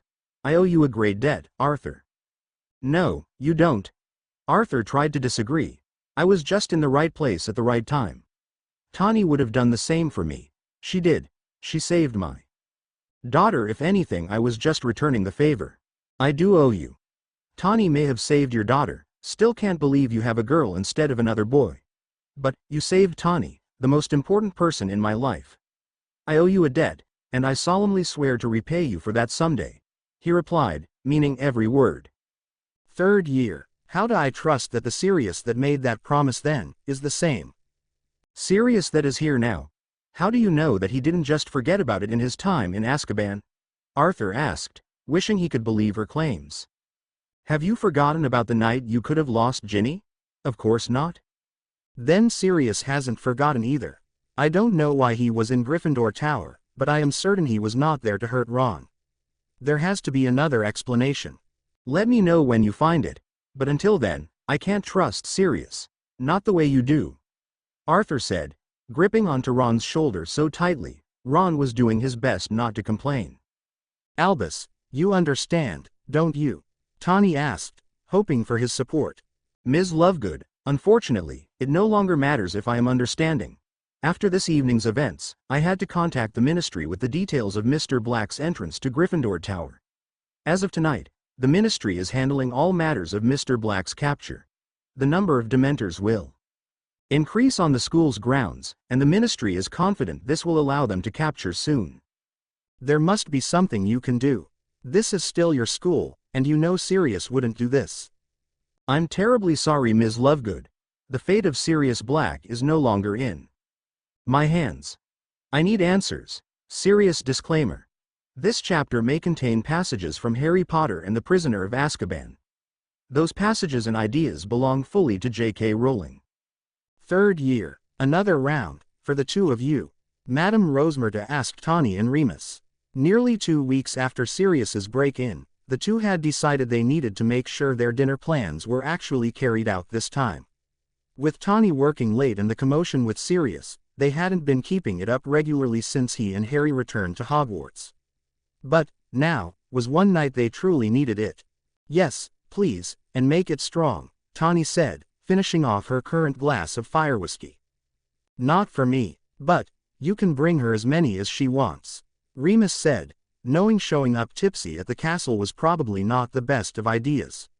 Although, if he had, it wouldn't have been the first time, thanks to Sirius and his love of prohibited school items, fire whiskey and fireworks being his favorites. Tawny, on the other hand, would be drinking his share. Nothing had been going right for her lately. There had been no sign of Sirius for the past few weeks. She had been drowning trying to find someone to train the new healers, and the tension between her and Arthur had been keeping them at odds. She had barely spent any time at the burrow, and when she did, it was mostly to sleep or to pop in while she knew Arthur and Molly were out. Tawny and Arthur had barely spoken 2 words to each other since their fight in Dumbledore's office, mostly due to neither of them knowing what to say. She had been spending most nights asleep in either her office chair or an empty bed or gurney if it was a slow night. Remus, on the other hand, had been consistently in Dumbledore's office trying to get any updates the Ministry had on Sirius. Each time, Dumbledore was lacking information. Even with the increased Dementor presence and hyper-alertness of the Ministry, there had been no progress on finding Sirius. He had fallen completely off the grid since that night. Also, Remus continued to plead Tawny's case with Dumbledore about Sirius, but it was less convincing than he hoped. Both of their doubts were growing, and the longer they went without hearing even a rumor of Sirius's presence somewhere on the castle grounds, the worse it got. Madame Rosemerta dropped off another glass of fire whiskey in front of Tawny, and she quickly began to drain its contents. You know Harry's got a match coming up after the Easter holidays, maybe I can convince Dumbledore to let you attend. It would do you some good to spend some time with Harry. You haven't seen him since the Christmas holiday. I doubt the Ministry will allow Dumbledore to let me anywhere near the castle right now. I'd be surprised if there weren't undercover Aurors scoping out the place right now to keep an eye on me. Tawny grumbled, taking another large gulp of her drink. You'd be there to see Harry, not Sirius. Surely, it won't be a conflict of interest. I'm still on school grounds. For now. Wait a few days, they may have you fired out of suspicion of harboring a fugitive, Tawny mocked, doing her best Dolores Umbridge impression, complete with her signature evil smirk. They've already done a sweep the hospital. If the Ministry had any reason to believe Sirius left the castle grounds, I'm sure Umbridge would have me fired and thrown in Azkaban faster than you can say Quidditch. Or slur it in Tawny's case. They have no proof of us helping him. They had no proof to arrest him either, look how that turned out. Whatever Remus might want to believe, Tawny did have a point. At this moment, the Ministry didn't care about their claims of Sirius's innocence. All they believed was that Sirius was guilty and dangerous and that anyone aligned with him must be the same. He couldn't help but think that Tawny was right. If Sirius was being as reckless as he was being now, both of them would be in the hot seat sooner rather than later. Trying to look on the positive side, Remus said, it won't hurt to ask Dumbledore. He loves you. Maybe he'll make an exception. You heard him, Remus. The Ministry is in charge now. Our fate end. Sirius's is no longer in his hands. We're just going to have to sit back and wait for the Aurors to come and haul us off to Azkaban now. I don't know about you, but I'd rather keep drinking until that happens. Rosemerta, Remus called, gaining the bartender's attention. I changed my mind. I'll take a fire whiskey. Coming right up. Remus stayed true to his promise of not getting drunk. He finished his one drink with Tawny before to the burrow, tucked her in, and returned to the castle. Yawning, Remus pushed through his office door. Dinner with Tawny had gone much longer than he expected. Lupin. Remus jumped as the fireplace roared, bright flames spitting Snape's words at him. I want a word. What the bloody hell does he want at this hour? Remus sighed before, throwing a dash of flow powder from the jar on the mantel, and following the voice into the flames. Moments later he had walked directly into Snape's office, brushing ash off his already tattered coat. You called, Severus. Before Snape had even answered, he knew it couldn't be good once he spotted Harry across the room.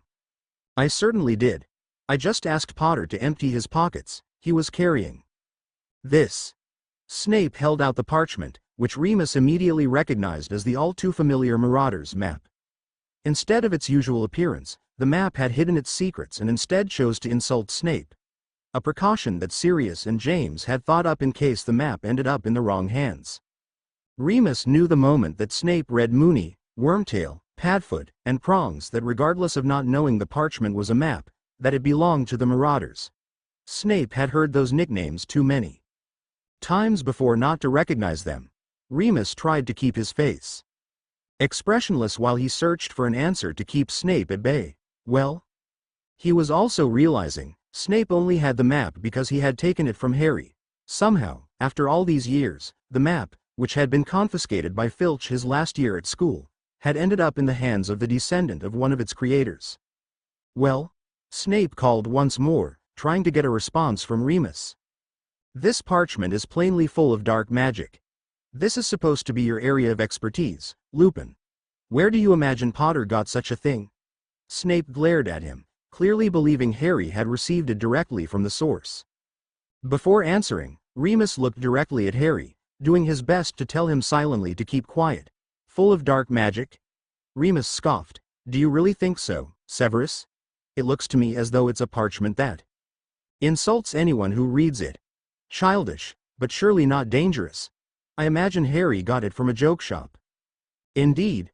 Snape questioned, appearing to have a new shade of red flushed on his face. A joke shop? Do you expect me to believe that Potter got this from a joke shop? How daft do you think that I am, Lupin? I know he must have gotten it directly from the manufacturers. Quickly, Remus asked, Severus, as Harry's acting guardian, I can assure you that he does not know a Mr. Wormtail or Mr. Moony. Do you, Harry? No, I've never met them, Harry replied, his voice shaking. You see, Severus? It looks like a Zonko product to me. Remus was cut off as Ron burst through the door, just long enough to take responsibility for the map. So, he knows about the map too? Of course.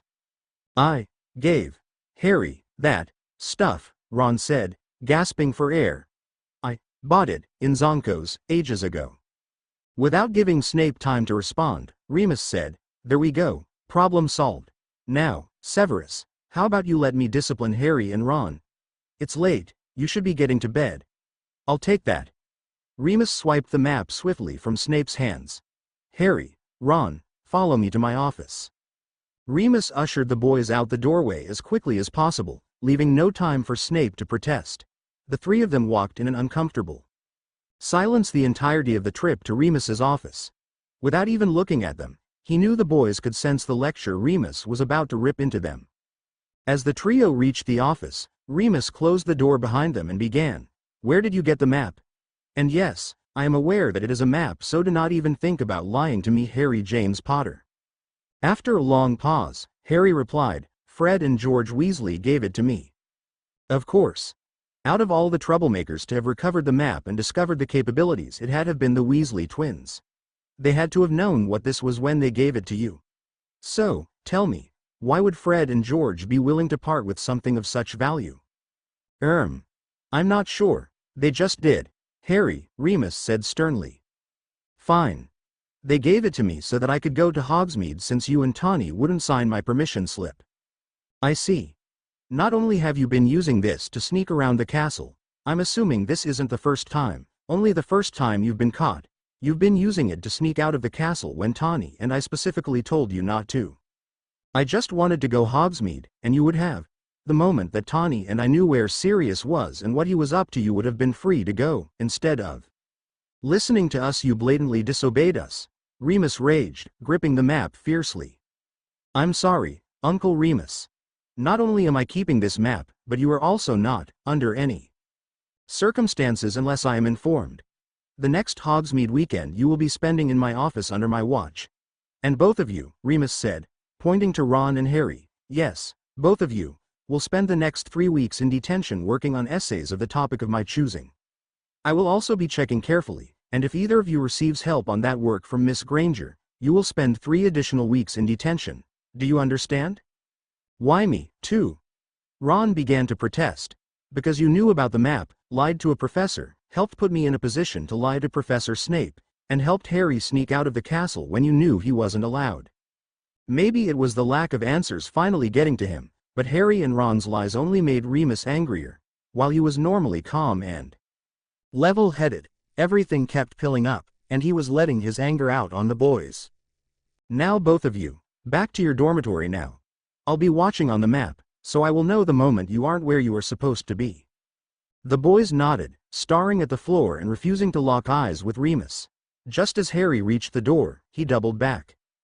Before I go, how did you know it was a map, and why did Snape think the manufacturers gave it to me? Because I wrote it.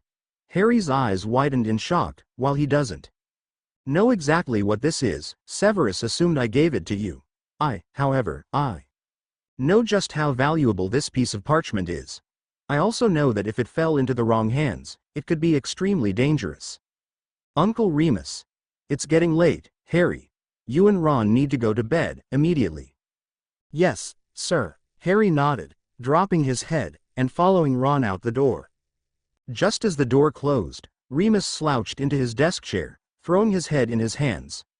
Remus had thought that being at Hogwarts with Harry would only make the two grow closer. Instead, it has only done the opposite. This year the two had fought more than ever before, and now they were lying to one another. Remus refused to tell Harry about his werewolf identity, and now Harry was sneaking out and keeping secrets that may or may not get him killed. He felt as if everyone was keeping things from him. First Tawny kept her information about Sirius a secret for months, then Harry with the map, and of course Sirius's ability to consistently keep him out of the loop this year. His frustration only continued to grow. Everything was falling apart in front of him, and he felt that until he had some answers, there would be no way to fix it. Sitting up, Remus sat the Marauder's map down on his desk, spotting something in the process. A piece of parchment, loosely tied up with a simple string, sat directly in front of his used teacup from that morning. His stomach dropped as if he knew what it was before he even opened it. With a shaky hand, he reached out and untied the string, letting the parchment uncoil in front of him. It read, "The Black Lake. Midnight. Come alone." Once again, the letter was signed with Sirius's signature pawprint. Immediately, Remus looked up to the clock on the mantel, seeing that it was nearly midnight. If he hurried to make it, he still had time to get the answers he so desperately needed. Getting up from his chair, Remus creaked open the door to his office, checking to see if Mr. Filch or Peeves, or really anyone for that matter, would spot his late night wanderings through the castle. Luckily, the coast was clear, allowing him to slip out and into the night. As he made his way through the castle, he couldn't help but run the impending conversation with Sirius through his head. What could possibly be his excuse for attacking Ron Weasley? Out of all the things he's pulled since his escape, attacking Ron was by far the dumbest and most out-of-character decision Sirius had made. He needed an explanation, and he wasn't letting Sirius leave this time without one. Remus stepped out into the moonlight, hurrying across the grounds. He did his best to travel as quickly as possible, hoping not to catch the attention of the Dementors floating above the castle. With 1 minute until midnight, he arrived at the tree line of the Forbidden Forest, right at the edge of the Black Lake. The Marauders had occupied that very spot time and time again over the course of their time at Hogwarts, making it a perfect and nostalgic meeting place for old friends. Feeling a shiver run down his spine, Remus wrapped his cloak tighter to him. Now that he had stopped moving, the crisp winter air was beginning to give him chills the longer he waited on Sirius. Why couldn't Sirius have suggested an indoor meeting place, one with a comfy fireplace and maybe a warm kettle of tea for them to share? Why he questioned him endlessly on his return to Hogwarts. After half an hour, Remus was freezing and beginning to worry that the Dementors were going to make their sweep soon, and thought it was about to turn back. Just as he stood up, he spotted the familiar outline of the shaggy black dog, tiptoeing his way out of the forest and over to him. Padfoot stopped nearly 3 meters ahead of Remus, checked his surroundings, and when he was sure the Dementors weren't close, he arched his back and transformed back into a man. "Sirius." Remus breathed, unable to come up with another response. The yelling he had practiced on his walk over has suddenly disappeared from his mind when he saw his old friend before him. The handsome man with the perfectly styled flowing black locks had been replaced by a shell of what he knew. He's become much paler than Remus remembered, and his clothes were baggy, faded, and ripped at the seams. His normally well-kept hair reminded him of James and Harry's unruly hair now, except longer and unclean. He'd grown a beard that was just as dark as the circles under his eyes from lack of a good night's sleep in 12 long years. "Remus, I knew you'd come. You never could resist a walk in the moonlight." There it was. Although he didn't appear to be the Sirius that Remus remembered, his greeting said it all. "Is that why you called me here? To make a joke about me being a werewolf?" "No, of course not. I just couldn't resist." "Then why am I here, Sirius?" "I know what that night in Gryffindor Tower seemed like, but I swear to you, Remus, I didn't intend to hurt Harry or Ron Weasley. I would never." "You didn't? Then please explain to me, Sirius, why Ron remembers you standing over his bed with a knife, slashing at him and his bed curtains?" "I wasn't aiming for him. Trust me, Remus, the boy was never in danger. I have excellent aim." You hit his bed curtains. I don't believe your aim was your strength that night. Besides, if you weren't aiming for Ron, then what were you doing in the boys' dormitory? I was in there to finish this once and for all. I was so close, Remus, I could almost taste it. I thought I had him. If Ron didn't wake up, this would have all been over weeks ago. What would have been over? Remus asked, so close to getting the answer he had been waiting for months to hear. Sirius began, but stopped, feeling a chill in his bones. The Dementors. They're here. I have to go. Remus turned to see the hooded figures, flying across the lake towards them. He knew Sirius couldn't get caught, but he was too close to let him leave now. No! Remus yelled, grabbing Sirius's wrist, stopping him. You can't leave. No more cryptic messages, or unhelpful conversations. I need answers, Sirius. Tawny needs answers. Why are you here? I'm here for our dear friend Wormtail, Sirius said, before slipping through Remus's grip and transforming back into his animagus. Peter. Sirius. What the bloody hell are you talking about? Peter Pettigrew is dead, Remus called after him. Right before he reached the trees, Sirius turned back and shook his head of shaggy black fur in disagreement, before disappearing into the woods as he came. We have to stop him. Third year. Good morning, Ms. Lovegood, Melinda began, but Tawny immediately waved her hand, cutting her off. Please, don't speak, Tawny begged, focusing all the attention she could on making it to her office. Her head was pounding, and even the slightest noise signaled shots of pain. Her only hope was to make it to her office and find her copy of the book of hangover-dampening potions she and Sirius had created. She hadn't needed it in so long, but the amount of fire whiskey she had consumed the night before was hitting her much harder than she expected. But Ms. Lovegood, shush, Melinda, I need quiet. But Ms. Lovegood, there's someone in your... Tawny had already turned the corner, unable to hear Melinda's update. She had just begun taking off her sunglasses, already feeling the stinging pain of the hospital lights when she opened her office door. To her surprise, sitting behind her desk, a cup of tea in hand, was Remus. The extra dark circles under his eyes and the 5 other cups filled with what she assumed were Crush's aconite tea leaves assured Tawny he hadn't just arrived.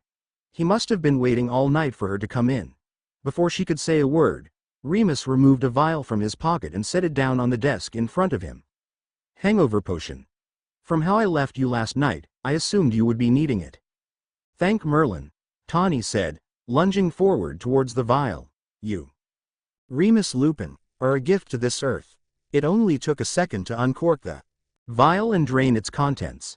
Even after a brief moment, she could already feel her headache slightly softening. It should take effect momentarily.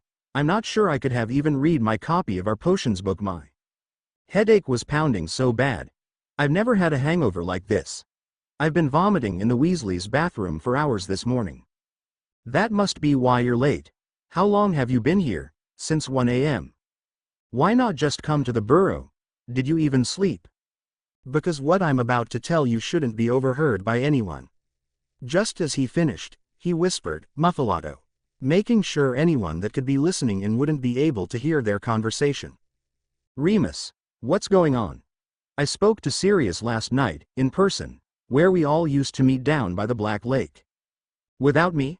I didn't find the note until after I met you for dinner. Besides, I don't think you could have made it even if you wanted to, he said, raising an eyebrow. True. How was he? How did he look? Was he still Sirius? Azkaban may have hollowed him, but he's still the same Sirius. Tawny felt a weight lifted off her shoulders at Remus's words. As much as she tried to have faith in him, she had been so worried that the Sirius that left her home that night wasn't the one that returned to Hogwarts. Hearing the news. Hearing that Azkaban didn't take him away, that was a relief she truly needed. What did he say? He told me that he didn't intend to hurt Harry or Ron that night. I knew it. He would never be capable of doing such a thing. He cares about both of them too much to intentionally hurt them. He also told me the real reason he's at Hogwarts. Wormtail is alive. Bullocks, Peter died 12 years ago. We thought he died, but somehow he lived, and now he's at Hogwarts. Sirius is at Hogwarts not to go aftething that everyone has been worried about. He's there to catch Peter Pettigrew. The realization hitting her, Tawny slouched down in one of her office chairs. Out of all the reasons she could have thought up for Sirius being at Hogwarts, she didn't expect it to be because Peter had returned from the grave. She didn't know much about that night, but one thing she was sure of was that Peter was dead, not anymore. "Are you okay, Ton?" Remus asked, regaining her attention. "For the longest time, Remus, I thought there was only one good thing that came out of that night. We lost everything. 2 of our best friends died. Sirius was thrown in Azkaban. But what I've been holding on to is that the person that betrayed us, the person that single-handedly led Voldemort to their doorstep, was obliterated from this world except for his finger. I knew that Sirius didn't kill those muggles, but killing Peter. That I was okay with. But, right now, you're telling me that one of their murderers has been walking free all this time, while Sirius rots in Azkaban for more than one crime that he didn't even commit." "Unfortunately, yes," Remus said, walking around the desk and sitting beside her. After another long moment of silence, it suddenly dawned on Tawny that maybe Peter being alive could work to their advantage. Wait. If Peter is alive, that means that he could tell the Ministry what really happened on Halloween. He can testify that he became James and Lily's secret keeper, that he sold them out to Voldemort, that he killed those muggles. Remus, if Peter really is alive, Sirius could be a free man. There is only one problem with that theory. In order for Peter to testify, he has to continue to be alive. Do you really think that Sirius broke out of prison to find Peter and drag him to the Ministry? Don't you remember his first letter? I must finish what I started. When Sirius left your house, I fully believe he had every intention of killing Peter. Knowing what we do now, Sirius didn't finish the job. He broke out of Azkaban and followed Peter to Hogwarts to finally, after all the time, finish exactly what he started. Can you blame him? Just as we lost everything, so did Sirius. He's not thinking of being free, Tawny. He's only considering revenge. Right now, there is only one thing I want more than to see Peter dead. That's a free Sirius. Without Peter, without his testimony, Sirius is still a fugitive. There is only one way to save Sirius. As much as I hate it, we need Peter alive. Then what do you suppose we do? We find Peter before Sirius does. How? Tawny, besides making that potion for you, I spent the whole night going through every inch of the Marauders map over and over again, searching for any sign of Peter. I found nothing. The map? Bloody hell, where did you get the map? I confiscated it from Harry. Apparently, he had been using it to sneak around and out of the castle to go to Hogsmeade without our permission. I hate to admit that is exactly what we would be doing with it too. Did you punish him?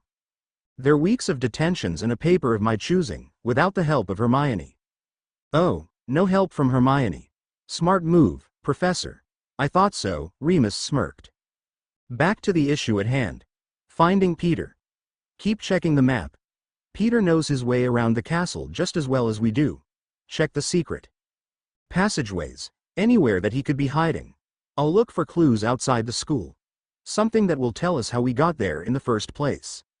He may have gone unnoticed in school, but he definitely would be identified now. We're missing something. He's been somewhere for the past 12 years. We need a reason for him to go to Hogwarts now. I probably already know your answer, but should we tell Dumbledore about this? Maybe he could help. We'll go to Dumbledore when the time is right. Until then, this stays between you and me. What about Harry? I don't want to worry him even more than he is now.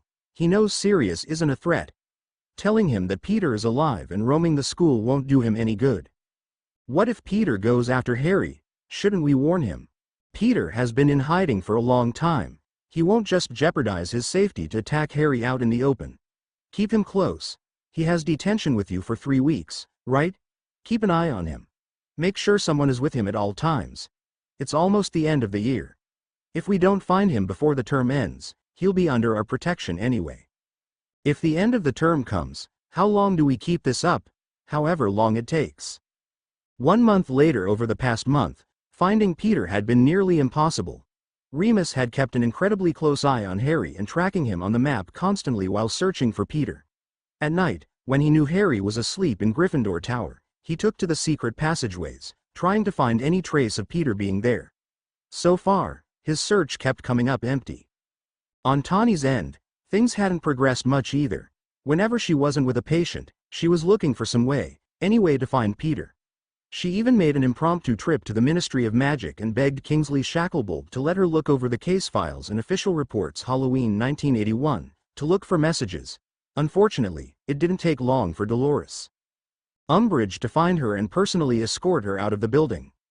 Since then, Umbridge, even more convinced that Tawny knew of Sirius's whereabouts than before, had been making bi-weekly visits to St. Mungo's magical deliveries floor, the burrow, and Tawny's house, which had been unoccupied since September, to search for Sirius or clues as to Tawny's help in hiding him. Her intrusions made Tawny's search for Peter nearly impossible. With the end of the term fast approaching, both of them could only hope that something would turn up soon to help them find Peter before it was too late. Class dismissed, Remus called, doing his best to sound cheery. His last exam was supposed to last another 20 minutes, but he was achy due to the approaching full moon.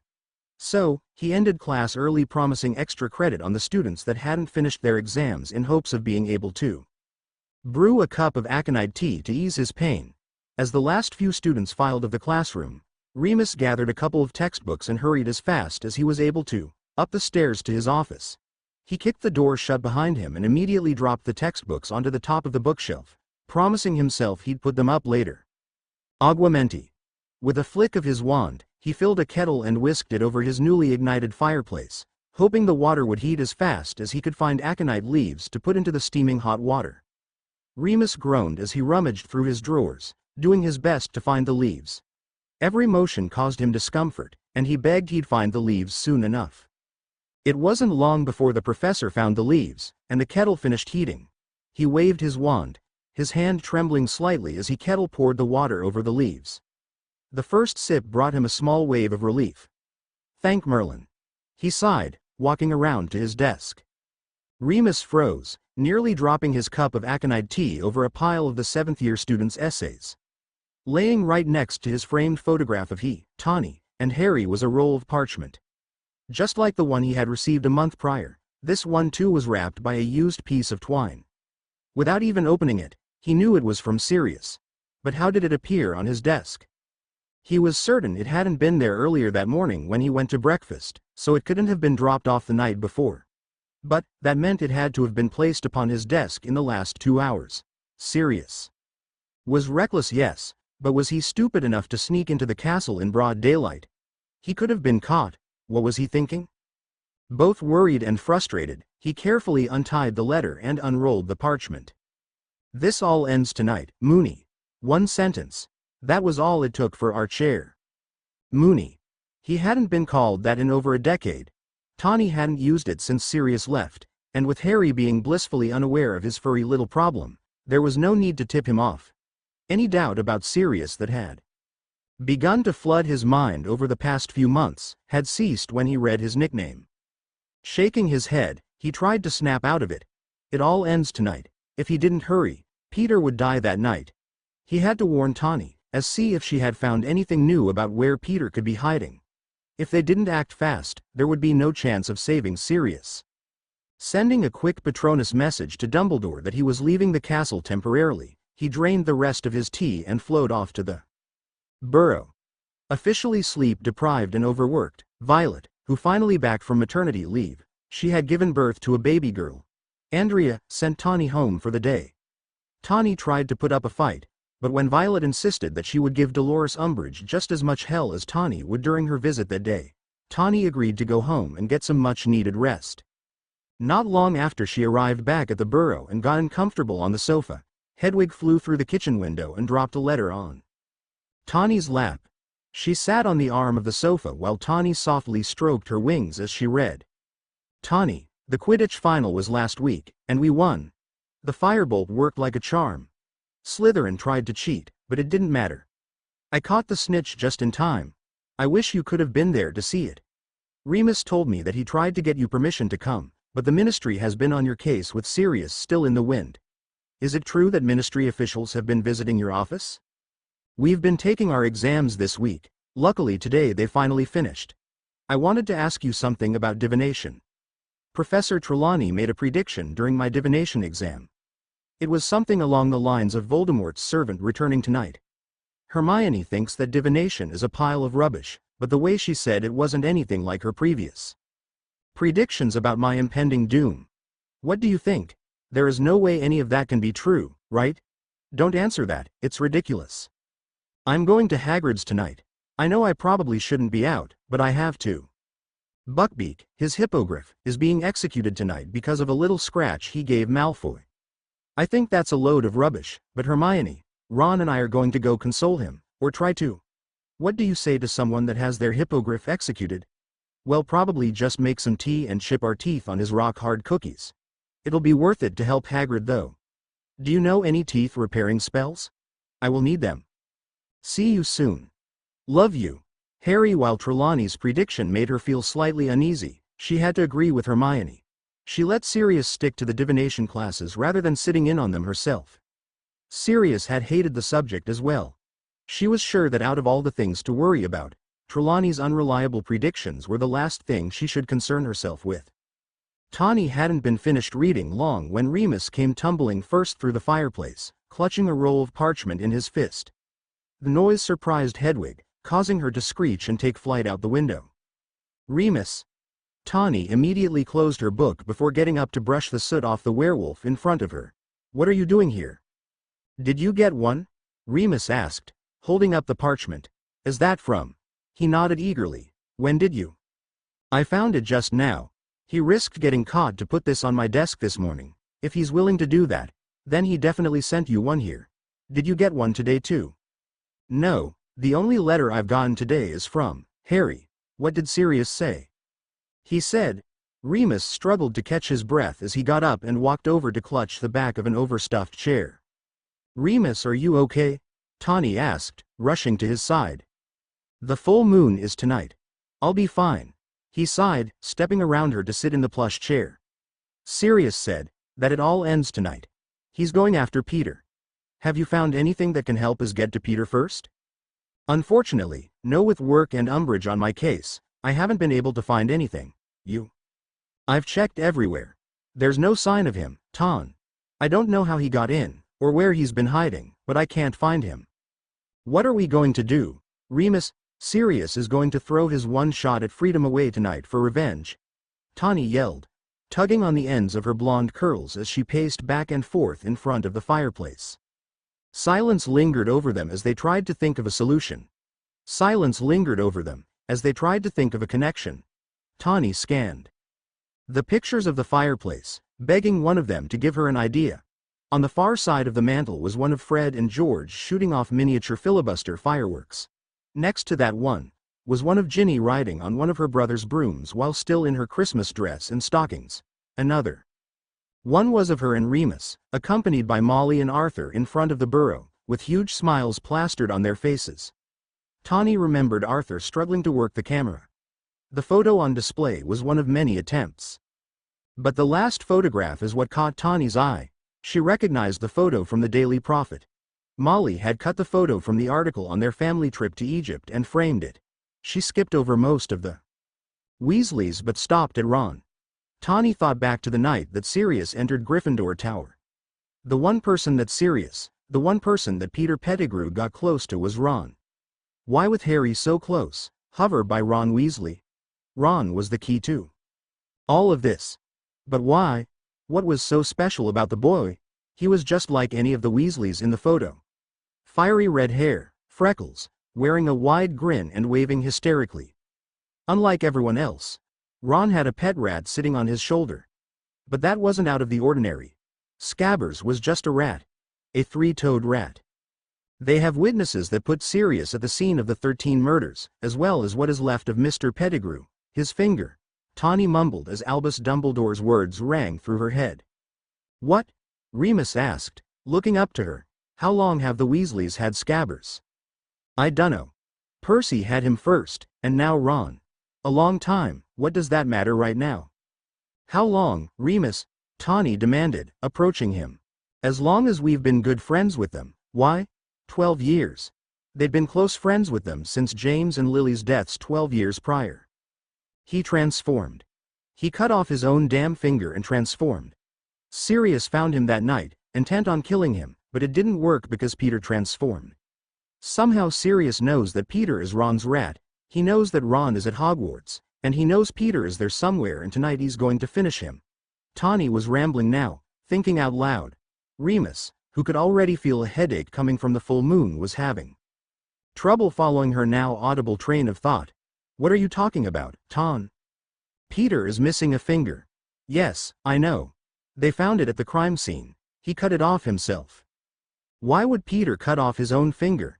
He needed proof that he died, so when the rest of his body was gone. Everyone thought that Sirius killed him. He's an animagus. He transformed that night. He cut off his own finger as proof of death and transformed into a rat to flee the scene of the crime, and left Sirius to take the blame. What does Peter being a rat have to? Remus paused, the realization hitting him. Ron Weasley has a rat. A rather old, gray, three-toed rat, Tawny replied, taking the framed photo from the mantel and thrusting it into Remus's hands.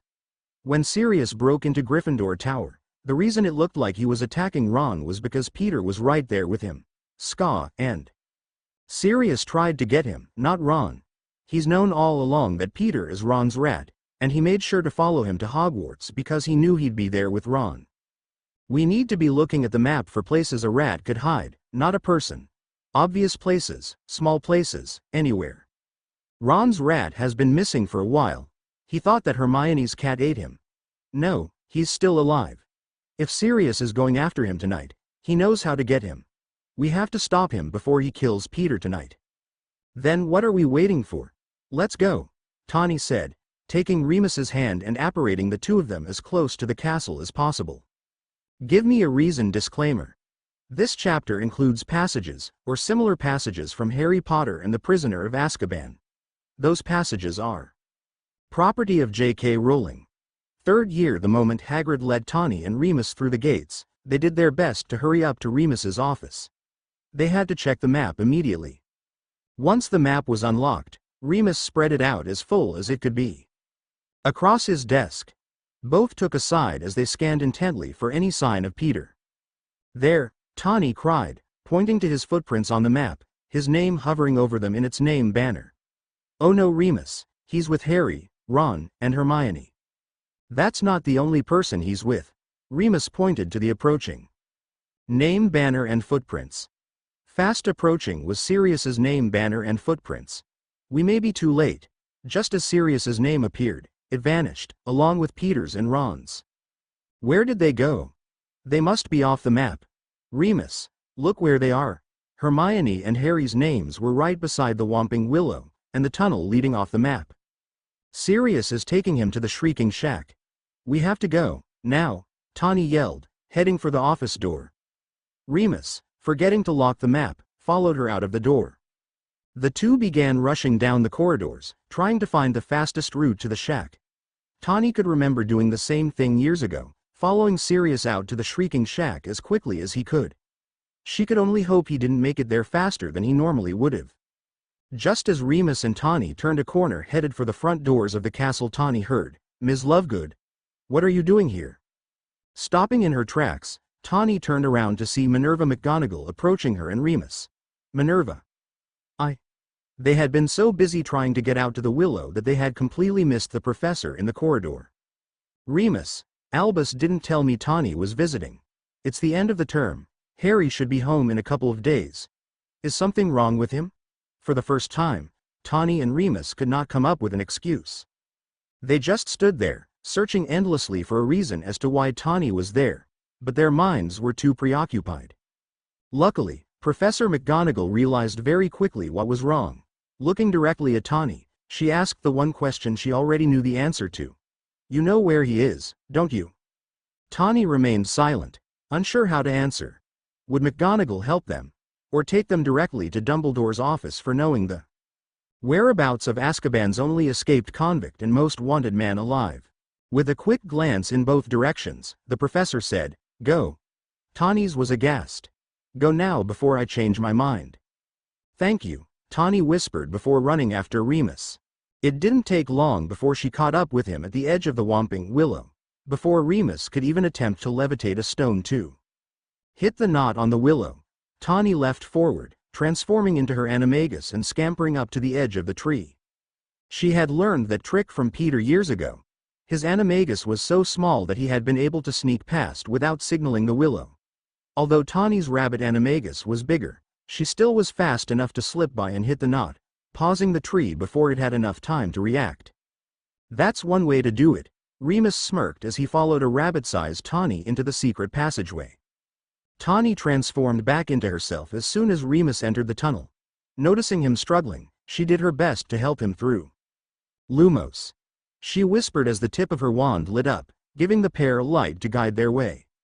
As they walked, Tawny's heart was pounding. After all this time, she was finally going to see Sirius in person.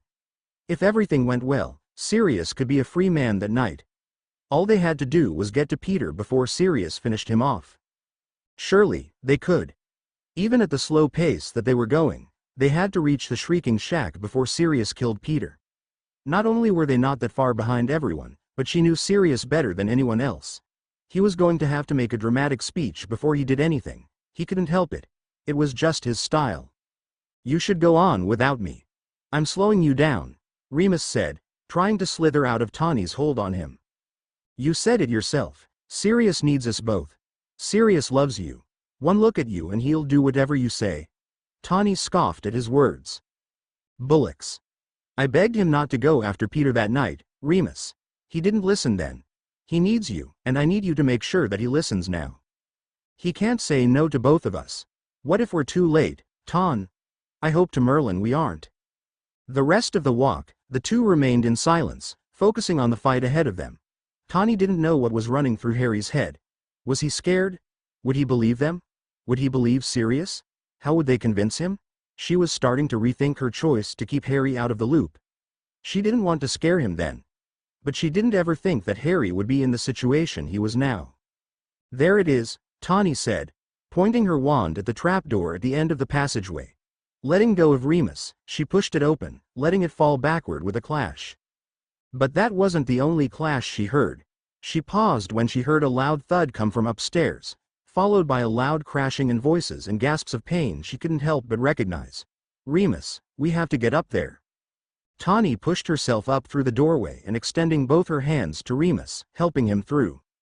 Remus winced in pain as he nearly tripped coming through the door. Bloody full moon. He murmured as he followed Tawny up the staircase, the boards creaking with every step they took. Going to kill me, Harry? Sirius' voice rang out, making Tawny's breath catch in the back of her throat. Tawny and Remus believed in you. I did too, not anymore. You may have come to kill me, but you're not going to get the chance. Hearing his words, Tawny practically dove through the door, her wand ready and the spell on the tip of her tongue. Expelliarmus! Tawny cried. Harry's wand flew from his hand, directly into hers. Silence fell over the room as the attention shifted from Sirius to Tawny. Harry backed away from Sirius, the sting of betrayal shining in his eyes. I'm sorry, Harry. I couldn't let you hurt him. Remus came barreling in the room, nearly crashing into Tawny in the doorway. What did I miss? He asked, seeing the scene in front of him. He looked down, spotting the extra wand in Tawny's hand. What did you do? Tawny didn't respond. Instead, she dropped Harry's wand to the floor and rushed over to Sirius. She nearly fell to the floor as he sat up, meeting her halfway.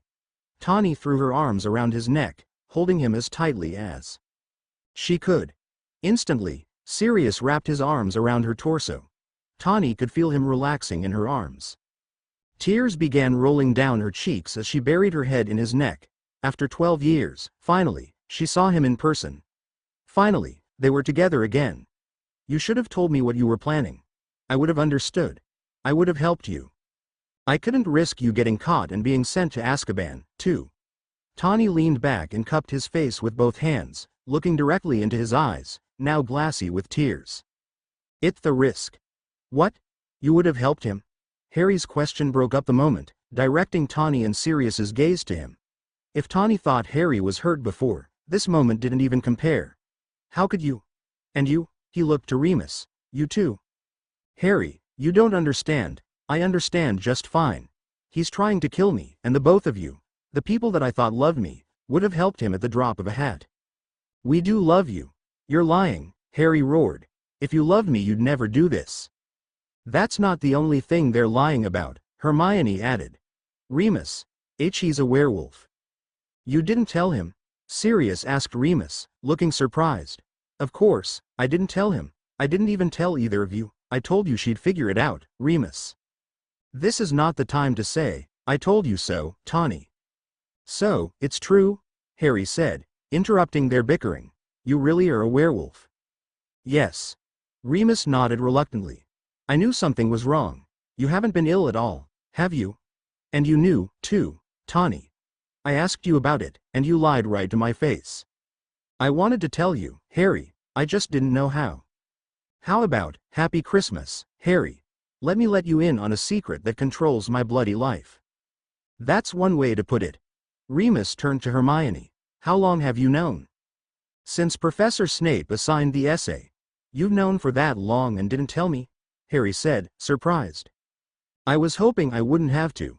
I thought if I figured it out, Dumbledore was sure to. Dumbledore already knows. So, do all of the staff. What? Hermione, Harry, and Ron yelled in unison. He willingly hired a werewolf. Ron asked, clearly confused. He let me attend school here as one, so yes. He's mad. Some of the staff thought so. I had to work hard to convince certain professors I was trustworthy. What did you do? Lie to them too? Harry said bitterly. Harry, we may have lied to you about Remus being a werewolf, but that was the only thing. I promise. You've been pretending to love me. Darling, you have this all wrong. Please let us explain. Sirius isn't here to kill you. He's here to kill someone. If it not me, then who the bloody hell is it? Him, Sirius said, pointing a bony hand at Ron's chest. Me? Ron gasped. Not you, you rat, Scabbers. Why would you want to kill him? That's not a rat? What do you mean? Of course, he's a rat. Ron asked, clutching a squirming Scabbers close to his chest. No, he's not. He's a wizard, Remus said. An animagus. Sirius corrected. Standing up, slowly. By the name of Peter Pettigrew. Now, you're telling me Pettigrew isn't dead? Was that another lie you told me? No, Harry, we thought he was. Remus and I only recently found out he was still alive. Pettigrew can't be an animagus, the Ministry would have known about it. Professor McGonagall told us that the Ministry keeps records of all the animagi. Peter isn't on the registry. Neither is Sirius. They became animagi when we were still at school together. Remus stopped, hearing a loud creak. Behind him. Briefly checking the hallway for visitors and coming up empty, he continued.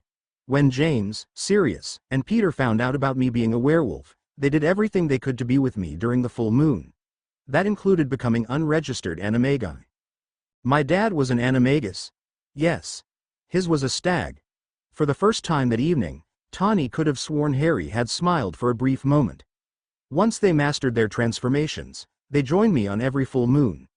They kept my mind at ease, brought me back when the wolf took over. I was able to leave the Shrieking Shack during the night, and travel throughout the forest. Hogsmeade in the castle grounds with them. A loose werewolf on the castle grounds?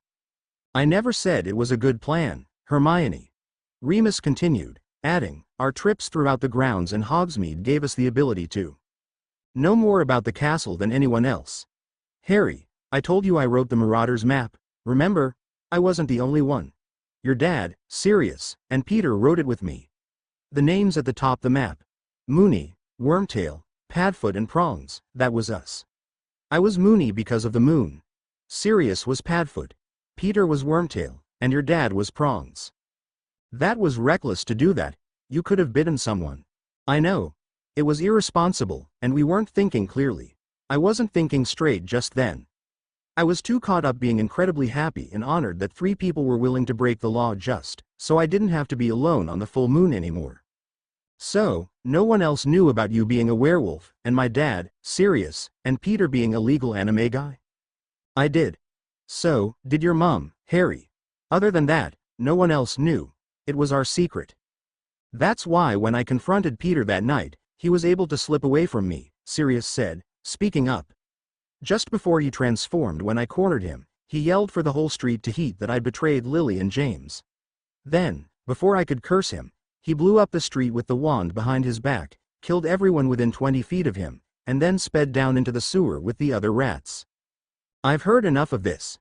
A familiar voice rang out. Appearing out from under the invisibility cloak. Wand drawn was none other than Severus Snape. You've concocted an entire story just to convince Potter and Lovegood to be on your side. They may be naive enough to believe you, but you can't convince me, Black. Snape. I should have known you'd show up. Sirius spat, his words laced with disgust.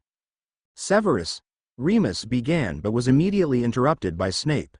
I told Dumbledore that you had to have been helping Black all along. He insisted that you couldn't have, but here you are. And you, Lovegood. You've probably been helping him too, haven't you? You fool. Remus spat. Is a schoolboy grudge worth putting an innocent man back in Azkaban? Snape, not seeming to like Remus's response, aimed his wand at Remus. Silently, he cast a spell shooting ropes out the end of it, binding Remus so tightly that he was unable to keep his balance and fell to the floor with a thud. How dare you? Sirius raged, charging at Snape. Give me a reason, Snape seethed, stick his wand into Sirius's throat. Give me a reason and I swear I will. No. Tawny shouted, pushing the two apart and leaping between them, her wand at the ready. Get out of my way, Lovegood. Make me, Tawny said, her voice steady. She tightened her grip on her arm. Everyone in the room could feel the tension intensify, their glares filled with hatred. He's a killer. No, he isn't. But if you go through with this, you will be.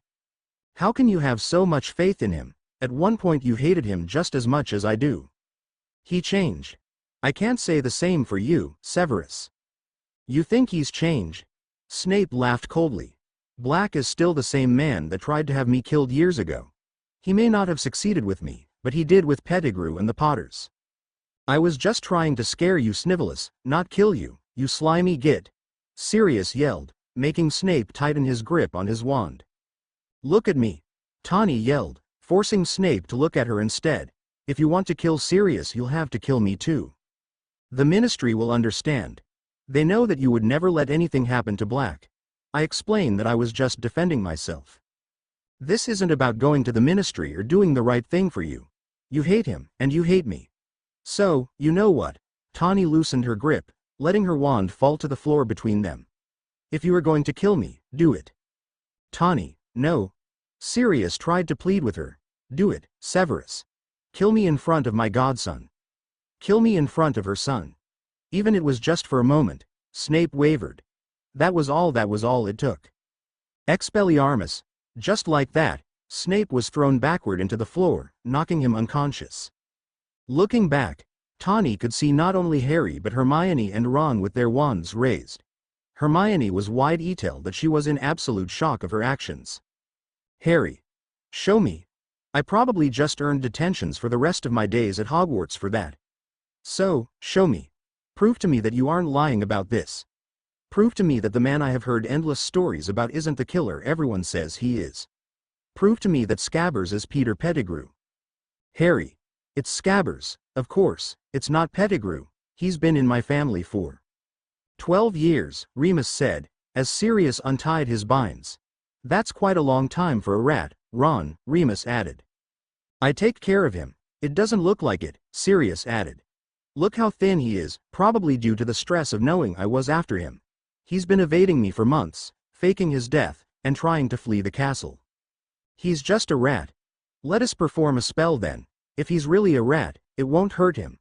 Tawny pleaded, walking over to Ron, who was holding the squealing rat as close to his chest as possible. Please, Ron. Hand him over, Ron, Harry said sternly, adamant on finding out the truth. It won't hurt him? He asked Tawny. Not a bit, Tawny promised. With a sigh, Ron held out the rat. Tawny had grabbed him by his tail, gripping it tightly so it wouldn't slip from her grasp. She returned to her spot by Remus and Sirius, holding the squirming rat out in front of her. Together, Sirius asked. On 3. Remus nodded. 1, 2, 3. A jet of bright blue light shot out of Tawny, Sirius, and Remus's wands.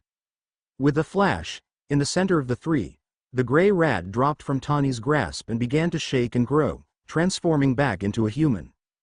If Harry, Hermione, and Ron were not convinced of Peter's animagus form before, they sure were now.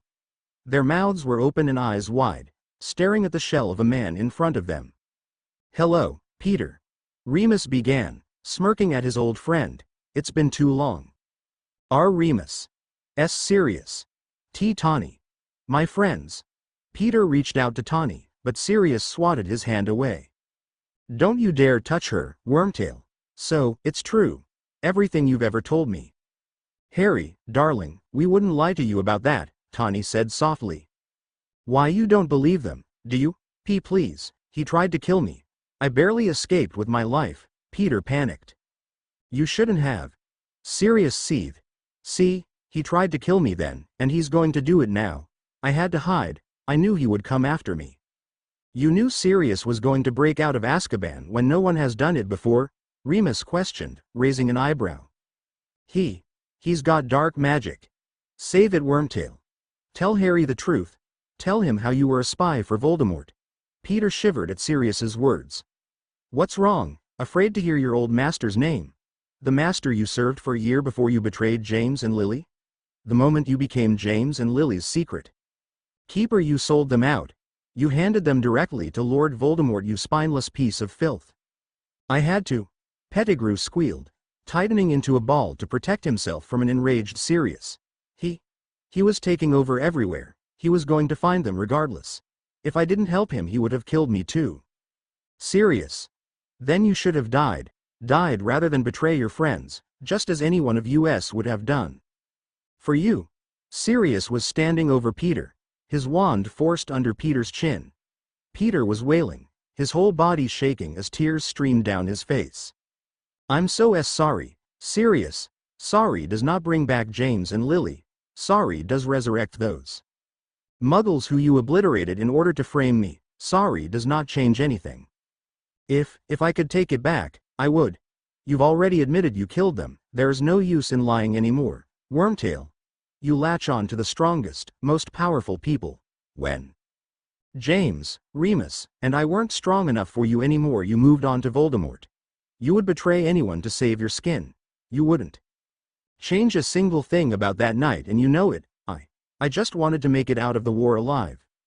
You may have survived the war, but you won't survive tonight."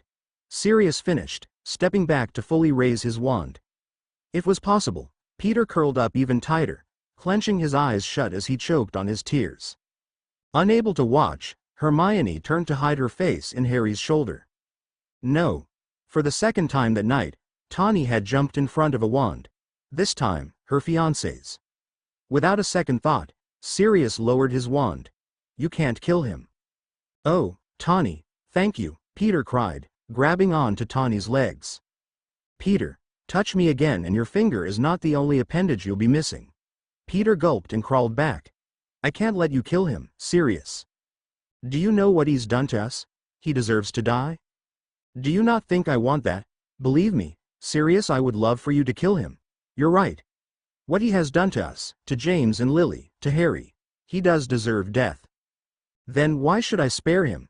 Give me a reason, I'm the only reason you need." Sirius froze for a moment, clearly not expecting that to be her response. "You keep saying that Peter is the reason you lost everything. Yes, you lost Lily and James.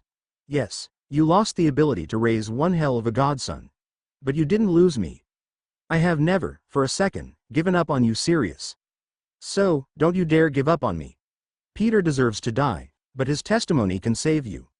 You will finally have proof that Peter was the one that betrayed James and Lily, that he killed those muggles.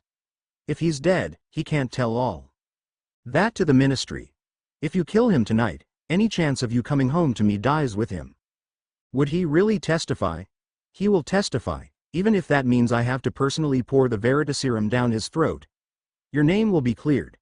You can come home. And instead of you being kissed by the Dementors, it will be him." Peter whimpered behind her, scanning the room hoping for an exit.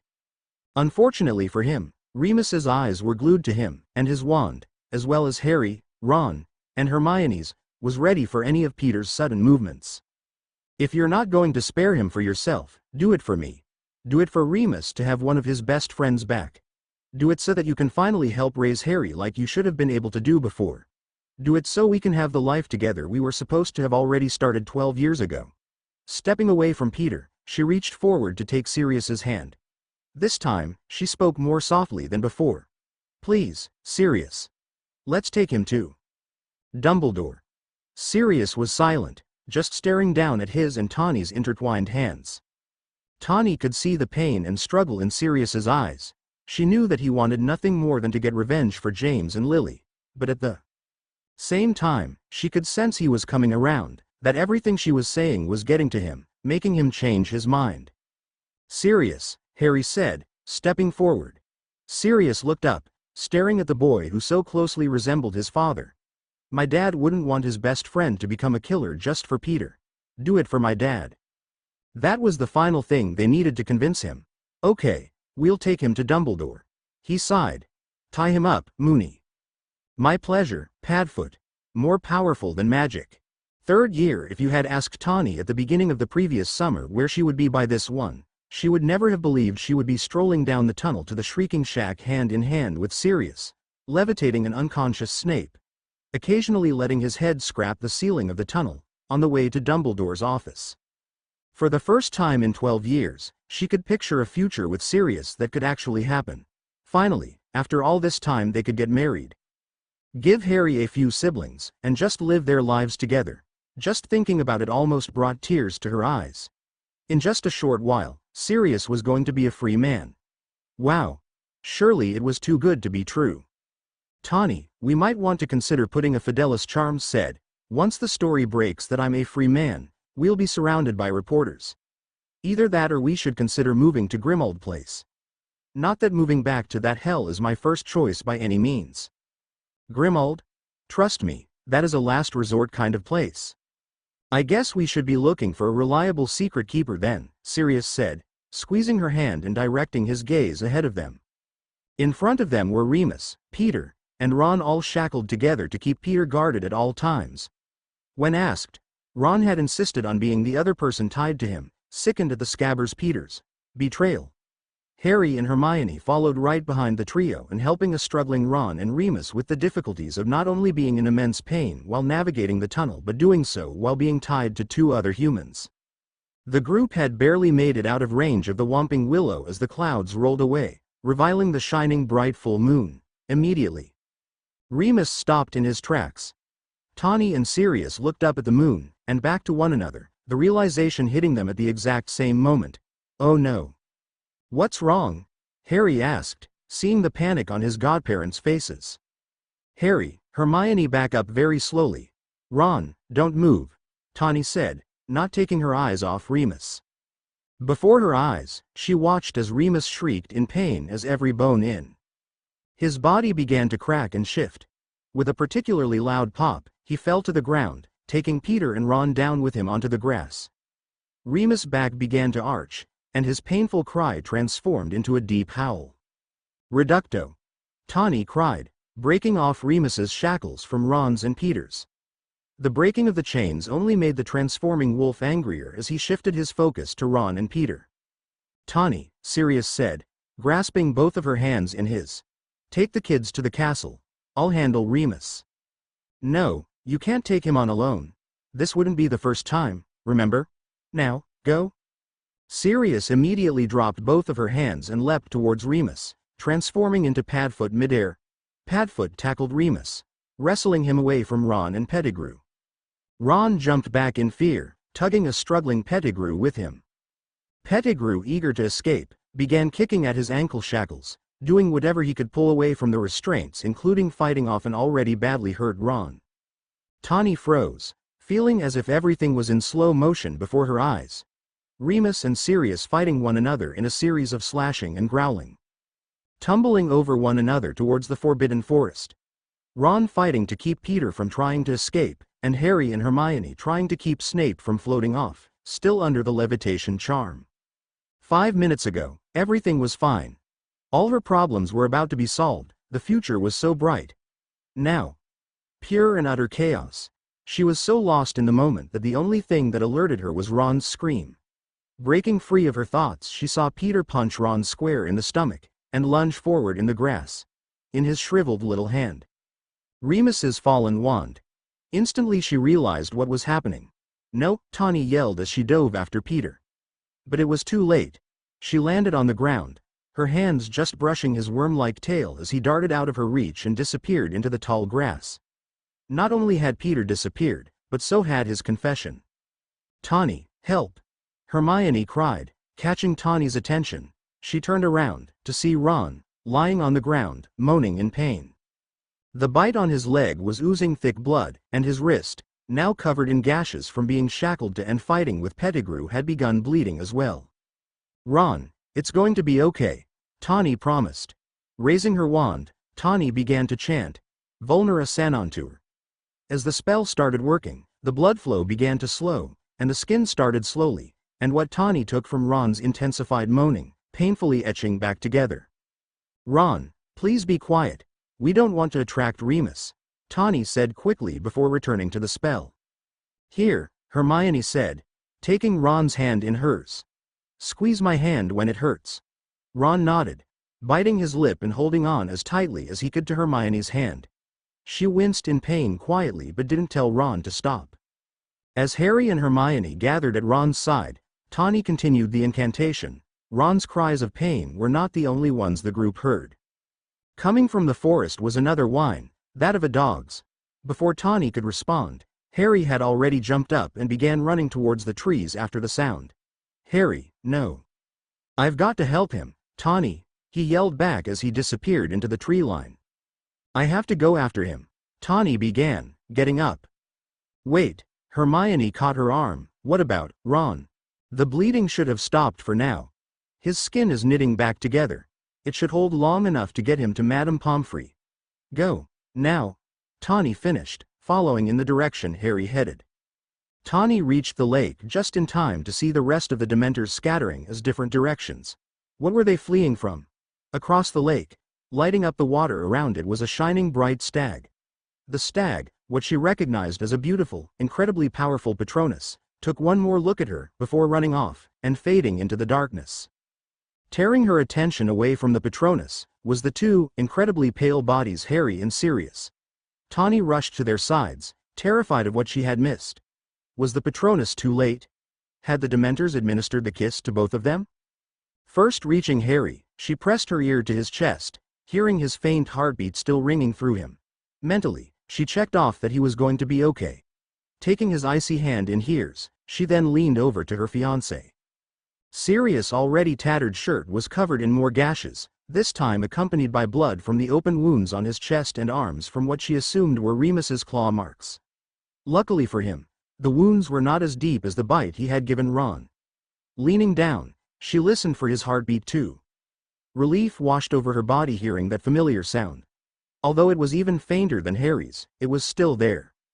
Dropping Harry's hand, she waved her wand, silently casting a charm. Instead of the tip of her wand lighting up, it began to blow warm air. She took turns, waving her wand over their bodies, doing her best to heat them up. In the processes of trying to suck out their souls, the Dementors had drained almost every bit of heat from their bodies. She knew that the charm wasn't going to be enough, but at least for the moment, she could warm them up and return some life to their dying bodies before finding a way to get them back up to the castle. "Everything is going to be okay," Tawny whispered to them over and over again. Knowing they probably couldn't hear her, the words were mostly to reassure herself. Everything was falling apart, but at least two of the people she loved most in this world were alive. How? She didn't know. Who could have cast such a powerful Patronus? Who would have? Who even knew that? They were down there at the lake? She didn't know and didn't care. Whoever it was, she was going to be thanking Merlin for them for quite some time. Focusing so strongly on the charm and the two in front of her, she didn't hear the person creeping up behind her until, stupefy. That was the last thing she heard before everything went black. Tawny awoke in Dumbledore's office with her head pounding. She reached up to feel it, but her wrist stopped as if it was caught on something. Looking down, she noticed her hands and ankles, chained up. What? Those are shackles. That's what happens when you break the law, Ms. Lovegood. Tawny didn't even have to look up to recognize the high-pitched voice taunting her. I would tell you it's nice to see you, Dolores, but I would be lying. Ah yes, I remember that wonderful attitude. The Dementors are going to love that in Azkaban. Umbridge finished with a wicked giggle. I would over being locked in this room with you. That's enough, Ms. Lovegood. Tawny turned to see Minister of Magic Cornelius Fudge leaning against a cabinet. Before she could retort, Dumbledore's office door swung open. "I'm sorry to keep you waiting, Cornelius," Dumbledore said, elegantly sweeping into the room. "I had a brief matter to attend to." Looking to Tawny, he said, "Are the shackles necessary, Minister?" "Yes, Ms. Lovegood has been arrested for helping a fugitive." "Helping a fugitive? All I did was try to help Sirius and Harry after they were both nearly kissed by Dementors. What did you want me to do?" "Minister? Let my fiancé and my godson slowly die? I don't think so. That is not what Severus Snape has informed me of." "Well, that's a shocker," Tawny replied, rolling her eyes heavily. "He says that you and Mr. Lupin, an unregistered werewolf, assisted in keeping Black at large, as well as fighting him off to keep Black out from being brought in. Neither Remus or I helped Sirius. He specifically kept us out of the loop. Because he knew that you, and the rest of the world, would assume we were on his side. As for the fighting, it was only to keep Sirius safe while we got an explanation as to why he escaped Azkaban, and to collect proof of his innocence." "Proof of his innocence?" Umbridge scoffed. "The Ministry has been through this. Sirius Black is guilty of murder." "No, he isn't. I had proof.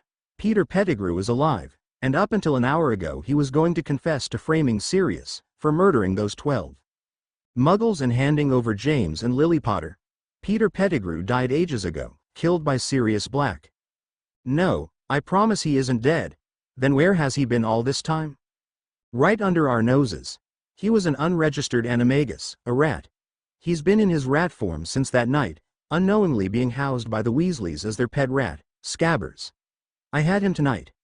Sirius and I were bringing him in when, well, you know. But he escaped during the struggle." "He escaped, very convenient." Tawny had to conjure every ounce of self-control to keep herself from breaking out of her chains and forcefully ramming her wand down Umbridge's fat throat.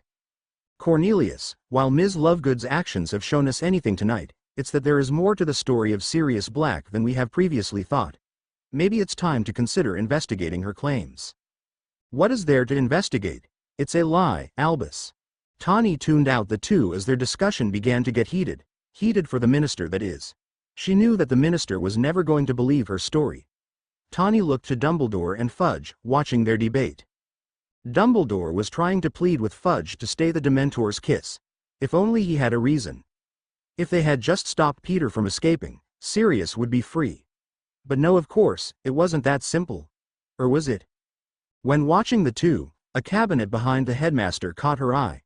Shining brightly in the middle of what looked to be 1,000 vials filed with wispy memories, was a pensive. Tawny may not have had Peter's confession in person, but earlier in the evening, in front of everyone, he admitted what really happened that night. "Take my memories. Excuse me? I have a memory of Peter Pettigrew confessing everything to me. You don't need him. All you need is a pensive. You can see it for yourself." "Minister. That would be evidence that Mr. Black might not be as guilty as you once believed," Dumbledore added. "Everyone believes he's guilty because all they have heard one side of the story. I have the other. Please, use my memory. Listen to the other side." "One memory cannot be enough to keep Mr. Black out of Azkaban," Umbridge argued. "Then might I propose a trial?" Dumbledore said, making Dolores. Umbridge nearly started fuming. Sirius Black was denied a trial 12 years ago. Give him one now. You say the memory isn't enough. Then allow him to have witnesses. People that knew him at the time, that were with him that night. Let them tell their stories in front of the Wizengamot, and let them decide if the evidence is enough to set Mr. Black free. Sirius can also testify on his own behalf. Let him tell you everything that happened. Give him the opportunity to clear his name. You can't possibly let an innocent, or a possibly innocent, man suffer the Dementor's kiss. This is preposterous. Sirius Black is a convicted murderer, and even entertaining this idea is the only opportunity to save the Ministry from scandal, Dumbledore interjected. Scandal? Scandal? Not even Tawny had seen that one coming. Harry Potter, an innocent boy, was nearly kissed by a Dementor this evening. The Dementors, being under the orders of the Ministry of Magic, nearly caused the wrongful death of a student of Hogwarts. When that news is broken to the public, reporters from all over will come to question Harry Potter. Not only will he be able to tell them of the ministry's negligence, but knowing Mr. Potter, he will also inform the reporters of his godfather, and the ministry's denial of his final plea of innocence before his execution. "You'd be willing to smear the name of the ministry?" Fudge asked through gritted teeth. No, not at all, Cornelius. However, the reporters would truly enjoy exposing the truth about the ministry's wrongdoings. I know Rita Skeeter and Xenophilius Lovegood specifically would happily jump on the story when given the opportunity. Gossip can be more powerful than magic. I predict that if that story breaks, you'll be out of a job before you know it, Tawny smirked, doing her best to look smug even being restrained by shackles. "How dare you threaten the minister?" Umbridge squealed, lunging towards Tawny. Fudge, acting quickly, stopping her. With a huff, he replied, "Mr. Black will have one day to present his case to the Wizengamot.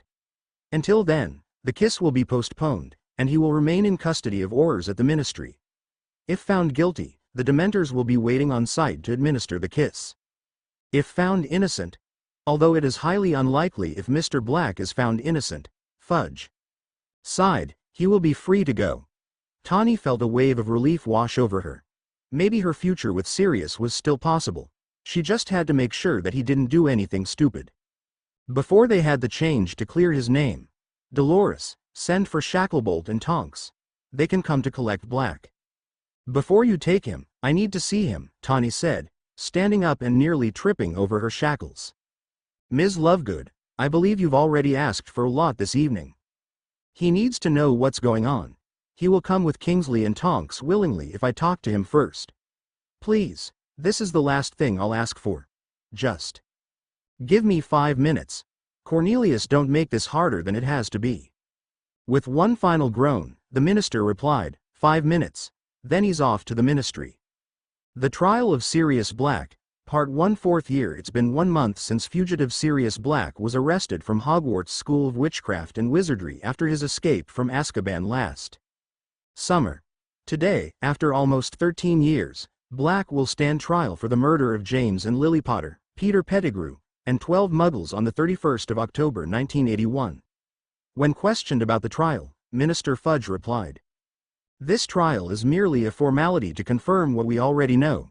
Sirius Black is a murderer." Regardless of the charges, Black's fiancée Tawny Lovegood and godson Harry Potter, James and Lily Potter's son, remain adamant of Black's innocence. Yesterday at the ministry, Lovegood told reporters, "The wizarding world has made Sirius out to be the villain for almost 13 years. They have believed in the guilt of the wrong man for too long. This trial is the opportunity for the world to finally know the truth. If not Black, who is this mysterious killer? Luckily for you readers, today we will find out. I'll be sitting in on the trial, giving you all the juicy details about who is the real killer. Is it Sirius nay else? Rita Skeeter." Sirius crumpled up his copy of the Daily Prophet and threw it across his cell. The last thing he needed was Rita Skeeter and her quick quotes quill listening in on his trial today. At least if he was found guilty, he could find peace in knowing that he didn't have to read her over-exaggerated gossip column in tomorrow's Daily Prophet about how after all this time he really the criminal was everyone believed.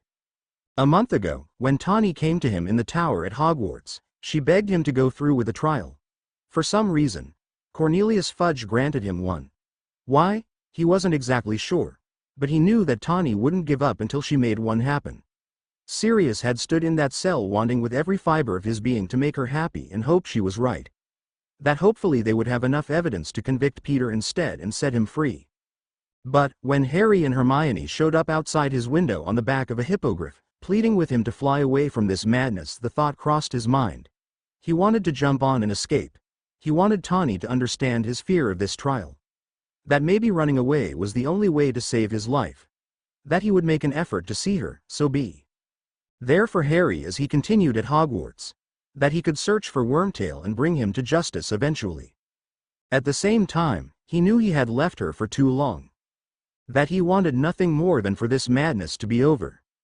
That if she was right, he would be free. He wouldn't have to miss any more moments.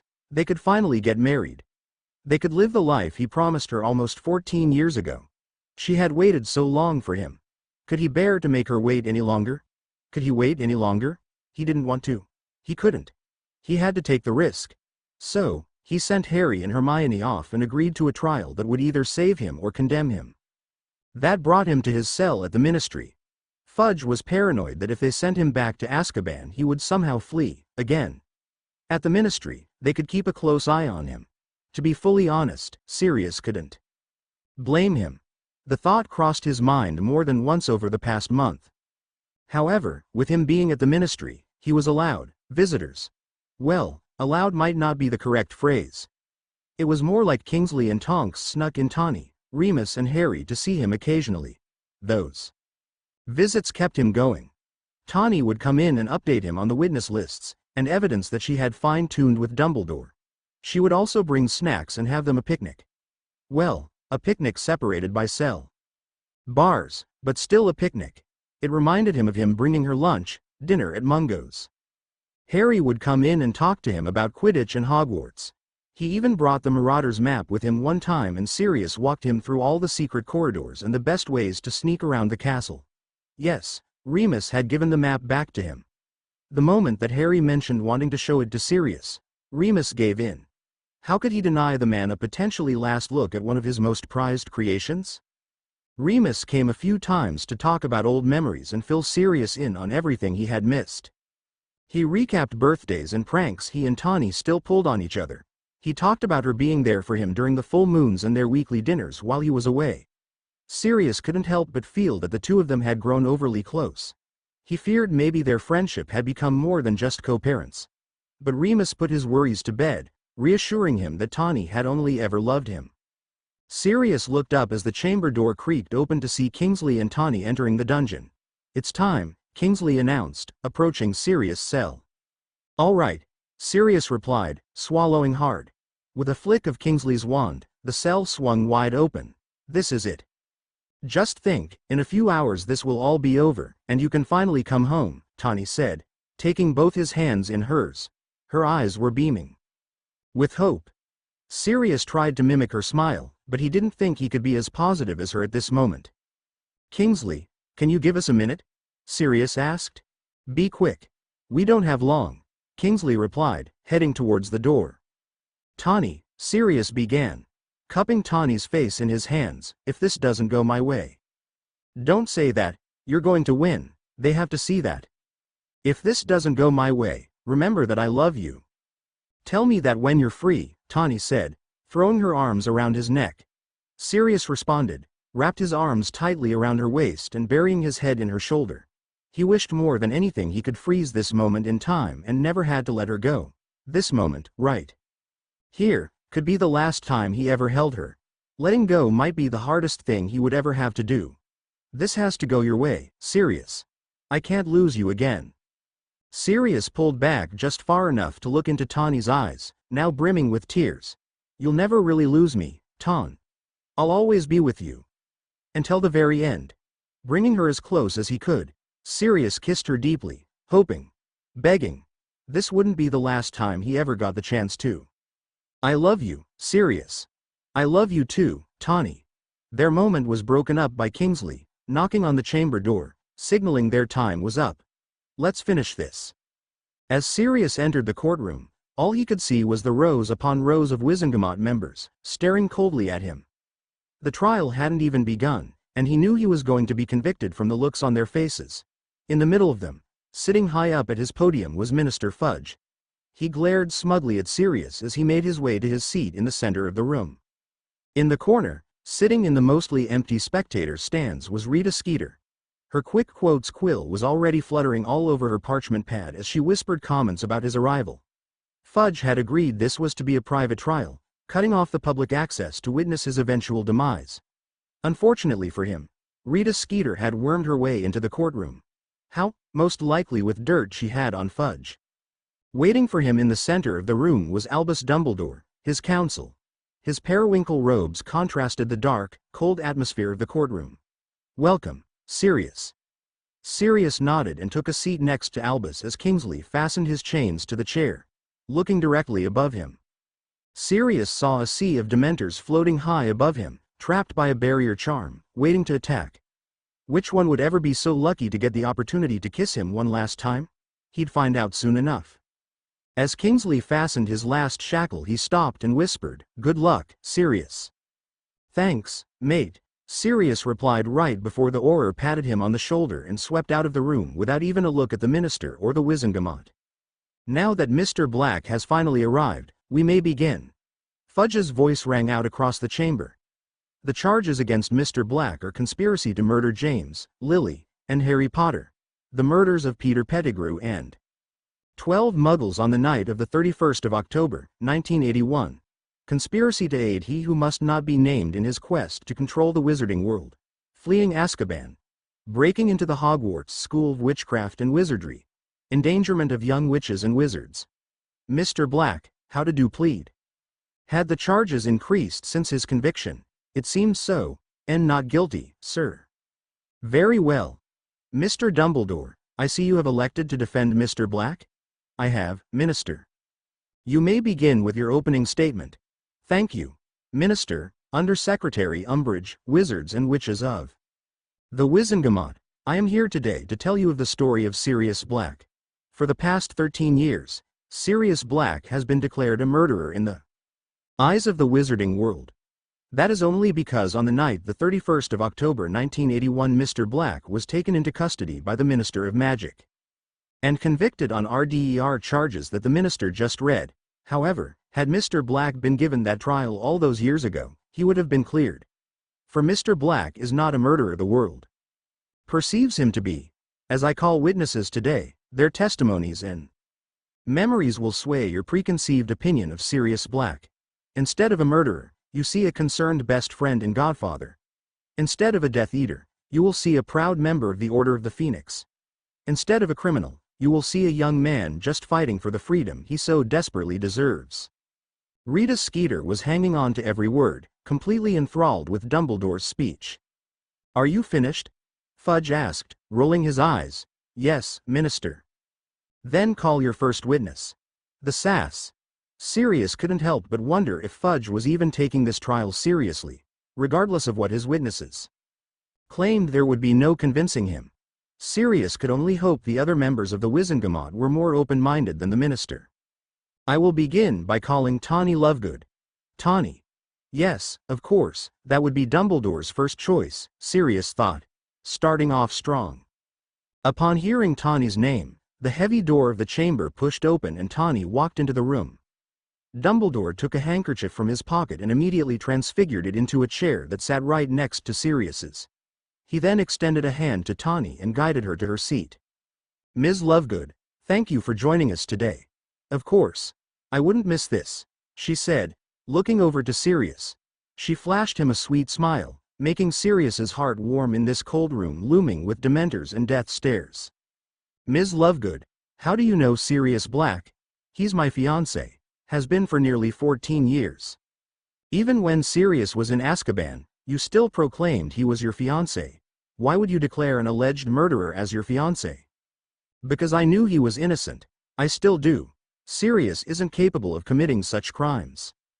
"Why not?" "James and Lily were two of his best friends in the world. James was more of a brother to him than his own brother ever was. Hurting James would have been hurting his family. Lily and Harry became his family too. Hurting them wouldn't have been an option." "Ahem." Came a cough from above. Sirius looked up to see Under-Secretary Umbridge raising her hand, attempting to speak.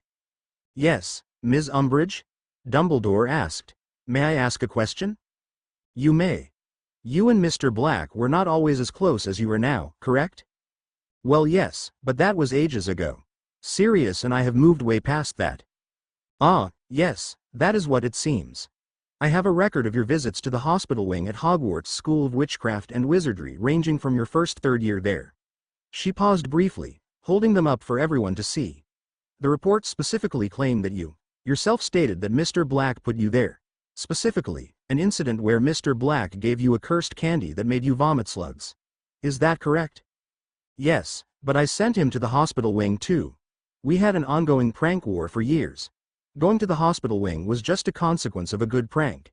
Besides, those visits stopped by the 3rd year. We moved on." "Yes, why the 3rd year? Did your so-called prank war end?" "No, we continued the prank war. The hospital visits stopped because Lily talked to Sirius about my persistent vomiting and made it clear that he should stop giving such vicious pranks. I agreed to stop them as well. When you say, Ms. Potter made it clear, do you mean that she threatened Mr. Black? I wouldn't call it a threat. I was more of a mutual understanding.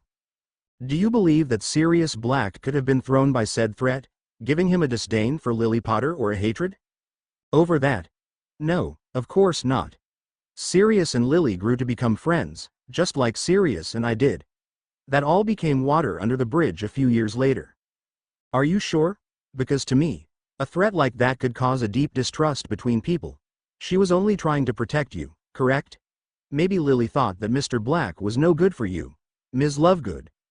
Mr. Black might have turned the Potters over to he who must not be named. Because of his hatred for Lily. Rita Skeeter's quill was moving faster than ever before.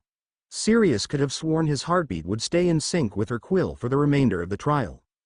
Lily encouraged Sirius and I getting together. She came to both of us, begging to know our feelings. Her advice helped Sirius and I decided to give us a shot. She is part of the reason we are together. Why would Sirius hate her after all that? Ms. Umbridge, I think it is time I resume questioning Ms. Lovegood. Umbridge sighed, but Sirius could tell that wouldn't be her only outburst in the trial. If she kept putting accusations like him hating Lily in heads of the Wizengamot, Sirius may not stand a chance. Ms. Lovegood, Dumbledore began again. When Lord Voldemort targeted the Potters, how did Mr. Black react? He was terrified. We all were. James and Lily were two of our best friends in the world and Harry is our godson. We were so scared of losing them. Sirius went to James and Lily and suggested putting a Fidelis charm on the house to keep them safe. Yes, I was there at that meeting. The Potters elected Sirius to be their secret keeper. At first, yes. They trusted Sirius more than anyone, but after talking to me later that evening, Sirius decided they needed to change the secret keeper. That it would be too risky for them to choose him, and why is that? Let me tell you. Fall, 1981. Did you talk to James and Lily about putting a Fidelis on their house at Godric's Hollow? Tawny asked, passing Sirius the salad bowl. They agreed it was a smart idea. They want me to be their secret keeper. Of course. I can't think of anyone better for the job, you know, besides me, Tawny said with a wink. I thought that too at first. Since I've been home and thinking about it, I'm not so sure, Sirius said, setting the salad bowl down without putting any on his empty plate. Why? You would never betray James and Lily. You love them too much. Voldemort finds out that James and Lily are hiding under a Fidelis. The first person he'll assume as their secret keeper is me. I can handle any torture that he and his Death Eaters can throw at me. You know it. You know I would rather die than give them up. Then what's the problem? Tawny asked, clearly confused. The problem is it's not just me they can get to. I have to think about you.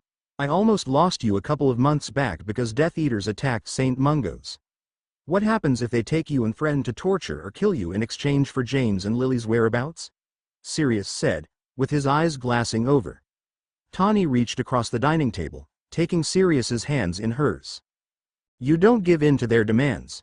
You keep the secret and save James, Lily, and Harry. Standing up for the people she loves is one of the things Sirius loved most about Tawny. But he knew it could easily get her killed as well. He couldn't bear the thought of losing her. He thought it might break him. I don't know if I can do that, Ton. I love you. I love you more than anything in this world. I would give anything to keep you safe. I don't want to be in a position where I have to choose between you and them. I don't want to choose you and they die. And if I choose them then I lose you. I can't lose any of you. A single tear glided down Sirius's cheek before he quickly swatted it away. If not you, then who? Remus. I'm not so sure about trusting Remus with this either. The confusion showed on Tawny's face once more. Sirius, Remus would never give up James and Lily. You know that. Yes, deep down I know that. But it's not just Remus. It's Wolf Remus too. Oh, come on, you don't want to trust Remus with this because he's a werewolf. No, of course not. I don't care that he's a werewolf. What I'm worried about is Greyback. What happens if Greyback comes and uses his alpha muse to his will? Remus wouldn't have any choice but to give them up. I don't want to put him in that position. He'll never forgive himself. Sirius knew that if Remus was to give them up, he would end up in a never-ending and unforgiving spiral of guilt. He'd never be okay again. I'm not exactly sure that's how that works, but I see your point. If not you or me, and not Remus, then who? I know this sounds ridiculous, but I think they should choose Wormtail. Peter? Tawny laughed. You can't be serious. First off, I am always serious. Second, I mean it. Tawny, Peter is the only person we trust that absolutely no one would expect to be their secret keeper. Think about it. Would you think to put Wormtail in charge of your Fidelis charm? No, of course not. I would probably choose Lily. See? No one will ever suspect Peter. He has to be the perfect choice. James and Lily trust Wormy. He can do this. And we can all come out of this alive. Do I sound crazy, or does all of this nonsense actually make sense? Will this really keep them safe? As much as it pains me to hand over the Fidelis to Peter, I think it is a good call. Sirius sighed in relief, feeling the weight off his shoulders for the first time since he stepped into the house this evening. I guess you can ride to Dumbledore and James and tell them about the change of plans. Not Dumbledore. I can't risk his owl getting intercepted. If a Death Eater got their hands on this information, making Peter secret keeper will all be for nothing. I'll write to Peter and tell him to meet me here, and we'll go see James and Lily tomorrow to cast the spell. No one will intercept his owls, only Dumbledore's. I hope this works, Tawny said, squeezing Sirius's hand tightly. Me too. So, in other words, Sirius was too worried about risking your life as well as James, Lily and Harry's lives by being the obvious choice for the secret keeper. Instead, it was his idea to make Peter Pettigrew the Potter's secret keeper. Dumbledore clarified. Yes, Headmaster.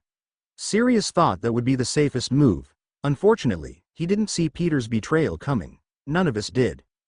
Ah, yes. Blame the murder on a defenseless dead man. Fudge groaned from his seat. He's not dead, Minister. Peter Pettigrew is still alive. The night that Sirius confronted Peter about his choice to hand over James and Lily, Peter planned everything out. He tricked Sirius and loudly accused him of murder in front of the Muggles and other witnesses. He then set off an explosion that killed the 12 Muggles, cut off his own finger and faked his death by transfiguring into his animagus form, a rat, and fleeing, leaving Sirius there to take the fall for everything. Peter Pettigrew framed Sirius Black. We have no records of Mr. Pettigrew being an animagus, Umbridge spoke up again. That's because he was an unregistered animagus. He because on when he was back at school. Tawny looked over at Sirius as if asking for permission to reveal his secret. Sirius, hoping the revelation would help him rather than condemn him, nodded yes. He became an animagus alongside James and Sirius to help Remus control his urges during the full moon. Peter was a rat, James a stag, and Sirius a dog. You're saying that Mr. Black is an unregistered animagus as well? I guess we should add that to the list of charges. Fudge said, scribbling on a piece of parchment with a quill. Yes, but this isn't about Sirius. It's about Peter. Peter used his animagus form to escape. Last summer, when the Weasley family won their vacation to Egypt, they had their picture taken on the front page of the Prophet. In that picture, Peter was resting on Ron Weasley's shoulder. Sirius saw that and knew that Peter had been living as the Weasley family's pet rat for so long, and that he was in close proximity to Harry, Sirius's only grandson, and only living connection to his long-lost best friend. So, he broke out of Azkaban to find Peter and save Harry's life. Ms. Lovegood, please tell the Minister and the Wizengamot about how you know this information. The night Sirius was arrested at Hogwarts, Sirius, Remus and I got Peter to confess to everything. I have a memory of the events of that night that I would like to share with you all. Dumbledore swept across the room to pick up the pensive. He had brought the one from his office all the way to the Ministry just for this. For the memory that Sirius hoped would give the Wizengamot enough clarity to acquit him. Ms. Lovegood, may I? Tawny nodded as Dumbledore held his wand to her head, and with a quick spell elicited a wispy white memory from it. He placed it carefully into the pensive as the liquid started to spin quickly to form the memory. What are we supposed to do, Albus? Go one by one to see this memory? We don't have all day. Not at all, Minister. I have been working on a projection spell with a colleague of mine in hopes that would make memories viewable for an audience of more than a few people. With a few waves of his wand, the liquid evaporated out of the pensive, spreading around the room. They then began to knit back together to form the image of the shrieking shack. Just like that, the memory took them inside the bedroom, right after Harry, Hermione and Ron had all stunned Snape. Oh, Sirius would have loved to have seen that memory again, but he felt Tawny made the right call, that the minutes leading up to it were best left out of view from the Wizengamot. Show me. I probably just earned detentions for the rest of my days at Hogwarts for that, so, show me. Prove to me that you aren't lying about this. Prove to me that the man I have heard endless stories about isn't the killer everyone says he is. Prove to me that Scabbers is Peter Pettigrew. Harry's voice rang over the room as he begged to know more about Scabbers. Peter. Harry. It's Scabbers, of course, it's not Pettigrew. He's been in my family for 12 years, Remus said, as Sirius untied his binds. That's quite a long time for a rat, Ron, Remus added. I take care of him. It doesn't look like it, Sirius added. Look how thin he is. Probably due to the stress of knowing I was after him. He's been evading me for months, faking his death, and trying to flee the castle. He's just a rat. Let us perform a spell then. If he's really a rat, it won't hurt him. Tawny pleaded, walking over to Ron, who was holding the squealing rat as close to his chest as possible. Please, Ron. Sirius watched as the Wizengamot were hanging on to every word. They didn't have to be sucked into the pensive to be sucked into the memory. Hand him over, Ron, Harry said sternly, adamant on finding out the truth. It won't hurt him? He asked Tawny. Not a bit, Tawny promised. With a sigh, Ron held out the rat. Tawny had grabbed him by his tail, gripping it tightly so it wouldn't slip from her grasp. She returned to her spot by Remus and Sirius, holding the squirming rat out in front of her. Together, Sirius asked. On 3. Remus nodded. 1, 2, 3. A jet of bright blue light shot out of Tawny, Sirius, and Remus's wands. With a flash, in the center of the 3, the gray rat dropped from Tawny's grasp and began to shake and grow, transforming back into a human. The members of the Wizengamot let out a gasp as they watched Peter transform right in front of their eyes. Even Undersecretary Umbridge held her mouth ajar at the discovery. Hello, Peter. Remus began, smirking at his old friend. It's been too long. R. Remus. S. Sirius. T. Tawny. My friends.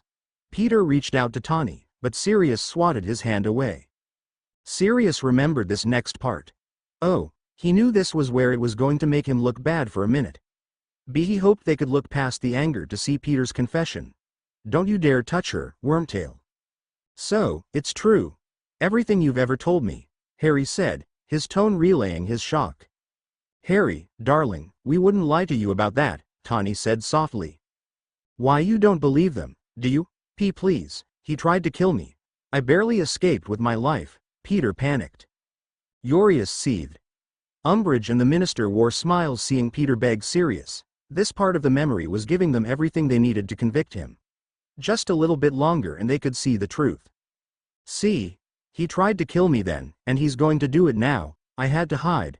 I knew he would come after me. You knew Sirius was going to break out of Azkaban when no one has done it before? Remus questioned, raising an eyebrow. He's got dark magic. Save it, Wormtail. Tell Harry the truth. Tell him how you were a spy for Voldemort. Peter shivered at Sirius's words. What's wrong? Afraid to hear your old master's name? The master you served for a year before you betrayed James and Lily. The moment you became James and Lily's secret keeper, you sold them out. You handed them directly to Lord Voldemort, you spineless piece of filth. I had to. Pettigrew squeaked, tightening into a ball to protect himself from an enraged Sirius. He was taking over everywhere, he was going to find them regardless. If I didn't help him, he would have killed me too, Sirius. Here it was, the moment that Sirius could feel the energy in the room change. Peter's confession. This is exactly what he needed. Then you should have died rather than betray your friends, just as any one of us would have done for you. Sirius was standing over Peter, his wand forced under Peter's chin. Peter was wailing, his whole body shaking as tears streamed down his face. "I'm so sorry, Sirius. Sorry does not bring back James and Lily. Sorry does resurrect those muggles who you obliterated in order to frame me. Sorry does not change anything. If I could take it back, I would. You've already admitted you killed them, there's no use in lying anymore. Wormtail. You latch on to the strongest, most powerful people. When James, Remus, and I weren't strong enough for you anymore, you moved on to Voldemort. You would betray anyone to save your skin. You wouldn't change a single thing about that night, and you know it. I just wanted to make it out of the war alive. You may have survived the war, but you won't survive tonight." Sirius finished, stepping back to fully raise his wand. If it was possible, Peter curled up even tighter, clenching his eyes shut as he choked on his tears. Tension began to rise in the room once more as they watched Sirius get ready to kill Peter. Sirius begged for Memory Tawny to hurry up and stop him. He needed everyone to see that he didn't actually go through with it. He made the right choice, in the end. No. For the second time that night, Tawny had jumped in front of a wand. This time, her fiancé's. Without a second thought, Sirius lowered his wand. "You can't kill him." A sigh of relief swept over every person in that room, even the minister. Not that Sirius could ever get the minister to admit that. "Oh, Tawny, thank you," Peter cried, grabbing on to Tawny's legs. "Peter, touch me again and your finger is not the only appendage you'll be missing." Peter gulped and crawled back. "I can't let you kill him, Sirius. Do you know what he's done to us? He deserves to die. Do you not think I want that? Believe me, Sirius, I would love for you to kill him. You're right. What he has done to us, to James and Lily, to Harry, he does deserve death. Then why should I spare him? Give me a reason, me. I'm the only reason you need." Sirius froze for a moment, clearly not expecting that to be her response. "You keep saying that Peter is the reason you lost everything. Yes, you lost Lily and James. Yes, you lost the ability to raise one hell of a godson. But you didn't lose me.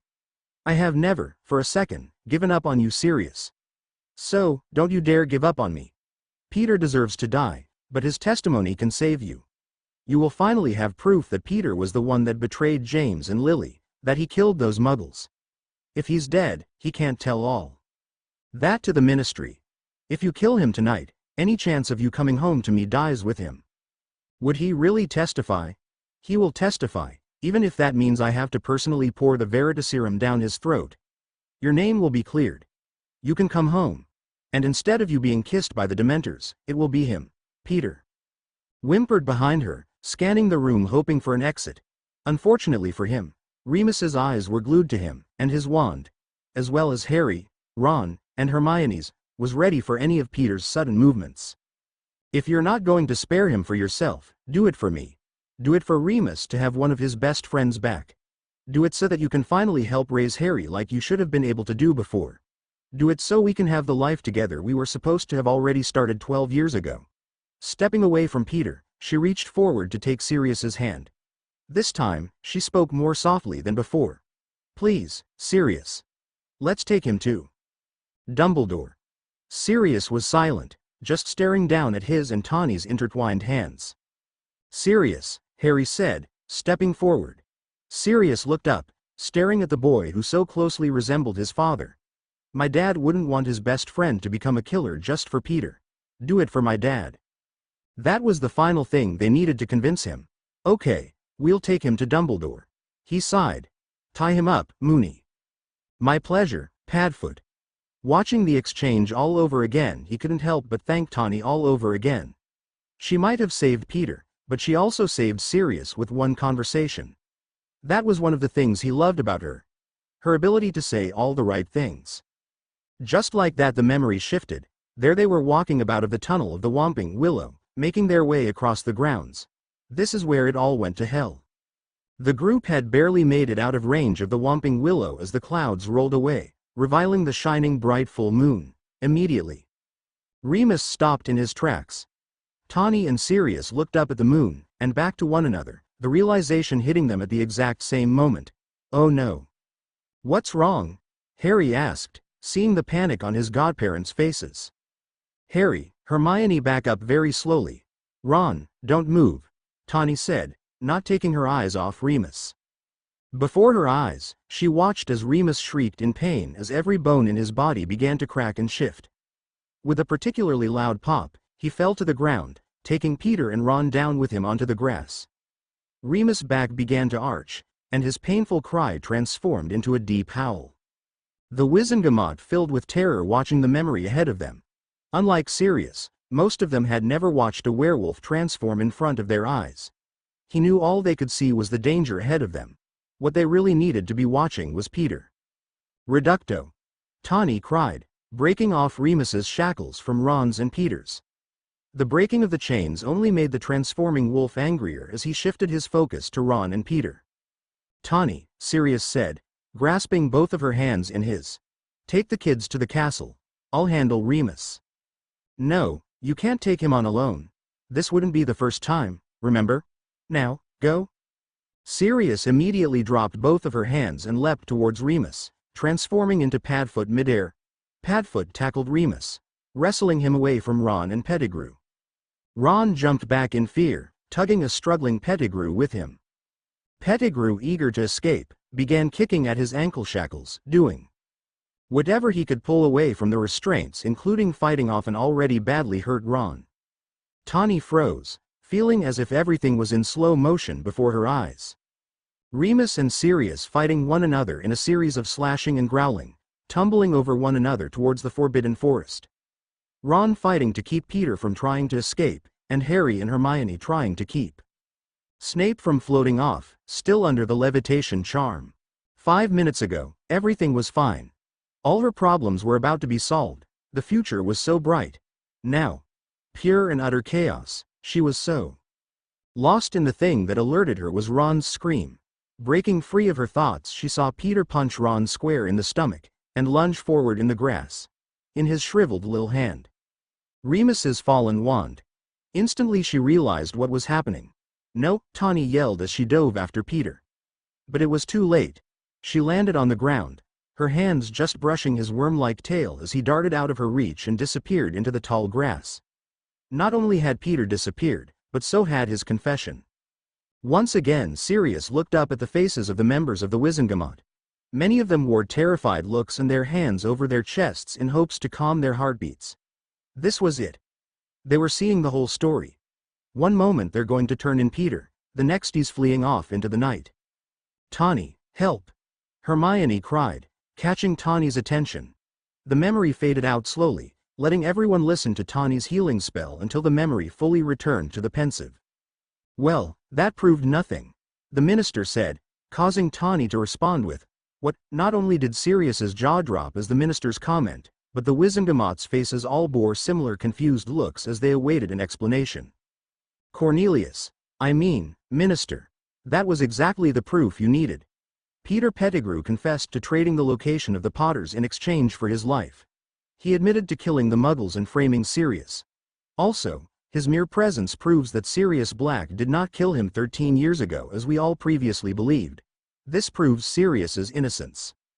All the memory proved was that Pettigrew confessed, under duress. Please, Dumbledore, you saw the memory. Pettigrew confessed while being held at wand point by Black and Lovegood.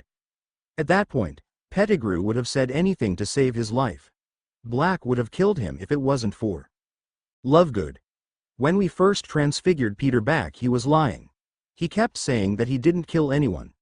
That part was him trying to save his life. But then he confessed. After we yelled and showed him how horrible of a friend he was, he confessed to helping Voldemort. He admitted to it. Felt remorse for it. We didn't make him say anything that wasn't true. He is the one responsible, not Sirius. Tawny claimed, doing her best to set the record straight. It was your memory, Lovegood, not Pettigrew's. You don't actually know what he meant. You are being ridiculous. We wouldn't have even needed the memory if he hadn't escaped. You could have had him sit right where I am and confess to everything live, right in front of your eyes. And for all I know, you could have coerced him into saying whatever you wanted to fit your narrative. You, Ms. Lovegood, are either so blinded by your love for Sirius Black that you don't see that he is a murderer, or you have been working with him this entire time. No, no, no, no, no, no. Everything was going wrong. The minister's take on the memory was ruining everything. Sirius could feel the dynamic in the room shift as Fudge blamed Tawny. The Wizengamot's faces went from certain of his innocence to no longer so sure. They were being swayed but Fudge. Sirius could feel it. And the whole time, Sirius could spot Dolores Umbridge watching the exchange with an evil smirk. Are you accusing me of being an agent of the Dark Lord? Are you accusing me of taking part in killing my best friend? Sirius could tell Tawny was enraged now. He hadn't seen her this mad since their 6th year when she discovered Remus's secret. Yes, I am. The only reason to believe Pettigrew's testimony is if he was here and prepped by Ministry personnel. Not you or Black. If you would prefer to ask Mr. Pettigrew directly, Minister, then may I suggest we put these proceedings on hold until he can be located. Dumbledore said, breaking up the fight between Tawny and the Minister. No, I told you Black gets 1 day. 1 day only.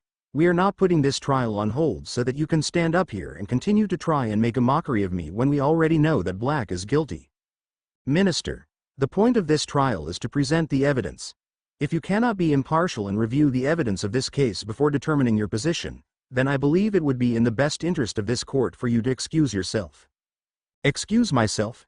I am the Minister for Magic, and I am seeking justice for James and Lily Potter. Are you, Minister? At that moment Sirius swore that smoke was about to start fuming for Fudge's ears as it would in a Muggle cartoon. Forcing himself to stay calm, Fudge replied, we will not pause this trial to wait on Mr. Pettigrew. Whether the members of the Wizengamot will choose to believe Mr. Pettigrew's confession or not will be determined by them individually. We will proceed with this trial. Ms. Lovegood, you are excused. But I'm not done, Tawny yelled, standing up from her seat. Shacklebolt, get her out of here, the minister ordered, summoning Kingsley. Kingsley came immediately and began to push Tawny from the room. Let go of me, Kingsley, I have more to say. But Kingsley was too strong to stop her and made more progress towards the chamber door. Sirius. Sirius, this isn't over. Don't give up, she cried as Kingsley shut the door behind them. But Sirius could help but feel that if Tawny's memory couldn't save him, what other evidence was Dumbledore going to bring forward that could? For the first time, he really felt that all hope might be lost. The Trial of Sirius Black, Part 2, 4th Year. Next, I would like to call Remus Lupin. Remus came limping into the chamber, doing his best to stand up straight as he walked. Sirius could tell he was hurting. From what he remembered, the next full moon was only a few days away. He had to be in immense pain. Now, he was glad Remus was willing to fight the pain to be here for him today. How's it going in here? Remus asked Sirius as he sat down. It's looking pretty bleak, mate. Let's try to fix that, Remus said before looking back up at Dumbledore. Let's begin, shall we? Mr. Lupin, how do you know Sirius Black? We have been best mates for over 20 years now. Even though he has been in Azkaban for so long, you still consider him your friend? Absolutely. I've never doubted his innocence. Tawny briefed us on how Peter Pettigrew was the one that actually gave up the Potters. However, I would like you to talk about Sirius's character. Does that work for you? Remus nodded in agreement. Very well. Mr. Lupin, everyone here now knows that not only are you a wizard, but you are also a werewolf. Werewolf. Hearing it out loud almost made Sirius cringe. They had been protecting Remus's secret for so long that hearing him referenced as one was difficult. He felt as though he should be defending Remus. Yes. Prior to this past year at Hogwarts, who knew your secret? Other than you and Madame Pomfrey, sir, the only people alive that knew were Tawny Lovegood and Sirius Black. When did Sirius learn of your lycanthropy?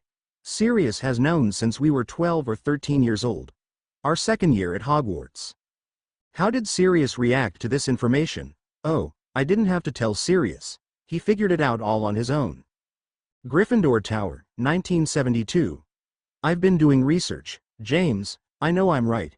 Sirius exclaimed, nearly throwing his hands up in the air. The boys had just returned to their dormitory from setting a prank for Tawny, changing out her inkpots with ones that would gush ink the moment she dipped a quill into them. When they returned and noticed Remus and Peter were not in their room, Sirius had decided to finally share his suspicions about Remus's behavior. Stop being ridiculous, Sirius, he would have told us. He was probably scared. Come on, would you want to tell everyone this? My best mates? Yeah, I would. James huffed, crossing his arms and leaning back against his bedpost. That is a big secret, one that he has probably kept his whole life. Do you think he kept it from Dumbledore? Please, Sirius, no one can keep anything from Dumbledore into our school. Why the hell not? With someone as smart as Remus. Come on James, he's a bloody genius. Dumbledore wouldn't deny Remus into Hogwarts just because he's Sirius, James said, cutting Sirius off the moment he saw Remus standing in the doorway of their bedroom. Just because I'm a what? Remus asked, closing the door behind him carefully. Just because you're a werewolf. The moment Remus heard those words, his body grew weak. He felt as if he was going to throw up, but at the same time, he couldn't move. He had been keeping this secret since he was 6 years old. How in the world did Sirius find out? What? Remus said, the words barely escaping his lips. Look, Sirius, you're scaring him. I'm sorry, Remus.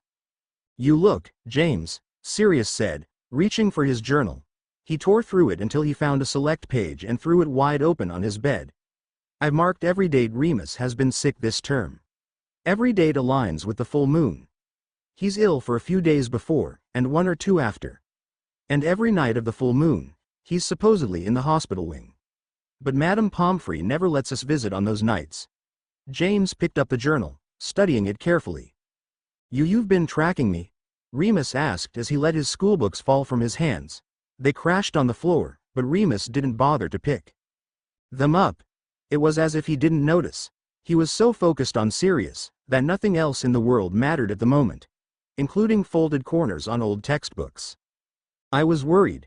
You've been ill so frequently all term and I wanted to know why. You're one of my best mates, Remus. I just wanted to see what was wrong. It really has been every full moon this term, James whispered, not looking up from the journal. You're also sneaking off to have tea with Dumbledore right around those times. Why else would he want to see you that frequently? It's not like you're the one getting in trouble that often.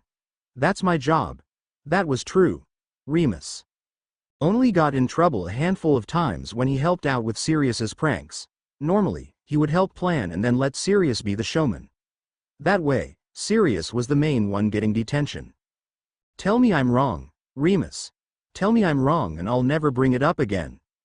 You're not wrong, Remus whispered. As he fell back into the door, James immediately dropped the journal on the floor, in shock.